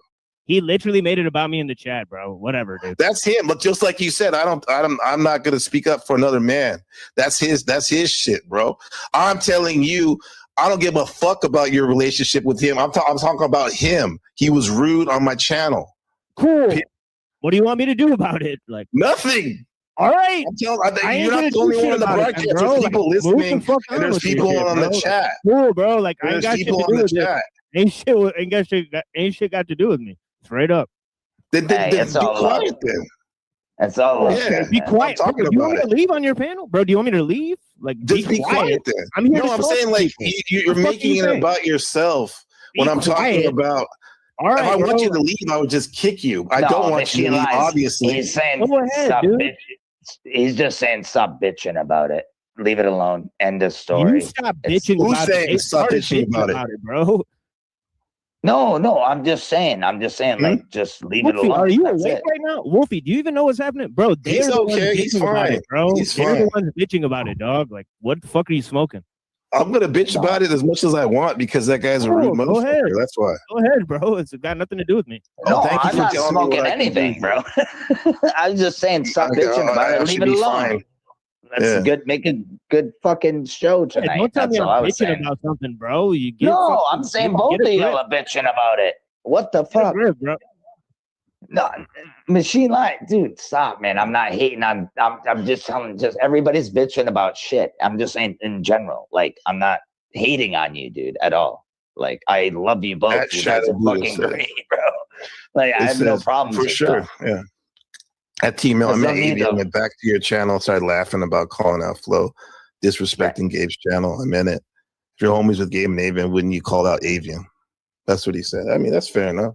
Yeah, I mean, we can all call other people out that have talked shit about people and disrespected the channels. We can all do that for each other, and whoever does it more That's is true. more homies for sure, dude. I'm keeping track of who stands up for me and everybody who's around me and all that shit all the time, dude. Yeah, So and I've you guys done that can do many times too. for you on that shit. Yeah, and y'all could do that too. But I'm telling you, I've right done it now, for you before. How Numerous many times when times nobody have else I was ever? around. How many times have I ever shit on any of you guys? Never. I mean, a lot of So- times, me and my crew are like the only ones here, dude. I'm telling you straight up. But yeah. What do you mean we're the only ones here? Where? You mean my channel? Yeah, like we fuck with So you that, more so than that was anybody. like a nice little sneak diss right there. Okay. No, don't you know and I we fuck with appreciate you it. more than anybody? Don't you know we And I fuck with you more appreciate than it. anybody? The way you said that. That was like a sneak diss, though, bro. You That can was, take it was that a way if you jab. want to, if you're sensitive. if I'm sensitive, that way if you want to. why do people? What's wrong with people having feelings? That's the sap in You itself. literally Like, said that yourself. You said the machine lives are the Yeah, I only did. ones that fucks with us are out here, bro. You said that out of your own yeah, I mouth. did. Oh, and You did I saying it change what I'm yourself. saying? So don't. So All I'm right, not well, gonna. give each- Don't change up what you're saying, bro. Well, just give each other a fucking hug and calm down. It's okay, bro. Hey, look, It's I argue all right. with everybody like this. I'm gonna I know defend you do. myself and my shit. Motherfuckers try to slander my shit all the time. I stand above all this shit. I know you do, machine lies. That's why I like you, bro. You're a good dude. Maybe I don't come on your channel all the time, but I'm in the background listening. I'm just saying, bro. What's up, Skywalker? I'm not 84. hating on you at all. I'm not hating on Gabriel either. I've seen you fucking tweak out, dude. I know how you roll, bro. And I'm saying right now, like, I get it that like people fuck with me and then other people stop fucking with you because you start fucking with me, and I understand that there's a pressure behind that. So I'm real Who, about me? it. I don't try to hold people What about me? I accountable. don't give a fuck about them. No, he I'd rather never have said you as you. a friend than them any day. That's what I'm saying too, though. You know what I mean? Like I'd rather Right, be I'd here. rather You know what I listen. mean? Right? I'm not a cloud chaser. You know what I mean? I'd rather be like Nobody said you with were. homies. You know Woo. Yeah. Yeah, facts. Sorry, I had to do the woo. My bad. But yeah, fuck Our you, dude. first I don't fight. care. You can wave all good. that money, Get out the way. wave all that money in my face, dude. I am not fucking. I don't give a fuck. You can eat that shit. I'm walking away and doing my own thing. You know what I mean? Yeah.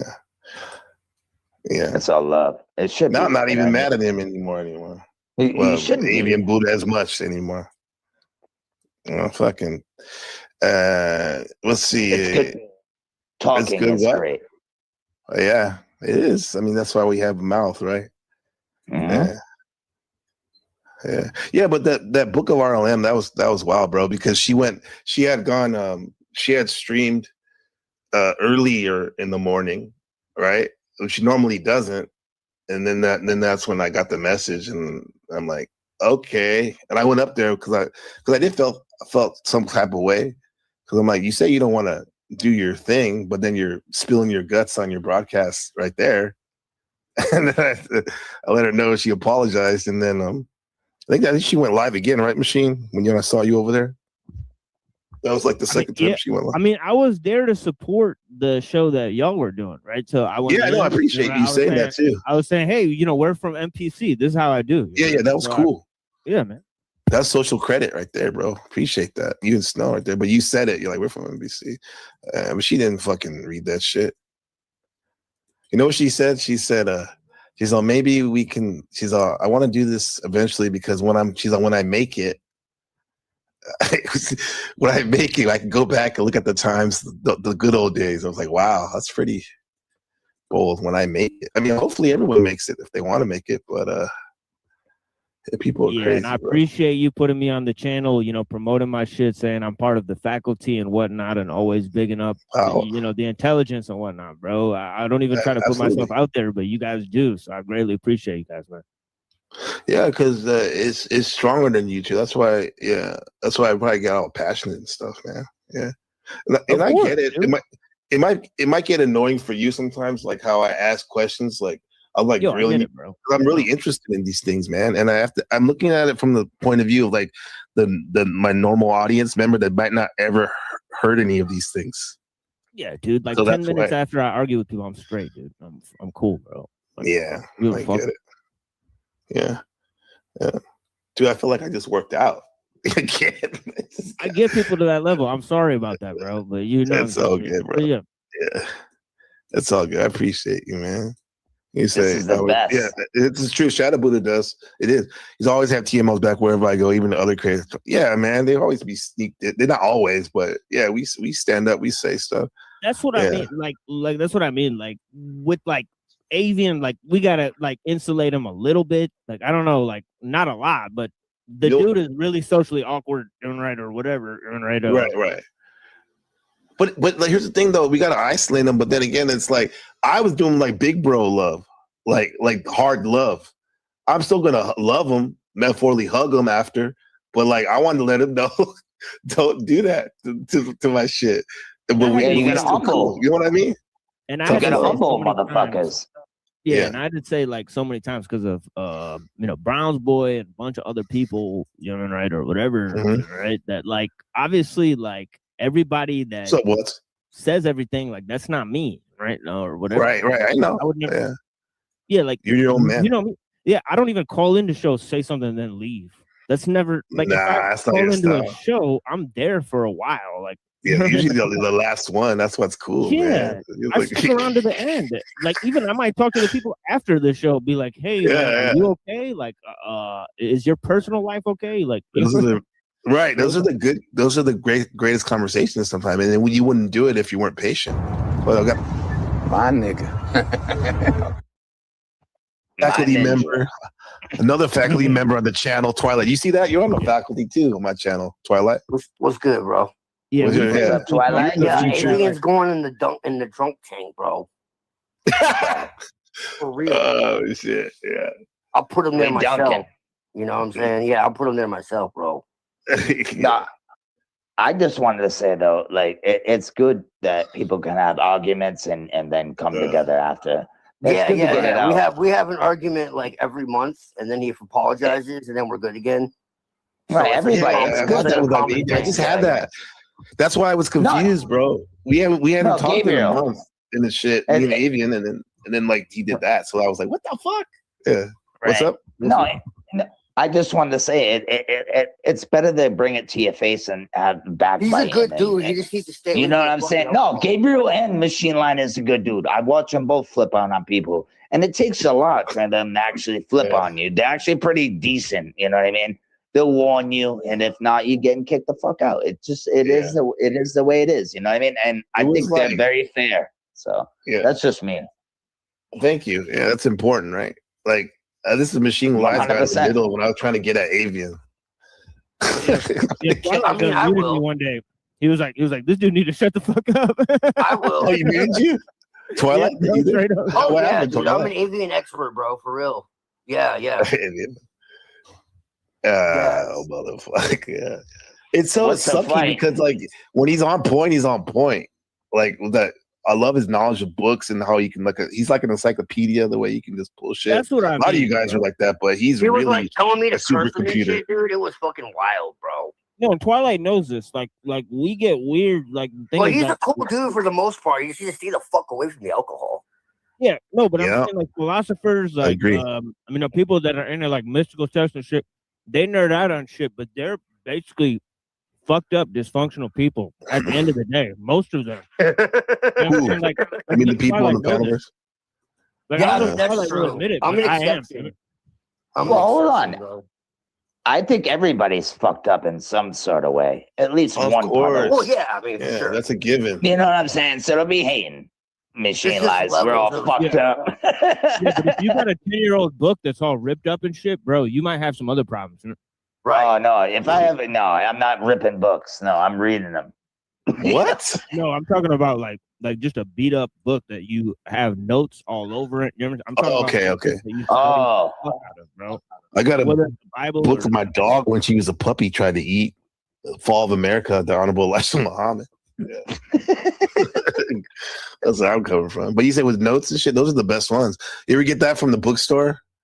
Yeah, like the I got ones with all the books. highlights and stuff? That's a good one. Yeah. Those are I good. got a bookstore, like the best part of the book, the page will come out because I opened that shit so many times. Yeah. When does it get to a point when the highlights too much, when there's more highlighted than not highlighted? I don't know. Or underlined or whatnot. Yeah. That's all fucked up. So what's up, man? What's up, Twilight? What's going on, man? What's the good, word? man? Chilling, man. Chillaxing, man. Supposed to have the interview, but fuck it. Yeah. Oh, yeah? Actually, I thought you were gonna go up there, bro. Surprised you didn't go up there. I was just waiting for your show. I was going to talk to her on your show, but now I find like zero reason to talk to her. I'm like, all right. There's no point in talking to her. I don't know. I just forgot she existed. But yeah, she actually wanted to restream this shit. I was like, nah. But anyway, bro, it's getting out of hand, bro. Like, cause I try to like find some new places, you know, expand and stuff. That's a whole weird sector too. That Gospel of Bob, Chaotic Truth. That's where they come from. oh God, that dude is annoying. yeah. The airport dude, man. Good Lord, bro. What do you call him, an airport dude? I mean, Oh, I think he, like, drives the airplane. yeah, Bob. Yeah. Yeah. So, you know, he's the pilot, I think. Yeah. He said moron. It's funny. He's a pilot, and like half the people there are flat earthers. So it's like, I mean, that would dispel it right there, right? Hey, fuck you. No, I'm just kidding. No, I didn't say, bro. It's flat when you. I'll just say this, Wolfie. It's flat when you want it to be. It's round when it needs to be, right? Yeah, I don't care, bro. Like, I would imagine that the only way you're gonna see it is if you astral travel or you die, quote unquote, die, and you're leaving this solar system, and you're like, oh, that's what it was, type shit. So you need it live, so it's kind of fucking irrelevant. But yeah, no, in all reality, does it really matter though? Right. I'm more interested not in the shape. Yeah, shape right. of the What's the Earth, matter but with you? the shape the Earth is in. You know. Like, Well, I can tell you this, dude. I don't think we're in space, dude. I see the same stars when I step out on my porch every night and smoke a stogie, and I see them it's every like day. a screen. It's like a screen. Like you can't go. Yeah, dude. Yeah, It's right, not. dude. It's real. We're not It's going real. anywhere. But it's not It's like real, but it's something you not. can travel to. It's like if you Right. want to travel You to mean- stars, you're better off like doing that through occult means. Yeah, that's the reality. cults or psychedelics or. Yeah, Yeah, like I you're would not. say- You can't go That's like past projecting. low Earth orbit. Like they didn't take a fucking, like Disney fucking car to Mars, bro. Like get the fuck out of here, man. Okay, well, here's you're right. Like that shit look like fucking Disney World, dog. Like come on. Well, man. remember on Disney World, It's there's like always a track Universal on the Studios, vehicle. bro. Like come It's on. always Well, at on the least they track. didn't lose a lot of kids, I guess. Okay. Like So wait, hold on. The title of this broadcast is "Everything I Learned in My Life." I learned because I decided to try something new. So I'm gonna try something new. I'm gonna with Twilight, nothing big or anything. What Twilight just said, I'm gonna fuck around with this idea. Okay, let's say. So you're saying it's a screen up there, right? But it doesn't necessarily mean it's bro, fake. it's living. So you're saying, is it a screen of? So you think it's a screen of a picture of something that's really there behind it? It's living, bro. It's living. Okay. Yeah, that's what I would say, because every star pulsates if you look deeply into it. So based in my cosmology, bro, Sophia is the living Earth, right? But if you actually take it further, there's a Gnostic text called the Trimorphic Proto-Noah. And what it actually says is that she is the sun, moon, and earth. And outside of the sun, moon, and earth is the realm of the archons. And so what that means in layman's terms is that Yeah. Oh, man. Come on, man. Damn it. He was getting deep, too. He was getting deep. You got a glitch out from yesterday. Same glitch. Yo, bro, you keep breaking out and shit. What's the matter? You says you want to trip the fuck out, question everything you knew, pull up holographic moon footage. You can find everything's I a think I've lie, seen that dude. before. Yeah. Well, no, dude, do you think everything's a lie? I know. Well, not every. You know what I'm saying. There's a lot of truth in with the lies. Definitely. Do you know what I'm saying? Yeah. God doesn't create dead things, right? He creates things through living spirit. And I have to agree. Okay. Everything is living, even the says, stars. Everything. It's alive for sure. I always thought it was, but not. But the way Twilight mentioned, it reminded me really alive, because I could say like the planets have life on it, but the way he said that they're alive right now, I got a different feeling this time. Like it's like kind of like cells or bacteria up there. I can only go by. Around, you know what I mean? Yeah, I can only go by what I see, and what I see is through a telescope as the stars are pulsating. And plus, if you really look at all the artists, rappers, they all freaking Saturn, dude. It's all about Saturn, fucking sun worship. You know what I mean? All this. Yeah, it's all about Satanism, and that's what it's about. It's not all bad though. Saturn is no. I'm not saying it's good and bad and everything, bro. It's the yin and the yang. Right. I get what you're saying. Yeah. Let me read I'm not this, saying you are. I'm just saying a lot of people think that, Okay, and so I'm just like making it clear. In case well, hold on. Let Gabriel go. Let me just read this real quick, Twilight, and then you can go, because I wanted you to finish, because you were in the middle of a thought before you cut off. So thank you. Well, I like Vibes on YouTube. I won't say that. He says, I like the title, but for me, I would have to replace, I decide to try something new with something stupid. So everything I learned in my life, I learned because I decided to try something stupid. That sounds like the formula from the show Jackass, right? I mean, the millions and shit, right? Try something, bro. Gabriel, you just cut out. You just like, whoa. I did? Oh, I heard him. Yeah, dude. Yo, your shit was tripping, bro, because I heard him fine. All right, so it was my internet then. It was my internet. My bad. Oh shit. Okay, let me bring him up to Twilight, but you forgot. Remember what you said before you got cut off. Let me bring our friend real quick. Let me bring him. Good job, Gabriel. Hey, what up, Harmon? Mr. Harmon, how's it going, bro? Good. Cool Joe told me to come to your channel, remember? Yeah. Thank you for taking his advice. Good to have you. I'm sure you know Machine Lies. Yeah. Well, I don't know that. I know I've seen their names and stuff, but I don't really much come on. They know that.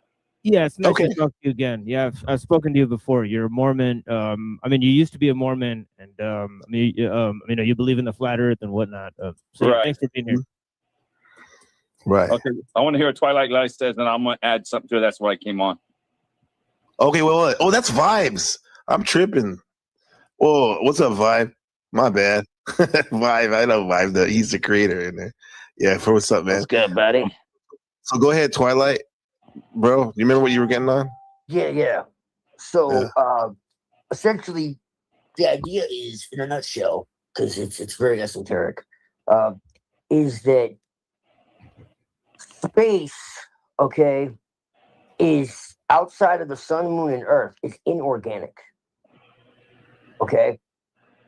So it's not the same as the sun, moon, and earth, which is considered basically like a trinity, and it's living, it's organic. Now, what's interesting about this is they somehow knew this thousands of years ago, because this is a fact. The solar system is inorganic. Okay, it's imitative. All right, so the space is not a vacuum.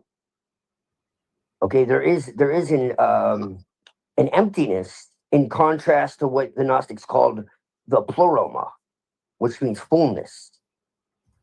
Pneuma means deficiency. Okay, it doesn't mean like there's necessarily something wrong with it. It's just less than perfect. So like pleroma is almost like heaven, you know, but it's like a living divine field. Okay. And the pneuma is like this algorithmic intelligence.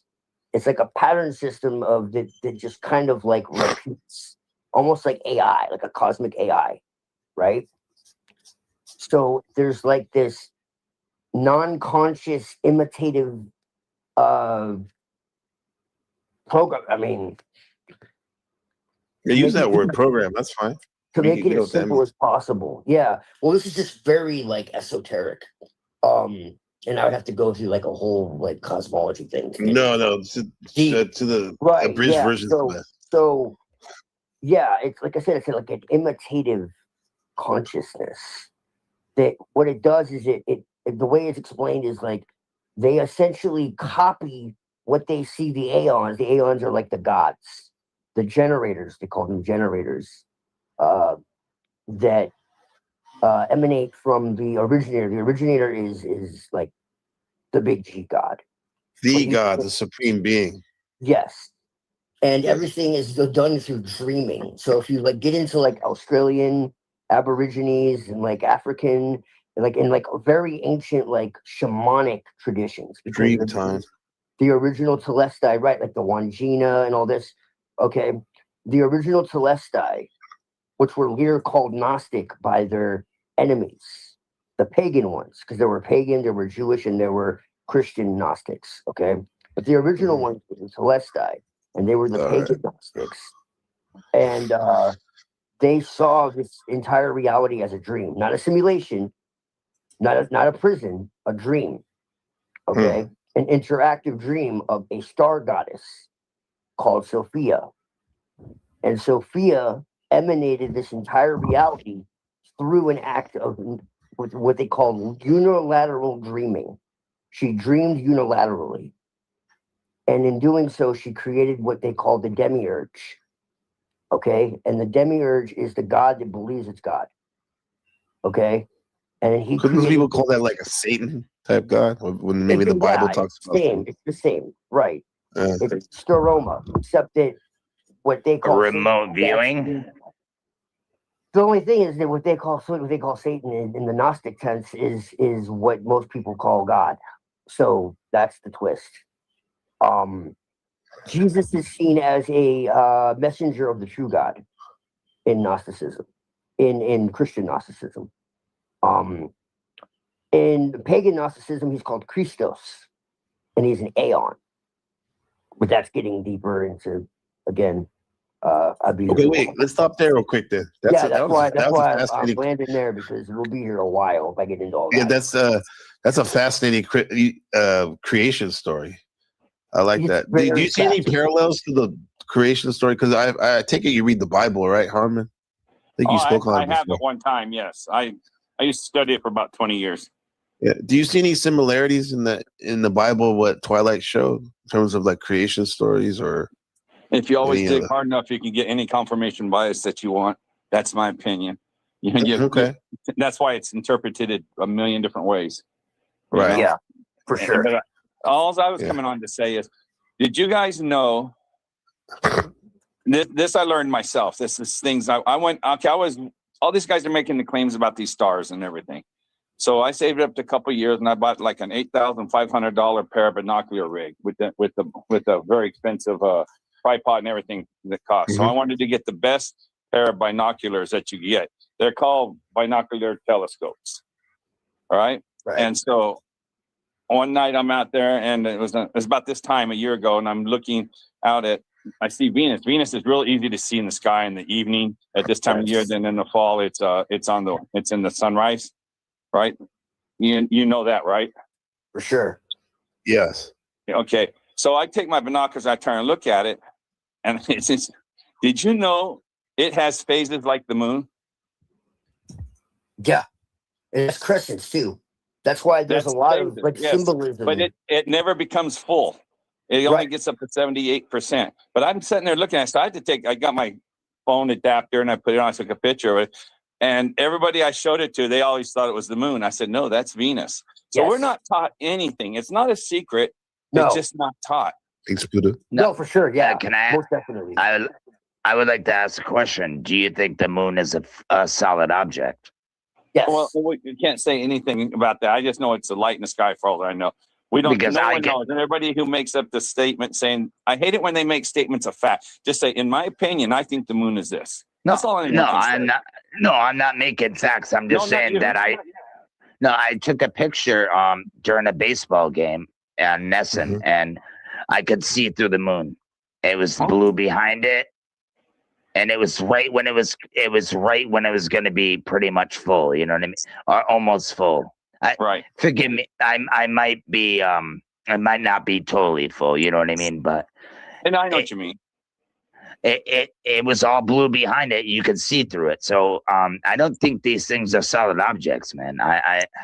But that's just my opinion. That's your opinion. Yeah. I mean, we will never know. The party begins. No, you are. And this is another thing that helped me. No. I don't mind. I don't call them interruptions. I call them interjections. It's a conversation. So I don't mind if you say, hey, wait about this, because that's part of a carrying on the conversation, in my opinion. So one thing I did do in 22, they said we landed, I call it a drone, but the NASA called it a helicopter on Mars. Do you guys remember that? Yeah, right. Yeah, I do. No, I'm just going with the narrative. No, I know. It's just funny. Okay, it's claimed. All right. So I started thinking, because I was looking at things and I said, well, the atmosphere, they say on Mars, when you're on we call it sea level on ground, is the same as it is on in the Earth as 160,000 feet. So if you're there, it'd be like the atmosphere is 160,000 feet, which we can't breathe or do act on without oxygen tanks. So I started thinking, okay, so I wanted to know how high a helicopter can hover, because it's hovering and flying around on Mars at 160,000 feet altitude. So I said, how high, and this is what got me going, can a helicopter hover on Earth? Do any of you guys have a guess? You want to guess? Not even close to what they said. The strongest 10, helicopter who said 10,000? I did. Yeah, Gabriel. The strongest helicopter can struggle, but it can cover at 10,000 feet. Most of them are around 8,000 feet. All right. I said, whoa. So on Earth, you can't hover above, and these are strongest military helicopters you can get, but they can fly higher than that. Don't get me wrong. They just can't hover, if you know what I mean.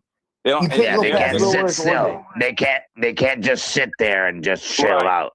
We're eating pizza. No, we got to keep moving. You know. Yeah. And they can fly about 18,000 feet. They claim, which is hard to prove the claim, they get some of these fancy military ones that will fly at 25,000 feet. But but if you have any stall at all, you're dropping like a rock. There's nothing to hold them up. So anyway, so I started thinking, well, that answered one big question to me. It says, now I always wondered why they didn't take helicopters up to Mount Everest when people are stranded up there. And I was wondering, how tall is Mount Everest? 29,000 feet. Okay. Yeah. So I said, that's why their base camps are always around 9,000 to 10,000 feet. Yeah. That's their base camp. Why? Because that's how helicopters can land. Yeah. Right. There's a few base camps, but you know how many people died on that mountain? Yeah, that's because they can't rescue them because the helicopter can't go up there and get them. I said, wow, that answers a lot. Then I went to another question. I go, and all this started in 22, and I was thinking, well, how high has man really ever gone? You know? And so then I look in. How high have you gone? Pardon me? Sorry. I said, how high has machine lies gone? Yeah, I want to see. I want to see, because it's not like a secret. It's just not taught. So then I go back and I look in the internet and search what I can. And in 1958, we started a project called Project Man High, right? And they wanted to see how high we could get. They couldn't. At first, with any jet engine, anything, rocket or anything, they couldn't go past 55,000 feet. because air got so thin, there's nothing to push off of, right? So then that's when their balloon project started. So in 58 to 63, they did these gondolas with balloons. And there's this guy named, he just died a few years ago. He's 98 years old. But anyway, he went up, Kittinger, Joseph Kittinger. He took a gondola up, and he got up to 95,000, sometimes to 100,000 feet on a couple of going up there with the gondola. You know, with the balloon. The only thing that's gone up there is helium balloons. And so then you remember Felix Baumgartner. You guys all know about him that did that Red Bull jump. Oh, we've seen that video where he jumps from the gondola platform. Yeah. And so Joseph Kittinger, this is in 2012. So Joseph Kittinger, this is all leading me from asking the question, how does a helicopter fly on Mars, right? This all leads together. It all ties together. So you need background and substance to figure it out. So Felix Baumgartner, when he went to break the record was two things, how high you can go, and the record was how far can you go free fall. You know, they wanted to be the farthest free. That guy, Joseph Kittinger, he was in his 70s then, or maybe in the mid 80s. He was his ground crew. Because now Felix Baumgartner is going to break his record. So he's there, you know, on the desert floor doing that. Anyway, so that all goes through. So I go, that leads me to another thing. Well, this isn't making sense. I said, so knowing this, and I've talked to pilots and stuff after that. I had one guy who owned a Learjet I'm talking to, and he had owned it for 20 years. He's in his 60s now. He's already sold it. Well, he says, I fly at 55,000 feet. I go, are you sure? And he goes, yeah. I said, okay. I said, you owned it. I can't dispute that, right? Yeah. Then he goes and looks up his manuals and stuff within about 10 minutes. I didn't know he was doing this because he in his mind, he must have questioned himself. He says, I apologize. We never flew above 40,000 feet. He says, my manual says how high we can go. He says, but we never flew above 40,000 feet. Yeah. And I said, do you understand why? And I said, I'm never a pilot car, nothing close to it, right? But I said, what do you need on ground level to take off? You need air, and lift. You need lift. What are you lifting off of? You're lifting off the air, right? And it's the air sticking up and you lift off, but you get so high. He says, yeah, we used to go up there. He says, we do it to save fuel. I said, okay. Then he goes in and I talked to him, and the penny dropped, as we used to say. He realizes he didn't go over 40,000 feet. And I still really haven't found any proof. I know the SR-72 claims 82,000 feet, but the Russians had to beat us. The MiG said it went 102,000 feet. They always go one up on you. You know. Can I ask you a question? Sure, go ahead. What do you think about fuel in planes? Like, I would just like to know. Like, a lot of people think that. I just don't think it's told what we're said. It doesn't take near as much fuel as they're telling us. That's what I was gonna say. Right. It just gets them this. No, wait, hold on. Sorry, Gabriel. I don't mean to be a dick. 2 seconds, bro.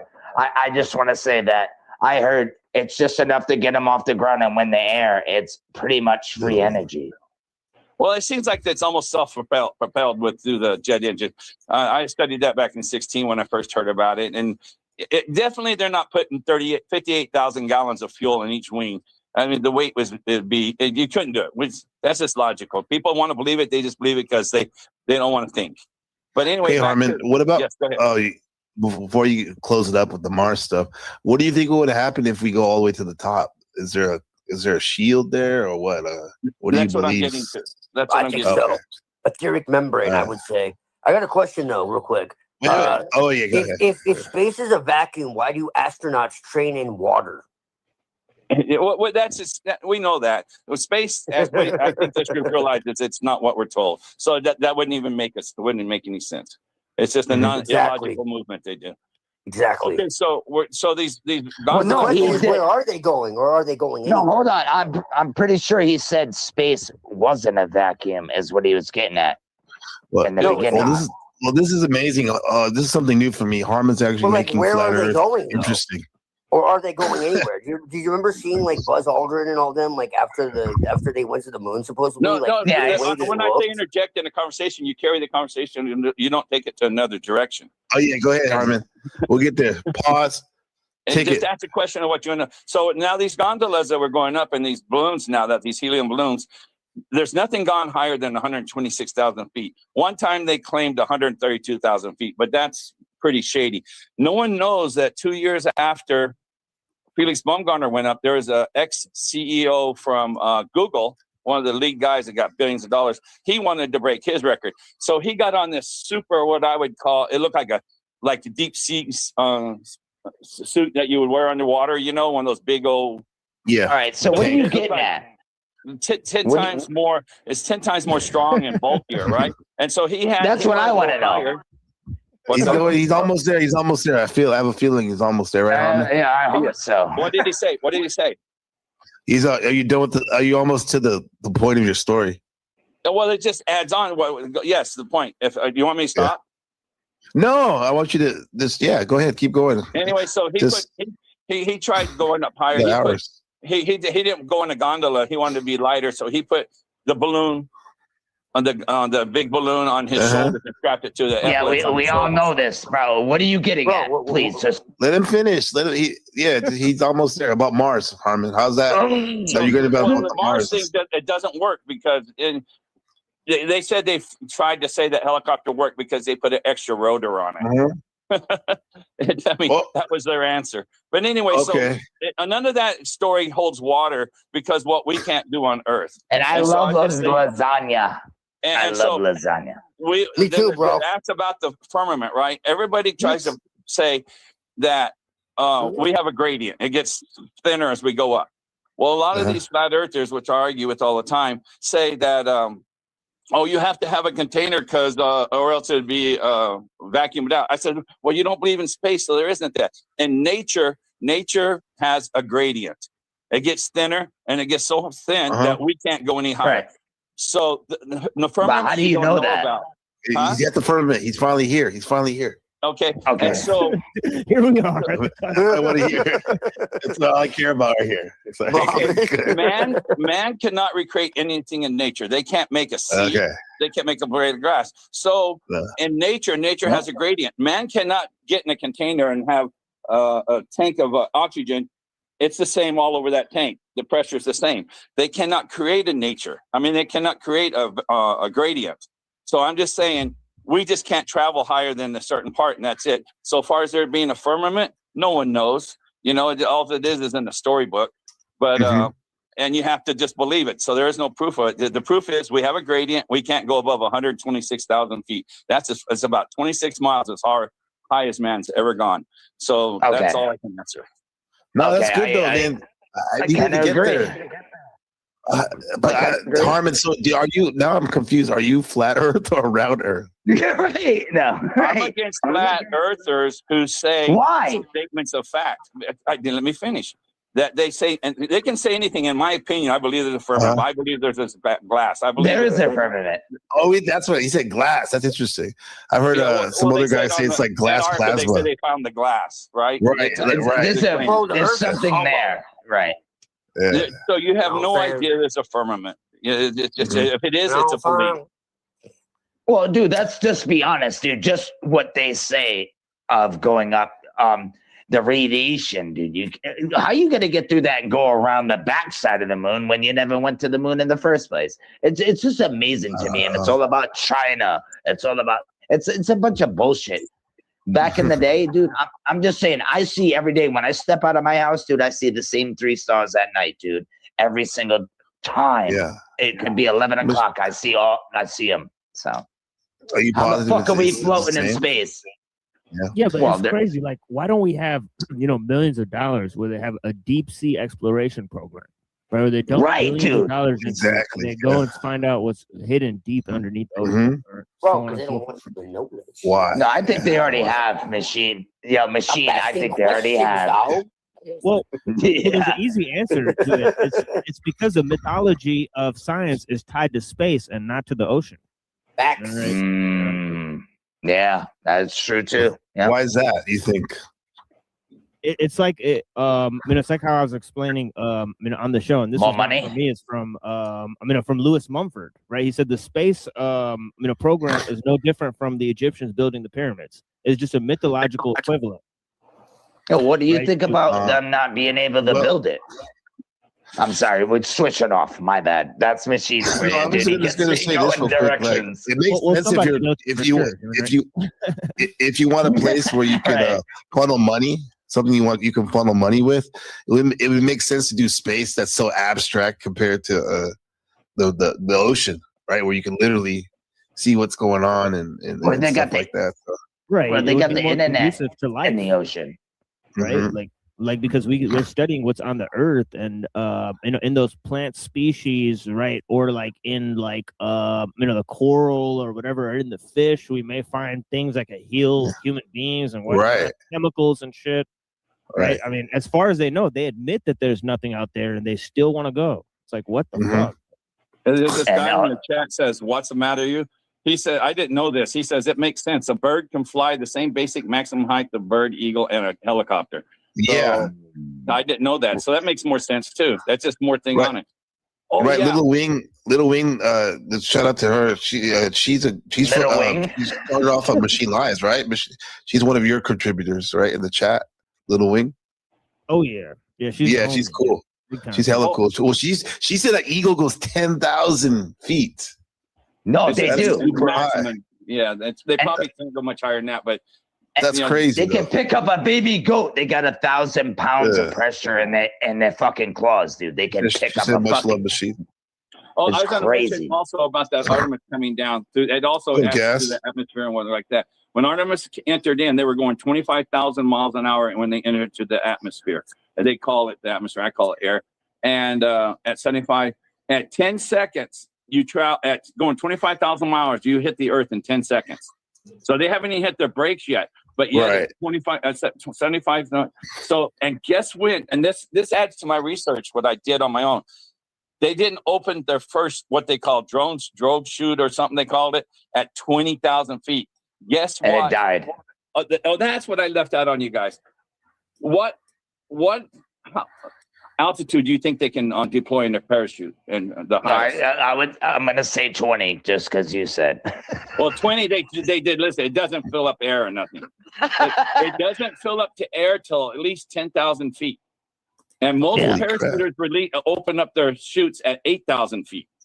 Yeah. They don't call it Little Wing for nothing. 07 for nothing. She said there's a vulture that could go up to 30K feet. Yeah, according to Google, that's wild, bro. Yeah, like 30K. You ain't going higher than birds, man. I'm telling you. Unless you got some shit on, bro. Like, I think it's funny, bro. Yeah, but anyway, Machine. Machine the Twilight Sub after. Artemis didn't open their main chutes, and there's two articles I read from NASA, and they changed the story on both of them. One's 8,000 feet, 1,000, and 5,400 feet. So NASA gets, NASA gets like 60 million a day, don't they?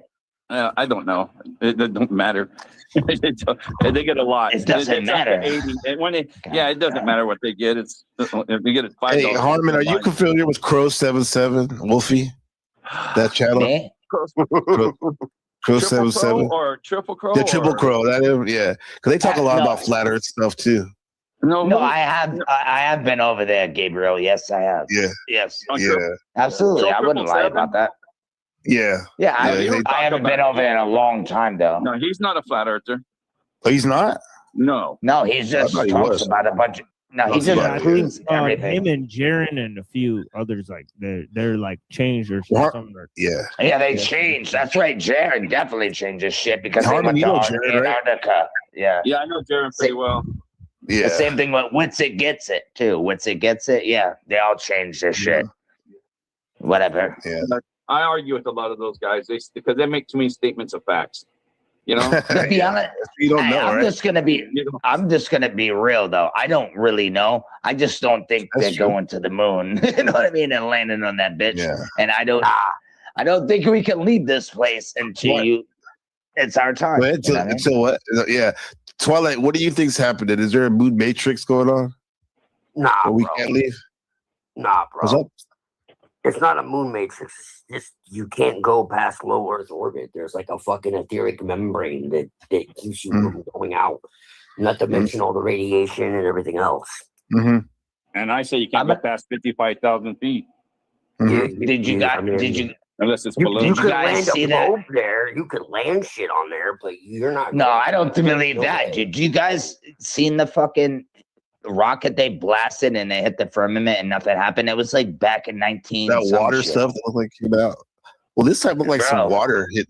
I don't know how real that is, Gabriel. Yeah.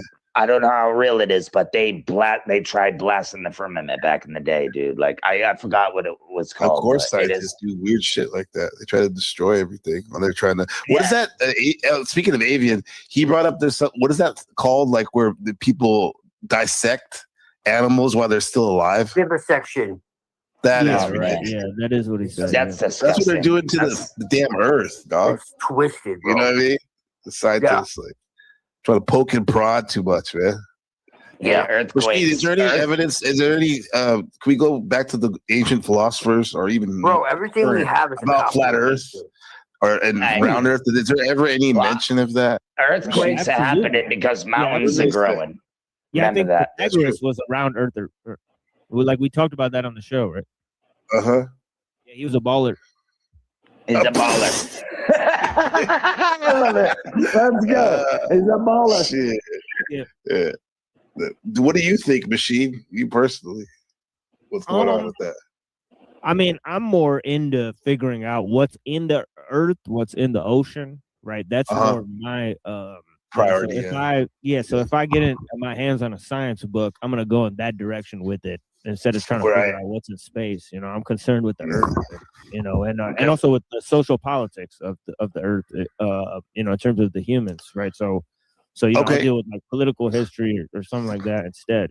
That's a good segue. Let's go around. Let's see. Let's name a philosopher that speaks to you individually, and like how you can see like what you learn from that, how it pans out practically, like in a practical way in your life. I'll start.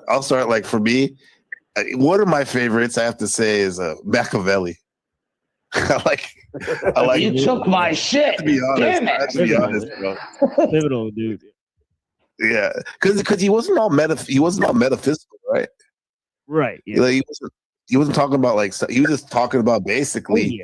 He was against it. Yeah, he was, right?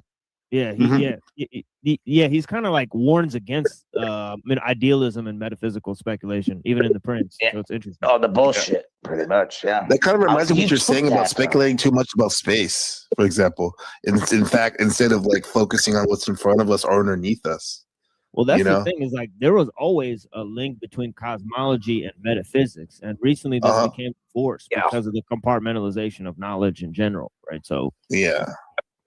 So, Wolfie, you got a second one you choose? I took Machiavelli. Is there anybody else? If not, we'll move on. We'll think about it. Let me ask. No, Twilight. Joe, go ahead, move on. You son of a bitch. You took it. That's why I want to go first. Mr. Twilight. Yo. Is there a philosopher that speaks to you? Well, can you think of one, or like how it relates to your like everyday life in a sense? Well, you learn some of this stuff. I'll drop one no one's ever heard of. I'll do it like that. Yeah, it's something new. That's what we want. Something new. Schelling. Sounds familiar. Schelling is a Frankenstein author. No, you ain't getting me with Schelling, dude. You already know me, but yeah. Go ahead.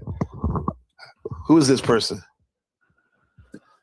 He was a German existential philosopher, like existential idealist. Yeah. He's a contemporary of Hegel. Okay. And what's some of the stuff that we could relate it to what's going on now or whatever? What are you saying? Well, Bricks and Dungeons. Oh boy! All right. I'm always trying to say, you make it in layman's terms, Twilight. Yeah, no, it's not okay. Like one of his major quotes, which I completely agree with, like 1000%. And I think this kind of like demystifies like every like, and this is one of the main reasons I brought him up in the first place. One of his major quotes, okay, and I hold this almost as gospel, okay. that I think demystifies like 90% of like New Age and like the world is a trap or like a fucking evil creation or a prison or a matrix or whatever, is this: nature is visible spirit, and spirit is invisible nature. Period. One more time. I like that. Nature Nature is visible spirit. Spirit. And spirit is invisible nature. Woo! That's fire. Yeah. That's pretty hot. My And how do you spell his name? That wants to know. How do you spell that? He was a reactionary to Kant, who said that, you know, essentially all reason was impossible, basically impossible. And so like instead of it being like mind versus matter, I call him Kant, okay? Whatever. Yeah, I'm not saying the Wolfie said cunt. No, that's what he said, bro. I'm he so is sorry. kind of a Kant, but anyways. I am. ahead, I love it. Yeah. Kant kind of was, but at the same time, he was kind of necessary. See, this is why I want to do this, dude. I'll be here fucking forever, bro. Like, if you know me and Machine, like, we are philosophers. Even though Machine kind of hates philosophers, he's a philosopher regardless. Because even philosophers hated philosophers. So it's kind of funny, actually. Like, most philosophers hated philosophers, and that's why they hated. Yeah, like, if you're brown, they call you a scholar. It is what it is. Right. Well, I think you're a philosopher. I think you're a philosopher. How do you spell his name so we can, the chats, they're calling for the name? Schelling. Yeah. It's Friedrich Wilhelm Joseph Schelling. Wilhelm. Wow. Yeah, very German. Honestly, I think the German. There really is no fucking true like psychology or modern philosophy. Like, well, they said spell it. I really will make that argument. Like during the Renaissance with the Italians, we had it. Yeah. I got it. I think I got it. You have to spell it. You have to spell it. You said it. You didn't spell it. SCHELL. No, I was just about to. Don't worry. ING. Yeah, SCH. Yeah, whoops, I spelled it wrong in the chat there. Yeah, SCHELLING. I think so. I could be getting it because it's one of those German things, right? Yeah, right. SCH. Name. I found him. German philosopher. Yeah. Or you wait one. Kind of looks like Vibe, the YouTuber. Yeah, so he was natural philosophy. Looked like it was. Or what could also be called reincarnation. Check this out. Classic hair. This is crazy, bro. That's Vibe. He's a handsome guy. Maybe Wolfie's uncle or something. Get the fuck out of here, dude. I'm from Bezos. No fucking way. My uncle, bro. All right. Back to it. So go ahead, Twilight. Keep going. It sounds cool, man. I like that. He said humans are nature becoming aware of itself. So he said that nature and humanity are actually mirrors of each other. I totally agree. This is very animistic. This is very pagan. Okay. So what today we would call this, and I totally ascribe to this in a way. Like I use a lot of different like titles. You're next, Harmon. To be completely accurate, although I feel weird about this because people are like, "What are you? Are you a Gnostic? Are you just say it? Are you, shaman?" Okay. Hey, so nature is dynamic, creative, and self-organizing. What's called negentropic. So it restores itself by itself through itself. So in other words, nature doesn't have like a fucking plug, right? Nothing's plugging it in. Nothing is like, keeping it together. Let loose. It's all loose. It's ready to go. They do what they want type shit. It's inherent by itself, through itself. So nature is divine. Okay. That's what we are though.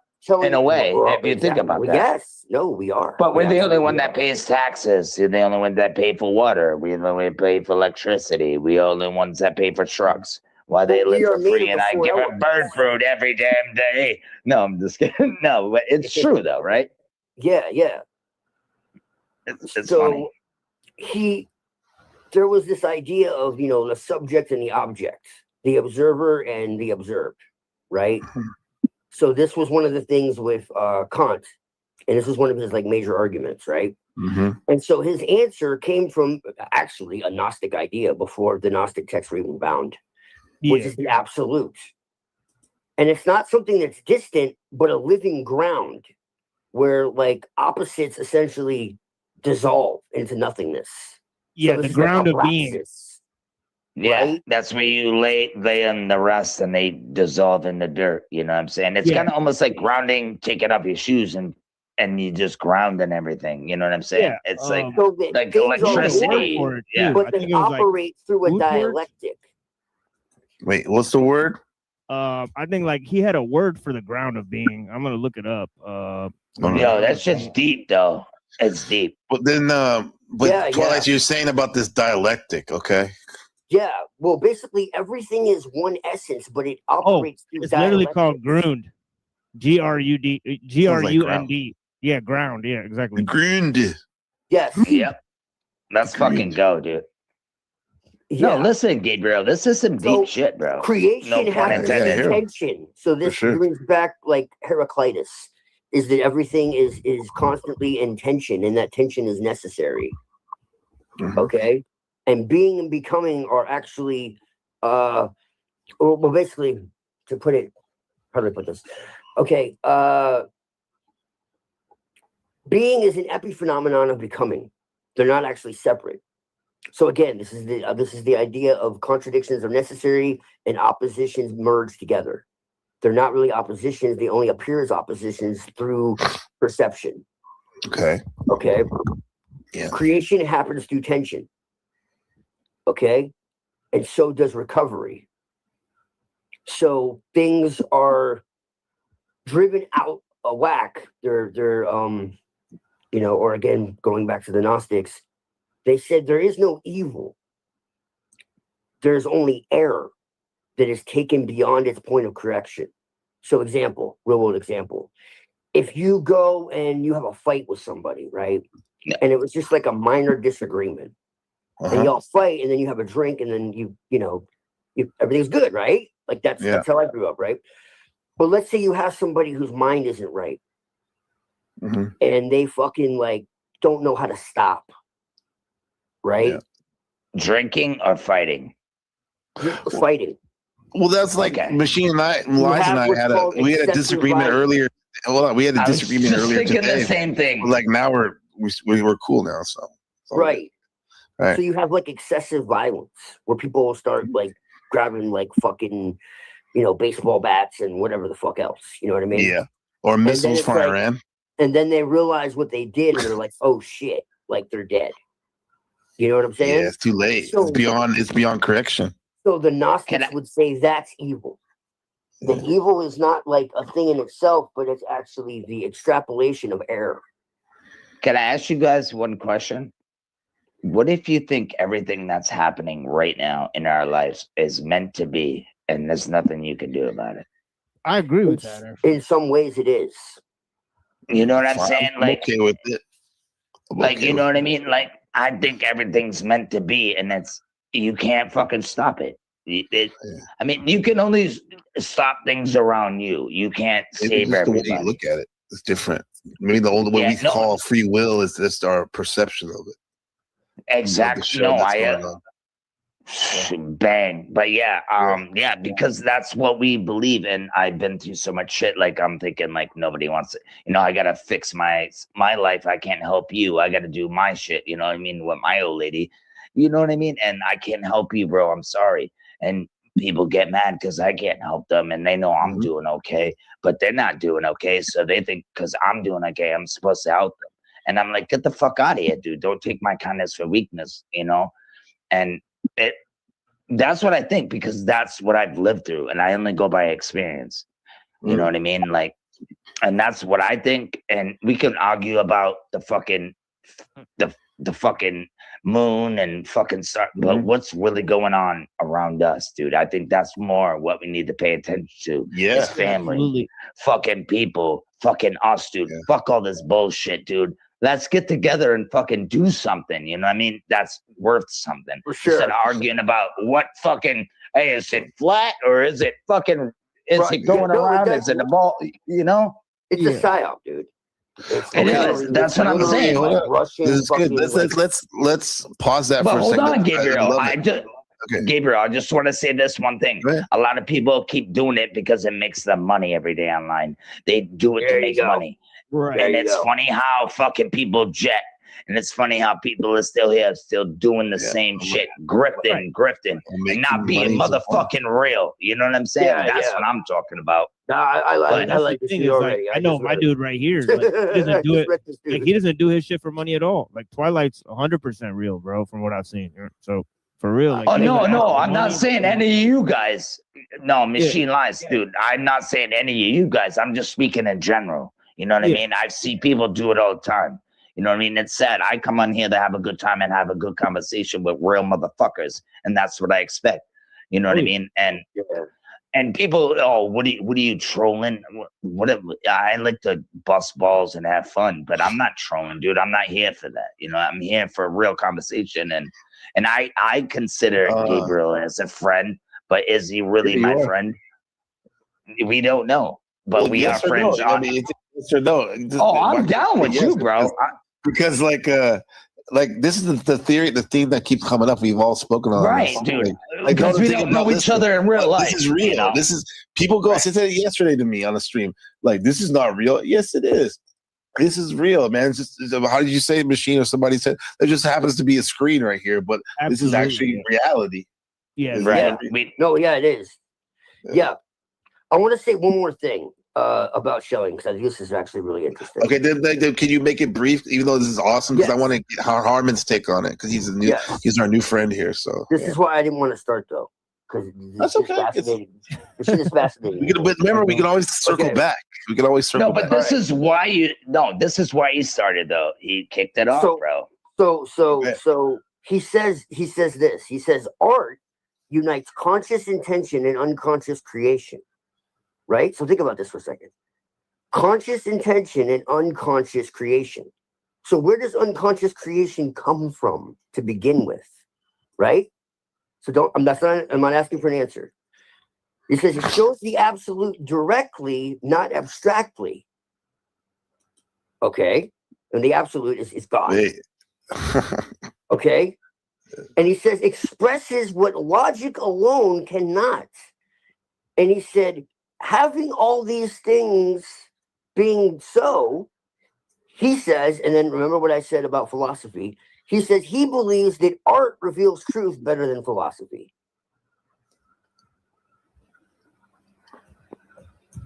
And art can be anything. The mind of God. Yeah.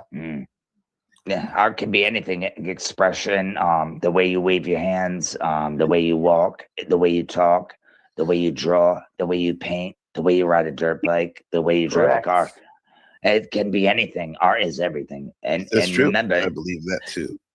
Absolutely. The argument streaming is art. That not our inspiration. And streaming as well. Just from the, he made a distinction between the brain and the mind. The brain is a program, the brain is a machine programmed by the world. Yes. The mind is something different. It's psyche. Yeah, that's why we go to school. Soul. Right? So he said the mind is something different, and it's tapped into what we would call God. And sometimes God whispers to us if we listen, if we're quiet enough. And then that inspiration is where art comes from. Was actually a way of the mind of God expressing itself. But I wouldn't deny quiet enough. I would never deny God, bro. I can tell you that. I don't know. Yeah, it is what it is. Pause that. And he said the philosophy was too logical and arguing. And so art God more. Hold on. Okay, hold on. Pause it. Okay. Harmon, I hope you're still there. Yeah. What philosopher speaks to you, and how have you used some of their ideas in your own life? Well, I wouldn't call him a philosopher, even though he's listed as a philosopher. Victor Wahlberger. V-I-K. Victor who? Wahlberger. Okay. Tell us about him. Well, he's Was an American, Austrian forester, caretaker, naturalist, philosopher, pseudoscience, and inventor. They called him a pseudoscience because he's the one that came up with the vortex for the jet engine. Okay, and so his philosophy is, if you want to say it, which I don't call philosophy, and the guy kept talking about nature, but this guy went to things that's applied nature, that you can see it and do it. You know, not create. No one can create nature, but everything in nature is a vortex. Everything, he says, everything's a vortex. Everything moves in a vortex. Even if you have a sliding glass door and you can only copy. You can only copy nature. Yeah, but you can't recreate it at all. You can try and copy it. No one can make it exact. You know? No, absolutely. No, that's where we get like birds. That's how we learn that. You know, then maybe we can fly. Like, you get what I'm saying? We can only copy nature. Like, no, we can't recreate it. We can't. No, I'm with you. So, okay. So anyway, so he showed everything goes in a vortex. Even like the window, like your sliding glass door, if you get water on the outside, if you watch it, it goes down in a vortex, which I call is the force of nature. Even when you pee, it comes out in a vortex. When you pour your water from a pitcher to a glass, it comes out in a vortex. Everything has this force of nature that's going in a vortex.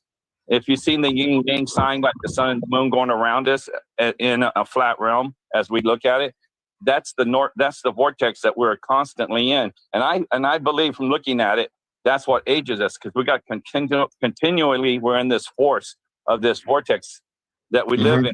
And so everything, trees go in a vortex, everything, pine cones, pineapples, everything, even rocks you crack on, they're in a vortex. I'm sorry. Can I ask you, can you rewind a little bit? Ages us? Did you just say it ages? I think that's how we age, is that we are in this vortex. And it can, you have to put in the food, the shit they put in the water, the stuff they spray in the skies, everything. Like, do you ever put that into it either? That can make us have shorter lifespan, but you're not going to not age. You can't stop aging. Okay, no, all right, I got you. Go ahead. I'm sorry. I was just asking questions. That was a good question. With that said, Harmon, because you look pretty young. I don't know how old you are, but you look like you're in good health. Have you used that vortex theory in order to help you, like, kind of age gracefully? With your knowledge of that? I'm 67. Okay. So, yeah, but you're handsome. Anyway, so it goes in. Water. Okay, everything is about water. And if you look at without dams, the whole earth with its rivers, they go in a vortex. They don't go in straight. They look like they go. They call it a meandering, something like that. But it's actually a vortex. It's all coming down in a vortex. Nature is everything in a vortex. If you understand what I'm saying. And have I used it? Yeah. I learned about water, and I learned that all the minerals and stuff in water, we're not supposed to have it. The natural water, like the water comes from rain, it's pure. It doesn't. It's like a distilled. They call it distilled water. And when I was growing up, it's distilled water. It was really a big thing. Don't drink distilled water. It's bad for you. I mean, it was. No, that's a bullshit. That's bullshit. I know. But that in the 70s, I mean, it was hammered into your head. But you put it in your car batteries. You put it in your vaporizers. You put it in your medical machines. But yet, don't put it in you. You know. Well, so I learned. So I got the distiller, and I've had it. And I literally, dudes, I'm a terrible eater. I eat junk food, Twinkies, and everything like that. And that's him right there, Victor, right there on the screen. Yeah. Yeah. And so so I learned to do this still water. And of course, when I go to do it, I swirl it. I think we can generate a lot of power when we just swirl our water real hard, like in a jug, and I make it doing a vortex. I don't know if it does anything, but I know that how it charged water. He created. And do you know what that does when you swish water around? Let me stop real quick, bro. No. What does it do? No, I was gonna say, when you're saying vortex like a whirlpool, dude, it just brings shit to the bottom. No, there's nothing in it. The pure water is water. You don't have any. I misunderstood. My bad. Yeah, you have pure water, and he's got major machines. I said I like to do physical things instead of this esoteric and all that kind of stuff. He has physical things, like he made a river. You know how we do the bank system on rivers? Oh yeah, okay. Yeah, I know what you're saying. Get a pump or yeah. Right? Well, he created this thing that looks like a cornucopia or something like that, and you put it in the center of the river, and it causes the water to turn inwards, and it never overflows the banks. But they outlawed it. They outlawed his stuff, and in 1850 he took his invention to the jet airplane and stuff to Dallas, Texas, to a lot of these inventors. They stole his stuff, kicked his ass, and sent him back to Austria. Then they got a little patch of land to sit there and do that. Those are all documented. You go on and you can find the videos where he did it. His son tried to carry it on. So, as you say, I use it. Yeah, I use it as in I drink distilled water now. And I used to get what we used to call the cold and the flu, which I know is detoxing now. Once I learned that, I literally drink this water, and I golf 4 or 5 times a week. And I always golf barefooted for 8 years, 9 years. I've golfed barefooted, right? And everybody calls me Fred Flintstone out there, but I stay grounded. The grass. I mean, you know how nice it is to feel that grass. It does feel nice on your toes and stuff. Yeah, so that's grounding. Yeah, grounding. Yeah, what is grounding? I just know I did it. And then someone told me later, "Hey, at first they called it earthing. Oh, you're earthing." And now people call it earthing. They call it earthing. They call it whatever it is. You're disconnected. Well, I just like that. And I said, okay, so that's the only 2 things I've done different in my life. And I have not had any cold or flu, as we call it, for 6 years. And that's the only thing. I still eat like crap. I'll still eat fast food. I drink Coke, you know. Well, don't do that, bro. Stop drinking that shit. Stop drinking Coca-Cola products, dude. That shit's gonna kill you slowly. You know, if you can hear me. He enjoys it, bro. Yeah, I'm just saying, don't. I've never tasted alcohol. I've never done any of those things. Okay. You never tasted alcohol. Okay. No. Okay, never. Wolfie, he's gonna if you stop smoking and drinking, like he'll stop drinking Coke. How about that? No, I'm just smoking a doobie. I just can't believe he never drank alcohol. That's crazy. No, there's a lot of people. That's all. Once you look at it, there's a lot of people that never have. That's good, dude. You know what, dude? I fucking praise for you, bro. That's fucking amazing. That's awesome. The Air Force and 23 years as a prison guard. I did get the guard Charlie Manson. That was one of the most. Wait, you saw Charlie Manson with in the flesh? Yeah, I talked to him. What? Yeah, what did you guys talk about? Lindsay knows. Lindsay's in the chat, I think. Come on, yeah. Shout out to Lindsay, but we love her. But like, tell us, Harriman, what did you guys talk about? What some of the things you talked about? Well, he's in when I'm where I was in Corcoran Prison in 1989 and 1990, 91. He's in the house, the cell block that I'm in. Yeah. You have to have 2 people. You're never allowed to go. And one thing you'll learn, COs are super freaking lazy. We're the laziest people in the world. You to talk to Charlie Manson is like pulling teeth. But anyway, so I did. So I went up there and talked to him. And I was curious about him because when I was in England, they have a place called Madame Tussauds. And it's the very last place you go to is the House of Horrors wax. And at the very Charlie Manson and his family. I said, in the mentality of a guard back then, I wish I knew what I knew now. Oh, it's showing him respect if you take your time out to go talk to him, and you don't want to show respect. And so it was a taboo thing for me to go up there, but I said, screw it, I'm gonna go talk to this guy. And so I went up there, and he gets calm. He's not. He's just talking like you guys are talking. And then it was strange. He's only like 5'2", and I'm looking at the little swastika between his eyes. I was staring at that for. Right. And so anyway, so we're talking, and he was worried about 2 things. He says he was worried about the rainforest being cut down so much. He says there was a guy named Sting from the police, and they were really into the not cutting down in Brazil the rainforest because they said it was just killing the planet. So he was into nature at the time. And then he said, you watch it, Walker. He says the whole plan for the what we call the upper class people, you know, the ones that rule us, is to have Blackie against Whitey. They want to destroy the world. They want us to fight each other. He says, you know, the bottom line is we don't hate each other. the upper elite hate each other. You know, they might do their hate, and it gets into a few people. But he says, but that's what they want. You mark my word. They want racial wars, and that's all they want. And so that's what he. And that's what do you detail? That's interesting. That's interesting. Yeah, I wish I knew to ask deeper questions. You know.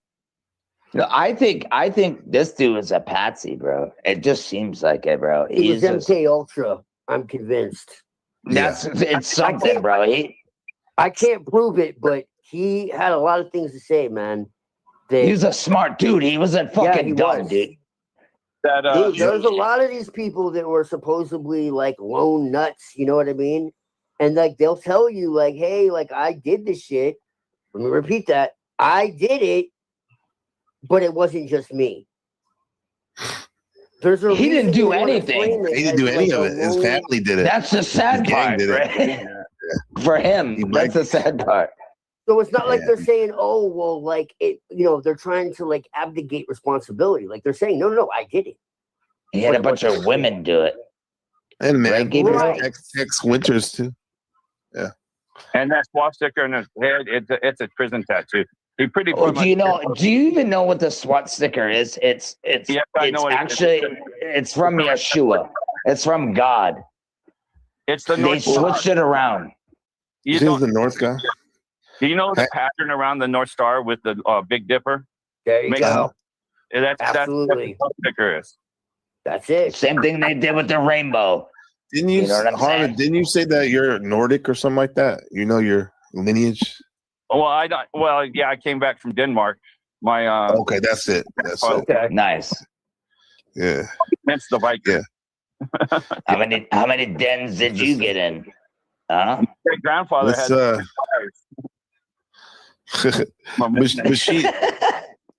Yeah, it was also called. Was it your grandfather had 3 wives? Pardon me? Do you say your grandfather had 3 wives? Great grandfather with the Mormons when they were having more than one wife, he had 3. He was Wow, that's cool. And he came over here to the States. Then in 1900, they passed a law that if Utah wants to become a state, they have to abolish polygamy. Yeah. And so then those guys all left and went to territories, which New Mexico was a territory. So most of them went to Arizona or New Mexico. And my great grandfather over there, when Pancho Villa in 1906 or something like that came across the border or came into our territories, one of his generals hung my grandfather and about 12 other men at the same time. So that's how he died.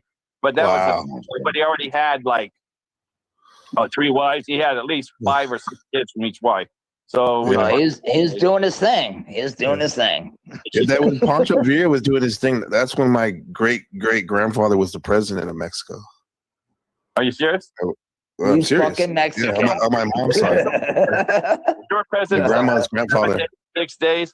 They were changing presidents in and out of Mexico like crazy. He was he ended up being assassinated. Yeah, they all were. Yeah. Yeah, they all were. One That's of why them he came to America after that. Yeah, they did like their president. They just 2 years ago in Mexico, a mayor of one of the big cities pissed the people off.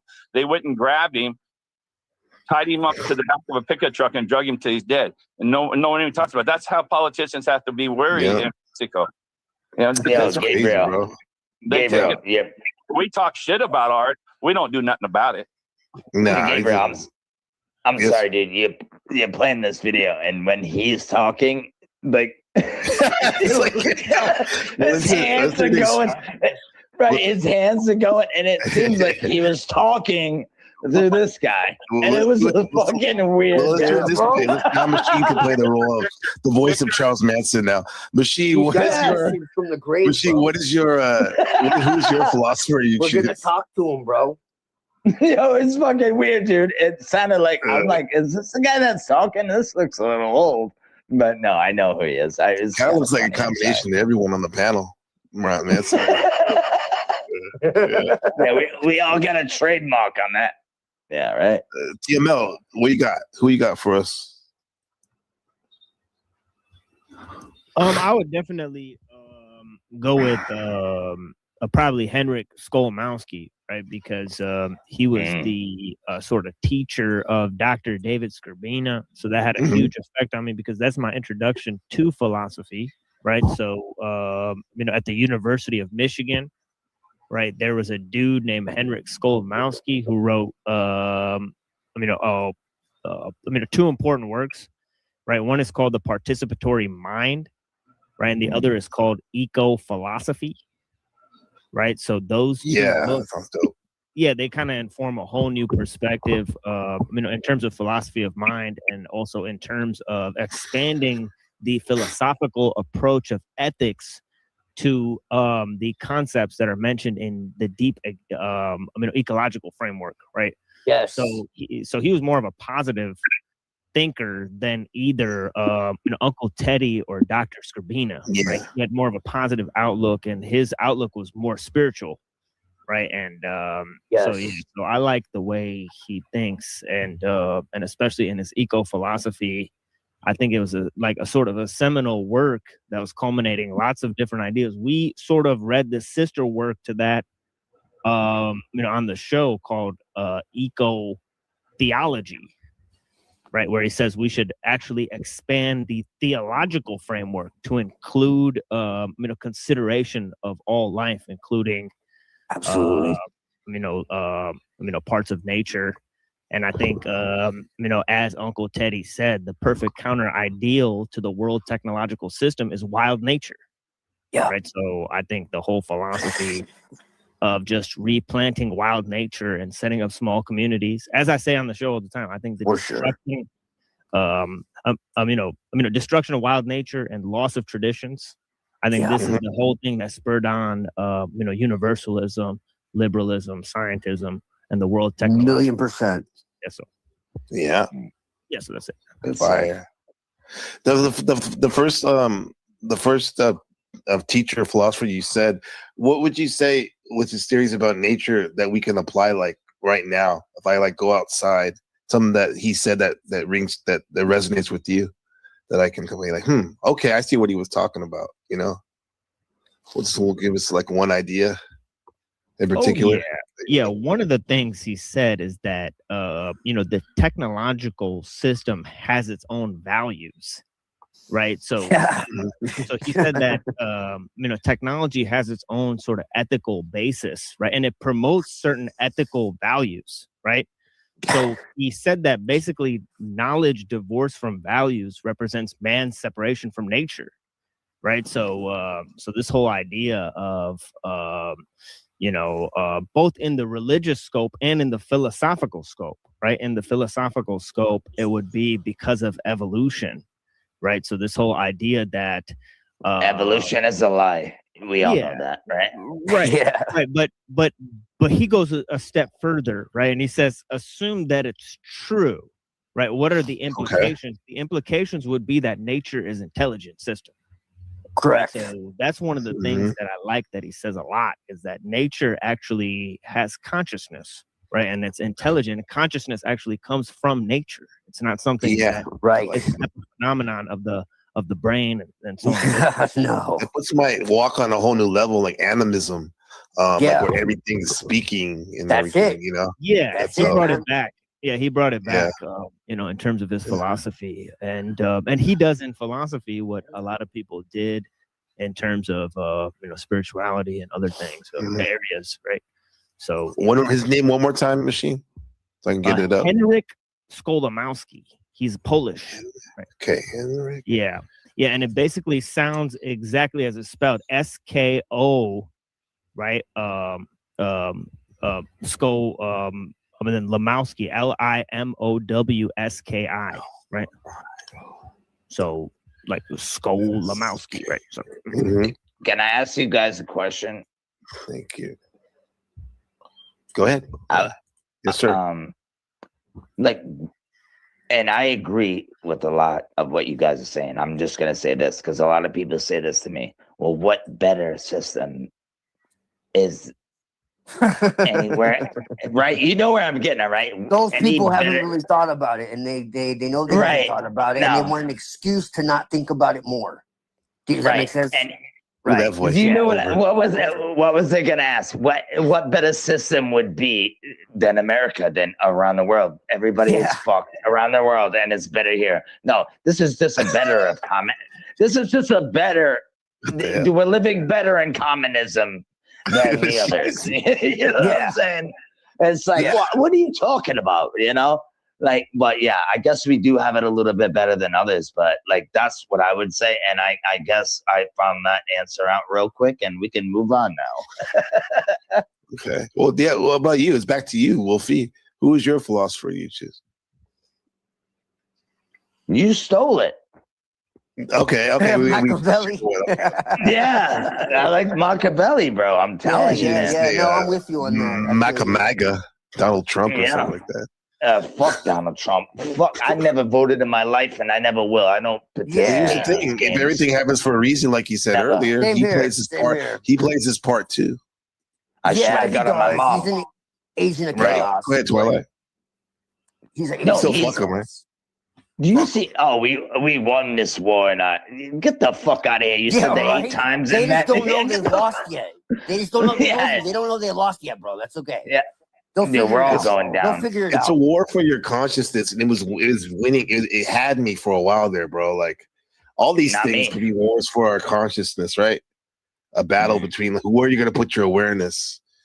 Come on, man. Israel is our greatest ally, bro. Come on.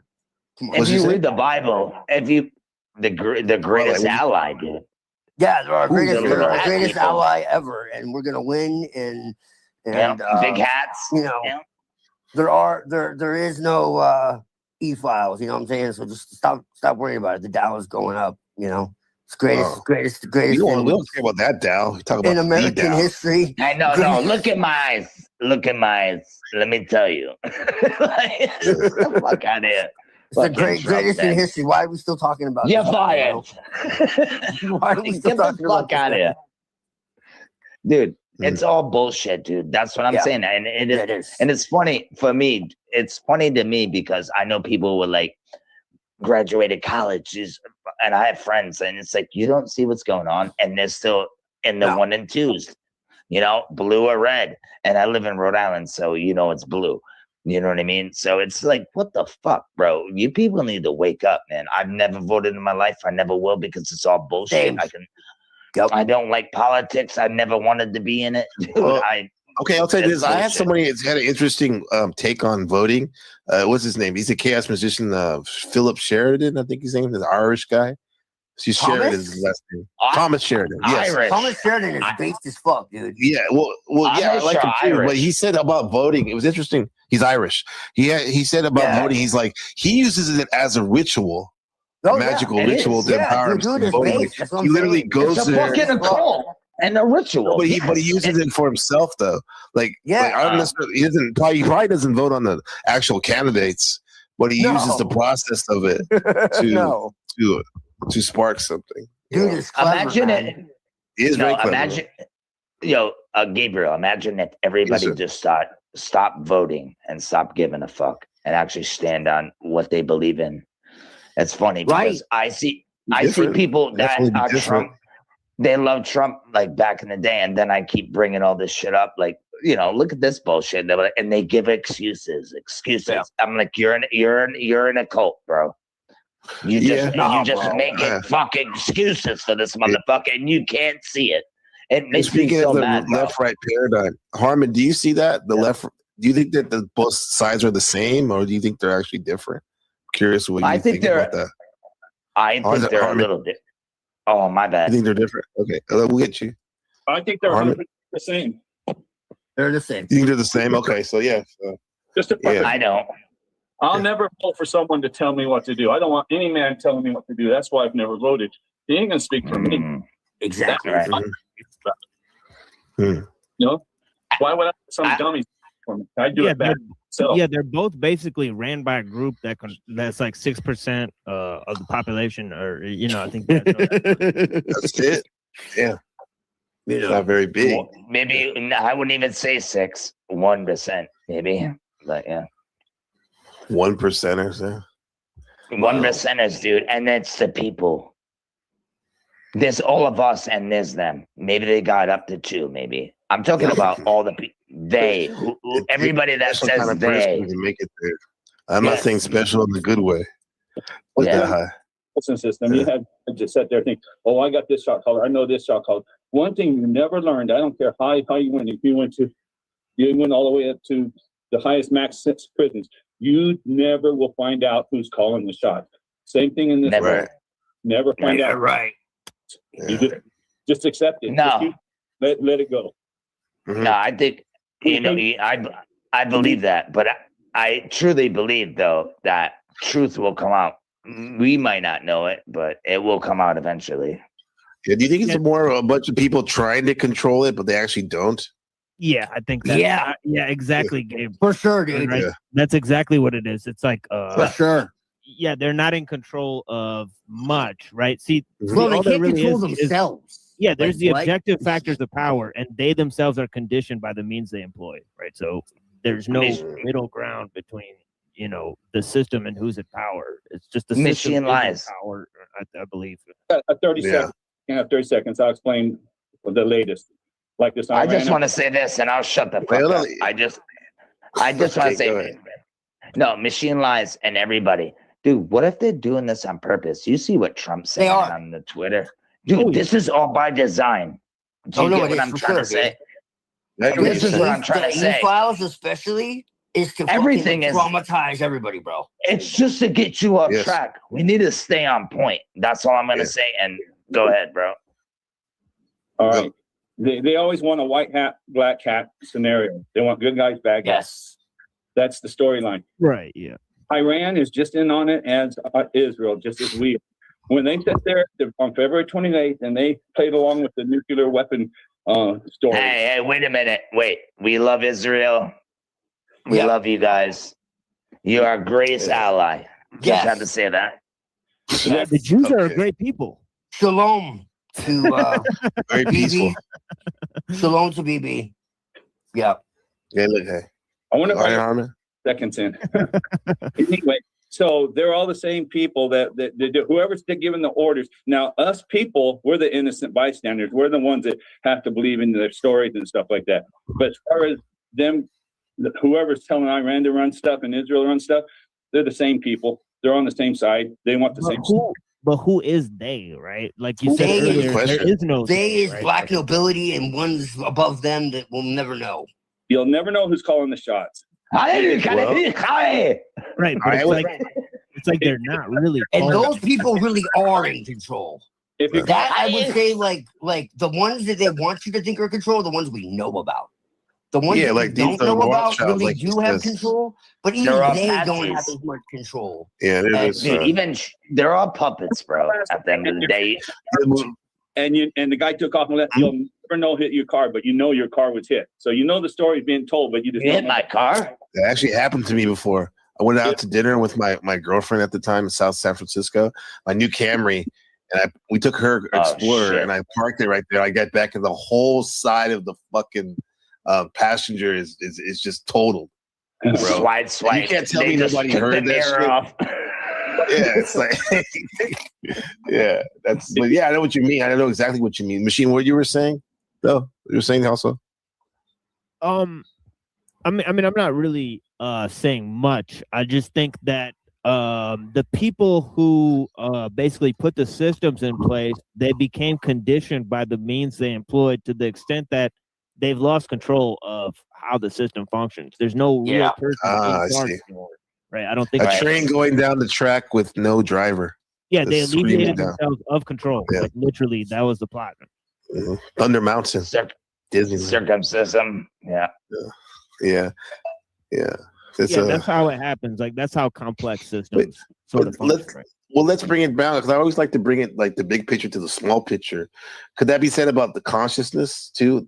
What the so-called self, the I, all that shit. Like who's the they? If we want to overlay that whole dynamic on that. Go into that. I got one thing to add to that. Yeah, he says it's control and it's just been left to what train track and that. It's not true. The World Economic Forum, every leader that's been put in since 2018 has come from the World Economic Forum. Argentina. You just said earlier, but you just said earlier that you don't know who's in control and you'll never find out. So how does that square Yes, with you your other did. statement? We know the I tools. believe. I'm with the machine on this one. I'm with machine on this one. You did say that, sir. That's the visible. I mean, you could say I'm wrong, but you totally contradict. Visible, yeah. I think he means visible, but he can say it. I'm not gonna speak for him though. Do you mean visible, Harmon? The visible leaders? So it's like a shot caller. No, that guy's a shot caller, but who's he getting orders from? We don't know.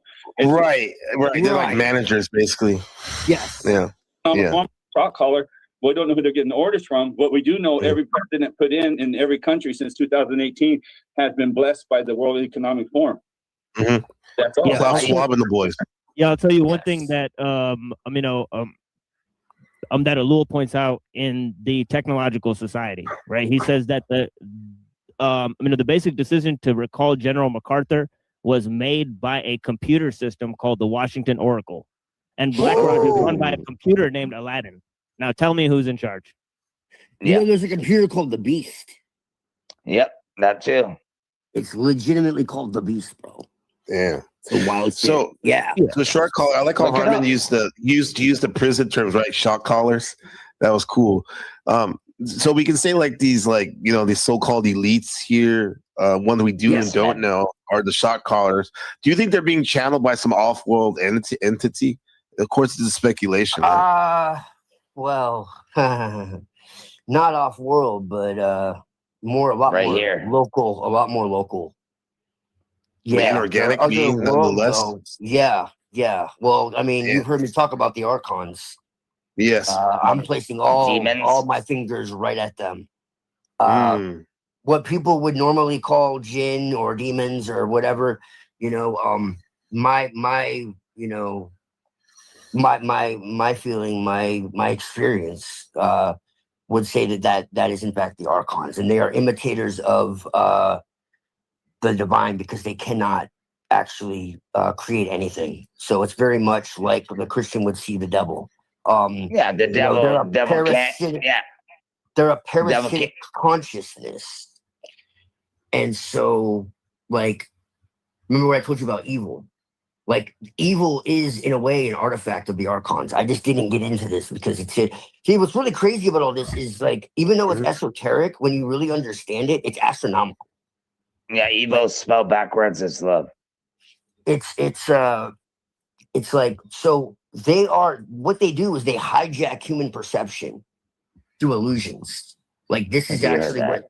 So when people talk about Gnosticism, they have this idea that the world was created by an evil creator and the world is evil and matter is evil and we're trapped here and it's some kind of matrix type idea. Well, that is kind of true. That is kind of true, though. No, it's not though. How do you know? Look around you, bro. Because I'm going to explain, and I'm not saying anyone to believe this, but I'm telling you this is what. No, I'm now I'm getting offended. No, I'm just kidding. No, no. I doubt that. I just met you and you are, and I can read people pretty quick usually. So no, I'm not getting offended at all. No, I'm just saying I can only go by what I experience and what I see, and everything. No, yeah. Everything is pretty bad down here, but it's a good argument. There's a lot of love too. You know what I'm saying? Right. So you know what I mean? That's why I say the yin and the yang. It's I don't know if it's 50-50, but there's good and bad in everything.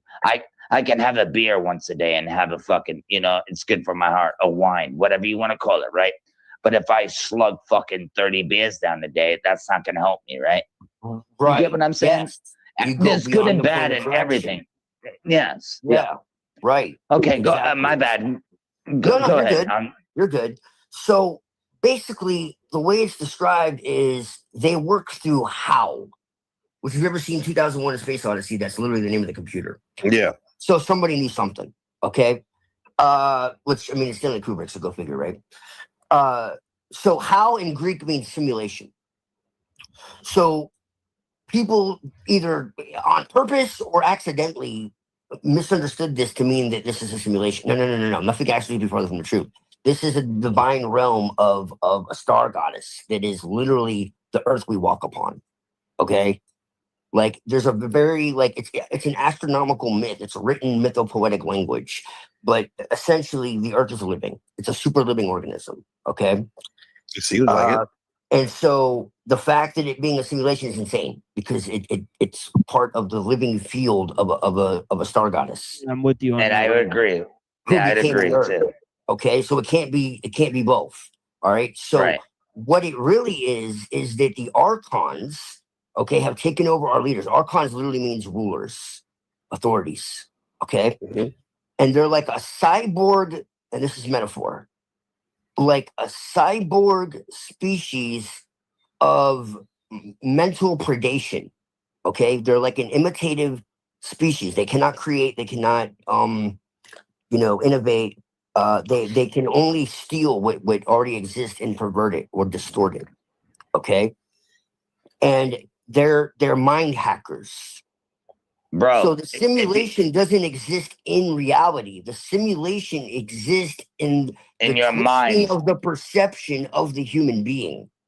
It's your mind. And then we then project those distortions onto reality and mistake them as the same. No, I get what you're saying, dude. That's fucking fire. Like, I'm not even gonna say.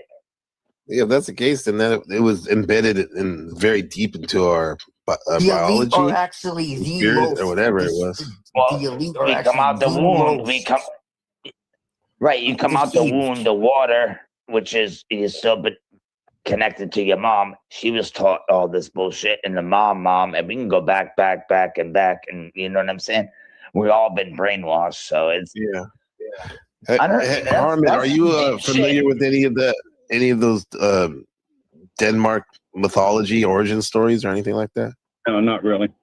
Okay, mythology, yeah, because a lot of mythology is very similar too. I find the more I look at different things, they just have a different style of talking about it. These things. And all the stuff about religions. I pretty much anything to do with men's thoughts and religion and all that stuff. And that's just their theory, and I don't. I mean, like, oh, great ringtone, whoever that is. Mine. It's funny. It comes up as a scammer. It's a suspected spam caller. Oh, it's you, Gabriel, you son of a bitch. No. If somebody's calling me on that phone, that's a problem. No, but in all reality, like, everything that I've ever been through is through either pain, you go through it, you get through it. That's all I know. There's no special force that's going to come pick you up and bring you away. There's none of that's going to happen because you have to do it yourself. It's all about in your head and your body, soul, mind, right? You know what I mean? Your body's material, right? Everything is material besides your soul. Your soul is something else, right? And I'm just saying, like, everything that I've been through and whatever, like, I'm going to say this because I'm on Gabriel. Like, I used to be a billhead back in the day, bro. And I stopped that shit. And when I listened to Paul, he's like cut down little by little. And that's what I did, bro. I never told Paul about it. I never told anybody about it. I just did it, and I did it by myself. And let me tell you, coming off a drug, bro, you get all these feelings that come into your mind. When you lost your mom, your friend, people that got killed. Like, I'm thinking about all these things at once, bro. I really wanted to hurt myself, but I had to sit here and chill and relax, bro. And it took me almost a month to get over that, bro. And I got out of that situation. And that's just real. All by myself. I didn't need any help. Because I don't want help, because I already know what they're gonna do. They're gonna want to give me more pills. They're gonna want to do something. Fuck that, bro. No, I did it. Did you say the only help you had was a higher power? Yeah, you trade one addiction for another, man. Right. For sure. No, that's what I did. And you didn't let me finish. I know a lot of people who went through that, man. I know that shit's fucking hard, man. Congratulations on that shit, bro. For real. No, dude, I quit pills a long time ago, right? And then I was on Suboxone, and I had to get off that. Yeah. Right. So that's what I did, you know, and I just praying every day. Hey, just give me the strength. I'll get through this. I'm for real. You know, I'm not fucking bullshitting you. And he knew it, and he got me through it. And it was the craziest thing. I couldn't sleep. I couldn't do anything, bro. Like, it was the scariest shit. And I'm not even gonna lie, Gabriel. I was crying. Like, I don't cry. I never cry. I never do that, dude. I'm a dude, right? You know, that's the way I feel. I'm a dude. I don't cry, right? But yeah, no, I was crying and thinking about all the stuff that I did because I'm 40, right? Back in the day. But yeah, all that stuff means that when you up. cried, it probably all came out like the firmament, like the water going down over the edges because it's been such a backup, right? Yeah, dude. It was just coming out, dude. Yeah. It's good to get a good cry out every now and then. When I get when after this, Gabriel, I want to get in line. I got a story for you. Okay, yeah, we got you. Yeah. Yeah, well, Wolfie, I'm proud of you, brother. And one day at a time, right? Yeah. Right. Yeah, thank you for sharing, man. You always feel free to share. We love you, man. Nah, man, I'm just trying to be real, man. I'm not one to fake the funk, you know what I mean? Yeah, I know that. Yeah, you wouldn't be around for this long, just like a machine and everyone else. You know, everybody goes through things. They just don't admit it. But yeah, go ahead. Go ahead, Mr. Hartman. All right. When I learned, something happened to me in like 2000. I didn't learn about it, what happened to me until like 2022. So I was working the midnight shift, waiting for my relief to come. And the girl that was coming to relieve me in the morning, I was into her, right? And so as a prison guard, trust me, we sleep at nighttime. You just do. And so I was kicked back in my chair waiting for the door to bang and me to wake up. And a flash came to me of her in her car and the police behind her pulled her over. And I could see it was like an omnipotent picture, you know, all seeing. I could see under the car. I could see the speedometer. I could see her eyes light up from the cop car behind her in the mirror. I could see the cop car. I could see the gas station behind her. The picture was there. It was all lasted about like a flash of a camera, but I could see everything happen. And so when she came to work, I said, "Did you get stopped?" And of course, she was she was already mad at me. But so she goes, "Yeah, someone told you." But anyway, that's as far as that went. I didn't know what that was. You know, I said, "Oh, that's wild." You know, because she did get stopped, and it happened. Yeah. It happened in real time. It's not like after or before. It happened when it happened. Right there. And so I think that was over her panic. Maybe I connected with the panic. I didn't know about the ether and connecting, and I didn't know about our third eye and all that kind of stuff. I had no clue. So years later, I was thinking it was like 2022. No, it was 2018 because my friend was still alive. 2018, I hit a golf shot.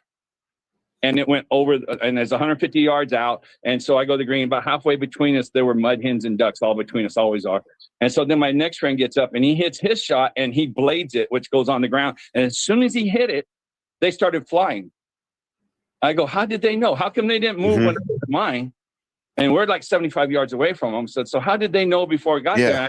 So they got this connection through the air, ether, whatever you want to call it. Yeah. And so I go, what? And it took me right back to there. I go, under a panic situation, they all communicated. I said, and I said, well, that's what happened back then, but I didn't know. And so it connected. Then I started thinking how we connect and like that. And of course, they've blocked everybody, which I do agree, even though it can't be proved, they've blocked our third eye to a degree that we can't use it like we should, you know? But I think it comes under like the one lady who was sleeping up in her house, taking a nap, and her daughter was over at her friend's house and they're in the pool. Her daughter was like 3 years old, if I remember the story right, and she slipped in or something like that and was drowned. The mother woke up, she felt it, ran straight over 2 houses over and saved her daughter. Always get kind of, because I think it still penetrates on traumatic experiences if you're connected to a person. It triggers it. Yeah, and it's not like a lost in vision. You're watching a TV show or something. No, it's just it's a feeling. It's a fucking feeling. I saw it. She saw it. No, I know. Yeah. No, I'm saying the picture.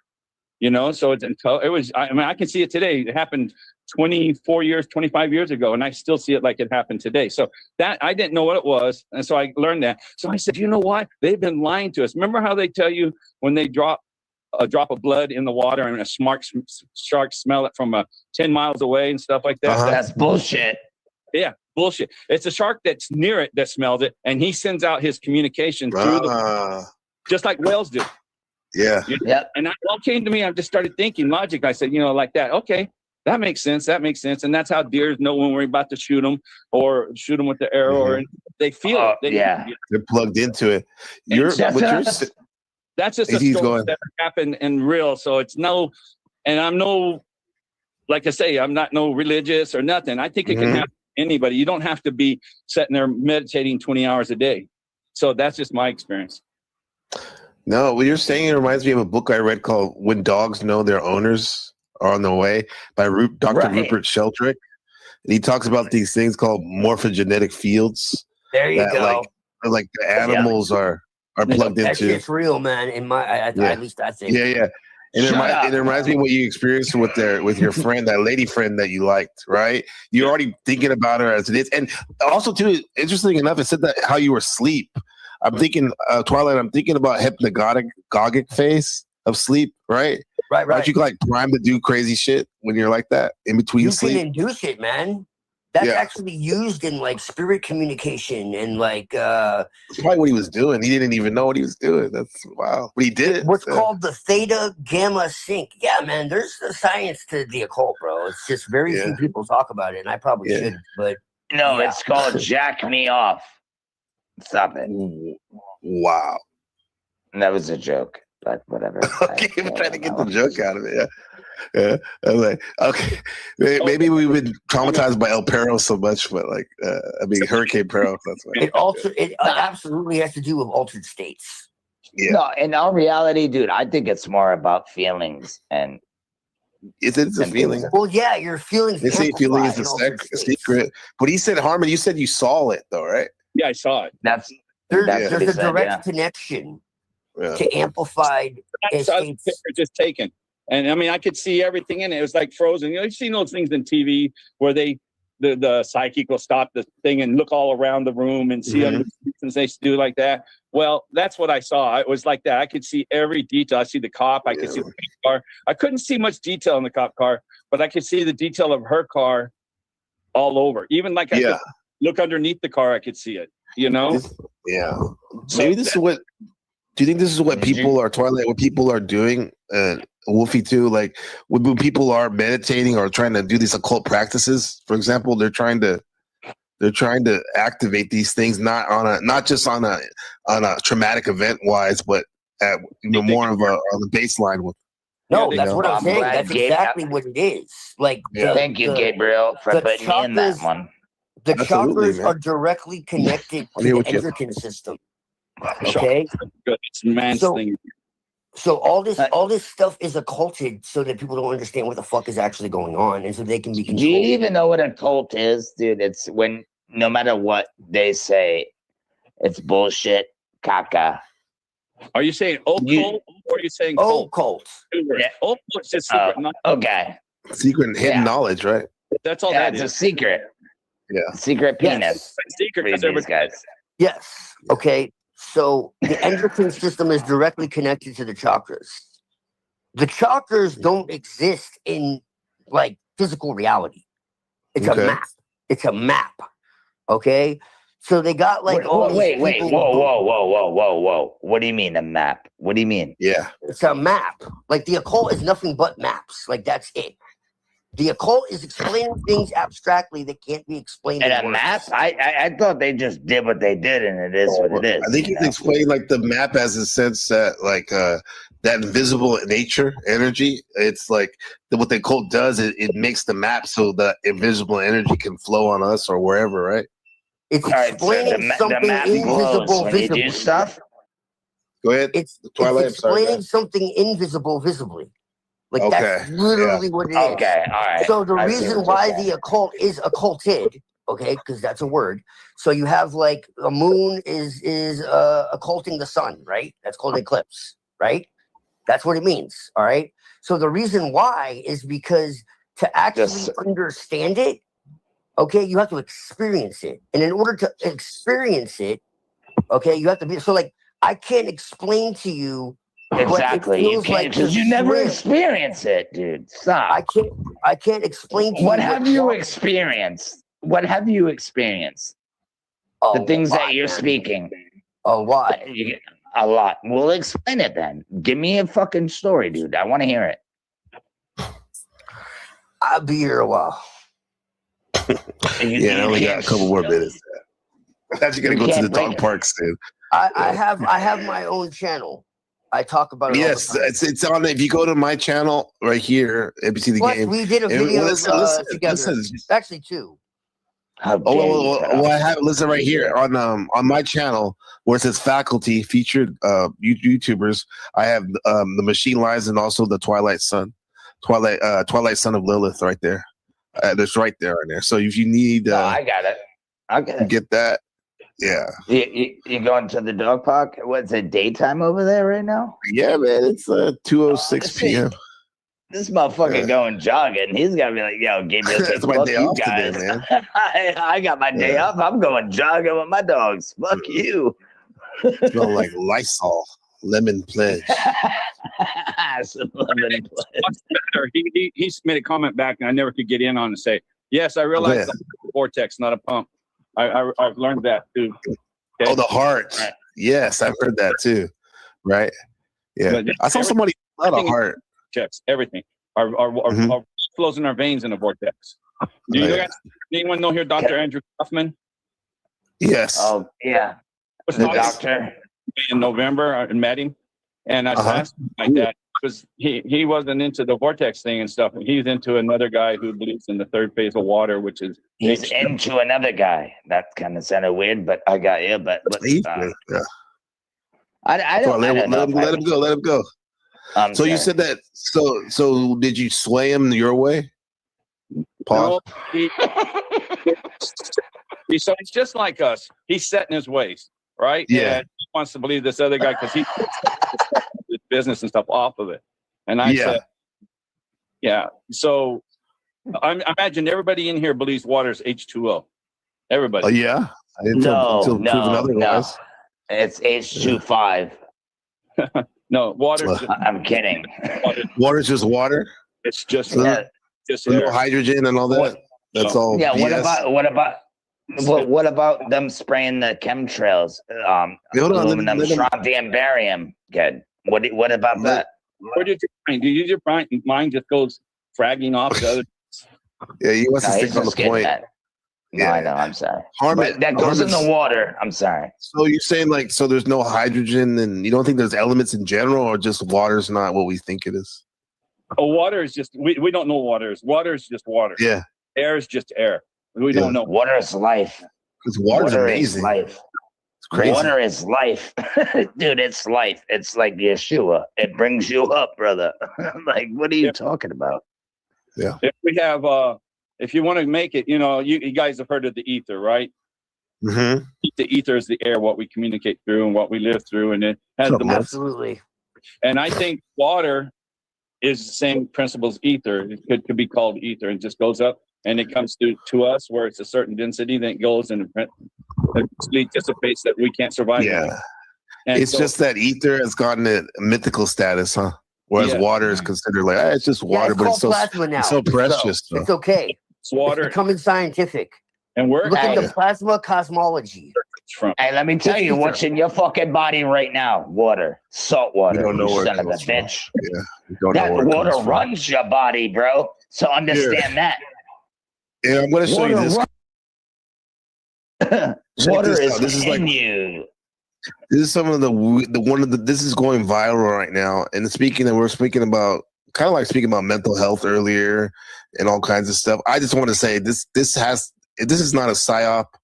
I don't know what it is. This happened like in Fairfield, California, which is Northern California. I think yesterday. It's going around. Check out this guy. He just goes onto this guy's house and starts banging on the door. Hi there. Can you open this door, please? For what? Okay, here we go.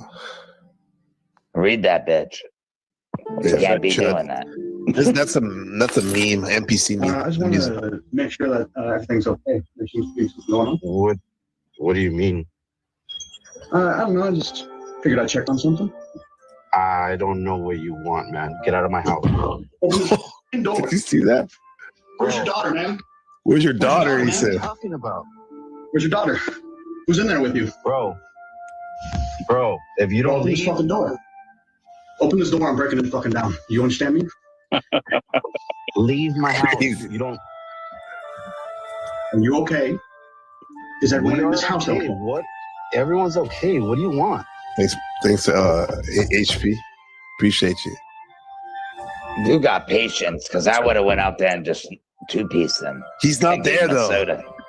This is what happened. He's at work. Oh, it's remote. Okay. And then, but his wife is pregnant. Listen to this. His pregnant wife and daughter are there in the house right now. Dude, one of those crazy persons there. He probably knows he's there. That's why he went up.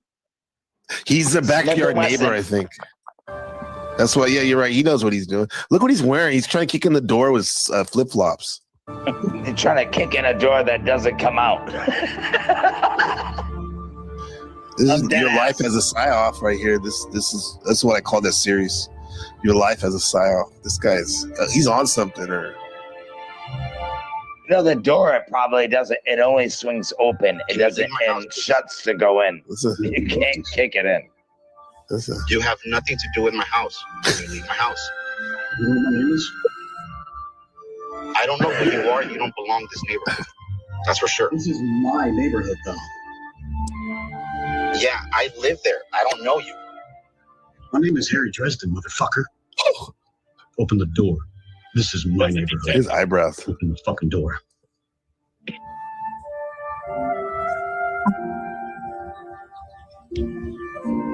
Now. Wow. I will fucking end you.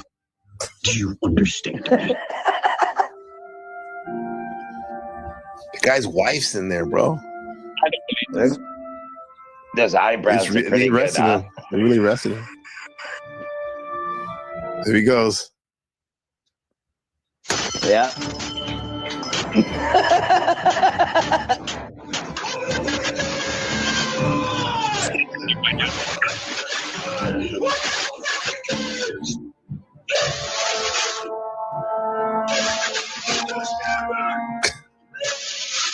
No, this is really good.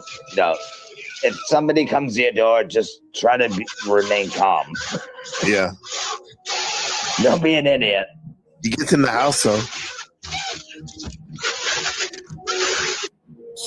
Yeah. That's scary, bro. For the wife and whatnot. Do you believe it's real? I think it is because he got arrested. I saw the news story. I'll show you. Oh, you're gonna be one of these? Is it real? I know. Trust me. I question everything. You never know. I mean, I guess you really never know unless you're there. But, right. I mean, as soon as that guy comes up, the husband should have called if he's not home. Right. Exactly. Yeah. That's the only thing. No. When seconds, bro. When seconds counts, minutes. You know what I'm trying to say, right? A frightening incident. Shout out to Claudine Wong of my Bay Area news back home. Bay Area. When seconds counts, minutes away. On video in which a stranger demanded to be let inside of a home in Fairfield and then broke in. That's where E40's from. Court appearance today, and our crime reporter Henry Lee joins us live now from Solano County with more. Ooh, no. Well, Claudine, we learned that the defendant actually lives behind the family that was targeted, but a motive still isn't known. But bottom line, a prosecutor said in court today that this I've been waiting for this. A stranger to the family has come to my house, please. A lot of issues. 29-year-old Jason Nichols made his first court appearance Monday on. Well, he lied about his name. He said his name is Jason Nichols. He said his name is Fred Dershauer or something like that, right? Yeah, he did. Who was that guy? Harlan? And I told you when he said Harry Dresden, he's a TV detective. Oh, I'm sorry, I didn't hear you. Yeah. What show? Dresden. Good knowledge. 29-year-old Jason Nichols made his first court appearance Monday on charges he invaded a home. Come out here, there's no street lights, buddy. Did not enter a plea and appeared calm, just like he was when he first showed up at the home near Burbank Drive on April 7th, as seen on viral videos posted online. The homeowner who had left the house minutes earlier doesn't know him and speaks to him through a Ring camera. Hi there, can you open this door, please? For what? I just want to make sure that everything's okay. There seems to be something going on. Hey, good night, Twilight. What do you mean? I don't know. I just figured I checked on something. Good night. I don't know what you want, man. Get out of my house. And he has the interactions. That's kind of quite crazy too. Maybe he is playing a character of a detective. Who knows? Inspector Gadget. Yeah. You know, Gabriel, was this your house? My house? No. I'm just fucking with you, bro. You just mushed them. I don't want to kill this guy, bro. He'd be done. Where's your daughter? Who's in there with you? They asked about my daughter. That is fucked. That's when I would have came outside and fucked that dude up. I knew he was a neighbor because he said the daughter's thing, and then he's also wearing flip flops. You're not trekking around, right? In flip flops like that in the trench coat. They only walking so far. My name is Harry. Well, they said it. They said an urban fantasy series. It made it sound like it's like it's like punk. Was it like a? What do they call that? God, now I'm going cyberpunk or something. And private investigator. Listen. A fictional wizard and private investigator from an urban fantasy series. A wizard. My name is Harry Dresden, motherfucker. Yeah. Open the door. This is look at his eyebrows, man. He has an anime shirt too on it. Neighborhood. The resident wizard and private investigator from an urban fantasy series. My name is Harry Dresden, motherfucker. See Harry Dresden. Open the door. This is my neighborhood. The resident repeatedly asks him to leave. What's going on, Watts? Again demands entry. Trim those brows. No. I wish you would have knocked at my door. I would have been like, yeah, you're from this neighborhood. Do you understand me? Two-piece. This happens. When he first showed up. Wait a minute. Did he say that? Did what say he trimmed those brows down for court? No freaking way. Dude, that is funny if they didn't say that. It's like, what'd you say, Hartman? Type in the Dresden files and look what comes up. Okay, Dresden files. Let's see. DRESDEN. Talking about. Hey, you guys love these eyebrows. The stranger is wearing a black trench coat and at one point identifies himself as a fictional wizard and private investigator from an urban fantasy series. My name is Harry Dresden, motherfucker. Open the door. This is oh my God. He's dressed like a shut the fuck up. Wait, hold on. Yeah. Holy shit. Look at this. Can't beat this shit up, guys. Look at you can't.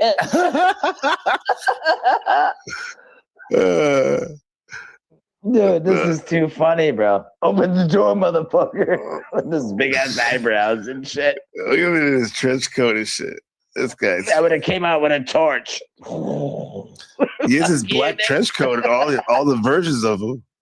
Look at that. He's a Chicago's only funny. Damn private investigator as solves supernatural crimes in the net. Well, I'm sure Harry Dresden doesn't harass civilians, all right? No. He's a good guy. Yeah, he's a good guy. Yeah. What's wrong with this guy, dog? This is so funny, bro. He did the same. Let me see. Finish this up. Okay. No offense, dude. I would like to see somebody come to your door so I could see you two-piece him, but I hope that never happens. Yeah, exactly. Funny as fuck. Do you understand me? And then this happens. Woo! Somebody's got to fix that.